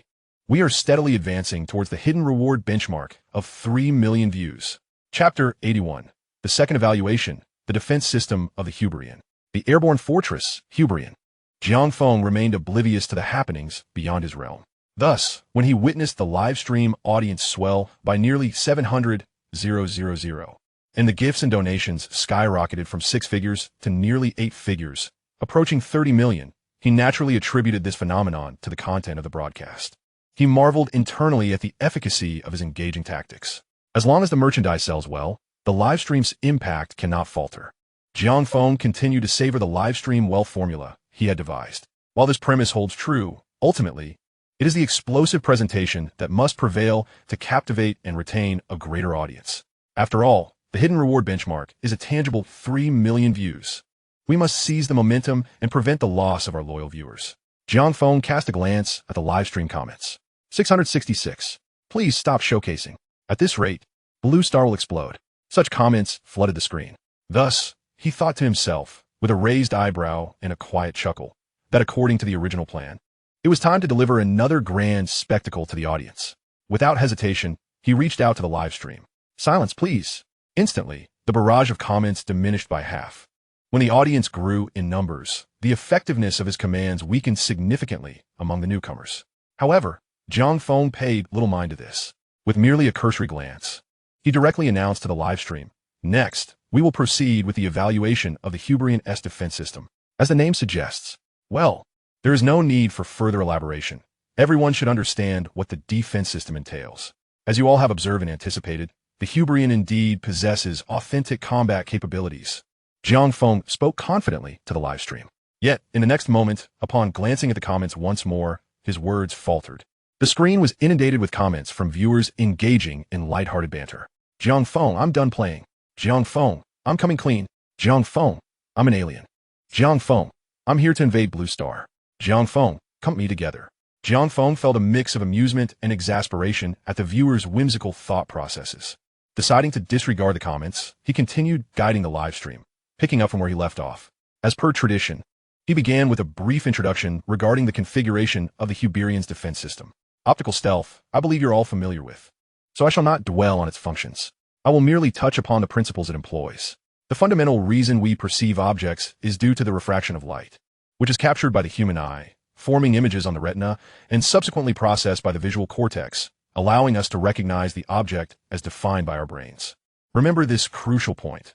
The refracted light carries information about the object. In the realm of blue star technology, the concept of optical stealth typically initiates from this mechanism of light, aiming to sever or diminish the light's surface refraction, thereby achieving invisibility or relative stealth. However, with a slight pause, Jiang Feng extended a finger, emphasizing that true, 100% optical stealth is not achieved in such a manner. The optical stealth technology employed on the Hyperion operates differently. To put it simply, whether the optical stealth is activated or not, the amount of light refraction remains consistent. It is merely that the information contained within the refracted light has been altered. In other words, the information embedded in the Hyperion's refracted light has been modified to reflect the surrounding environment. Thus, what you perceive is the effect of absolute invisibility. Therefore, it is your brains that have been deceived. Jiang Feng smiled slightly. The explanation he provided regarding the optical stealth principle of the Hyperion was merely the most straightforward and direct method of its ability to remain hidden. There are indeed deeper layers, such as entering spatial rifts or higher dimensions, which also appear as invisibility from an external viewpoint. However, he thought it unnecessary to delve into more complex principles, as the audience seemed utterly bewildered, to the point of forgetting to comment. Ahem, Jiang Feng cleared his throat, transitioning smoothly. Apart from optical stealth, the Hyperion's defense system includes counter-radar and counter-satellite reconnaissance systems. I shall refrain from further explanation. The literal meaning is quite comprehensible. The principles are similar, aimed at deceiving the perception systems of radars and satellites. When used in conjunction with optical stealth, it enables a multidimensional, truly absolute concealment. Furthermore, the foundational EMP, or electromagnetic pulse shield, is indispensable. To my knowledge, Blue Star has yet to witness a fully realized electromagnetic pulse weapon. Thus, regarding the quantification of the EMP shield's defensive capabilities, I can only draw comparisons with conventional weaponry. A nuclear weapon with an explosive yield of 500 billion tons of TNT, at the epicenter of a nuclear blast 100 meters wide, would leave the Hyperion entirely unscathed when its EMP shield is fully activated. As for the magnitude of such a nuclear weapon, I shall not elaborate further. You can research it yourself, as Blue Star has indeed recorded the detonation of one. The livestream promptly erupted in disbelief, with comments flooding the screen. So, nuclear weapons are conventional weaponry. What the hell? That's incredible. Indeed, this tonnage of nuclear ordnance has been tested on Blue Star. The Tsar Bomba, with a yield of 50 megatons of TNT, remains the largest nuclear weapon ever detonated in human history. The explosion generated a mushroom cloud with a radius of 42 kilometers and a height of 60 kilometers, releasing energy exceeding 210,000 terajoules instantaneously.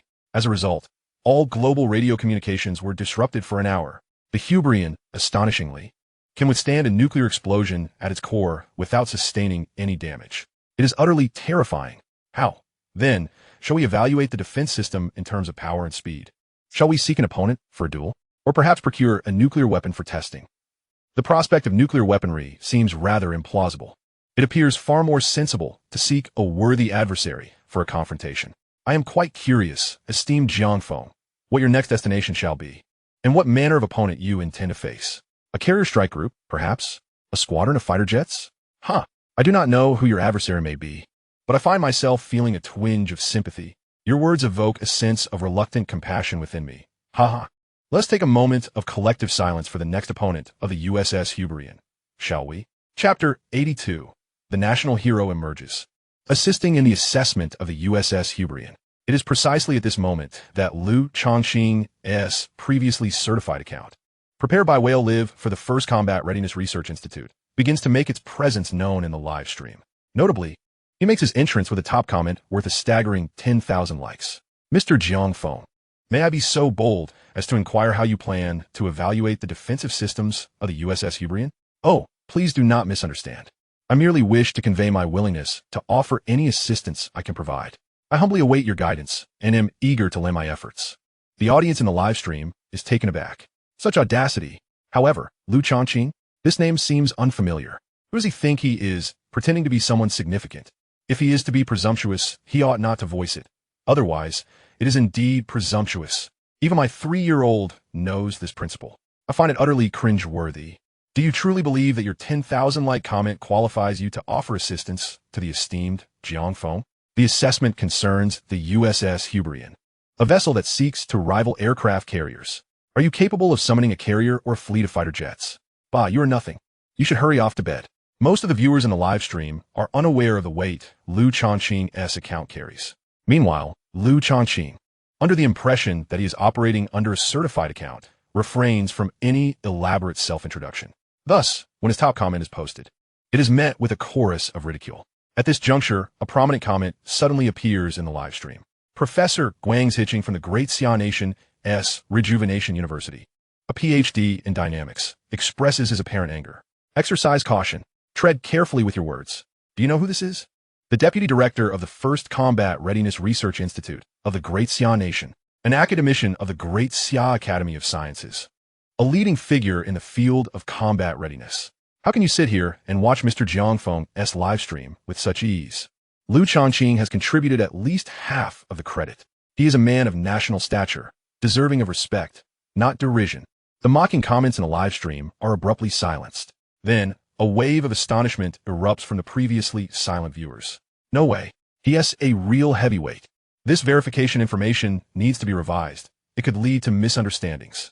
Just certifying someone as a researcher in the field of combat readiness? Way alive. Are you out of your mind? Those who had previously mocked Liu Changqing now hastily offer their apologies. Academician Liu Changqing, I apologize. I was mistaken. I should not have spoken of you in such a manner. You are a national hero. Please forgive my ignorance. Alas, words can lead to trouble. If I had known, I would have acted differently. To insult a national hero could very well lead to severe consequences.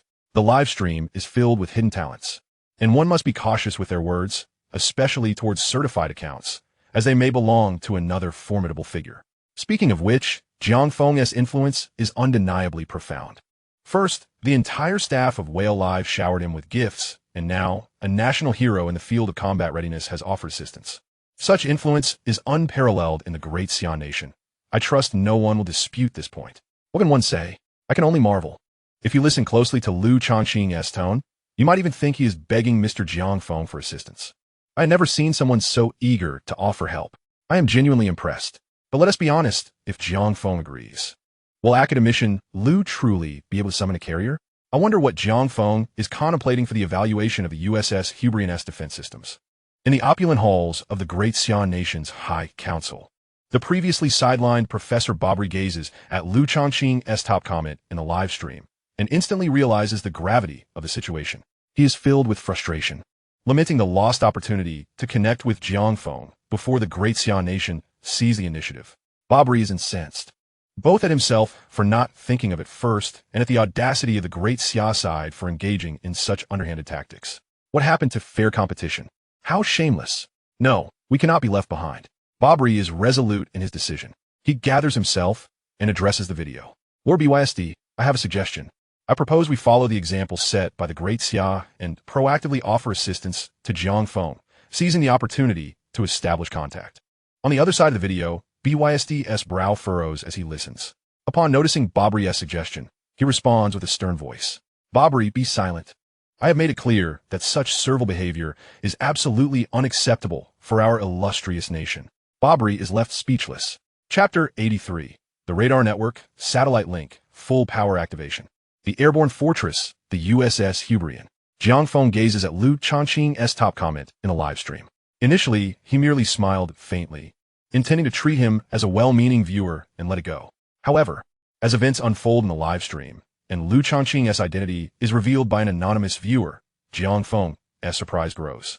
Liu Changqing's identity is significant. But what truly captures Jiang Feng's attention is the fact that a person of such stature would offer assistance in a live stream. Does Liu Changqing represent only himself? Clearly not. His statement indicates he stands on behalf of the First Combat Readiness Research Institute. In other words, Liu Changqing embodies the will of the entire institute. This implies that the resources at his disposal are formidable. Without delving into specifics, it is evident that the radar and satellite monitoring networks of the Great Xia Combat Zone can be mobilized. One must not overreach. This alone is more than sufficient. With a smile in his eyes, Jiang Feng recognizes the importance of this development, and his excitement only intensifies. Originally, He had intended to assess the defensive systems of the Hyperion, performing a mesmerizing display of transformation, optical cloaking, and the ability to vanish beneath the vigilant gaze of radar, showcasing its counter-surveillance capabilities. Indeed, Jiang Feng believed that, based solely on his original plan, it would undoubtedly create a significant stir. However, now that Lu Changqing was able to extend assistance, it was only natural to amplify the impact of the live broadcast even further. "Thank you, Academician Lu," Jiang Feng said, his gaze softening as he addressed the audience. The essence of the matter remained unchanged. The core business took precedence. Regardless, he was still an active streamer at that moment. "I appreciate you taking the time to watch my broadcast amidst your busy schedule, and I am equally grateful for your willingness to offer assistance." His demeanor suggested a polite refusal of Lu Changqing's help, but in the next moment, Jiang Feng deftly shifted his tone. "To be honest, I might indeed require your cooperation."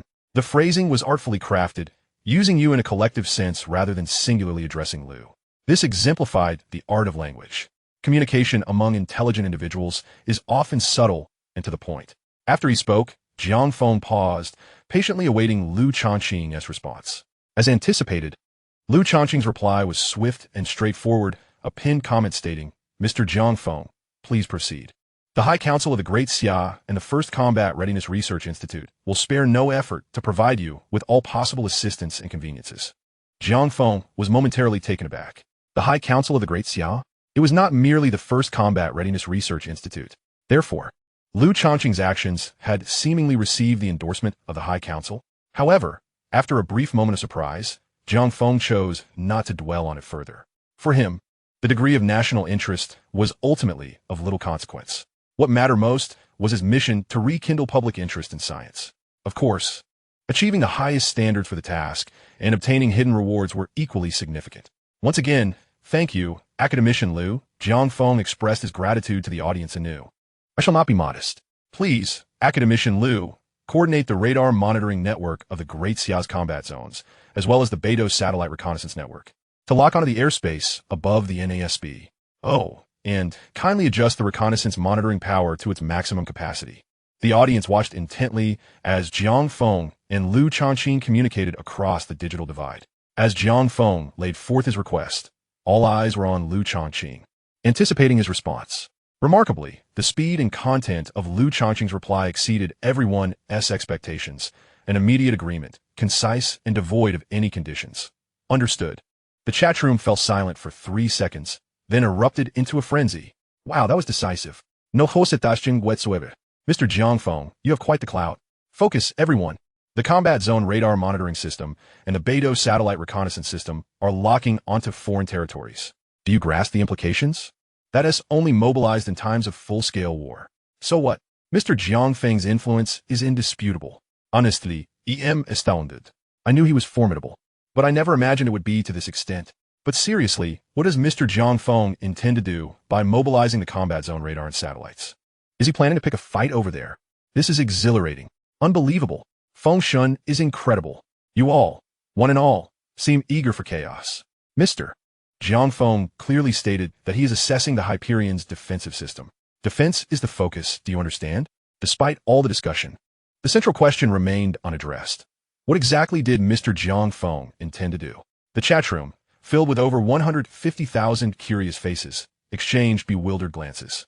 Then, the barrage of comments was dominated by the question, "Mr. Jiang Feng, what exactly are you planning?" flooding the screen incessantly. Chapter 84. The Beautiful Nation's Sky Shield System, activate. In the Beautiful Nation's High Council, the top experts had yet to respond. However, the senior legislators erupted upon hearing Jiang Feng's words. "We cannot allow them to encroach upon our territory. We must issue a stern warning to the international community. We must put a stop to their despicable actions. Your Excellency, this concerns the dignity of our beautiful nation." Viscount BYSD was equally incensed. Yet, in response to the legislators' outcries, he merely waved his hand dismissively. "Enough. This is not a substantive provocation. The individuals involved are merely their researchers. We have no tangible evidence to confront them with. Even a condemnation would hold no meaning. Let us not squander our efforts on such fruitless endeavors. At worst, we can simply respond in kind." After a brief pause, seeing that the legislators had quieted down, BYSD continued. "The immediate priority is to ascertain what Jiang Feng of the Great Xia truly intends. What is his objective? To assess the Hyperion's defensive system. Someone in the audience replied. BYSD shot a glare at the speaker. I certainly know he aims to assess the Hyperion's defensive system. What I'm asking is, why has he chosen the NASB as his location? And why does he want the Great Xia's combat zone radar and satellite reconnaissance systems to focus on this area? Furthermore, how will he evaluate the Hyperion's defensive systems? Ultimately, what on earth does he want? With that, BYSD let out an exasperated huff. Jiang Feng was like a thorn lodged in his throat, and as time passed, the more Jiang Feng showcased, the deeper that thorn embedded itself. Coupled with Barbaris's incessant chattering in his ear, it was no wonder he had displayed his frustration before the assembly. After venting his pent-up irritation, BYSD's thoughts began to churn. Although he was unclear about Jiang Feng's intentions, adhering to the principle that the more information one gathers, the easier it becomes to make judgments. He pondered carefully before instructing the director of the NASB, retrieve the Sky Shield system and conduct real-time, high-precision monitoring of the first launch base. The NASB director hesitated for a moment before quickly responding, Understood, Your Excellency BYSD, I will arrange this immediately. Almost everyone present, upon hearing that BYSD intended to activate the Sky Shield system for high-precision monitoring of the first launch base, had their eyes light up and immediately voiced their agreement. As expected of Your Excellency BYSD, your thinking is astute and thorough. The Celestial Dome Defense System, an intricate amalgamation of our nation's most advanced radar and satellite networks, stands as a paragon of reconnaissance and protection. In terms of prowess, it undoubtedly surpasses any entity on Blue Planet, outstripping other nations by at least 2 decades. Under the vigilant watch of the Celestial Dome Defense System, every subtle movement of the Hyperion will be rendered conspicuous. All present brimmed with pride and confidence in this formidable system. Likewise, BYSD, too, harbored a firm belief that under the scrutiny of the Celestial Dome Defense System, Jiang Feng's intentions would soon be unveiled. Quiet down, everyone, BYSD commanded, stifling the clamor. He turned to the director of NASB, inquiring, Is everything arranged? All set. The NASB director replied, nodding hastily, as the monitoring screens of the Celestial Dome Defense System began to activate. BYSD acknowledged with a nod before shifting his gaze to the conference hall screen, which was broadcasting Jiang Feng's live stream. It was at that moment that the image of the Hyperion appeared once more, exhibiting an eerie distortion. Recognizing this familiar scene, BYSD's expression sharpened instinctively. Was it happening again? As he anticipated, when the live stream image stabilized, the Hyperion had returned from the vastness of space to hover above NASB's primary launch base, precisely within the area secured by the Celestial Dome Defense System. BYSD took a deep breath, forcefully suppressing his astonishment at the Hyperion's speed. Simultaneously, the NASB director's slightly astonished exclamation resonated in his ears. Your Excellency BYSD, the Celestial Defense System's visuals are live, and it has successfully locked onto the Hyperion. Despite the surge of elation within, BYSD maintained a composed demeanor, giving a slight nod before redirecting his focus to the live stream. He observed Jiang Feng's calm visage, unable to suppress a flicker of concern and darkness in his expression. In a tone laced with intensity, he murmured, What exactly are you plotting? Are you attempting to provoke our nation? Do you intend to evaluate the Hyperion's defense system using our cutting-edge military capabilities? Throughout, BYSD remained skeptical of Jiang Feng's claims regarding the Hyperion's EMP electromagnetic pulse shield, supposedly capable of withstanding a nuclear strike at close range. After all, who couldn't boast? Chapter 85. Nuclear weapons at your leisure, for I am invincible. As for the Hyperion, Jiang Feng was oblivious to the discourse surrounding nuclear weaponry. What he did comprehend was that the anticipation had reached a fever pitch among the livestream audience. It was high time to unveil how the evaluation of the Hyperion's defense system would be conducted. Thus, upon receiving news from Liu Changqing that the battlefield radar and Beidou satellite reconnaissance system had locked on a NAS's primary launch base, he promptly returned to this venue. As the image regained clarity amidst a flurry of comments, he addressed the audience with a smile. Everything is in place. Now we proceed to the eagerly awaited evaluation segment. Without further ado, let me clarify that the EMP protection shield aboard the Hyperion will not be included in this assessment. Instead, I will focus on showcasing the counter-reconnaissance system and optical stealth technology. His statement sent the live stream into an uproar. What? Why not? Shouldn't the evaluation encompass all aspects? Jiang Feng, it seems a tad inappropriate to omit a crucial component. Anticipating this reaction, Jiang Feng raised his hand to calm the audience. Please, bear with me as I explain. There are 2 reasons for this decision. He retracted 3 fingers, leaving only his index and thumb raised. Firstly, none of the military capabilities on Blue Planet, including nuclear arms, possess the capacity to breach the Hyperion's EMP shield, rendering any evaluation somewhat futile. As for the nation reputed to possess the most nuclear weapons and the most potent warheads, I must apologize, even if they were to deploy all their arsenal. The outcome would remain unchanged. He continued with the second reason. It is crucial to emphasize that the evaluation of a defense system does not merely refer to the conventional notions of defense strength that you might envision, such as missile engagements or aerial dogfights. Rather, it pertains to the survival metrics of a Hyperion. What does that mean? Jiang Feng perceived the audience's confusion and paused briefly before elaborating. You can straightforwardly interpret it as the Hyperion's invincible defense. The rationale is simple. The combination of optical stealth, counter-reconnaissance systems, and the Hyperion's propulsion technology ensures its unparalleled standing above Blue Planet. A silence enveloped the live stream, which was soon followed by an explosion of excitement. Incredible. A display of sheer might. Without love, there is divinity. Invincibility equals supremacy. Jiang Feng. Nuclear weapons? Bring them on. If I flinch, consider me defeated. Although many did not fully comprehend the intricacies of his words, that did not diminish the overwhelming charisma Jiang Feng exuded. Even without a clear understanding of how he intended to evaluate the Hyperion's defense system, the audience felt utterly captivated. Was this the elusive charm spoken of in legends? Congratulations to Jiang Feng, who has earned the title of Master of Suspense. When it comes to teasing, he stands unrivaled in history. The irony lies in the fact that even while aware of his ploy, one finds no evidence to refute him, as every utterance is grounded in truth and substance. How infuriating! Yet, though vexed, they found themselves unable to muster any true ire. Thus, they implored, what exactly is the method for evaluating the Hyperion's defense system? Upon glancing at the barrage of comments, Jiang Feng hesitated briefly. Did he not mention it? Perhaps he had not. Clearing his throat, he smoothly transitioned now. The evaluation of the Hyperion's defense system shall commence. The Hyperion will activate its optical stealth under the watchful eyes of the Dachau battlefield radar and satellite reconnaissance systems, as well as the attentive gaze of everyone present in the live stream. Therefore, I implore you not to blink. Let us count down together with Kunlun. 5, 4, 3, 2, 1. As Kunlun's countdown echoed, Jiang Feng's resonant voice surged within the already electrified atmosphere of the live stream. Optical stealth activated. Then, before the collective gaze of 160,000 viewers, the Hyperion vanished from the screen in an instant, leaving no trace behind. Chapter 86. Zero Delay, Instantaneous Invisibility. The evaluation of superdimensional black technology commences. The audience was left utterly dumbfounded as the Hyperion, previously visible on the secondary screen, vanished without a trace right before their very eyes. Beneath the vast and boundless sky, silent as a painting, lies the NASA's primary launch base. My goodness, what a momentous transformation. The living, no, the magnificent Hyperion has returned. Again and again. Truly, it vanished in an instant. To be honest, although this is my second encounter with such an event, I remain utterly astonished. While indulging in instant noodles, I inadvertently expelled them through my nostrils. My roommate, having just taken a sip of water, found himself spraying me with it. When my father inquired why I was kneeling, I showed him the live broadcast replay, and now he is kneeling beside me. Is the Hyperion truly equipped with optical invisibility?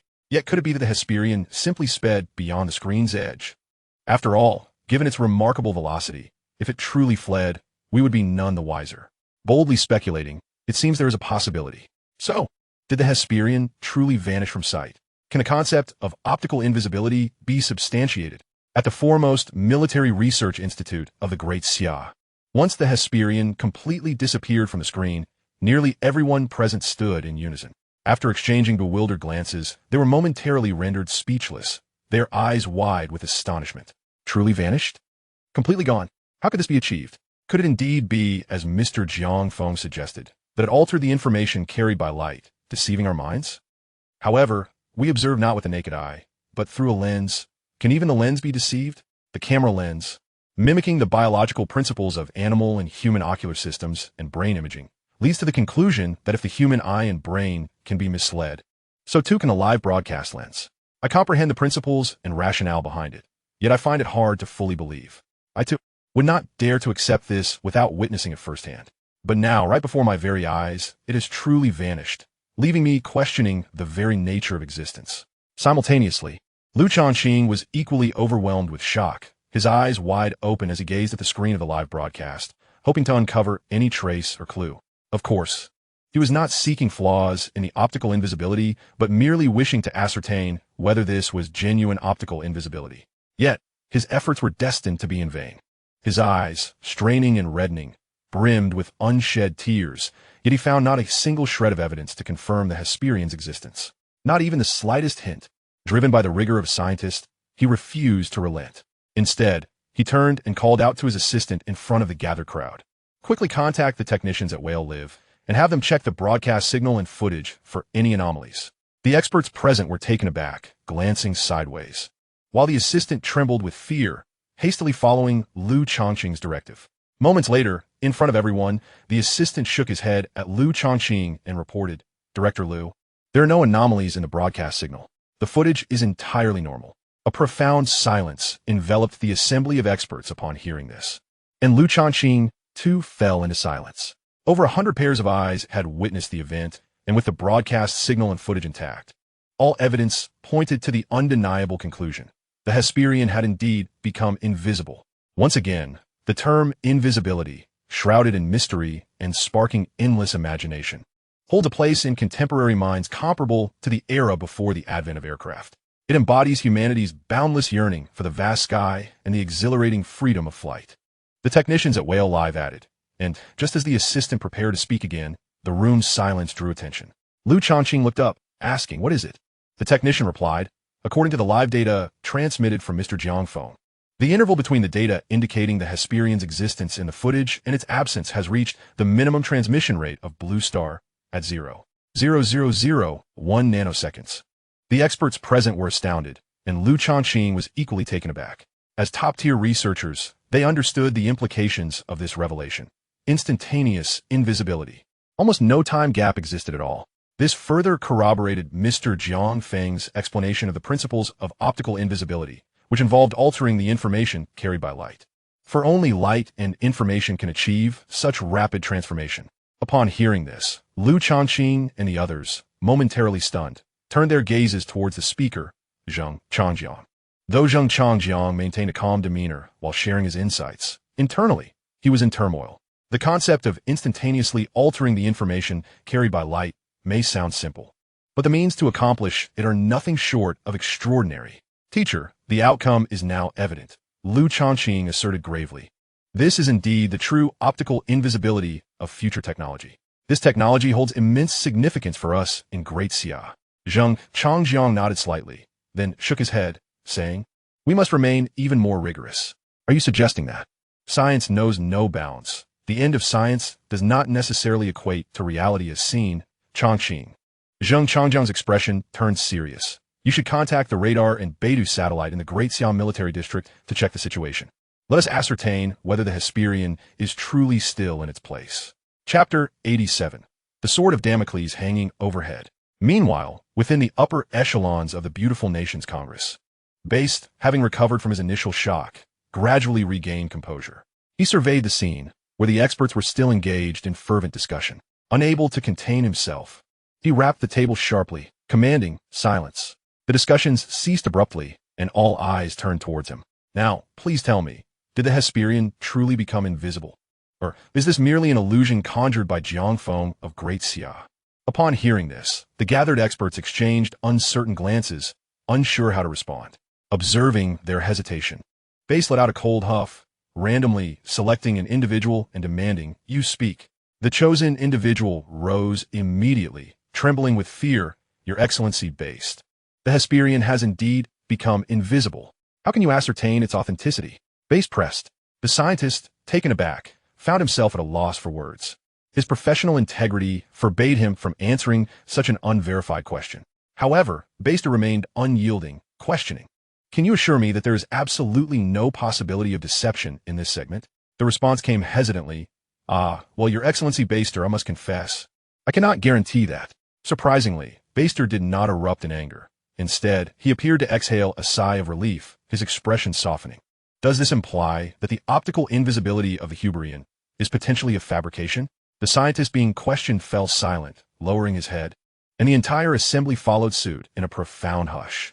Observing this, Baster furrowed his brow once more and turned to the technician responsible for the video signal, inquiring, "Have the video footage and signal been thoroughly examined?" The technician stood and replied truthfully, "The live signal originates from the Great Xian Nation, and we lack the authority to inspect it. As for the video footage, we are merely relaying it, and it has undergone 2 relays, making it impossible to trace back to the original source. Therefore, we cannot verify this aspect either." Baster's frown deepened, and he addressed the assembly loudly. "Is there anyone who can elucidate how we can ascertain whether that accursed Hyperion is indeed invisible?"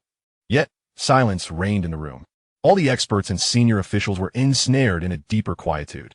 Only the director of NASB raised and lowered his head, caught in a struggle for words.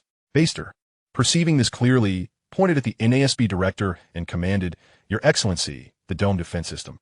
Baster's eyes brightened instantly. "What were the results?" The NASB director replied cautiously, "According to the monitoring results from the dome defense system, the Hyperion is indeed hovering directly above NASB's primary launch base at this very moment, with not a degree of deviation." Baster's eyes widened in astonishment. The Hyperion had truly achieved complete optical invisibility. The NASB director, under Baster's intense gaze, found his words flowing more smoothly amidst his panic. However, his statement struck Baster like a thunderclap, rendering him momentarily dazed in his seat. After a long pause, a shiver ran through Baster as he snapped back to reality and bellowed at the assembly of experts. "What is the solution? What countermeasures exist? What methods can we employ to crack this?" Yet his voice echoed in a void. The senior officials and experts remained resolutely silent. The former were too intimidated to speak, while the latter understood the grim truth. The optical invisibility of the Hyperion was an insurmountable enigma, a technology that transcended eras. How could there be a means to unravel it? They were utterly confounded by the fundamental principle that Jiang Feng had articulated regarding the alteration of light's information-carrying properties, let alone how to decipher it. This was tantamount to a fool's dream. Baster comprehended the gravity of the situation. Looking at the silent assembly, he realized they had no recourse against the invisible Hyperion. The absence of a solution bore the weight of the deepest despair. His countenance darkened, and a flicker of barely contained fury mingled with an unspoken gravity filled his eyes. He was acutely aware of how the optical invisibility would loom over the entire world's military preparedness systems, or rather, over the entire military framework of their beautiful nation, like the sword of Damocles, ready to unleash a dimensional strike at any moment, a threat of boundless terror. In that instant, he could not help but question internally, could their beautiful nation truly annihilate Jiang Feng physically? However, just as Baster clung to a slender hope that the radar system might detect Jiang Feng, the crowd in the conference hall suddenly stirred. Their gazes fixated on the screen behind him, their expressions a tapestry of complexity. Sensing this, Baster instinctively jolted, swiftly turning to face the screen. As anticipated, the live broadcast displayed the now visible Hyperion once more. Chapter 88. The definitive proof of invisibility. The live broadcast erupts. From his vantage point aboard the airborne fortress, Jiang Feng observed the frenzied livestream with an air of tranquility. He had encountered similar scenarios far too many times. Now, he found it nearly impossible to feel any significant psychological upheaval. Even feigning emotion was beyond him, were it not for the knowledge that Liu Chongqing and others from the 1st Combat Readiness Research Institute were watching the stream. Jiang Feng might have felt compelled to inject some casual banter into the broadcast. However, regarding those in the stream who still doubted the optical invisibility of the Hyperion, Jiang Feng could not remain passive. As he put it, this would affect the integrity of the broadcast. Clearing his throat discreetly, he addressed the live stream. The demonstration of the Hyperion's optical invisibility concludes here. However, as a professional evaluation broadcaster, it is my duty to address all inquiries from our esteemed audience. Jiang Feng did not state it outright, but he emphasized the word all, leaving it at that. Academician Liu, could you kindly relay the results from the combat zone radar and the Beidou satellite reconnaissance system regarding the Hyperion's status post-activation of its optical invisibility? Is the Hyperion still in its original position? The moment these words left his lips, the barrage of comments in the live stream came to an abrupt halt. The viewers quickly grasped that he was using an alternative method to substantiate the Hyperion's optical invisibility. Similarly, they leaned forward in anticipation of Liu Chongqing's response, eager to learn what his answer would be, as it pertained to the veracity of the Hyperion's optical invisibility. It was at this juncture that Liu Chongqing's pinned comment appeared prominently in the live stream, succinct and to the point. Both systems indicate that the Hyperion has not moved an inch. The audience in the live stream was left in a state of shock upon reading Liu Changqing's response. Who was Liu Changqing? An academician of the Great Xia Academy of Sciences, the deputy director of the First Combat Readiness Research Institute, an absolute pillar within the realm of military preparedness research in the Great Xia Nation. Would he lie? Clearly not. Would both the combat zone radar and the Beidou satellite reconnaissance system simultaneously malfunction? The answer was equally evident. It was utterly impossible. Thus, the viewers, upon contemplating this, comprehended the truth. The Hyperion was indeed genuinely invisible. The live stream erupted once more in a cacophony of astonishment. The optical invisibility within the Hyperion's defensive system was irrefutable evidence. Henceforth, should anyone dare to claim that invisibility was impossible, I would unhesitatingly confront them with a hard proof. I finally grasped the meaning of Jiang Feng's assertion about standing invincible. The art of invisibility, rendering one impervious to detection, indeed places one in an unparalleled position of invincibility. Jiang Feng chuckled. I told you, yet you remain skeptical. I assert, should you all converge upon me, even if a single hair is stirred, I shall concede defeat. The audacity of a sparrow pecking at a bull's rear. How absurd. Huzzah for the Hyperion. Suddenly, an audacious thought struck me. I too harbor a bold notion. Ha ha ha. Upon witnessing the cloak of invisibility, I too conceived a daring idea, with a mischievous grin. Attention, esteemed viewers. My nation possesses a comprehensive criminal code. Jiang Feng cast a glance at the barrage of comments in the live stream, a faint smile gracing his lips. He resolved that, even if the technology were to spread, its civilian use must be strictly prohibited. Then, addressing the audience, he spoke softly, silence. Instantly, the comments vanished. An order was restored, and focus returned. Jiang Feng's gaze sharpened as he continued to guide the live stream. The optical cloaking system aboard the Hyperion has been thoroughly evaluated. Next, I shall present another facet of the defense system, the counter-surveillance system, to provide a more palpable experience of its efficacy. I shall simultaneously activate both the optical cloaking and the counter-surveillance system. With that, Jiang Feng prepared to enter the final countdown. However, upon glancing at the comments, he was taken aback. The audience had already commenced their countdown. Clearly, their enthusiasm had been ignited, and they eagerly anticipated his forthcoming demonstration. Jiang Feng felt a surge of delight and became even more convinced that the grander the spectacle, the more splendid the live stream would be. The countdown commenced. 5 seconds. Officially starting. 5. The voice of Kunlun machinery echoed. The comments in the live stream began to scroll. 4, 3, 2, 1. Jiang Feng's voice resonated, rhythmic and deliberate. Optical cloaking and counter-surveillance system activated. In an instant, on the secondary screen of the live stream, the Hyperion vanished from sight, once more under the gaze of nearly 2 million pairs of eyes. Chapter 89. A presence undetectable by radar networks or satellite chains. Operating at full directional scanning power. As the Hyperion faded from the live stream, so too did the red blip that had previously indicated its existence on the display of the First Combat Readiness Research Institute's conference room, as well as on the battle zone radar and Beidou satellite surveillance systems. A collective gasp echoed within the upper-level conference room of the First Combat Readiness Research Institute. Almost instantaneously, the entire panel of experts rose to their feet, straining their necks to behold the radar and satellite monitoring screens, awaiting the reappearance of the red blip. However, this proved futile. The scanning indicators swept across the monitoring display, yet the red blip never reemerged. In that moment, realization dawned upon all. The Hyperion had truly vanished. On a macro level, it had visually disappeared. On a micro level, it had evaded waveband detection. The assembled experts were left dumbfounded, casting bewildered glances at Liu Changqing. Liu Changqing, equally incredulous, suppressed his internal turmoil and addressed the crowd. I shall reach out to the battle zone and Beidou satellite for confirmation. He then retrieved his phone and dialed, all eyes upon him. After the standard negotiations and confirming the system's normalcy, he spoke into the receiver. Increase the reconnaissance power to maximum. Should any damage occur, the First Combat Readiness Research Institute will handle the aftermath. Upon hanging up, he turned to the gathered audience, noting some expressions of confusion, and clarified. Both the battle zone radar and Beidou satellite reconnaissance systems have been configured with an overclocking capability in addition to their maximum operational power. The intensity of regional scanning and detection can be instantaneously amplified by 50. We typically refer to this frequency as mechs. The audience comprehended and nodded in acknowledgement. Subsequently, all eyes including Liu Changqing's, converge upon the monitoring screens of the battle zone radar and beta satellites. As Liu Changqing had indicated, they could clearly perceive a notable acceleration in the scanning beams. However, after 10 seconds of max power scanning, the screens still bore no indication of the Hyperion. The audience continued to exhibit patience. After 20 seconds of max power scanning, the display remained blank. Still, they exhibited unwavering patience. After 30 seconds of max power scanning, there was naught but emptiness. The experts began to murmur, for Liu Changqing's voice had already broken the silence. It has disappeared.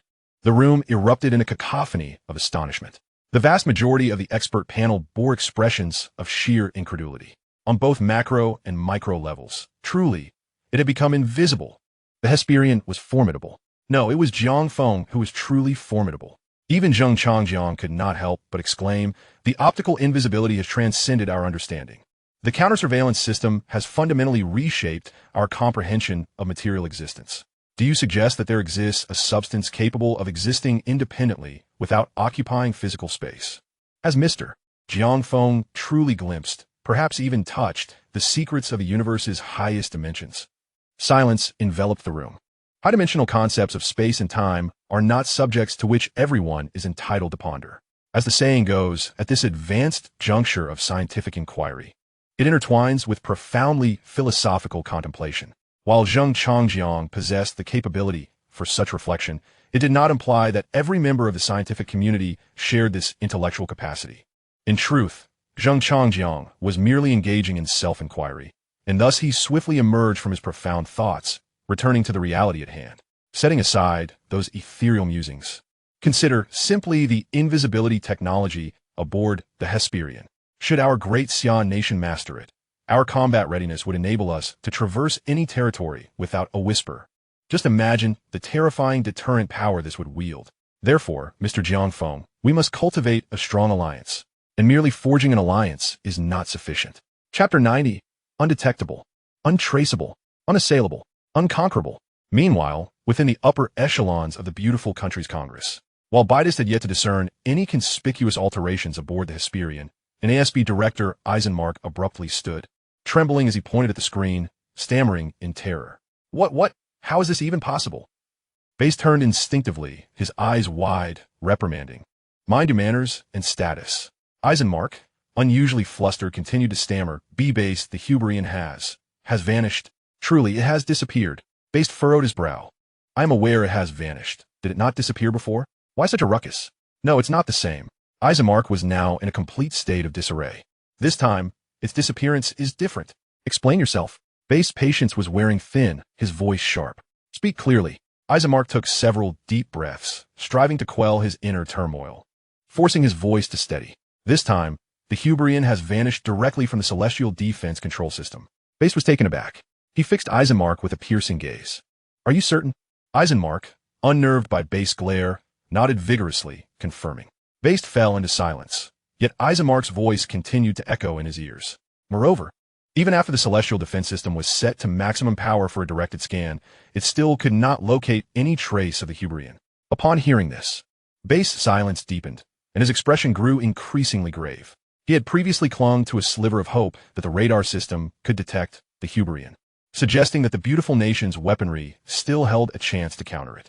However, the fact that the Hyperion had vanished entirely from the celestial defense system, especially under a max power directed scan, signified something profound. Even without being a scientist, he understood fully what this meant. It unequivocally indicated that the Hyperion was undetectable, untrackable, unassailable, and invincible. Base's demeanor turned serious, yet he remained unwilling to concede defeat. He bellowed once more at the team of experts present. What is the solution? What are our countermeasures? How can we crack this? The gathered experts, having absorbed Eisenmark's words, had already reached a silent consensus. Confronting the Hyperion was futile. As they listened to Base's furious demands, they collectively bowed their heads in the deepest silence. Realizing this, Base understood but refused to relent, pointing at Eisenmark with renewed fervor. Tell me, what is the solution? How can we locate that accursed Hyperion and that damned Jiang Feng from the great Xia kingdom? Eisenmark felt an acute pang of despair. Yet, summoning his courage, he thought, if I must meet my end, so be it, and spoke plainly. The celestial defense system has been set to maximum. If it cannot find it, then it truly cannot be found. As for locating the Hyperion and Jiang Feng, I believe we are utterly powerless. Base fury ignited instantly. I do not wish to hear this. I want to know of solutions. Eisenmark was momentarily taken aback, but then a flicker of inspiration struck him. Lord Based, should we consider Bobley's previous suggestion to adopt a conciliatory approach towards Jiang Feng from the Great Xia Kingdom? At this, Base's expression froze. Eisenmark's words triggered a recollection of Bobley's advice. If they continued to harbor hostility, even seeking to annihilate him physically, the beautiful nation would be courting its own destruction. As the phrase self-destruction reverberated in his mind, Based felt a jolt of realization. He had misjudged a critical matter, a grave one. Whether the beautiful nation could achieve the physical annihilation of Jiang Feng was a substantial question mark. However, if Jiang Feng turned against them due to Base's prior decisions, could they withstand such a confrontation? Could they? Base repeatedly queried himself. A bead of cold sweat began to trickle down his forehead. Chapter 91. The Flames Ignite. Live broadcast platforms and fans go wild. Meanwhile, at the Whale Live headquarters, as the online viewers clamored for details regarding the Hyperion's disappearance, and while Lu Changqing had yet to release the comprehensive monitoring results, the CEO of Whale Live, Ren Tianyu, trembled with excitement. He was unaware of the true implications behind the Hyperion's disappearance, but having lived nearly 50 years and encountered countless individuals, he recognized that he was witnessing something extraordinary. He could not help but acknowledge that, despite his current role as merely a businessman, his passion and fervor had been thoroughly ignited by Jiang Feng, who was not experienced youth, who claimed to have been devoid of dreams. Once, in a university campus, there were spirited youths chasing their aspirations. But in the blink of an eye, through the vicissitudes of life over several decades, they transformed into the middle-aged, portly figures they are today. Yet, if asked about Ren Tianyu's most sincere dream, he would undoubtedly smile and proclaim, "A strong youth leads to a strong Great Xia." Watching Jiang Feng's confident demeanor during the live stream, Ren Tianyu's suppressed emotions surged forth, nearly spilling over. This transcended mere streaming platforms or profit. His mind was solely preoccupied with how to introduce Jiang Feng to a wider audience, to showcase his formidable prowess and myriad wonders. Mr. Jiang Feng's vision had rekindled the public's interest in science. In this regard, Mr. Jiang Feng had achieved the utmost excellence. Since Mr. Jiang Feng chose Whale Live, it signified his trust in them. They must not betray this significant trust. Hence, the remaining task of introducing Mr. Jiang Feng to the masses was their unassailable duty. Ren Tianyu passionately addressed the company's executives, fervently expressing his excitement as if he were releasing all the pent-up energy within. Conclusively, with a grand gesture, he decisively declared, "The previously established procedures for promoting Mr. Jiang Feng's live stream remain unchanged and will proceed as planned." Now, the news department. The head of the news department nodded eagerly. Ren Tianyu commanded, "Work overtime. By midnight tonight, I want to see 1,000 promotional articles regarding Mr. Jiang Feng. The only requirement is that they must be pragmatic and eye-catching." The head of the news department nodded in understanding. Ren Tianyu continued, addressing the executives. Now, the new media department. By midnight tonight, I want to see over 1,000 clips highlighting Mr. Jiang Feng's live stream. Operations department. I don't care what methods you employ. You must ensure that all articles and highlight videos saturate every media outlet in the Great Xia Kingdom by midnight tonight. I wish for the citizens of the Great Xia Nation to awaken tomorrow morning to behold none other than Mr. Jiang Feng as their first sight. Is that understood? The impassioned voice of Chairman Ren resonated in the ears of the senior executives. In response, a chorus of affirmations erupted within the office. Understood. We shall fulfill this task without fail. It is our utmost mission to ensure that the entire populace of the Great Xia Nation recognizes Mr. Jiang Feng. Simultaneously, within the hyperdimensional black technology evaluation livestream, as viewers probed into the details surrounding the mysterious disappearance of the Hyperion, prompted by Lu Changqing's pin comment, the revelation that this vessel had evaded detection even from battle zone radar and satellite reconnaissance sent shockwaves through the livestream. In astonishment, viewers exclaimed, "Incredible! It truly is stealthy. Absolutely invincible." The great Jiang Feng does not exaggerate. I am now utterly convinced that the EMP electromagnetic pulse shield aboard the Hyperion can indeed withstand a close-range nuclear bombardment. The Hyperion, regardless of the winds from east, west, south, or north, I remain steadfast. The great Jiang Feng, bring it on. If you can blink, I have lost. What more is there to say? Simply put, it is extraordinary. Great Jiang Feng, I bow before you. Jiang Feng, dear brother, I am at your service. Master, Nimo-chan requests to serve you, blushing. Oh dear. Great Jiang Feng, you have drained all of my bandwidth. To be honest, after watching your live stream, I no longer have the courage to continue my own. From now on, I shall withdraw from the live streaming scene and devote myself to being your fan. Brothers and sisters, heed my call. Let us sweep through whale streaming. Wherever the scientific divine cult goes, nothing shall remain. Our motto is, as long as life endures, so shall our endeavors. Our mission is to make the great Jiang Feng and the scientific divine cult known throughout the cosmos. Onward, the fervent supporters have transformed from casual viewers into a torrent akin to the Yellow River, surging forth with unrelenting force. All live streams across whale streaming, regardless of size, were swept away. In an instant, all traffic was mercilessly harvested by the scientific divine cult, ultimately converging in Jiang Feng's hyperdimensional black technology evaluation livestream. The genuine viewership of Jiang Feng's livestream skyrocketed, akin to a rocket launch, reaching an unprecedented 2.7 million. This shattered the historical record for the highest concurrent viewership since whale streaming's inception. It obliterated the zero record of the technology and culture channel that had never breached the trending list. At this moment, all other live streams, gaming, chatting, anime discussions, and culinary showcases were relegated to the sidelines, standing at attention in awe of Jiang Feng's hyperdimensional black technology evaluation livestream, which continuously ascended to the top of the whale streaming platform rankings. Chapter 92, Hyperion Evaluation, Part 3, Weapon Systems. The Aerial Fortress, Hyperion. Jiang Feng gazed at the barrage of comments in the livestream and the various metrics displayed. His heart swelled with elation at the sight of 2.6 million genuine viewers. The hidden reward threshold of 3 million was tantalizingly close, if not within reach. Yet, as he always proclaimed, his purpose in live streaming was to rekindle society's yearning for and attention to science. Thus, while the hidden reward threshold appeared to be within grasp, the vision he aspired to achieve for the 1.4 billion citizens of the great Xi'an nation remained a formidable challenge. The revolution has yet to succeed. Comrades must persevere. Moreover, this figure, as I understand, is likely nearing the limits of whale streaming's capacity. Therefore, it is imperative to retain these viewers while attracting even more traffic, including external sources. Continued grand endeavors are essential. Jiang Feng mused, contemplating the improvements and refinements for the upcoming evaluation content concerning the Hyperion's weapon systems. Once the threads of his thoughts were sufficiently aligned, he addressed the live stream. Silence, please. The once tumultuous barrage of comments quieted significantly, leaving only a few sporadic remarks from newcomers who remained bewildered. Jiang Feng, ever gracious towards these novices, allowed a slight smile to grace his lips before continuing. The evaluation of the Hyperion's defense systems shall temporarily conclude here. Next, a smile curled at the corners of Jiang Feng's mouth as he suddenly shifted his tone. Allow me to tease you with a suspenseful revelation. With that, he casually glanced at the livestream comments. As anticipated, the audience erupted in a cacophony of excitement. The expressions of frustration, alongside remarks about his penchant for keeping them in suspense, flooded the screen. Jiang Feng remained unfazed by the commotion. As long as the suspense was well executed, the livestream experience would be elevated. This sentiment had been validated through countless instances in Jiang Feng's practice. Thus, he could hardly be blamed for his dramatic flair. It was merely a necessary compromise in the pursuit of his ideals. Let the infamous title of teaser rest solely upon my shoulders.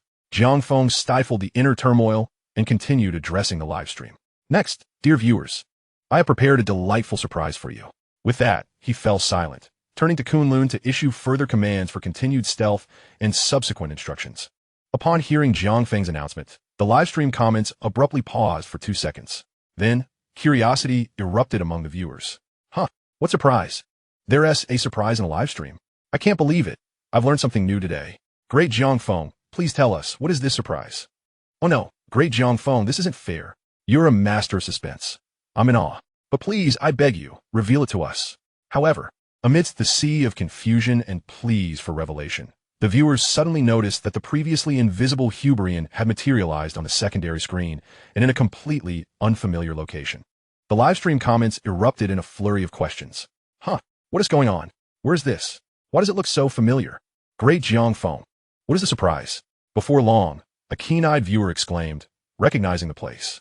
Whoa, ISNT, this Stark Industries. I recognize their logo. My goodness.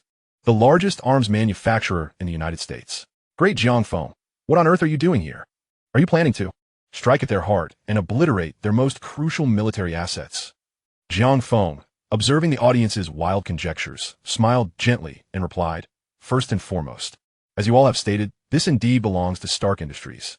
However, this location is not their arms production base. Rather, it functions more as a laboratory-like testing ground, which can also be understood as a core research and development facility. According to reliable sources, not long ago, a new type of alloy material and a novel armor-piercing projectile were tested here. Thus, the primary purpose of this visit is to utilize their new alloy material for evaluating the weapon systems of the USS Hyperion. Chapter 93, infiltrating Stark Industries. The pride of the beautiful nation. As these words were uttered, a palpable silence enveloped the live stream. After a brief moment, a flurry of 666 comments emerged, accompanied by a surge of paid pin comments. I can only say I am in awe of the great Jiang Feng. As an enthusiast of military preparedness, allow me to provide a brief education. Stark Industries is the world's foremost base for military production and research and development. Its annual production value accounts for a staggering one of the entire GDP of the beautiful nation. Do not underestimate that one. As the world's largest economy, this translates to over 10 trillion. To put it in perspective, Stark Industries holds a status in the beautiful nation akin to that of the foremost military research institute in the Great Xia Nation. Therefore, the strength of its security measures and the caliber of its protective network are self-evident. They are undoubtedly formidable. While I may not know the specifics, I surmise that among all the classified institutions in the beautiful nation, it ranks at least within the top 3. Consequently, it is foreseeable that the USS Hyperion can indeed traverse any part of Blue Star as if it were uninhabited. The military defense systems of Blue Star, rated at 99999, are utterly helpless against the USS Hyperion. This is vividly illustrated by the Hyperion's silent appearance at Stark Industries' most central research facility. The livestream's comments suddenly erupted into a cascade of exclamations, followed by even more explosive reactions. Oh my God, yes, before the Hyperion made its appearance. No one had the slightest inkling that it had arrived at Stark Industries. The stealthiness of it all is genuinely terrifying. The Hyperion's cloaking capability is exceedingly formidable, akin to a ghost, silently and invisibly striking fear into the hearts of many. Thank goodness for the presence of the great Jiang Feng in our Great Xia. Otherwise, I would find it difficult to sleep at night. Infinite Terror, the foremost military research institute of the Great Xia Nation. In contrast to the commotion in the livestream, the atmosphere on-site was palpably more intense. As top experts from various fields, their understanding of Stark Industries was far more profound. The Hyperion's cloaking ability is overwhelmingly powerful, so powerful that it is almost frightening. Stark Industries is responsible for the research and production of over 60 of the top-tier military equipment in the beautiful nation. The latest generation of SSS-class, Zeus-class aircraft carriers, with their critical technology of 5th-generation nuclear fission, originates from their research base. Moreover, technologies such as forging techniques for composite materials and giant marine steam turbine technology are among countless world-class crafts. Therefore, the robustness of the protective network at such a pivotal location is beyond question. Lu Changqing, seizing the opportunity to join the discussion, suddenly spoke up, drawing the attention of the gathered experts. You may only be making reasonable assumptions. However, our first military research institute is directly benchmarked against Stark Industries. Thus, we possess considerable insight into their defensive network. In the past, we have conducted specialized discussions and research on this matter. Lu Changqing regarded the panel of experts with a contemplative expression, seemingly organizing his thoughts. Without delving into the discussion and research process, I will get straight to the conclusion. But let me issue a precautionary note. What I am about to state is based on sound reasoning and should not be doubted. Upon hearing this, the experts momentarily faltered, realizing that Lu Changqing was preparing to instill confidence in them. They nodded in agreement, while sitting up straighter, adopting a more serious demeanor. Observing their reactions, Lu Changqing proceeded without ambiguity. After meticulous internal research and comparisons, we have concluded that the strength of Stark Industries' defensive network ranks second only to the beautiful nation's enigmatic sky shield system. Moreover, it is not even remotely inferior to the integrated protective network formed by our Great Xia's radar systems and Beidou satellites across various military districts. A collective gasp resonated throughout the venue.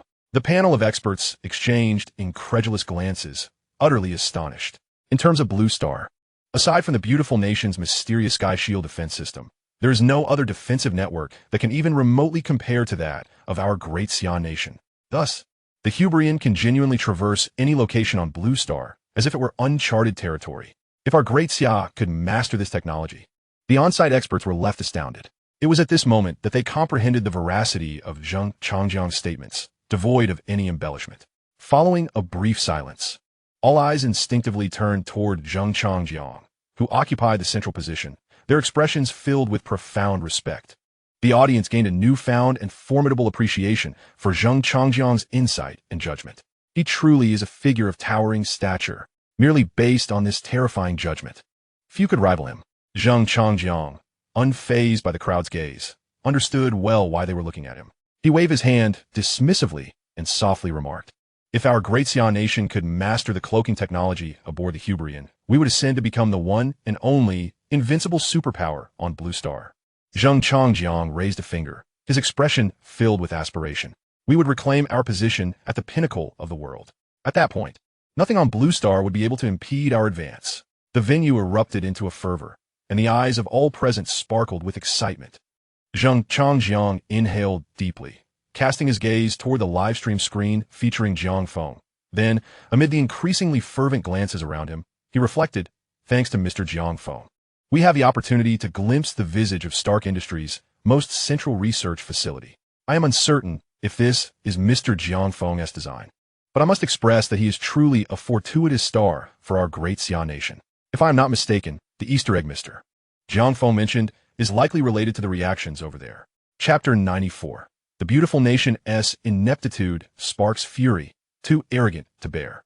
Concurrently, within the upper echelons of the beautiful nation's council, as Jiang Feng articulated that the USS Hyperion was indeed at the Stark Industries research base and that he intended to utilize Stark's latest research achievements, a wave of shock rippled through the assembly of senior lawmakers and esteemed experts alike. Simultaneously, all the esteemed legislators present were engulfed in fury. "This is utterly insufferable. We must retaliate with unwavering resolve. Stark Industries harbors numerous secrets. We cannot simply stand by as they flaunt their power and invade our privacy. Lord BYSD, regardless of the method, we must take immediate countermeasures.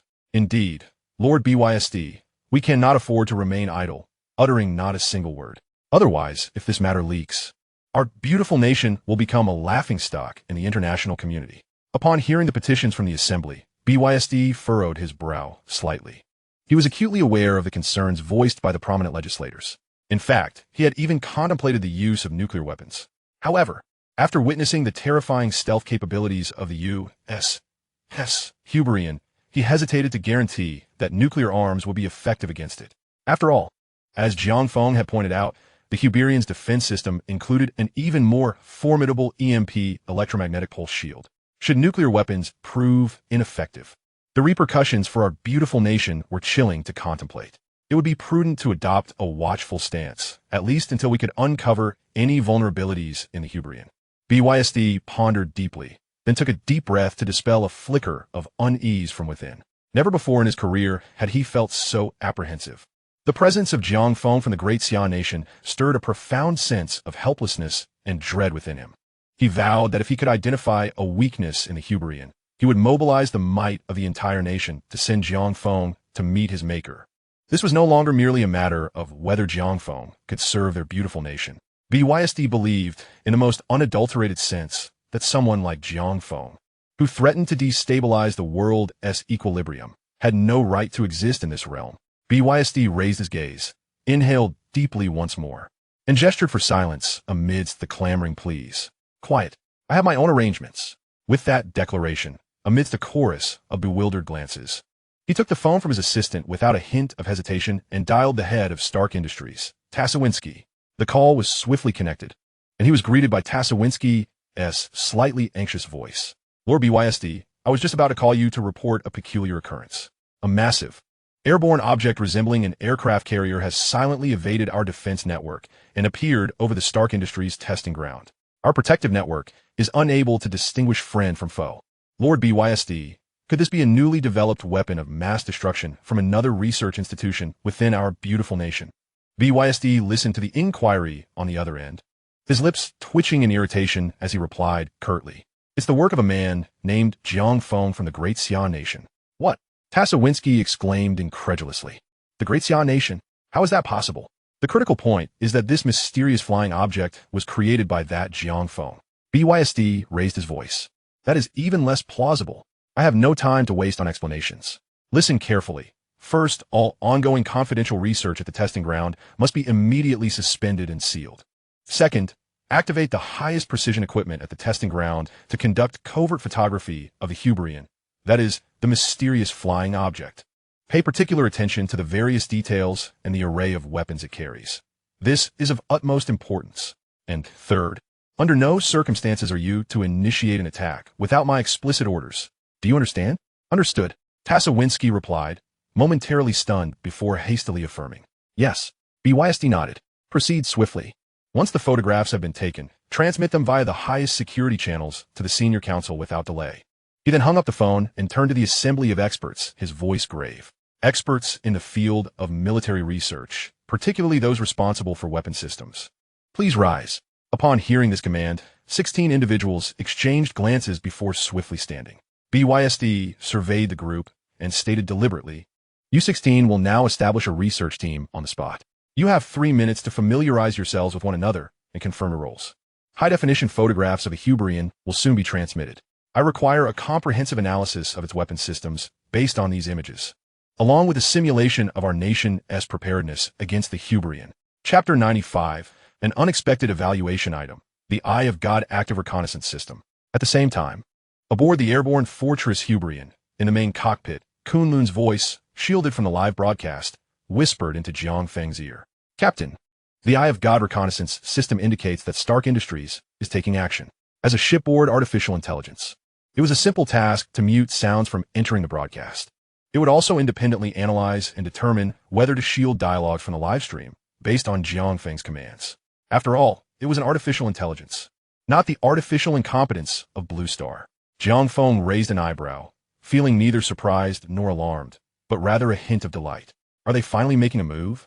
5 minutes. It took them 5 long minutes. Their response time is indeed rather sluggish. Our audience must be eagerly awaiting the surprise. If they lose interest, I shall have words with them.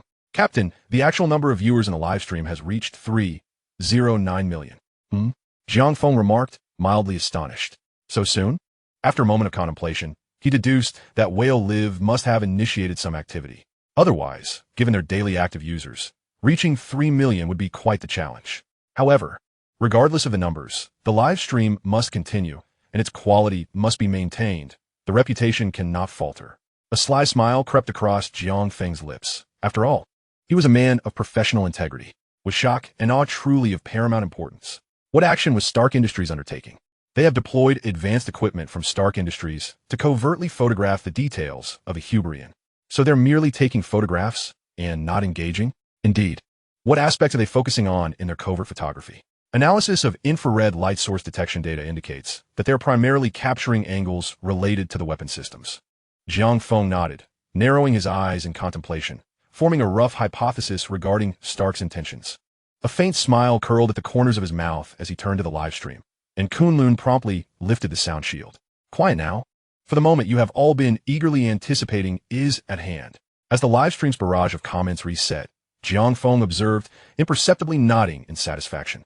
In light of the fervent enthusiasm exhibited by the viewers in the livestream, I have decided to introduce an additional feature regarding the evaluation of the defense system of the Hyperion. This surprise, how do you all feel about it? The live evaluation of ultra-dimensional black technology. As Jiang Feng's slightly mischievous voice echoed, the barrage of comments erupted with excitement. Wow, this is fantastic. Absolutely thrilled. Jiang Feng. Let us go. The legendary Jiang Feng. This surprise is simply extraordinary. However, while satisfaction abounded, questions lingered. Why introduce an evaluation of the defense system without further explanation? Which aspect of the defense system has been added? The audience, momentarily dispersed, quickly reconvened. Oh no, I almost let you trick me. Please, dear Jiang Feng, just tell us directly. Watching this live stream is making me anxious. Yet, I still want to see it, they lamented, concealing their faces. The viewers, caught in a paradox of pain and pleasure, continued to wrestle with their myriad uncertainties. Meanwhile, at the First Combat Readiness Research Institute of the Great Xia Nation, a similar atmosphere of confusion prevailed. Was the Hyperion's defense system reduced to merely the EMP? Surely, Mr. Jiang Feng wouldn't evaluate that. Yet, the EMP falls under passive defense. It is not an active countermeasure. How could it be assessed? Could there truly be someone who would dare to attack the Hyperion? As this thought emerged, the discussion abruptly ceased, all eyes fixated on Lu Changqing. After a moment of contemplation, Lu shook his head and remarked, "The beautiful nation is unlikely to act so irrationally. Moreover, Mr. Jiang Feng himself has stated that the evaluation of the EMP holds little significance." Upon hearing this, the experts present pondered, agreeing with his logic. Jiang Feng's identity was, to a considerable extent, already transparent. The beautiful nation had long expressed interest in him and could not be unaware of his nationality. However, this realization only deepened the expert's perplexity. Lu murmured, "If it's not the EMP evaluation, then what could it be?" Meanwhile, the only silent figure in the room, Zheng Changjiang, gazed thoughtfully at the live stream. Why was there a sudden addition of this evaluation? What significance did Mr. Jiang Feng's actions hold in the upper echelons of the beautiful nation's parliament? Based was similarly taken aback. The surprise Jiang Feng mentioned was indeed the addition of a new evaluation, specifically concerning the defense system. Why introduce an evaluation that had already concluded? Moreover, this occurred following my arrangements. Is this mere coincidence? Base could not help but ponder, as Jiang Feng's actions seemed increasingly enigmatic. Just then, a soft cough resonated within the conference hall. Upon hearing it, Base's expression shifted. He recognized that familiar sound all too well. He quickly raised his head to the large screen, where Jiang Feng was preparing to deliver his classic opening line. Silence. Base felt a twitch at the corner of his mouth as the atmosphere in the high parliamentary hall fell into an instant hush. Yet, there was no time for contemplation, for Jiang Feng's voice had already begun to resonate in the livestream. After reviewing the comments, I realized I had overlooked a detail. The Hyperion's defense system is actually divided into passive and active defense systems. The previously introduced optical stealth reconnaissance system and EMP electromagnetic pulse shield both belong to the passive defense category. In contrast, the active defense of the Hyperion is rather straightforward, featuring only one function, the God's Eye active reconnaissance system. As the name suggests, well, let's not even go there. You have actually seen it before. The satellite images that were integrated into the live stream were courtesy of the God's Eye active reconnaissance system. Indeed, before it, the entire blue star holds no secrets. Upon hearing this, Based was rendered utterly speechless, overwhelmed by the revelation. He could no longer comprehend what Jiang Feng was saying. Dizziness clouded his mind, and a surge of blood rushed to his head, intensifying his ominous premonitions to an extreme. He found himself in a state of heightened tension, as if on the verge of an explosive outburst. Chapter 96, God's Eye. Concurrently, the ultradimensional black technology evaluation livestream exploded with excitement. Wow, incredible! I would dare to call Jiang Feng the most formidable man across the entire blue star. The assertion that the blue star holds no secrets before him is simply astounding. Moreover, I suddenly realized how remarkable it was when Jiang Feng integrated the beautiful nation's satellite imagery into the livestream. That satellite was traveling at speeds exceeding 79 kilometers per second, over 1,600 kilometers away from the Hyperion, yet it managed to capture the image instantaneously. In comparison, the active defense systems on Blue Star would struggle to detect anything beyond an altitude of 15 kilometers.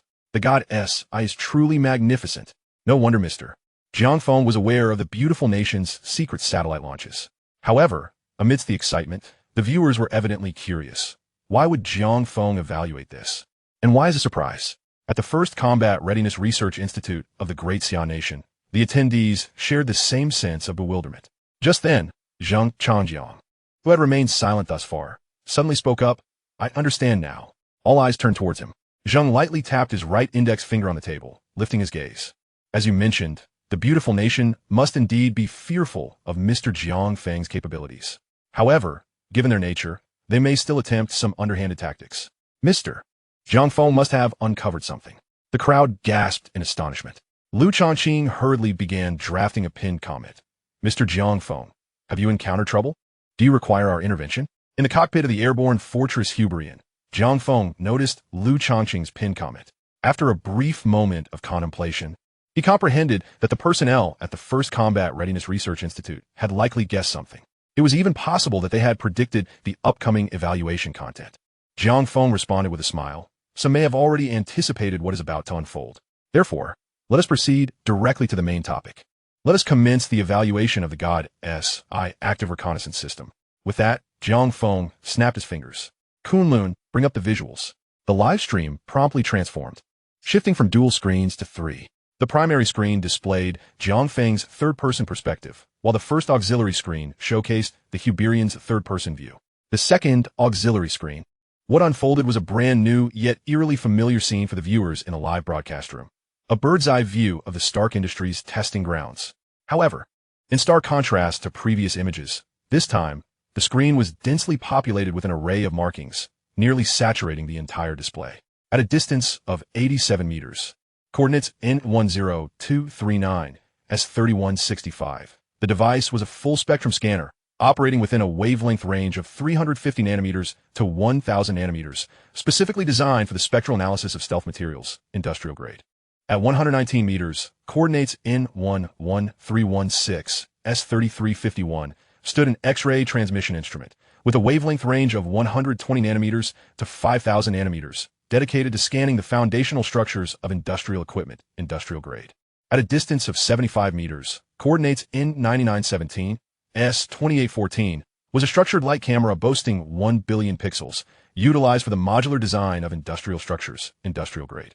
At 69 meters, coordinates N12416, S4517, an ultra-high-speed infrared camera with 2 billion pixels was employed for capturing high-speed particle motion, laboratory grade. At 167 meters, coordinates N11523, S5129, a 3D laser camera with 10 billion pixels was tasked with detecting the microscopic structures of material molecules, laboratory grade.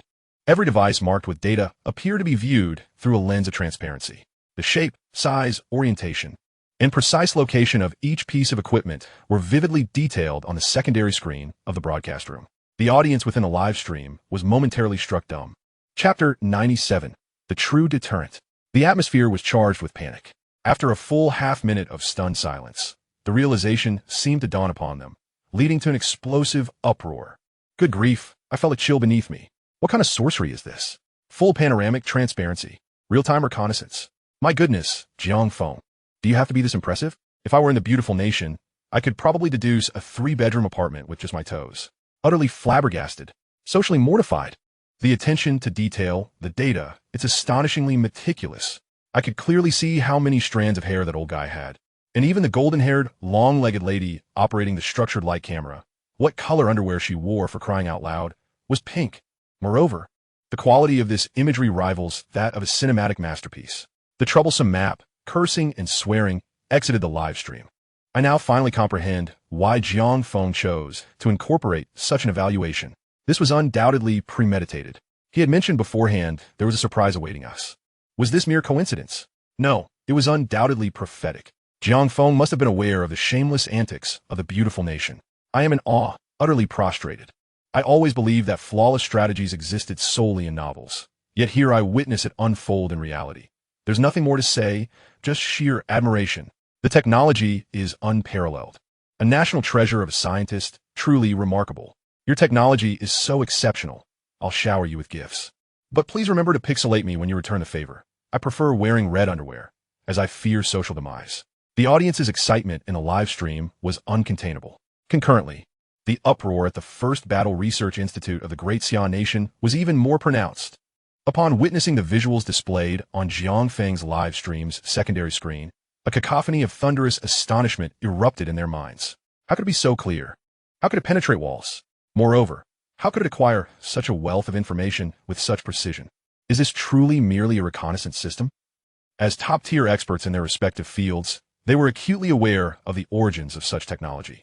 Aerial panoramic reconnaissance has vast applications on Blue Star, whether for civilian or military purposes. In civilian use, the most prevalent application is the 360-degree panorama parking image. In military contexts, radar imaging is most commonly employed. Yet, it is well known that the imaging produced by both methods is reconstructed from processed data by computers, resulting in simulated visuals. The quality of those images, if real rather than animated, is profoundly moving. In stark contrast, however, the images on Jiang Feng's live stream secondary screen were remarkably clear. The details were rendered with absolute fidelity, accompanied by an array of astonishing data. It was terrifying. The level of detail in the data was extraordinary. Location, device name, shape, purpose, all meticulously cataloged. Furthermore, the system's response time was remarkably rapid, outpacing even supercomputers. This level of reconnaissance system is akin to the eyes of a deity. The commotion continued unabated. In contrast, the atmosphere within the High Council of the beautiful nation was suffocatingly silent. The arrangements made by Bysite were undoubtedly understood by all present. If it were merely an internal matter, it would be of little consequence. However, the current situation of being caught in an act of surreptitious filming was utterly untenable. The first instinct of everyone, once they regained their composure, was to mask their embarrassment. Simultaneously, they found themselves, whether intentionally or inadvertently, casting furtive glances at Bysite, who occupied the main seat. Upon regaining his senses, a sheen of cold sweat broke out on Bysite's forehead. An overwhelming sense of dread surged within him. He was now certain that Jiang Feng had foreseen this. Yet the crux of the matter lay here. Bysite had ordered the clandestine filming after weighing the pros and cons, making a decisive choice. So how could Jiang Feng have known beforehand? Bysite felt as though he were enveloped in an immense fog, with nothing remaining but the raw, unadulterated fear of being scrutinized by unblinking eyes. Chapter 98, Electromagnetic Pulse Cannon. You are but insects. On board the airborne fortress, the Hyperion, Jiang Feng observed the barrage of comments in the live stream. His expression remarkably calm. Silence prevailed. The comments were momentarily cleared. With the Easter egg segment concluded, the assessment phase of the Hyperion transitioned to the next topic, the weapon systems. Pausing briefly, Jiang Feng summarized. The weaponry aboard the Hyperion is categorized into three types. Firstly, electronic countermeasures. This is easily understood, akin to the large aircraft bearing a colossal mushroom that is commonly seen. It is a principal element in electronic warfare on Blue Star. Its primary purpose is to sever, intercept, and incapacitate the enemy's information networks, thereby skewing information in favor of one's own side. In modern confrontations, the acquisition of critical information is paramount, and disparities in information gathering can directly influence the outcome of a conflict. After a brief pause, Jiang Feng took a breath. In addition to the electronic countermeasures, the weapon systems aboard the Hyperion are comprised of two remaining types, close combat and long-range precision. Jiang Feng paused momentarily, expertly controlling the rhythm of a live broadcast. As anticipated, the barrage of comments surged instantly, inundated with countless question marks. The Hyperion possesses close combat weaponry. A slight smile graced Jiang Feng's lips as he refrained from providing an immediate explanation. Setting aside the close combat and long-range weapons for now, let us first assess the electronic countermeasure weaponry. The electromagnetic pulse cannon is specifically designed to work in conjunction with the Eye of God. As per tradition, we shall commence with a brief educational segment. I have previously outlined the functions of Blue Star's electronic countermeasure weaponry. In essence, the Hyperion's electromagnetic pulse cannon serves the same purpose, to obliterate the enemy's channels of information acquisition. The underlying principles are fundamentally akin to existing technologies on Blue Star, with three notable distinctions regarding energy efficiency, control, and precision. From my understanding, Blue Star's electromagnetic pulse weapons achieve an energy utilization efficiency of approximately 79.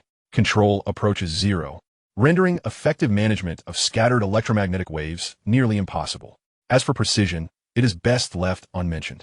Jiang Feng articulated these facts devoid of emotion, merely presenting objective data. In contrast, the electromagnetic pulse weapon aboard the Hyperion boasts energy efficiency, control, and precision levels that nearly reach 100. This, dear viewers, you shall experience firsthand during the evaluation segment. Hence, I shall refrain from further elaboration. A charming curve emerged at the corners of Jiang Feng's mouth. I trust that by this point, astute viewers in the live chat have begun to surmise why I chose to evaluate the electromagnetic pulse cannon first, and how the evaluation will unfold. Without further ado, let us delve into the main subject.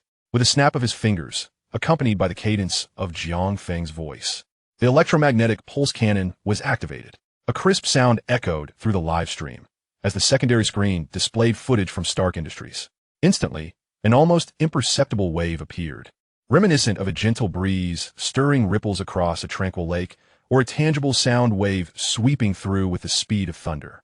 In the next moment, the image froze, enveloped in utter silence.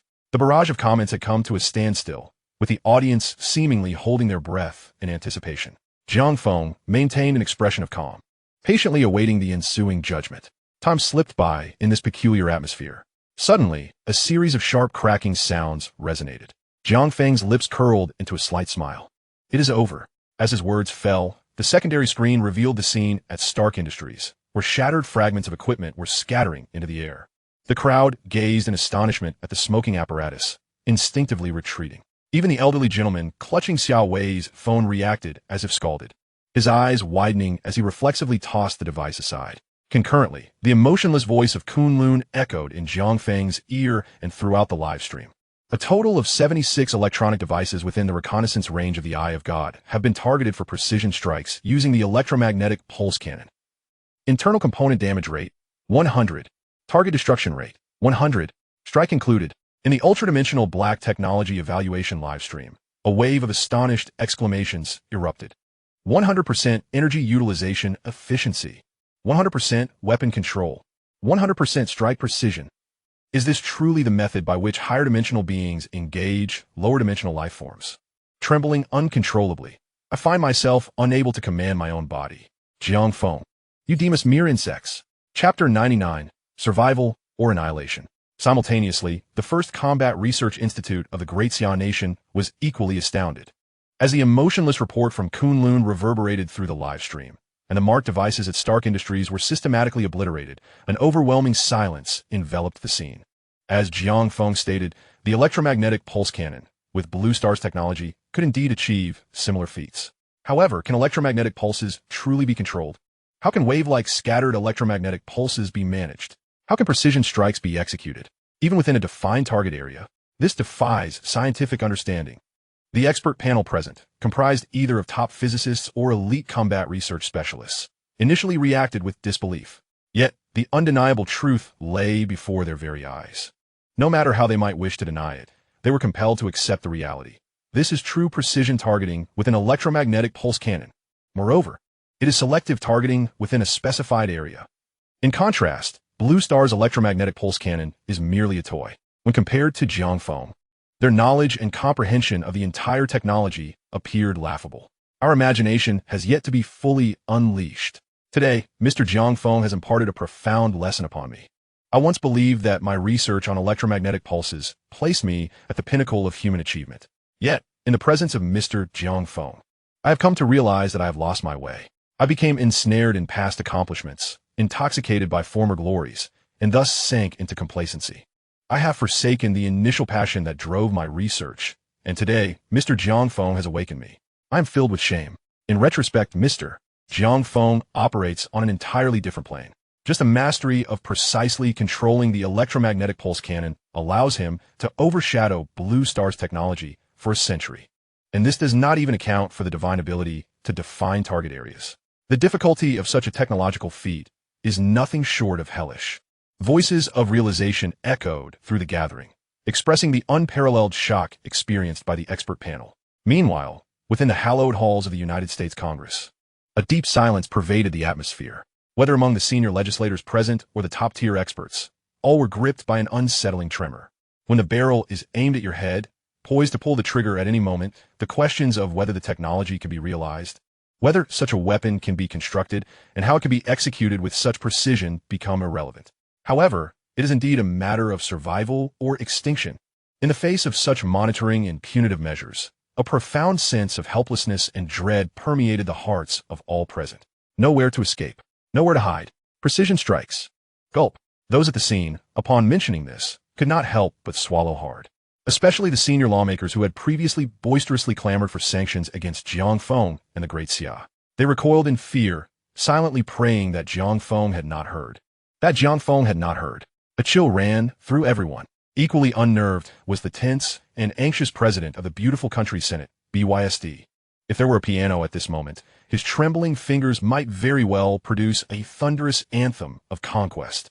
The cold sweat that had just dried on his forehead suddenly broke out again, layering thickly. Even his back felt a piercing chill. Thankfully, I had repeatedly emphasized the need to refrain from initiating an attack. BYSD felt an immense relief, and, with trembling hands, reached for his phone. He dialed the head of Stark Industries, Taisai, First Ski. Taisai, listen closely. From now on, do not take any action. Provide whatever Jiang Feng desires, and do not offend this calamity. Expedite his departure. Upon ending the call, BYSD surveyed the assembly in the conference hall and uttered a statement so straightforward it could not be more so. Just watch the live stream obediently. Upon hearing this, everyone was initially taken aback, then swiftly grasped the implication. No longer would they seek the flaws in the Hyperion. No countermeasures will be considered. Whatever Jiang Feng intended to do, let him be. A collective sigh of relief swept over the assembly, as if they had survived a catastrophe. Chapter 100.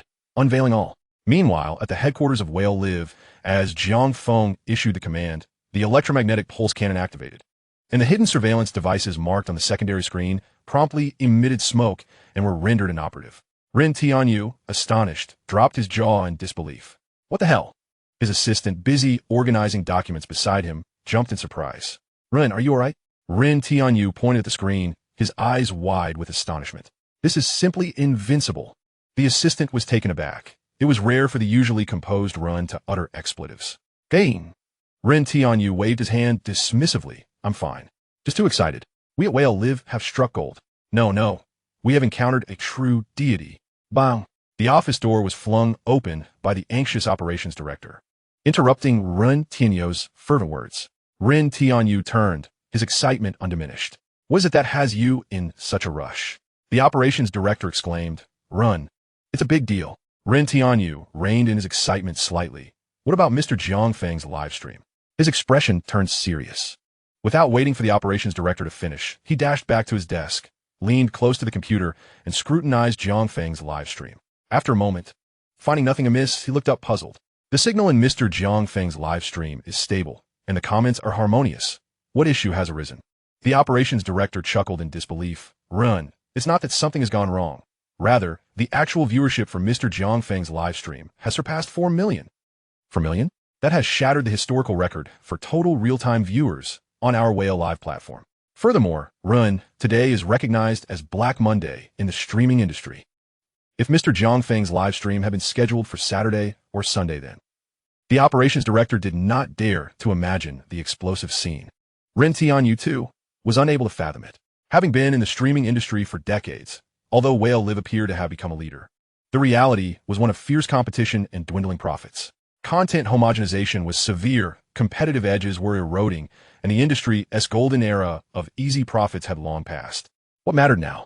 Genuine talent and real skills. In terms of traffic channels, Whale Live still had some leverage thanks to Ren Tianyu's years of cultivated relationships. Yet genuine talent? Whale Live had none. Even her previous star, the singer, who could say she would remain popular? What if the harmonious blade struck again one day? Thus, Jiang Feng's emergence was a beacon of hope for Whale Live. Now, with Jiang Feng's formidable prowess coupled with Ren Tianyu's robust support, that beacon was undoubtedly rising, becoming a brilliant sun high in the sky. How could Ren Tianyu not be thrilled? He sprang to his feet, urgently calling to his assistant, Go. Summon all department directors and above. In 5 minutes, hurry. Within 5 minutes, a throng of executives crowded into Ren Tianyu's office. Once everyone had gathered, he began calling out names. Technical director. Yes, Run. Open a recharge channel of 10 million for every account present. Understood. The technical director, along with all the executives present, had an inkling of what was to come. Financial director. Yes, Run. How much cash do we have on hand? No need for details, just a rough estimate. Approximately 400 million. Let's consider it 400 million. Ren Tianyu nodded, waving his hand, distribute it among all executives here. The financial director and all present executives were left dumbfounded. Ren, are you going to gift Mr. Jiang Feng again? Ren Tianyu nodded. Mr. Jiang Feng is phenomenal. We cannot lag behind. Even if it means breaking all 10 fingers, we must keep up. Chapter 101. The evaluation of the Hyperion's orbital cannon begins. In the ultra-dimensional black technology evaluation livestream, a sensational scene unfolded. A sea of certified Whale Live accounts erupted in a frenzy of gifting. Whale Candy gift streamer Jiang Feng, consecutively sending 516 super rockets. Heat 999999. Come watch now. Whale Latte has activated the Emperor in streamer Jiang Feng's livestream. Come and challenge the wealthy. Whale Kaka gift streamer Jiang Feng, consecutively sending 635 super rockets. Whale Oldrin gift streamer Jiang Feng, a one-time customized gift. 999 Hyperion warships worth 10,000 each. The screen was bombarded with gift effects that persisted for a full 10 minutes, growing increasingly frenzied, showing no signs of abating whatsoever. The viewers in the live stream transitioned from initial shock to dumbfoundedness, and now to a state of numbness. This is simply outrageous. I merely conducted a simple tally. The verified account on Whale Live has already received gifts amounting to at least 1.5 billion, not to mention the other gifts, which conservatively estimated could easily reach 50 million. Therefore, when combined, it can be said that the esteemed Jiang Feng's income has surpassed a staggering 100 million. Goodness gracious! While millions can fluctuate in mere moments, such sums appear trivial in Jiang Feng's realm.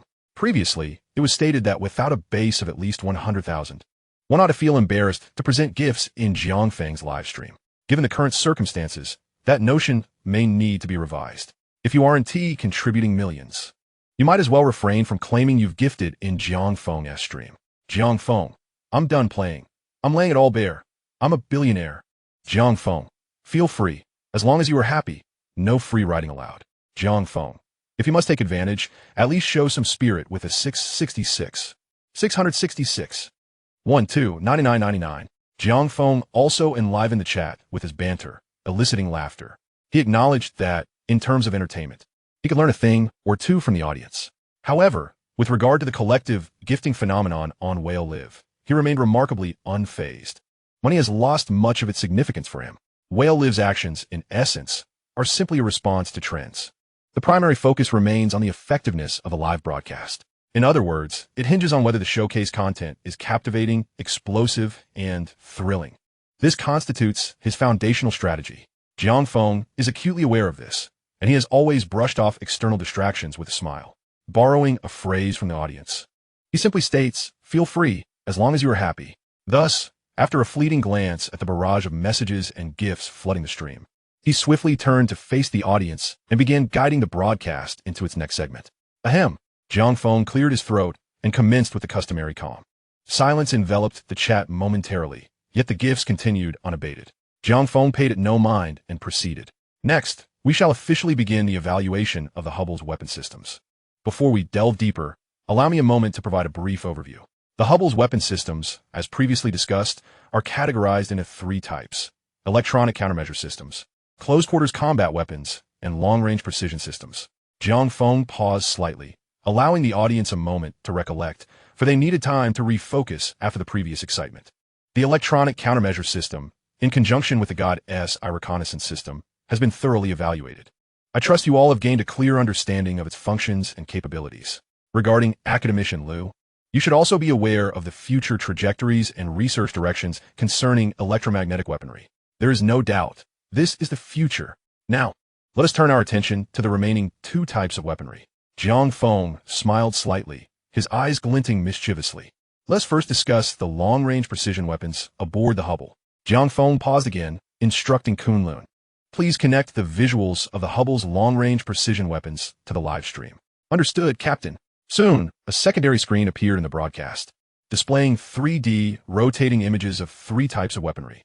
Jiang Feng nodded and pointed to the secondary screen, introducing it to the viewers. This here is one of the Hubble's long-range precision weapons, the close-in weapon system. Do not mistake it for a mortar or the Italian cannon of Captain Lee from the Independent Regiment. Consider it a defensive system within the weapons array.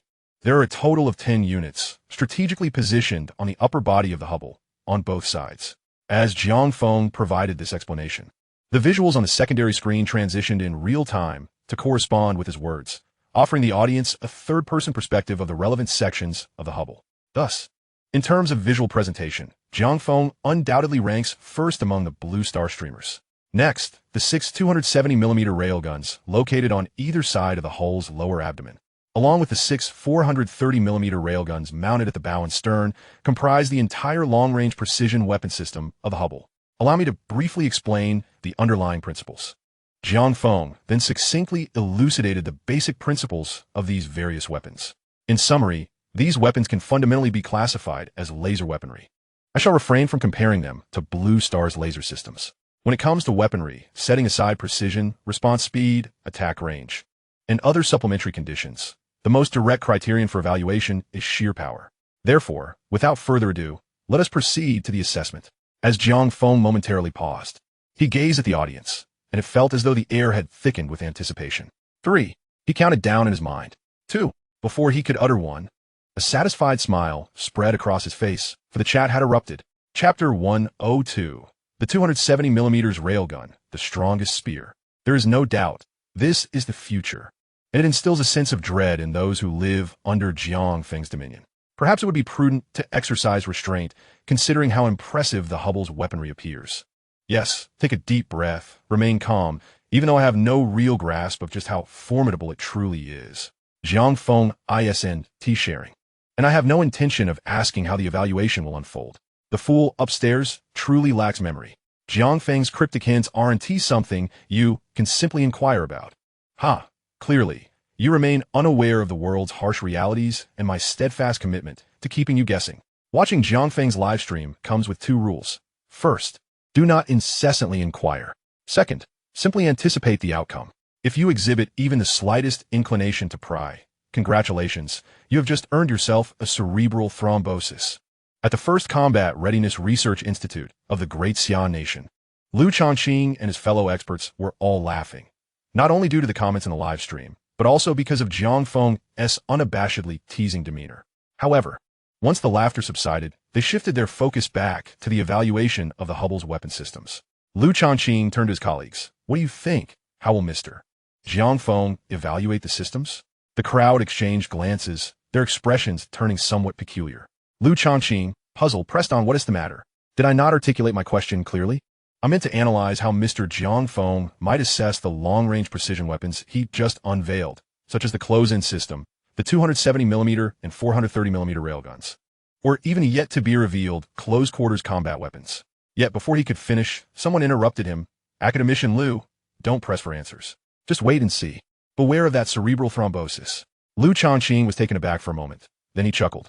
The netizens are indeed remarkable talents, and their summaries are spot on. Liu Changqing then turned his gaze towards Zheng Changjiang, seated at the head of the table, seeking his opinion. The latter nodded slightly, acknowledging the reasoning. However, since we are still watching a live broadcast, it would be prudent to inquire further. Liu Changqing nodded in agreement. Without uttering a word, he immediately began to edit the pinned comments in the live stream. Mr. Jiang Feng, do you require any assistance for the upcoming evaluation? As Jiang Feng observed the pinned comment from Liu Changqing, a smile graced his lips. Must it be so courteous? Nevertheless, given the sincerity of the inquiry, let's formally dive into the subject. Ahem. Jiang Feng addressed the live audience with his classic introduction. Silence. The evaluation method for the remote precision weapons of the USS Hyperion is quite simple, yet rather brutal. The sole criterion for assessing the weapon is its power. If we were to liken the weapon to a spear, how might one determine the sharpness of said spear? Jiang Feng paused momentarily, allowing the audience a moment to ponder. He then continued, first, we must identify a shield that can rival it. By attacking the shield with the spear, we can gauge the spear's sharpness. Similarly, this principle applies to the forthcoming evaluation. However, this introduces a new critical point. The quantifiable metrics of the shield must be unequivocal. To put plainly, the shield must be formidable and widely recognized as such. Jiang Feng paused again, gesturing for Kunlun to zoom in on the camera, focused on a seemingly indestructible alloy panel. This is the shield I have chosen for the evaluation of a USS Hyperion's weapon system. The latest generation of alloy material from the beautiful nation, composed of tungsten, titanium, and graphene, commonly referred to as titanium-tungsten alloy. It has undergone comprehensive testing against the latest armor-piercing projectiles from the beautiful nation, with detailed data available for reference. In terms of toughness, I shall assert, without exaggeration or bias, that within the blue planet, no material can rival it. Jiang Feng's demeanor remained objective, and he had effectively clarified the evaluation method. Consequently, the reactions in the live stream became increasingly pragmatic. 666. The strongest spear versus the strongest shield. This is thrilling. Anticipation is palpable. Finally, we are getting serious. Excitement surged as the viewers rallied. Master Jiang Feng, we eagerly await your performance. Launch the 430mm railgun. 6 rounds at once. Jiang Feng observed the barrage of comments in the live stream, a faint smile curving his lips.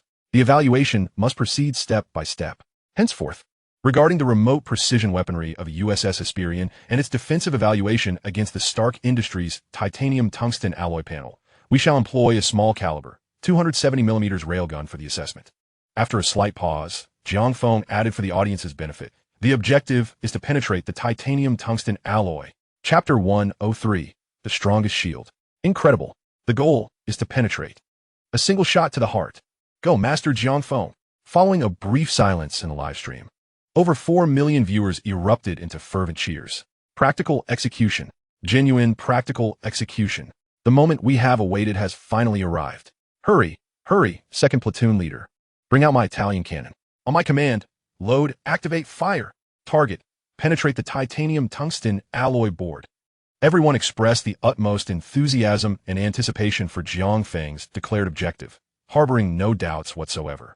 Could the smallest caliber weapon aboard the USS Hyperion, a 270mm railgun, truly achieve this feat? At this moment, a pinned comment unexpectedly appeared in the live stream from a highly renowned military science popularizer, colloquially known as a deity, who sought to enlighten the audience about the titanium tungsten alloy panel and the data on Stark Industries' latest armor-piercing projectiles. Greetings, I am a military preparedness guru. Many of you might not grasp the significance of Stark Industries' titanium tungsten alloy panel, so allow me to provide some context. The titanium tungsten alloy panel from Stark Industries represents the latest generation of alloy materials. The panel you see at the Stark Industries testing facility is 600mm thick. During their tests, they employed the beautiful nation's latest armor-piercing projectile, codenamed KT-3, delivering direct frontal impacts without any angle. Ultimately, the average result indicated that each KT-3 projectile could penetrate approximately 10 millimeters of the titanium tungsten alloy panel. This data might not resonate significantly at first glance. So, let us examine a comparative experiment. The KT-3 projectile impacting the world's strongest SSS-class nuclear-powered aircraft carrier, the Zeus, with an equally thick 600mm steel material. The final result was a single penetration. The materials aboard the Zeus rank among the best on the blue planet. Yet, against the latest KT-3 armor-piercing projectile, they proved as fragile as paper. Conversely, the titanium tungsten alloy, despite enduring a barrage of KT-3 projectiles, could only sustain a penetration of 10 millimeters. Hence, the defensive capabilities of the titanium tungsten alloy panel are truly formidable. To describe it as the strongest defensive material on the blue planet would not be an exaggeration. The live stream fell into silence, only to erupt once more. So this alloy panel is so powerful. No wonder Master Jiang Feng is here. Go, Master Jiang Feng. Raise the railgun. Penetrate the titanium tungsten alloy. Simultaneously, within the beautiful nation's High Council, Bystedt appeared grave. He was well aware of the testing data for the titanium tungsten alloy. In fact, upon the conclusion of the tests, he personally extended congratulations to Stark Industries, commending their remarkable contributions to the beautiful nation's military preparedness. In his congratulatory message, he referred to the titanium tungsten alloy as a steadfast cornerstone for the beautiful nation's dominance. This illustrates just how formidable Bystedt perceives this new material. However, now that Jiang Feng has declared his intention to penetrate the titanium tungsten alloy panel, Bystedt felt a sense of confusion. His confidence waned. He urgently required a professional assessment to bolster his resolve. Taking a deep breath, he turned to the temporary military weapon research group that had been assembled on site. He sought the input of the group's unanimously elected temporary leader, Professor Walter Schios. Professor Walter, what is your opinion? Do you think Jiang Feng's target of penetrating the titanium tungsten alloy panel with a 270mm railgun is achievable? Upon hearing this, Professor Walterius immediately stood up, a mixture of trepidation and embarrassment washing over him. Your Excellency, I fear I may not be able to provide you with a precise answer, he stammered.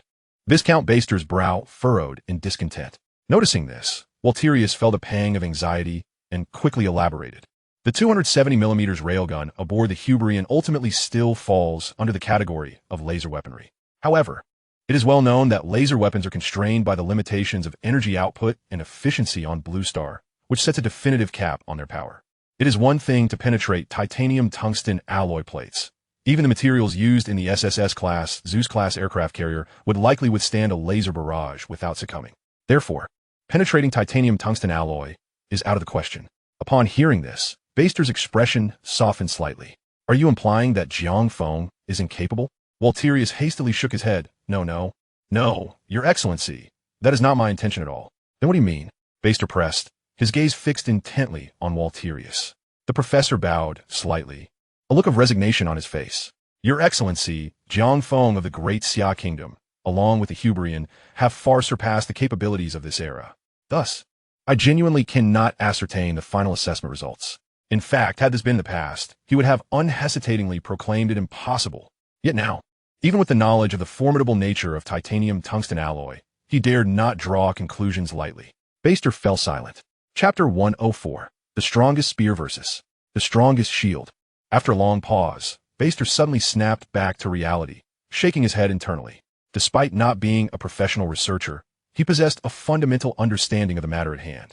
The latest model of armor-piercing round, KT-3, could merely penetrate a 10mm titanium tungsten alloy plate. To breach a 600mm plate, what a concept! It was utterly implausible. The disparity was not merely one of magnitude. It was an exponential gap, a matter of doubling and redoubling. Therefore, Jiang Feng could never achieve this goal. I am eager to see the expression on Jiang Feng's face when the 270mm railgun fails to penetrate the titanium tungsten alloy. With this thought, Baster cast a cold glance at Jiang Feng, who appeared on the livestream. Although he had no intention of confronting Jiang Feng, witnessing his potential embarrassment brought him immense delight. Aboard the airborne fortress, the Hyperion, Jiang Feng remained oblivious to Baster's thoughts. All he knew was that the audience's attention in the livestream was fixated on whether the 270mm railgun could penetrate the titanium tungsten alloy. A slight smile curved Jiang Feng's lips. This time, he had taken a considerable risk. Would the audience be able to handle it? Suddenly, he raised an eyebrow and murmured, "I wonder if the old gentleman at the 1st Combat Readiness Research Institute will have a few heart attacks." He decided to take it easy. Making a hand gesture, he signaled Kunlun to mute the livestream. Then he instructed, during the assessment, set the power usage to 1. Understood. Jiang Feng nodded and subsequently unmuted the stream. Facing the audience, he began to guide the broadcast. Since someone has already provided an overview of Stark Industries titanium tungsten alloy data, I shall refrain from reiterating it. The information is accurate. Thus, the assessment of the 270mm railgun officially commences. As Jiang Feng's words fell, Kunlun's mechanical voice resonated in the livestream. "Captain, target lock successful. Target analysis, 600mm titanium tungsten alloy plate. 270mm railgun. Loading complete. Awaiting launch command." A series of slightly urgent alarm signals filled the air. At this moment, the livestream's comments had come to a complete standstill. Countdown to launch, 10 seconds. A gleam sparkled in Jiang Feng's eyes. The comment section began to scroll. 10, 9, 8, 6, 5, 4. At the venue of the High Council of the Beautiful Nation, Baster listened intently to Kunlun's emotionless voice emanating from the livestream. He unconsciously became tense. Baster took a deep breath, instinctively gripping the armrests of his chair tightly. His focus unwavering on the livestream, his eyes not daring to blink. 3, 2. His breathing grew increasingly rapid and uncontrolled. 1. Launch. Jiang Feng's voice rang out from the livestream. Baster thought to himself, "Here it comes." He then witnessed a brilliant flash of light on the livestream. There was no earth-shattering roar, nor a grand explosion of flames. Everything transpired in utter silence. But immediately after, he saw the 600mm titanium tungsten alloy plate at Stark Industries test site pierce through, leaving a hole with a diameter of at least 1 meter. WDF? Baster shot up from his seat, his eyes widened to the utmost. For at that moment, not only had the titanium tungsten alloy plate been breached, but beneath the pierce hole appeared what seemed to be a bottomless, abyss-like black void. Chapter 105 breached, 12,960 meters. In the superdimensional black technology assessment livestream, the comments were frozen. Over 4 million viewers were rendered speechless. Though everyone had eagerly anticipated the Hyperion to successfully penetrate the titanium tungsten alloy plate, no one had expected that the 270mm railgun aboard would not only achieve this feat, but would also breach Blue Star itself. That dark, ominous hole loomed like a chasm, fixating their gaze and enveloping them in an overwhelming sense of shock and fear, rendering them unable to escape its grasp. All viewers felt as though their very souls had been shattered by the Hyperion's shot. What does it mean to have one's soul pierced by a single shot? This was the true essence of such an experience. Odied. Jiang Feng, could you please explain, was this your goal? Wasn't your aim merely to penetrate the titanium tungsten alloy plate?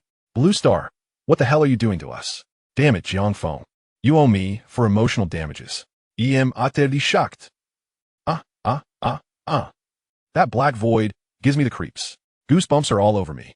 How deep could that possibly be? 500 meters? I doubt it. It's at least over 1,000 meters. As dark as a black hole. It seemed as though not even a glimmer of light could penetrate its depths. Meanwhile, Liu Changqing's prominent top comment materialized in the livestream, occupying the most conspicuous position. Mr. Jiang Feng, Might I trouble you to measure the depth achieved after the 270mm railgun penetrates the titanium tungsten alloy plate? The viewers in the live stream instantly perked up, fervently petitioning. Please, Jiang Feng, take the measurement. Satisfy our curiosity. Jiang Feng, upon reading the barrage of comments, chuckled softly. Initially, he had no intention of taking the measurement. However, given their earnest requests, as a devoted streamer, he felt compelled to oblige his fans. The evaluation of the 270mm railgun aboard the Hyperion had yielded excellent results, meeting his psychological expectations. Thus, in response to the audience's demands, he declared, "Now, we shall measure the black hole created by the railgun." After stating this, he prepared to instruct Kunlun to commence the measurement. Yet, after a fleeting thought, he added, "Prepare yourselves mentally." With that, he turned decisively to Kunlun and commanded, "Initiate the range finding." Understood. Kunlun responded. Jiang Feng nodded and redirected his attention to the live stream. This may take a moment. As per our usual practice, let me provide a brief scientific explanation first. This time, I will approach it differently. Academician Liu, I will pose the questions and you shall provide the answers. He paused briefly, and Liu Changqing's pinned comment promptly appeared in the live stream. Mr. Jiang Feng, at your service. Jiang Feng nodded and began to elaborate on the measurement methods. Liu Changqing's pinned message quickly offered the information. The first method, sonar detection. The second method, laser detection. The principle of sonar detection relies on the reflection of ultrasound. The principle behind laser detection is somewhat more complex, but fundamentally also utilizes the reflection of light. The application of sonar detection is primarily for large-scale, complex terrains, whereas laser detection is mainly utilized for ultra-long-range measurements within the same medium. Comparatively, the latter is significantly more precise. Observing the neatly organized explanation, Jiang Feng felt a tinge of embarrassment. However, as Liu Changqing's pinned comments continued to proliferate, citing examples from around the globe, he could not resist interrupting Liu Changqing's exposition. Glancing at the clock, he noted that over half a minute had already passed. All right, Academician Liu, thank you for the elucidation. Liu Changqing's pinned explanation promptly ceased. Mr. Jiang Feng, has the result emerged? Concurrently, the ordinary comments in the live stream were fraught with impatience. Has it come out? What is it?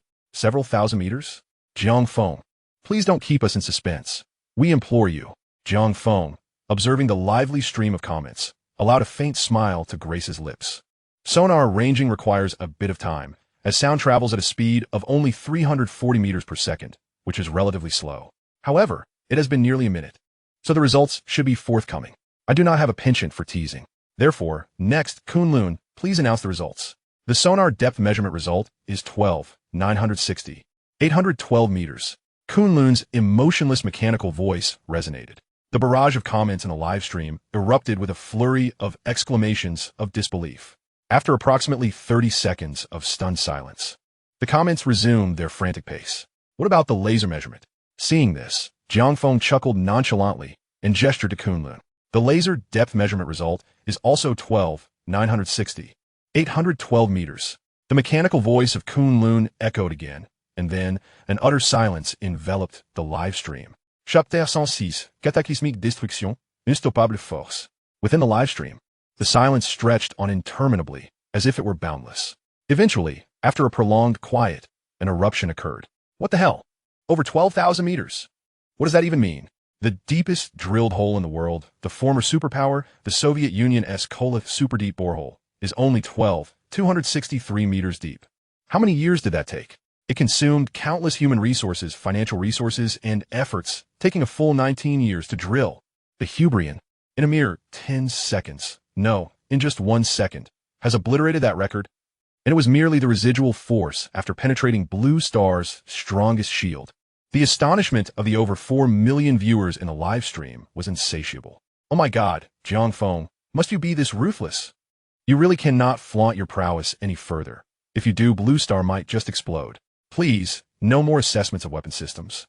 I fear we may not survive until the end of your evaluations. Simultaneously, at the foremost military research institute of the Great Xian Nation, while the live comments continued to roll in shock, the atmosphere remained enveloped in an even more profound silence.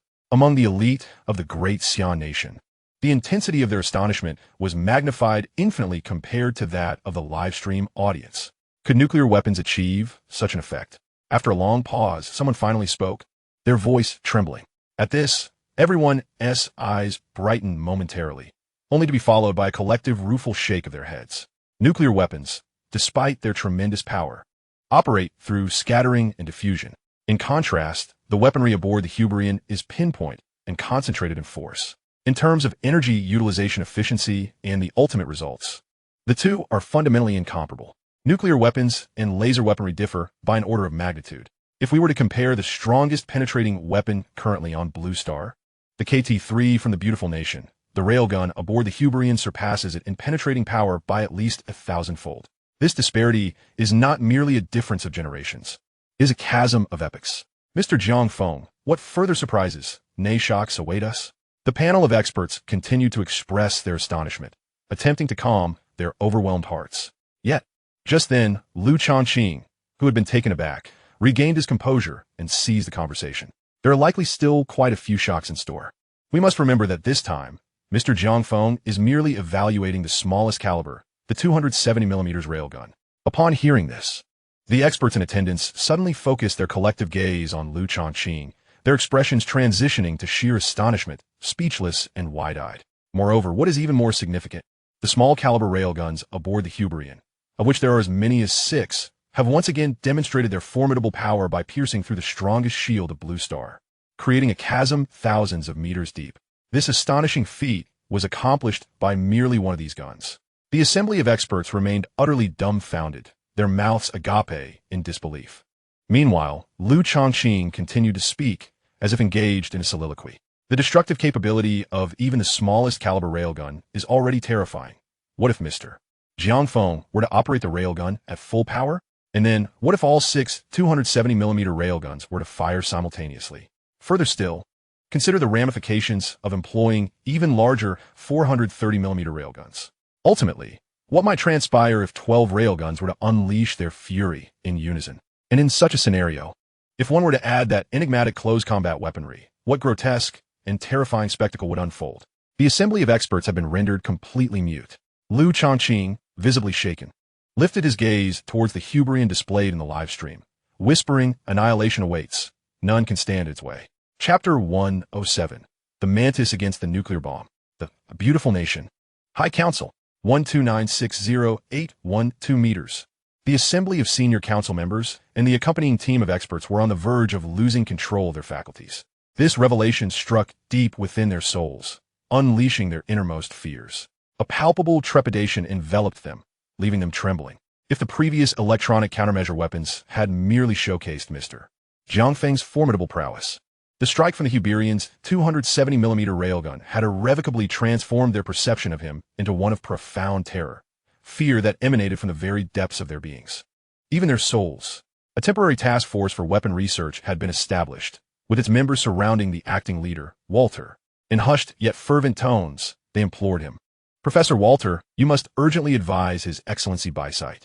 We can no longer indulge in delusions of opposing Jiang Feng from the Great Xia.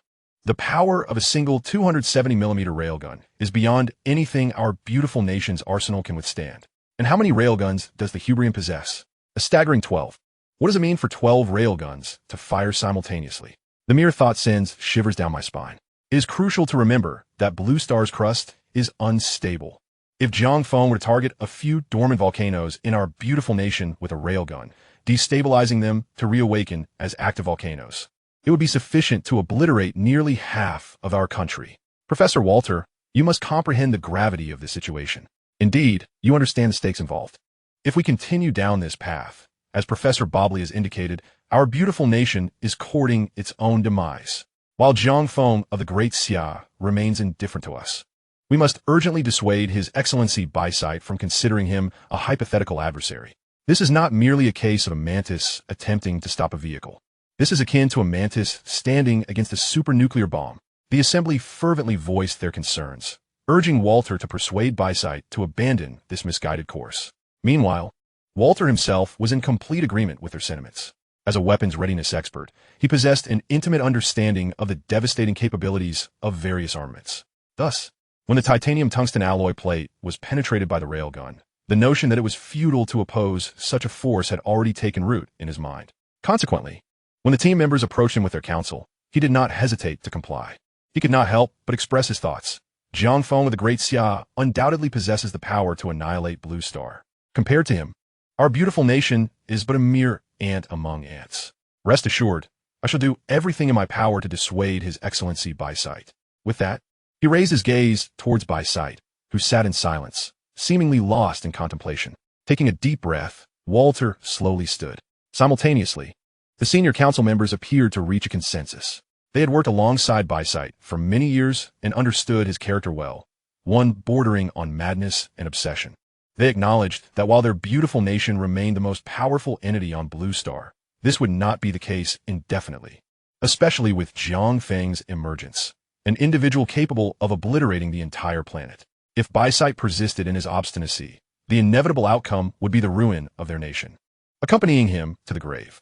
As the elite among the elite of the beautiful nation, they bore the responsibility to prevent such a calamity from occurring. In a moment of collective indecision, the assembly decided to vote on a representative to approach Bysite with their council. However, as this resolution was proposed, the previously impassioned council members fell into silence. Given that Bysite was their direct superior, approaching him could be likened to walking into the jaws of death.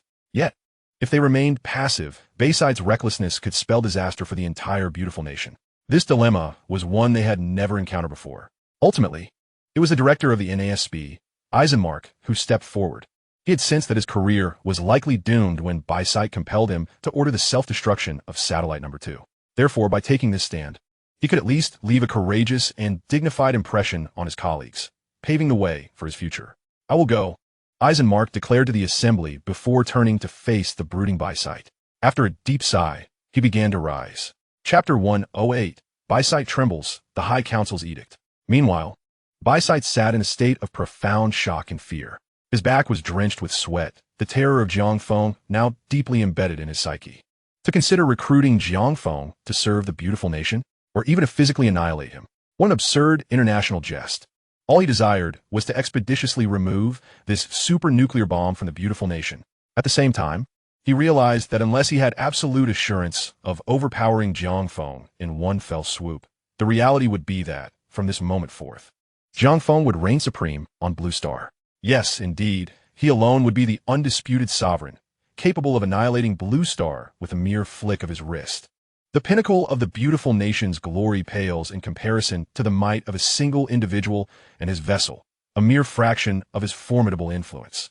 Even if Bysite were to be unyielding and obstinate, he must concede at this very moment that, as it stands, the beautiful nation possesses no resources to undertake any actions that might defy Jiang Feng, not even the slightest, for to do so would indeed be tantamount to self-destruction.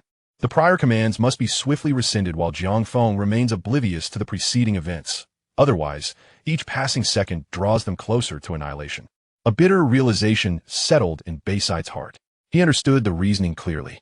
However, having issued such vehement declarations, to now directly announce the revocation of decisions that had offended Jiang Feng would be a considerable blow to his dignity. Thus, he found himself ensconced in contemplation, seeking a solution that would preserve his honor while simultaneously allowing for a graceful withdrawal from previous decisions. In essence, he urgently needed a way to step down from the precipice. Yet, inexplicably, the atmosphere in the room was devoid of commotion, perhaps a testament to the profound impact Jiang Feng had made, or perhaps a consequence of Bysite's prior bluster. This silence vexed him greatly. Had there been even a modicum of noise, he could have seized the opportunity to steer the conversation. Yet, the gathered individuals offered him no such chance. Did they truly believe he would recklessly surrender the beautiful nation to Jiang Feng, allowing it to become a mere sharpening stone? Bysite could not help but cast furtive glances at those present. He felt an urgency mounting. The beautiful nation seemed on the brink of collapse. His eyes scanned for a suitable candidate to rally behind, but his search yielded no promising options. Anxiety coursed through him as the fear of impending doom loomed larger. The laser that pierced the blue planet flashed in his mind, a constant reminder to act swiftly. If he did not announce the cessation of actions against the Great Xia, Jiang Feng would surely uncover the truth, and the beautiful nation would face obliteration. Damn it, Bysite muttered under his breath, gripping the armrest of his chair, preparing to rise. Just then, in the conference hall, the weapons and preparedness expert, Walterius, along with NASB director, Eisenmark, simultaneously stood up. Your Excellency Bysite, We implore you to retract the previous perilous decisions made against Jiang Feng of the Great Xia. Such actions could potentially plunge our beautiful nation into irretrievable depths. Their voices resonated in unison throughout the hall. No one appeared surprised. They all understood the gravity of provoking the current Jiang Feng. Upon hearing this, Baisight was momentarily taken aback, but soon regained his composure. A lifeline had been thrown. His grip on the chair relaxed, though his expression remained stern, feigning a frown at the two speakers. Perilous decisions. Every decision I have made was crafted with the utmost regard for the interests of the beautiful nation. Even to this day, I maintain that my decisions have been correct. Baisight's words were artfully crafted. He neither mentioned revocation nor affirmation, but rather asserted the righteousness of his choices. His demeanor projected no sign of concession, yet he subtly left ample room for maneuvering. How could Eisenmark and Walterius fail to grasp this? They quickly seized the opportunity to respond. Indeed, Your Excellency Baisight, your decisions are undeniably valid. Ultimately, it is the egregious actions of Jiang Feng that have brought us to this juncture. Therefore, for the greater long-term interests of our beautiful nation, I propose a prudent delay in your decisions, or even a temporary rescission. Baisight nearly succumbed to the urge to agree outright, but managed to restrain himself. Furrowing his brow, he glanced beyond the two men at the assembly in the hall. Do you all share this sentiment? Upon hearing this, everyone in attendance nodded in unison. Seeing this, Baisight feigned reluctance, letting out a long sigh. Since it is a collective decision, I shall heed the words of Professor Walter and Congressman Eisenmark. We shall immediately rescind the previous decisions regarding Jiang Feng of the Great Xia. However, Baisight abruptly paused, casting a penetrating gaze at the assembly, eliciting a wave of tension. This shall be the singular occasion. A collective sigh of relief swept through the room. They genuinely feared Baisight might concoct further schemes. In truth, Baisight was more anxious than anyone, and having spoken, he promptly commanded his assistant, immediately order the Special Operations Department to destroy all operational documents and terminate all actions. Once he confirmed his assistant was executing the order, he swiftly turned his attention back to Eisenmark and Walterius, inquiring, Do you have anything further to add? The two were momentarily taken aback, failing to grasp the context. For instance, regarding the populace's restrictions, they remained bewildered, uncertain of the unfolding scenario. Baisight, exasperated, continued with a clearer hint. If Jiang Feng were to retaliate against us due to any extreme actions taken by the public, would we not be unjustly wronged? At this, while Walter the military expert still struggled to comprehend, Eisenmark instantly understood. Your Excellency Baisight, your foresight is remarkable. I strongly recommend an immediate nationwide control of public discourse. Baisight regarded Eisenmark with a knowing glance, nodding in satisfaction. He then turned to the senior assembly and issued a second command, one of the highest order.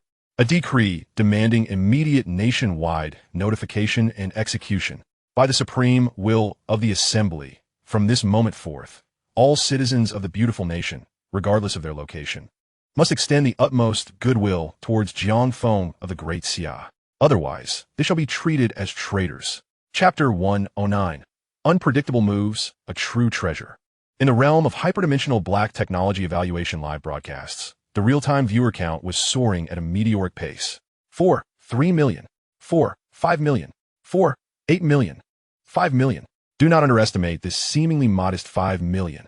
One must bear in mind that following the explosive growth of mobile internet and the rise of new media platforms such as Douyin, the live streaming industry has long since lost its former splendor. Although the total number of internet users in the Great Xia is substantial, the active traffic allocated to live streaming daily hovers around merely 10 to 20 million. Furthermore, the live streaming sector is fragmented across numerous platforms, causing the daily active user count per platform to dwindle to a few million at best, and even fewer for smaller platforms.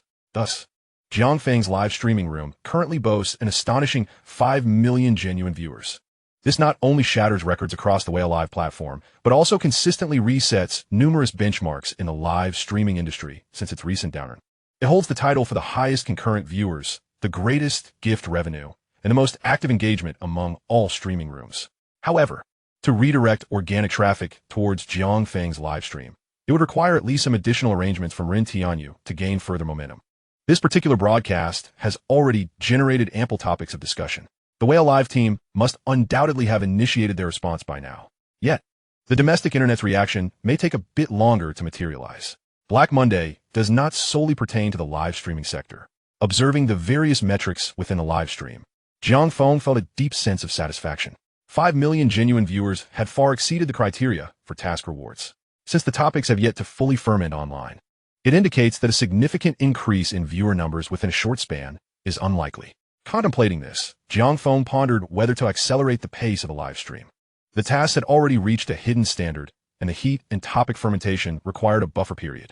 Thus, with this thought, Jiang Feng made a decisive resolution: swiftly complete the subsequent evaluations and then conclude the broadcast. Clearing his throat, Jiang Feng glanced at the live stream. Before he could even request silence, the previously tumultuous barrage of comments in the chat diminished by over half in an instant. Seizing the moment, Jiang Feng began to guide the live stream. He briefly recapped the evaluation of a Hyperion ship. First, the assessment of the propulsion system had been completed. Second, the evaluation of the defense system was also finalized. Now, what remained was the evaluation of the weapon systems.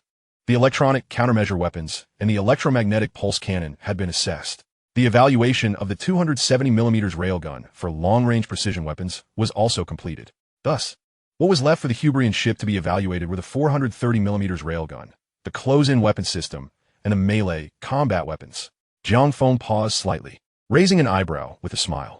So, for the next evaluation, I would like to invite our audience friends to choose one item as our next assessment topic, shall we? Wow, sounds great. Jiang Feng, you truly pamper your fans. Love you lots. Of course, we must select the melee combat weapons. What else is there to say? We've been anticipating this for ages.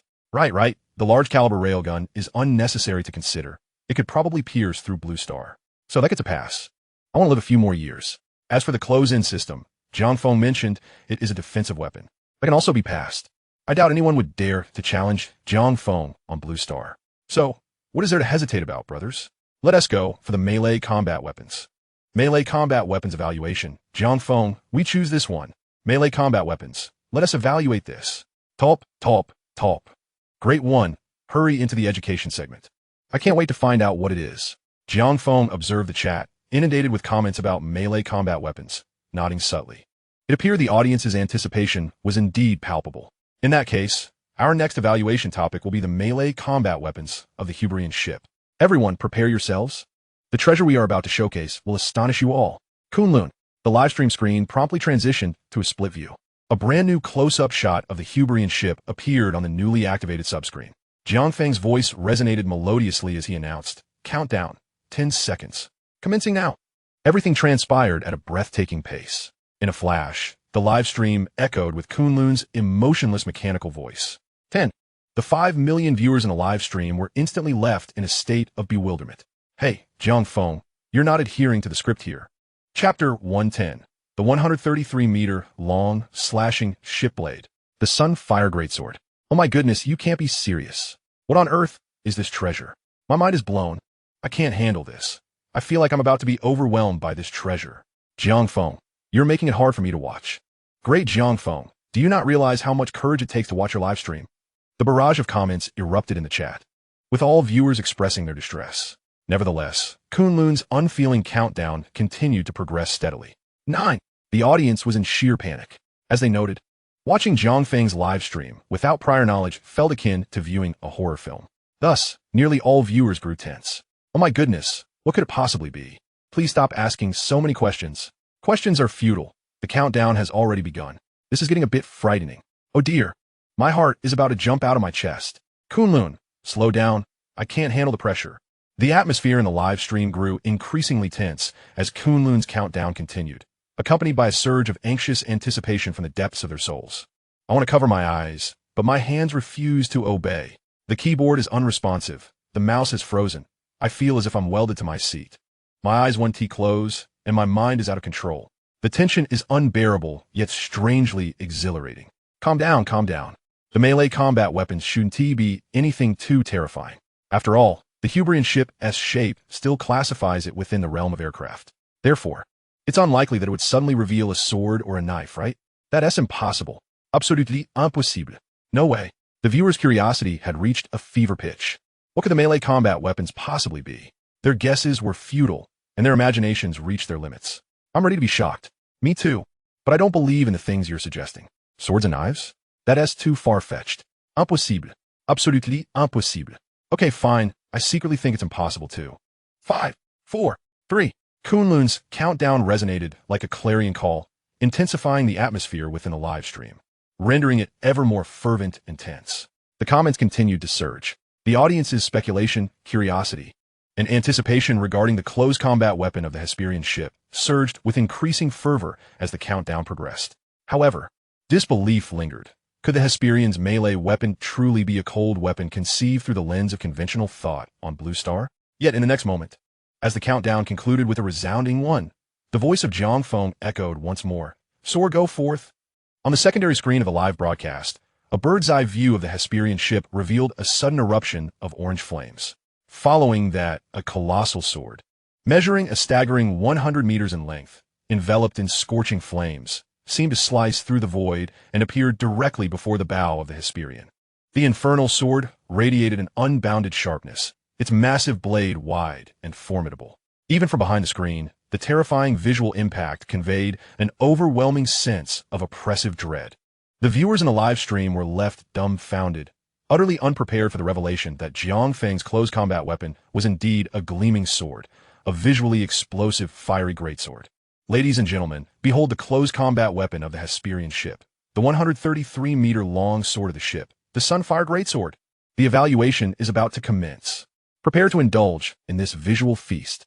As Jiang Feng's words resonated, the audience finally reacted, erupting in a fervent uproar. Holy cow, it's really a sword. I'm astounded, genuinely astounded. It's even more exhilarating than the railgun. 133 meters, an authentic colossal blade. Jiang Feng, are you afraid? Jiang Feng, my greatsword is yearning for action. Chapter 111, Decapitation. The Aerial Fortress, Hyperion. Jiang Feng gazed at the barrage of comments in the live stream, then cast a glance at the 133-meter Sunfire Greatsword hovering before the Hyperion. His demeanor remained calm and composed as he raised his hand, slicing through the air from the upper right to the lower left, signaling an attack. His fingertip rested, aimed directly at the titanium tungsten alloy plate, recently perforated by the railgun. At Stark Industries test site, a gleam of determination flickered in Jiang Feng's eyes. Kunlun, he bellowed suddenly. Strike!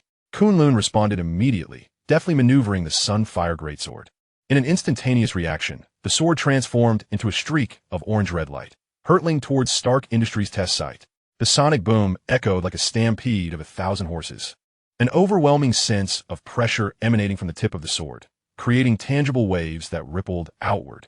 In that moment, the test site was engulfed in a wild tempest, trees swaying chaotically as if possessed. All viewers in the live stream widened their eyes, transfixed and breathless.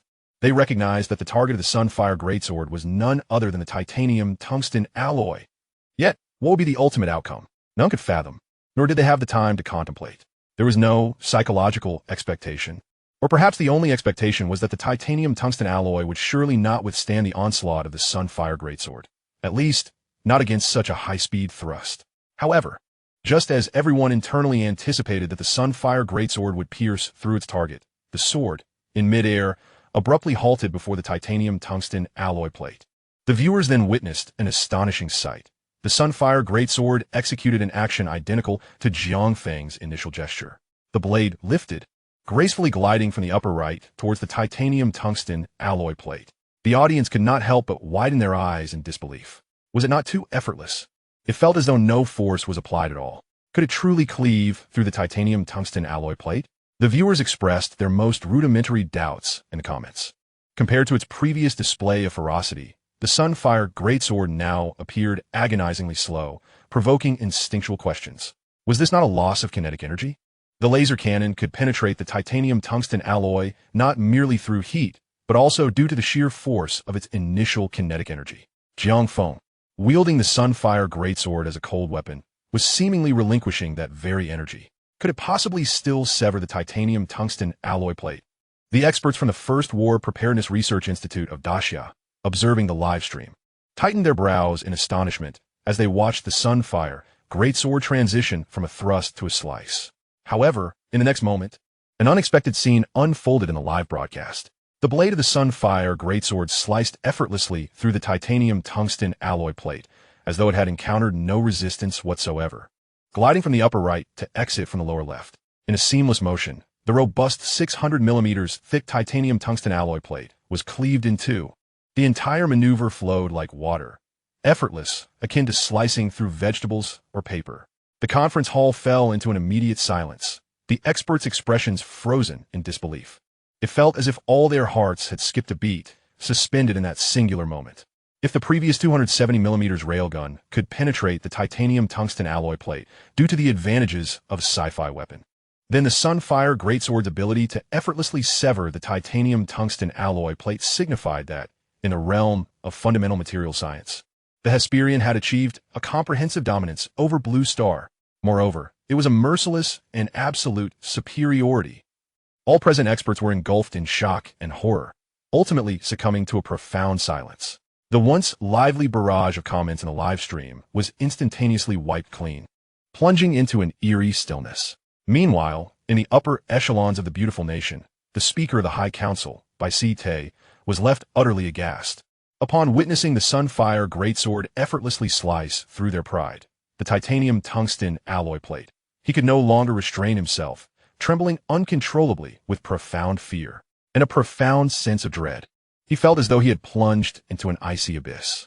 Chills surged from his feet straight to his brain, and no matter how hard he tried, he could not stop it. Chapter 112. Has the hidden indicator been achieved? Slipped away.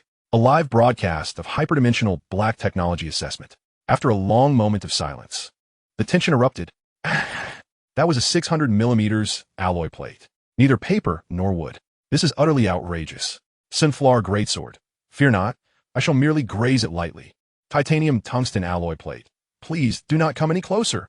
The mightiest shield of Blue Star shattered with a mere touch. Suddenly, an overwhelming feeling of I could do it too enveloped him. Jiang Feng, the esteemed one. Sunflower Greatsword, you are truly deserving. Jiang Feng, for the next assessment. Could you kindly give a heads up beforehand? I beg of you. If you continue this way, I shall need to prepare a bottle of fast-acting heart remedy for your next live stream. This is far more exhilarating than any science fiction film. After watching Jiang Feng's live stream, I doubt I will ever return to the broadcasts of other hosts. I, too, felt a wave of disinterest wash over me, accompanied by a sudden twitch of my body.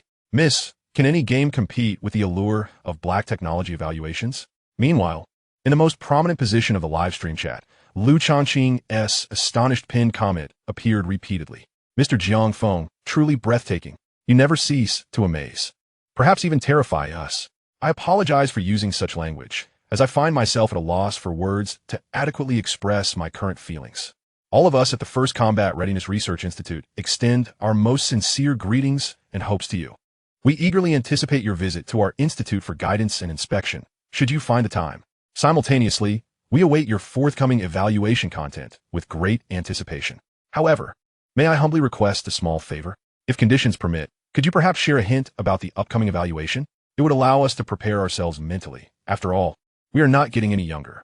Lu Changqing's pinned comment resonated deeply with the audience. The barrage of comments echoed, expressing their desire for a heads up about the upcoming evaluation content. No more shocks, no more tricks. Overall, the audience was overwhelmingly curious and eager about what was to come. Observing the chat and Lu Changqing's pinned comment, Jiang Feng noticed their anticipation for the next evaluation of the Hyperion. He was momentarily taken aback. Had I not mentioned this was the final assessment? Jiang Feng raised an eyebrow, reflecting on the matter. Well, it seems I indeed did not say so. How fortuitous. This is not a reversal of expectations. This may lead to further misunderstandings. However, soon a slight smile graced Jiang Feng's lips. Leaving them wanting more is what creates allure. Moreover, the system had already indicated the completion of the hidden task. Thus, it was time to conclude the broadcast and draw from a new hidden black technology. Without a moment's hesitation, facing the lively and expectant audience, Jiang Feng cleared his throat and announced with clarity, the assessment of the Hyperion ends here. Thank you for watching. I will later announce the time and details of the next live assessment on my social media. With that, he disregarded the audience's reactions, extending 2 fingers into the void and tapping twice, smiling softly, goodbye. Subsequently, the stream abruptly ended. The screen instantly faded to darkness, displaying a message that left viewers speechless. The host is en route. Chapter 113. The most absurd speedy broadcast termination in history. Jiang Feng's decisive ending of the broadcast left over 5 million viewers utterly bewildered. No one had anticipated that he could end the stream so abruptly, without a hint of hesitation or ambiguity, and especially not while the audience was brimming with anticipation, with the viewer count still rapidly climbing. To forcefully terminate the broadcast under such circumstances, one could only ask, is that not audacious? In the blacked-out live stream, comments flooded in, quickly followed by waves of astonished reactions. To put it frankly, how capricious. Honestly, how extravagant. There is nothing left to say. Simply astonishing. I have been watching live broadcasts for at least 5 years, and while I can't claim to have seen every host, I have certainly encountered hundreds. Yet, I have never witnessed anyone as audacious as Jiang Feng. I, too, was utterly dumbfounded. Oh dear, let us hurry and appeal to Jiang Feng before he departs too far. Perhaps if he sees our sincere pleas, he might reconsider. Oh yes, yes. Suddenly, the chat erupted with desperate requests. Jiang Feng, please don't go. We haven't had enough yet. Sob, sob, sob. How could you leave us like this, so heartlessly? After watching your stream, everything else seems dull in comparison. Pouts. Amidst this cacophony of lamentations, the black screen of the live stream even bore witness to some unprecedented, astonishingly bold pinned comments. Jiang Feng, I am willing to offer 50 million to have you return for a 2-hour live stream. I simply wish to see the Sunflower Greatsword and create a model from it. Jiang Feng, I am willing to offer 80 million to have you return for an hour. I want to examine the details of the Hyperion. My model is already half completed. Jiang Feng, I am willing to offer 100 million to have you return for half an hour. No other reason, I just want to see, and anything will do. The audience was left with an insatiable hunger for Jiang Feng's live stream, or rather, for his showcase and evaluation of the Hyperion. Meanwhile, within the First Combat Readiness Research Institute, everyone present shared the sentiment of longing for more from the Hyperion assessment. They felt an inescapable sense of regret. Alas, it was all too swift. So many details went unnoticed. So many sentiments remained unexpressed. So many questions were left unasked. Lu Changqing, the one who pinned the comment to communicate with Jiang Feng, was undoubtedly the most disappointed among them. Indeed, it is as such. To be truthful, it is somewhat regrettable and unfortunate. Primarily, many questions were left unasked of Mr. Jiang Feng. Upon hearing Lu Changqing's words, the others present could not help but chime in. The essence of this regret primarily lies in the technical domain, particularly for the researchers present. How could one not feel a sense of loss when confronted with a veritable fountain of inspiration and resources like Jiang Feng, without seeking clarification on numerous uncertainties? Suddenly, a soft cough echoed through the venue, causing Lu Changqing and the expert team to stiffen in response. They recognized the voice belonged to Zheng Changjiang. Consequently, they turned their gazes towards the main seat. Teacher, Zheng Changjiang interjected, raising his hand to halt Lu Changqing's discourse.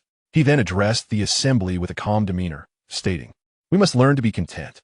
Mr. Jiang Feng, whether during his presentation, evaluation, or verbal exposition, has already bestowed upon us an abundance of knowledge.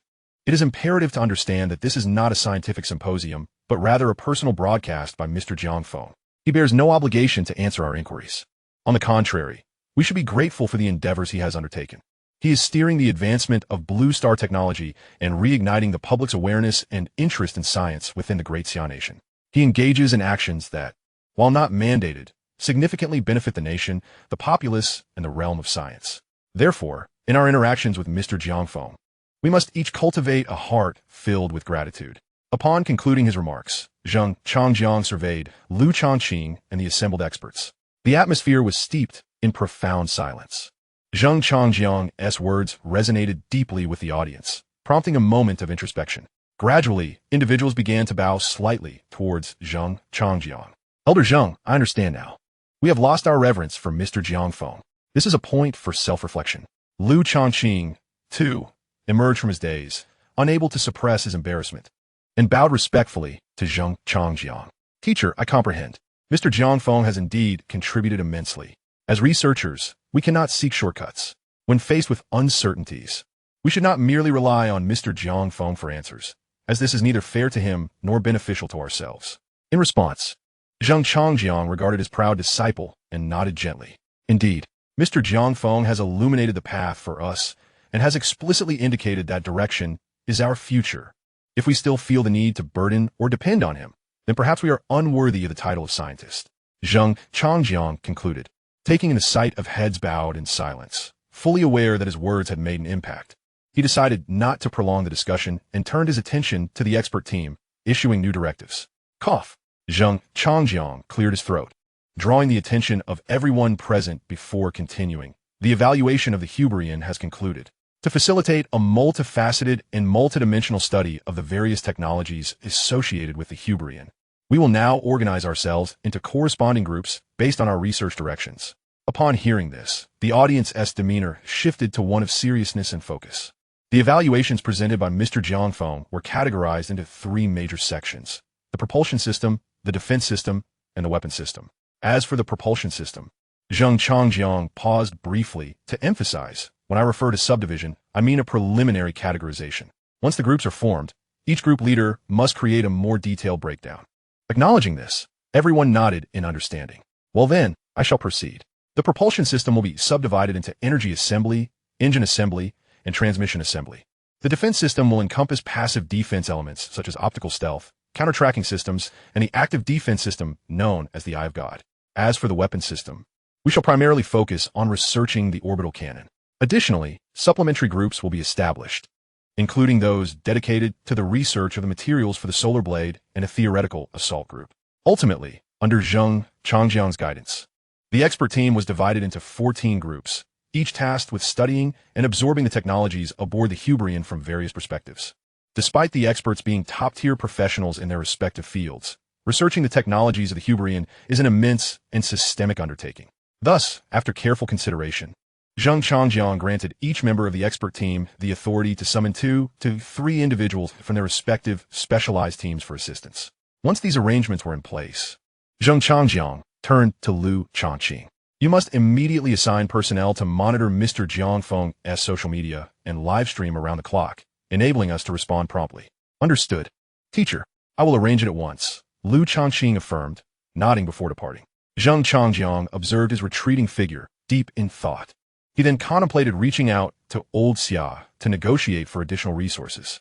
Meanwhile, within the esteemed council of the beautiful nation, despite Jiang Feng's livestream having concluded, the profound impact on all present remained unabated. The silence stretched endlessly, a testament to the lingering astonishment. Beast's forehead and back were slick with perspiration, as the internal dread intensified with time, spreading like wildfire. The more he pondered, the more he felt an overwhelming sense of foreboding. Jiang Feng was likely unaware of my prior arrangements.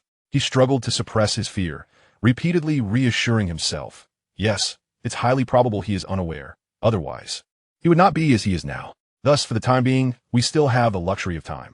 Breathing a sigh of relief, Beast felt a momentary reprieve. Yet, the looming threat of a catastrophic strike at any moment kept him in a state of perpetual unease. After careful deliberation and much hesitation, he resolved to pursue unconventional avenues to seek out capabilities that could rival Jiang Feng. The thought ignited within him, and he could no longer contain it. Beast abruptly rose from his seat, drawing the attention of those present, who turned to look at him. With a serious expression, Beast reiterated emphatically, I must stress once more, the prohibition set forth by the High Council.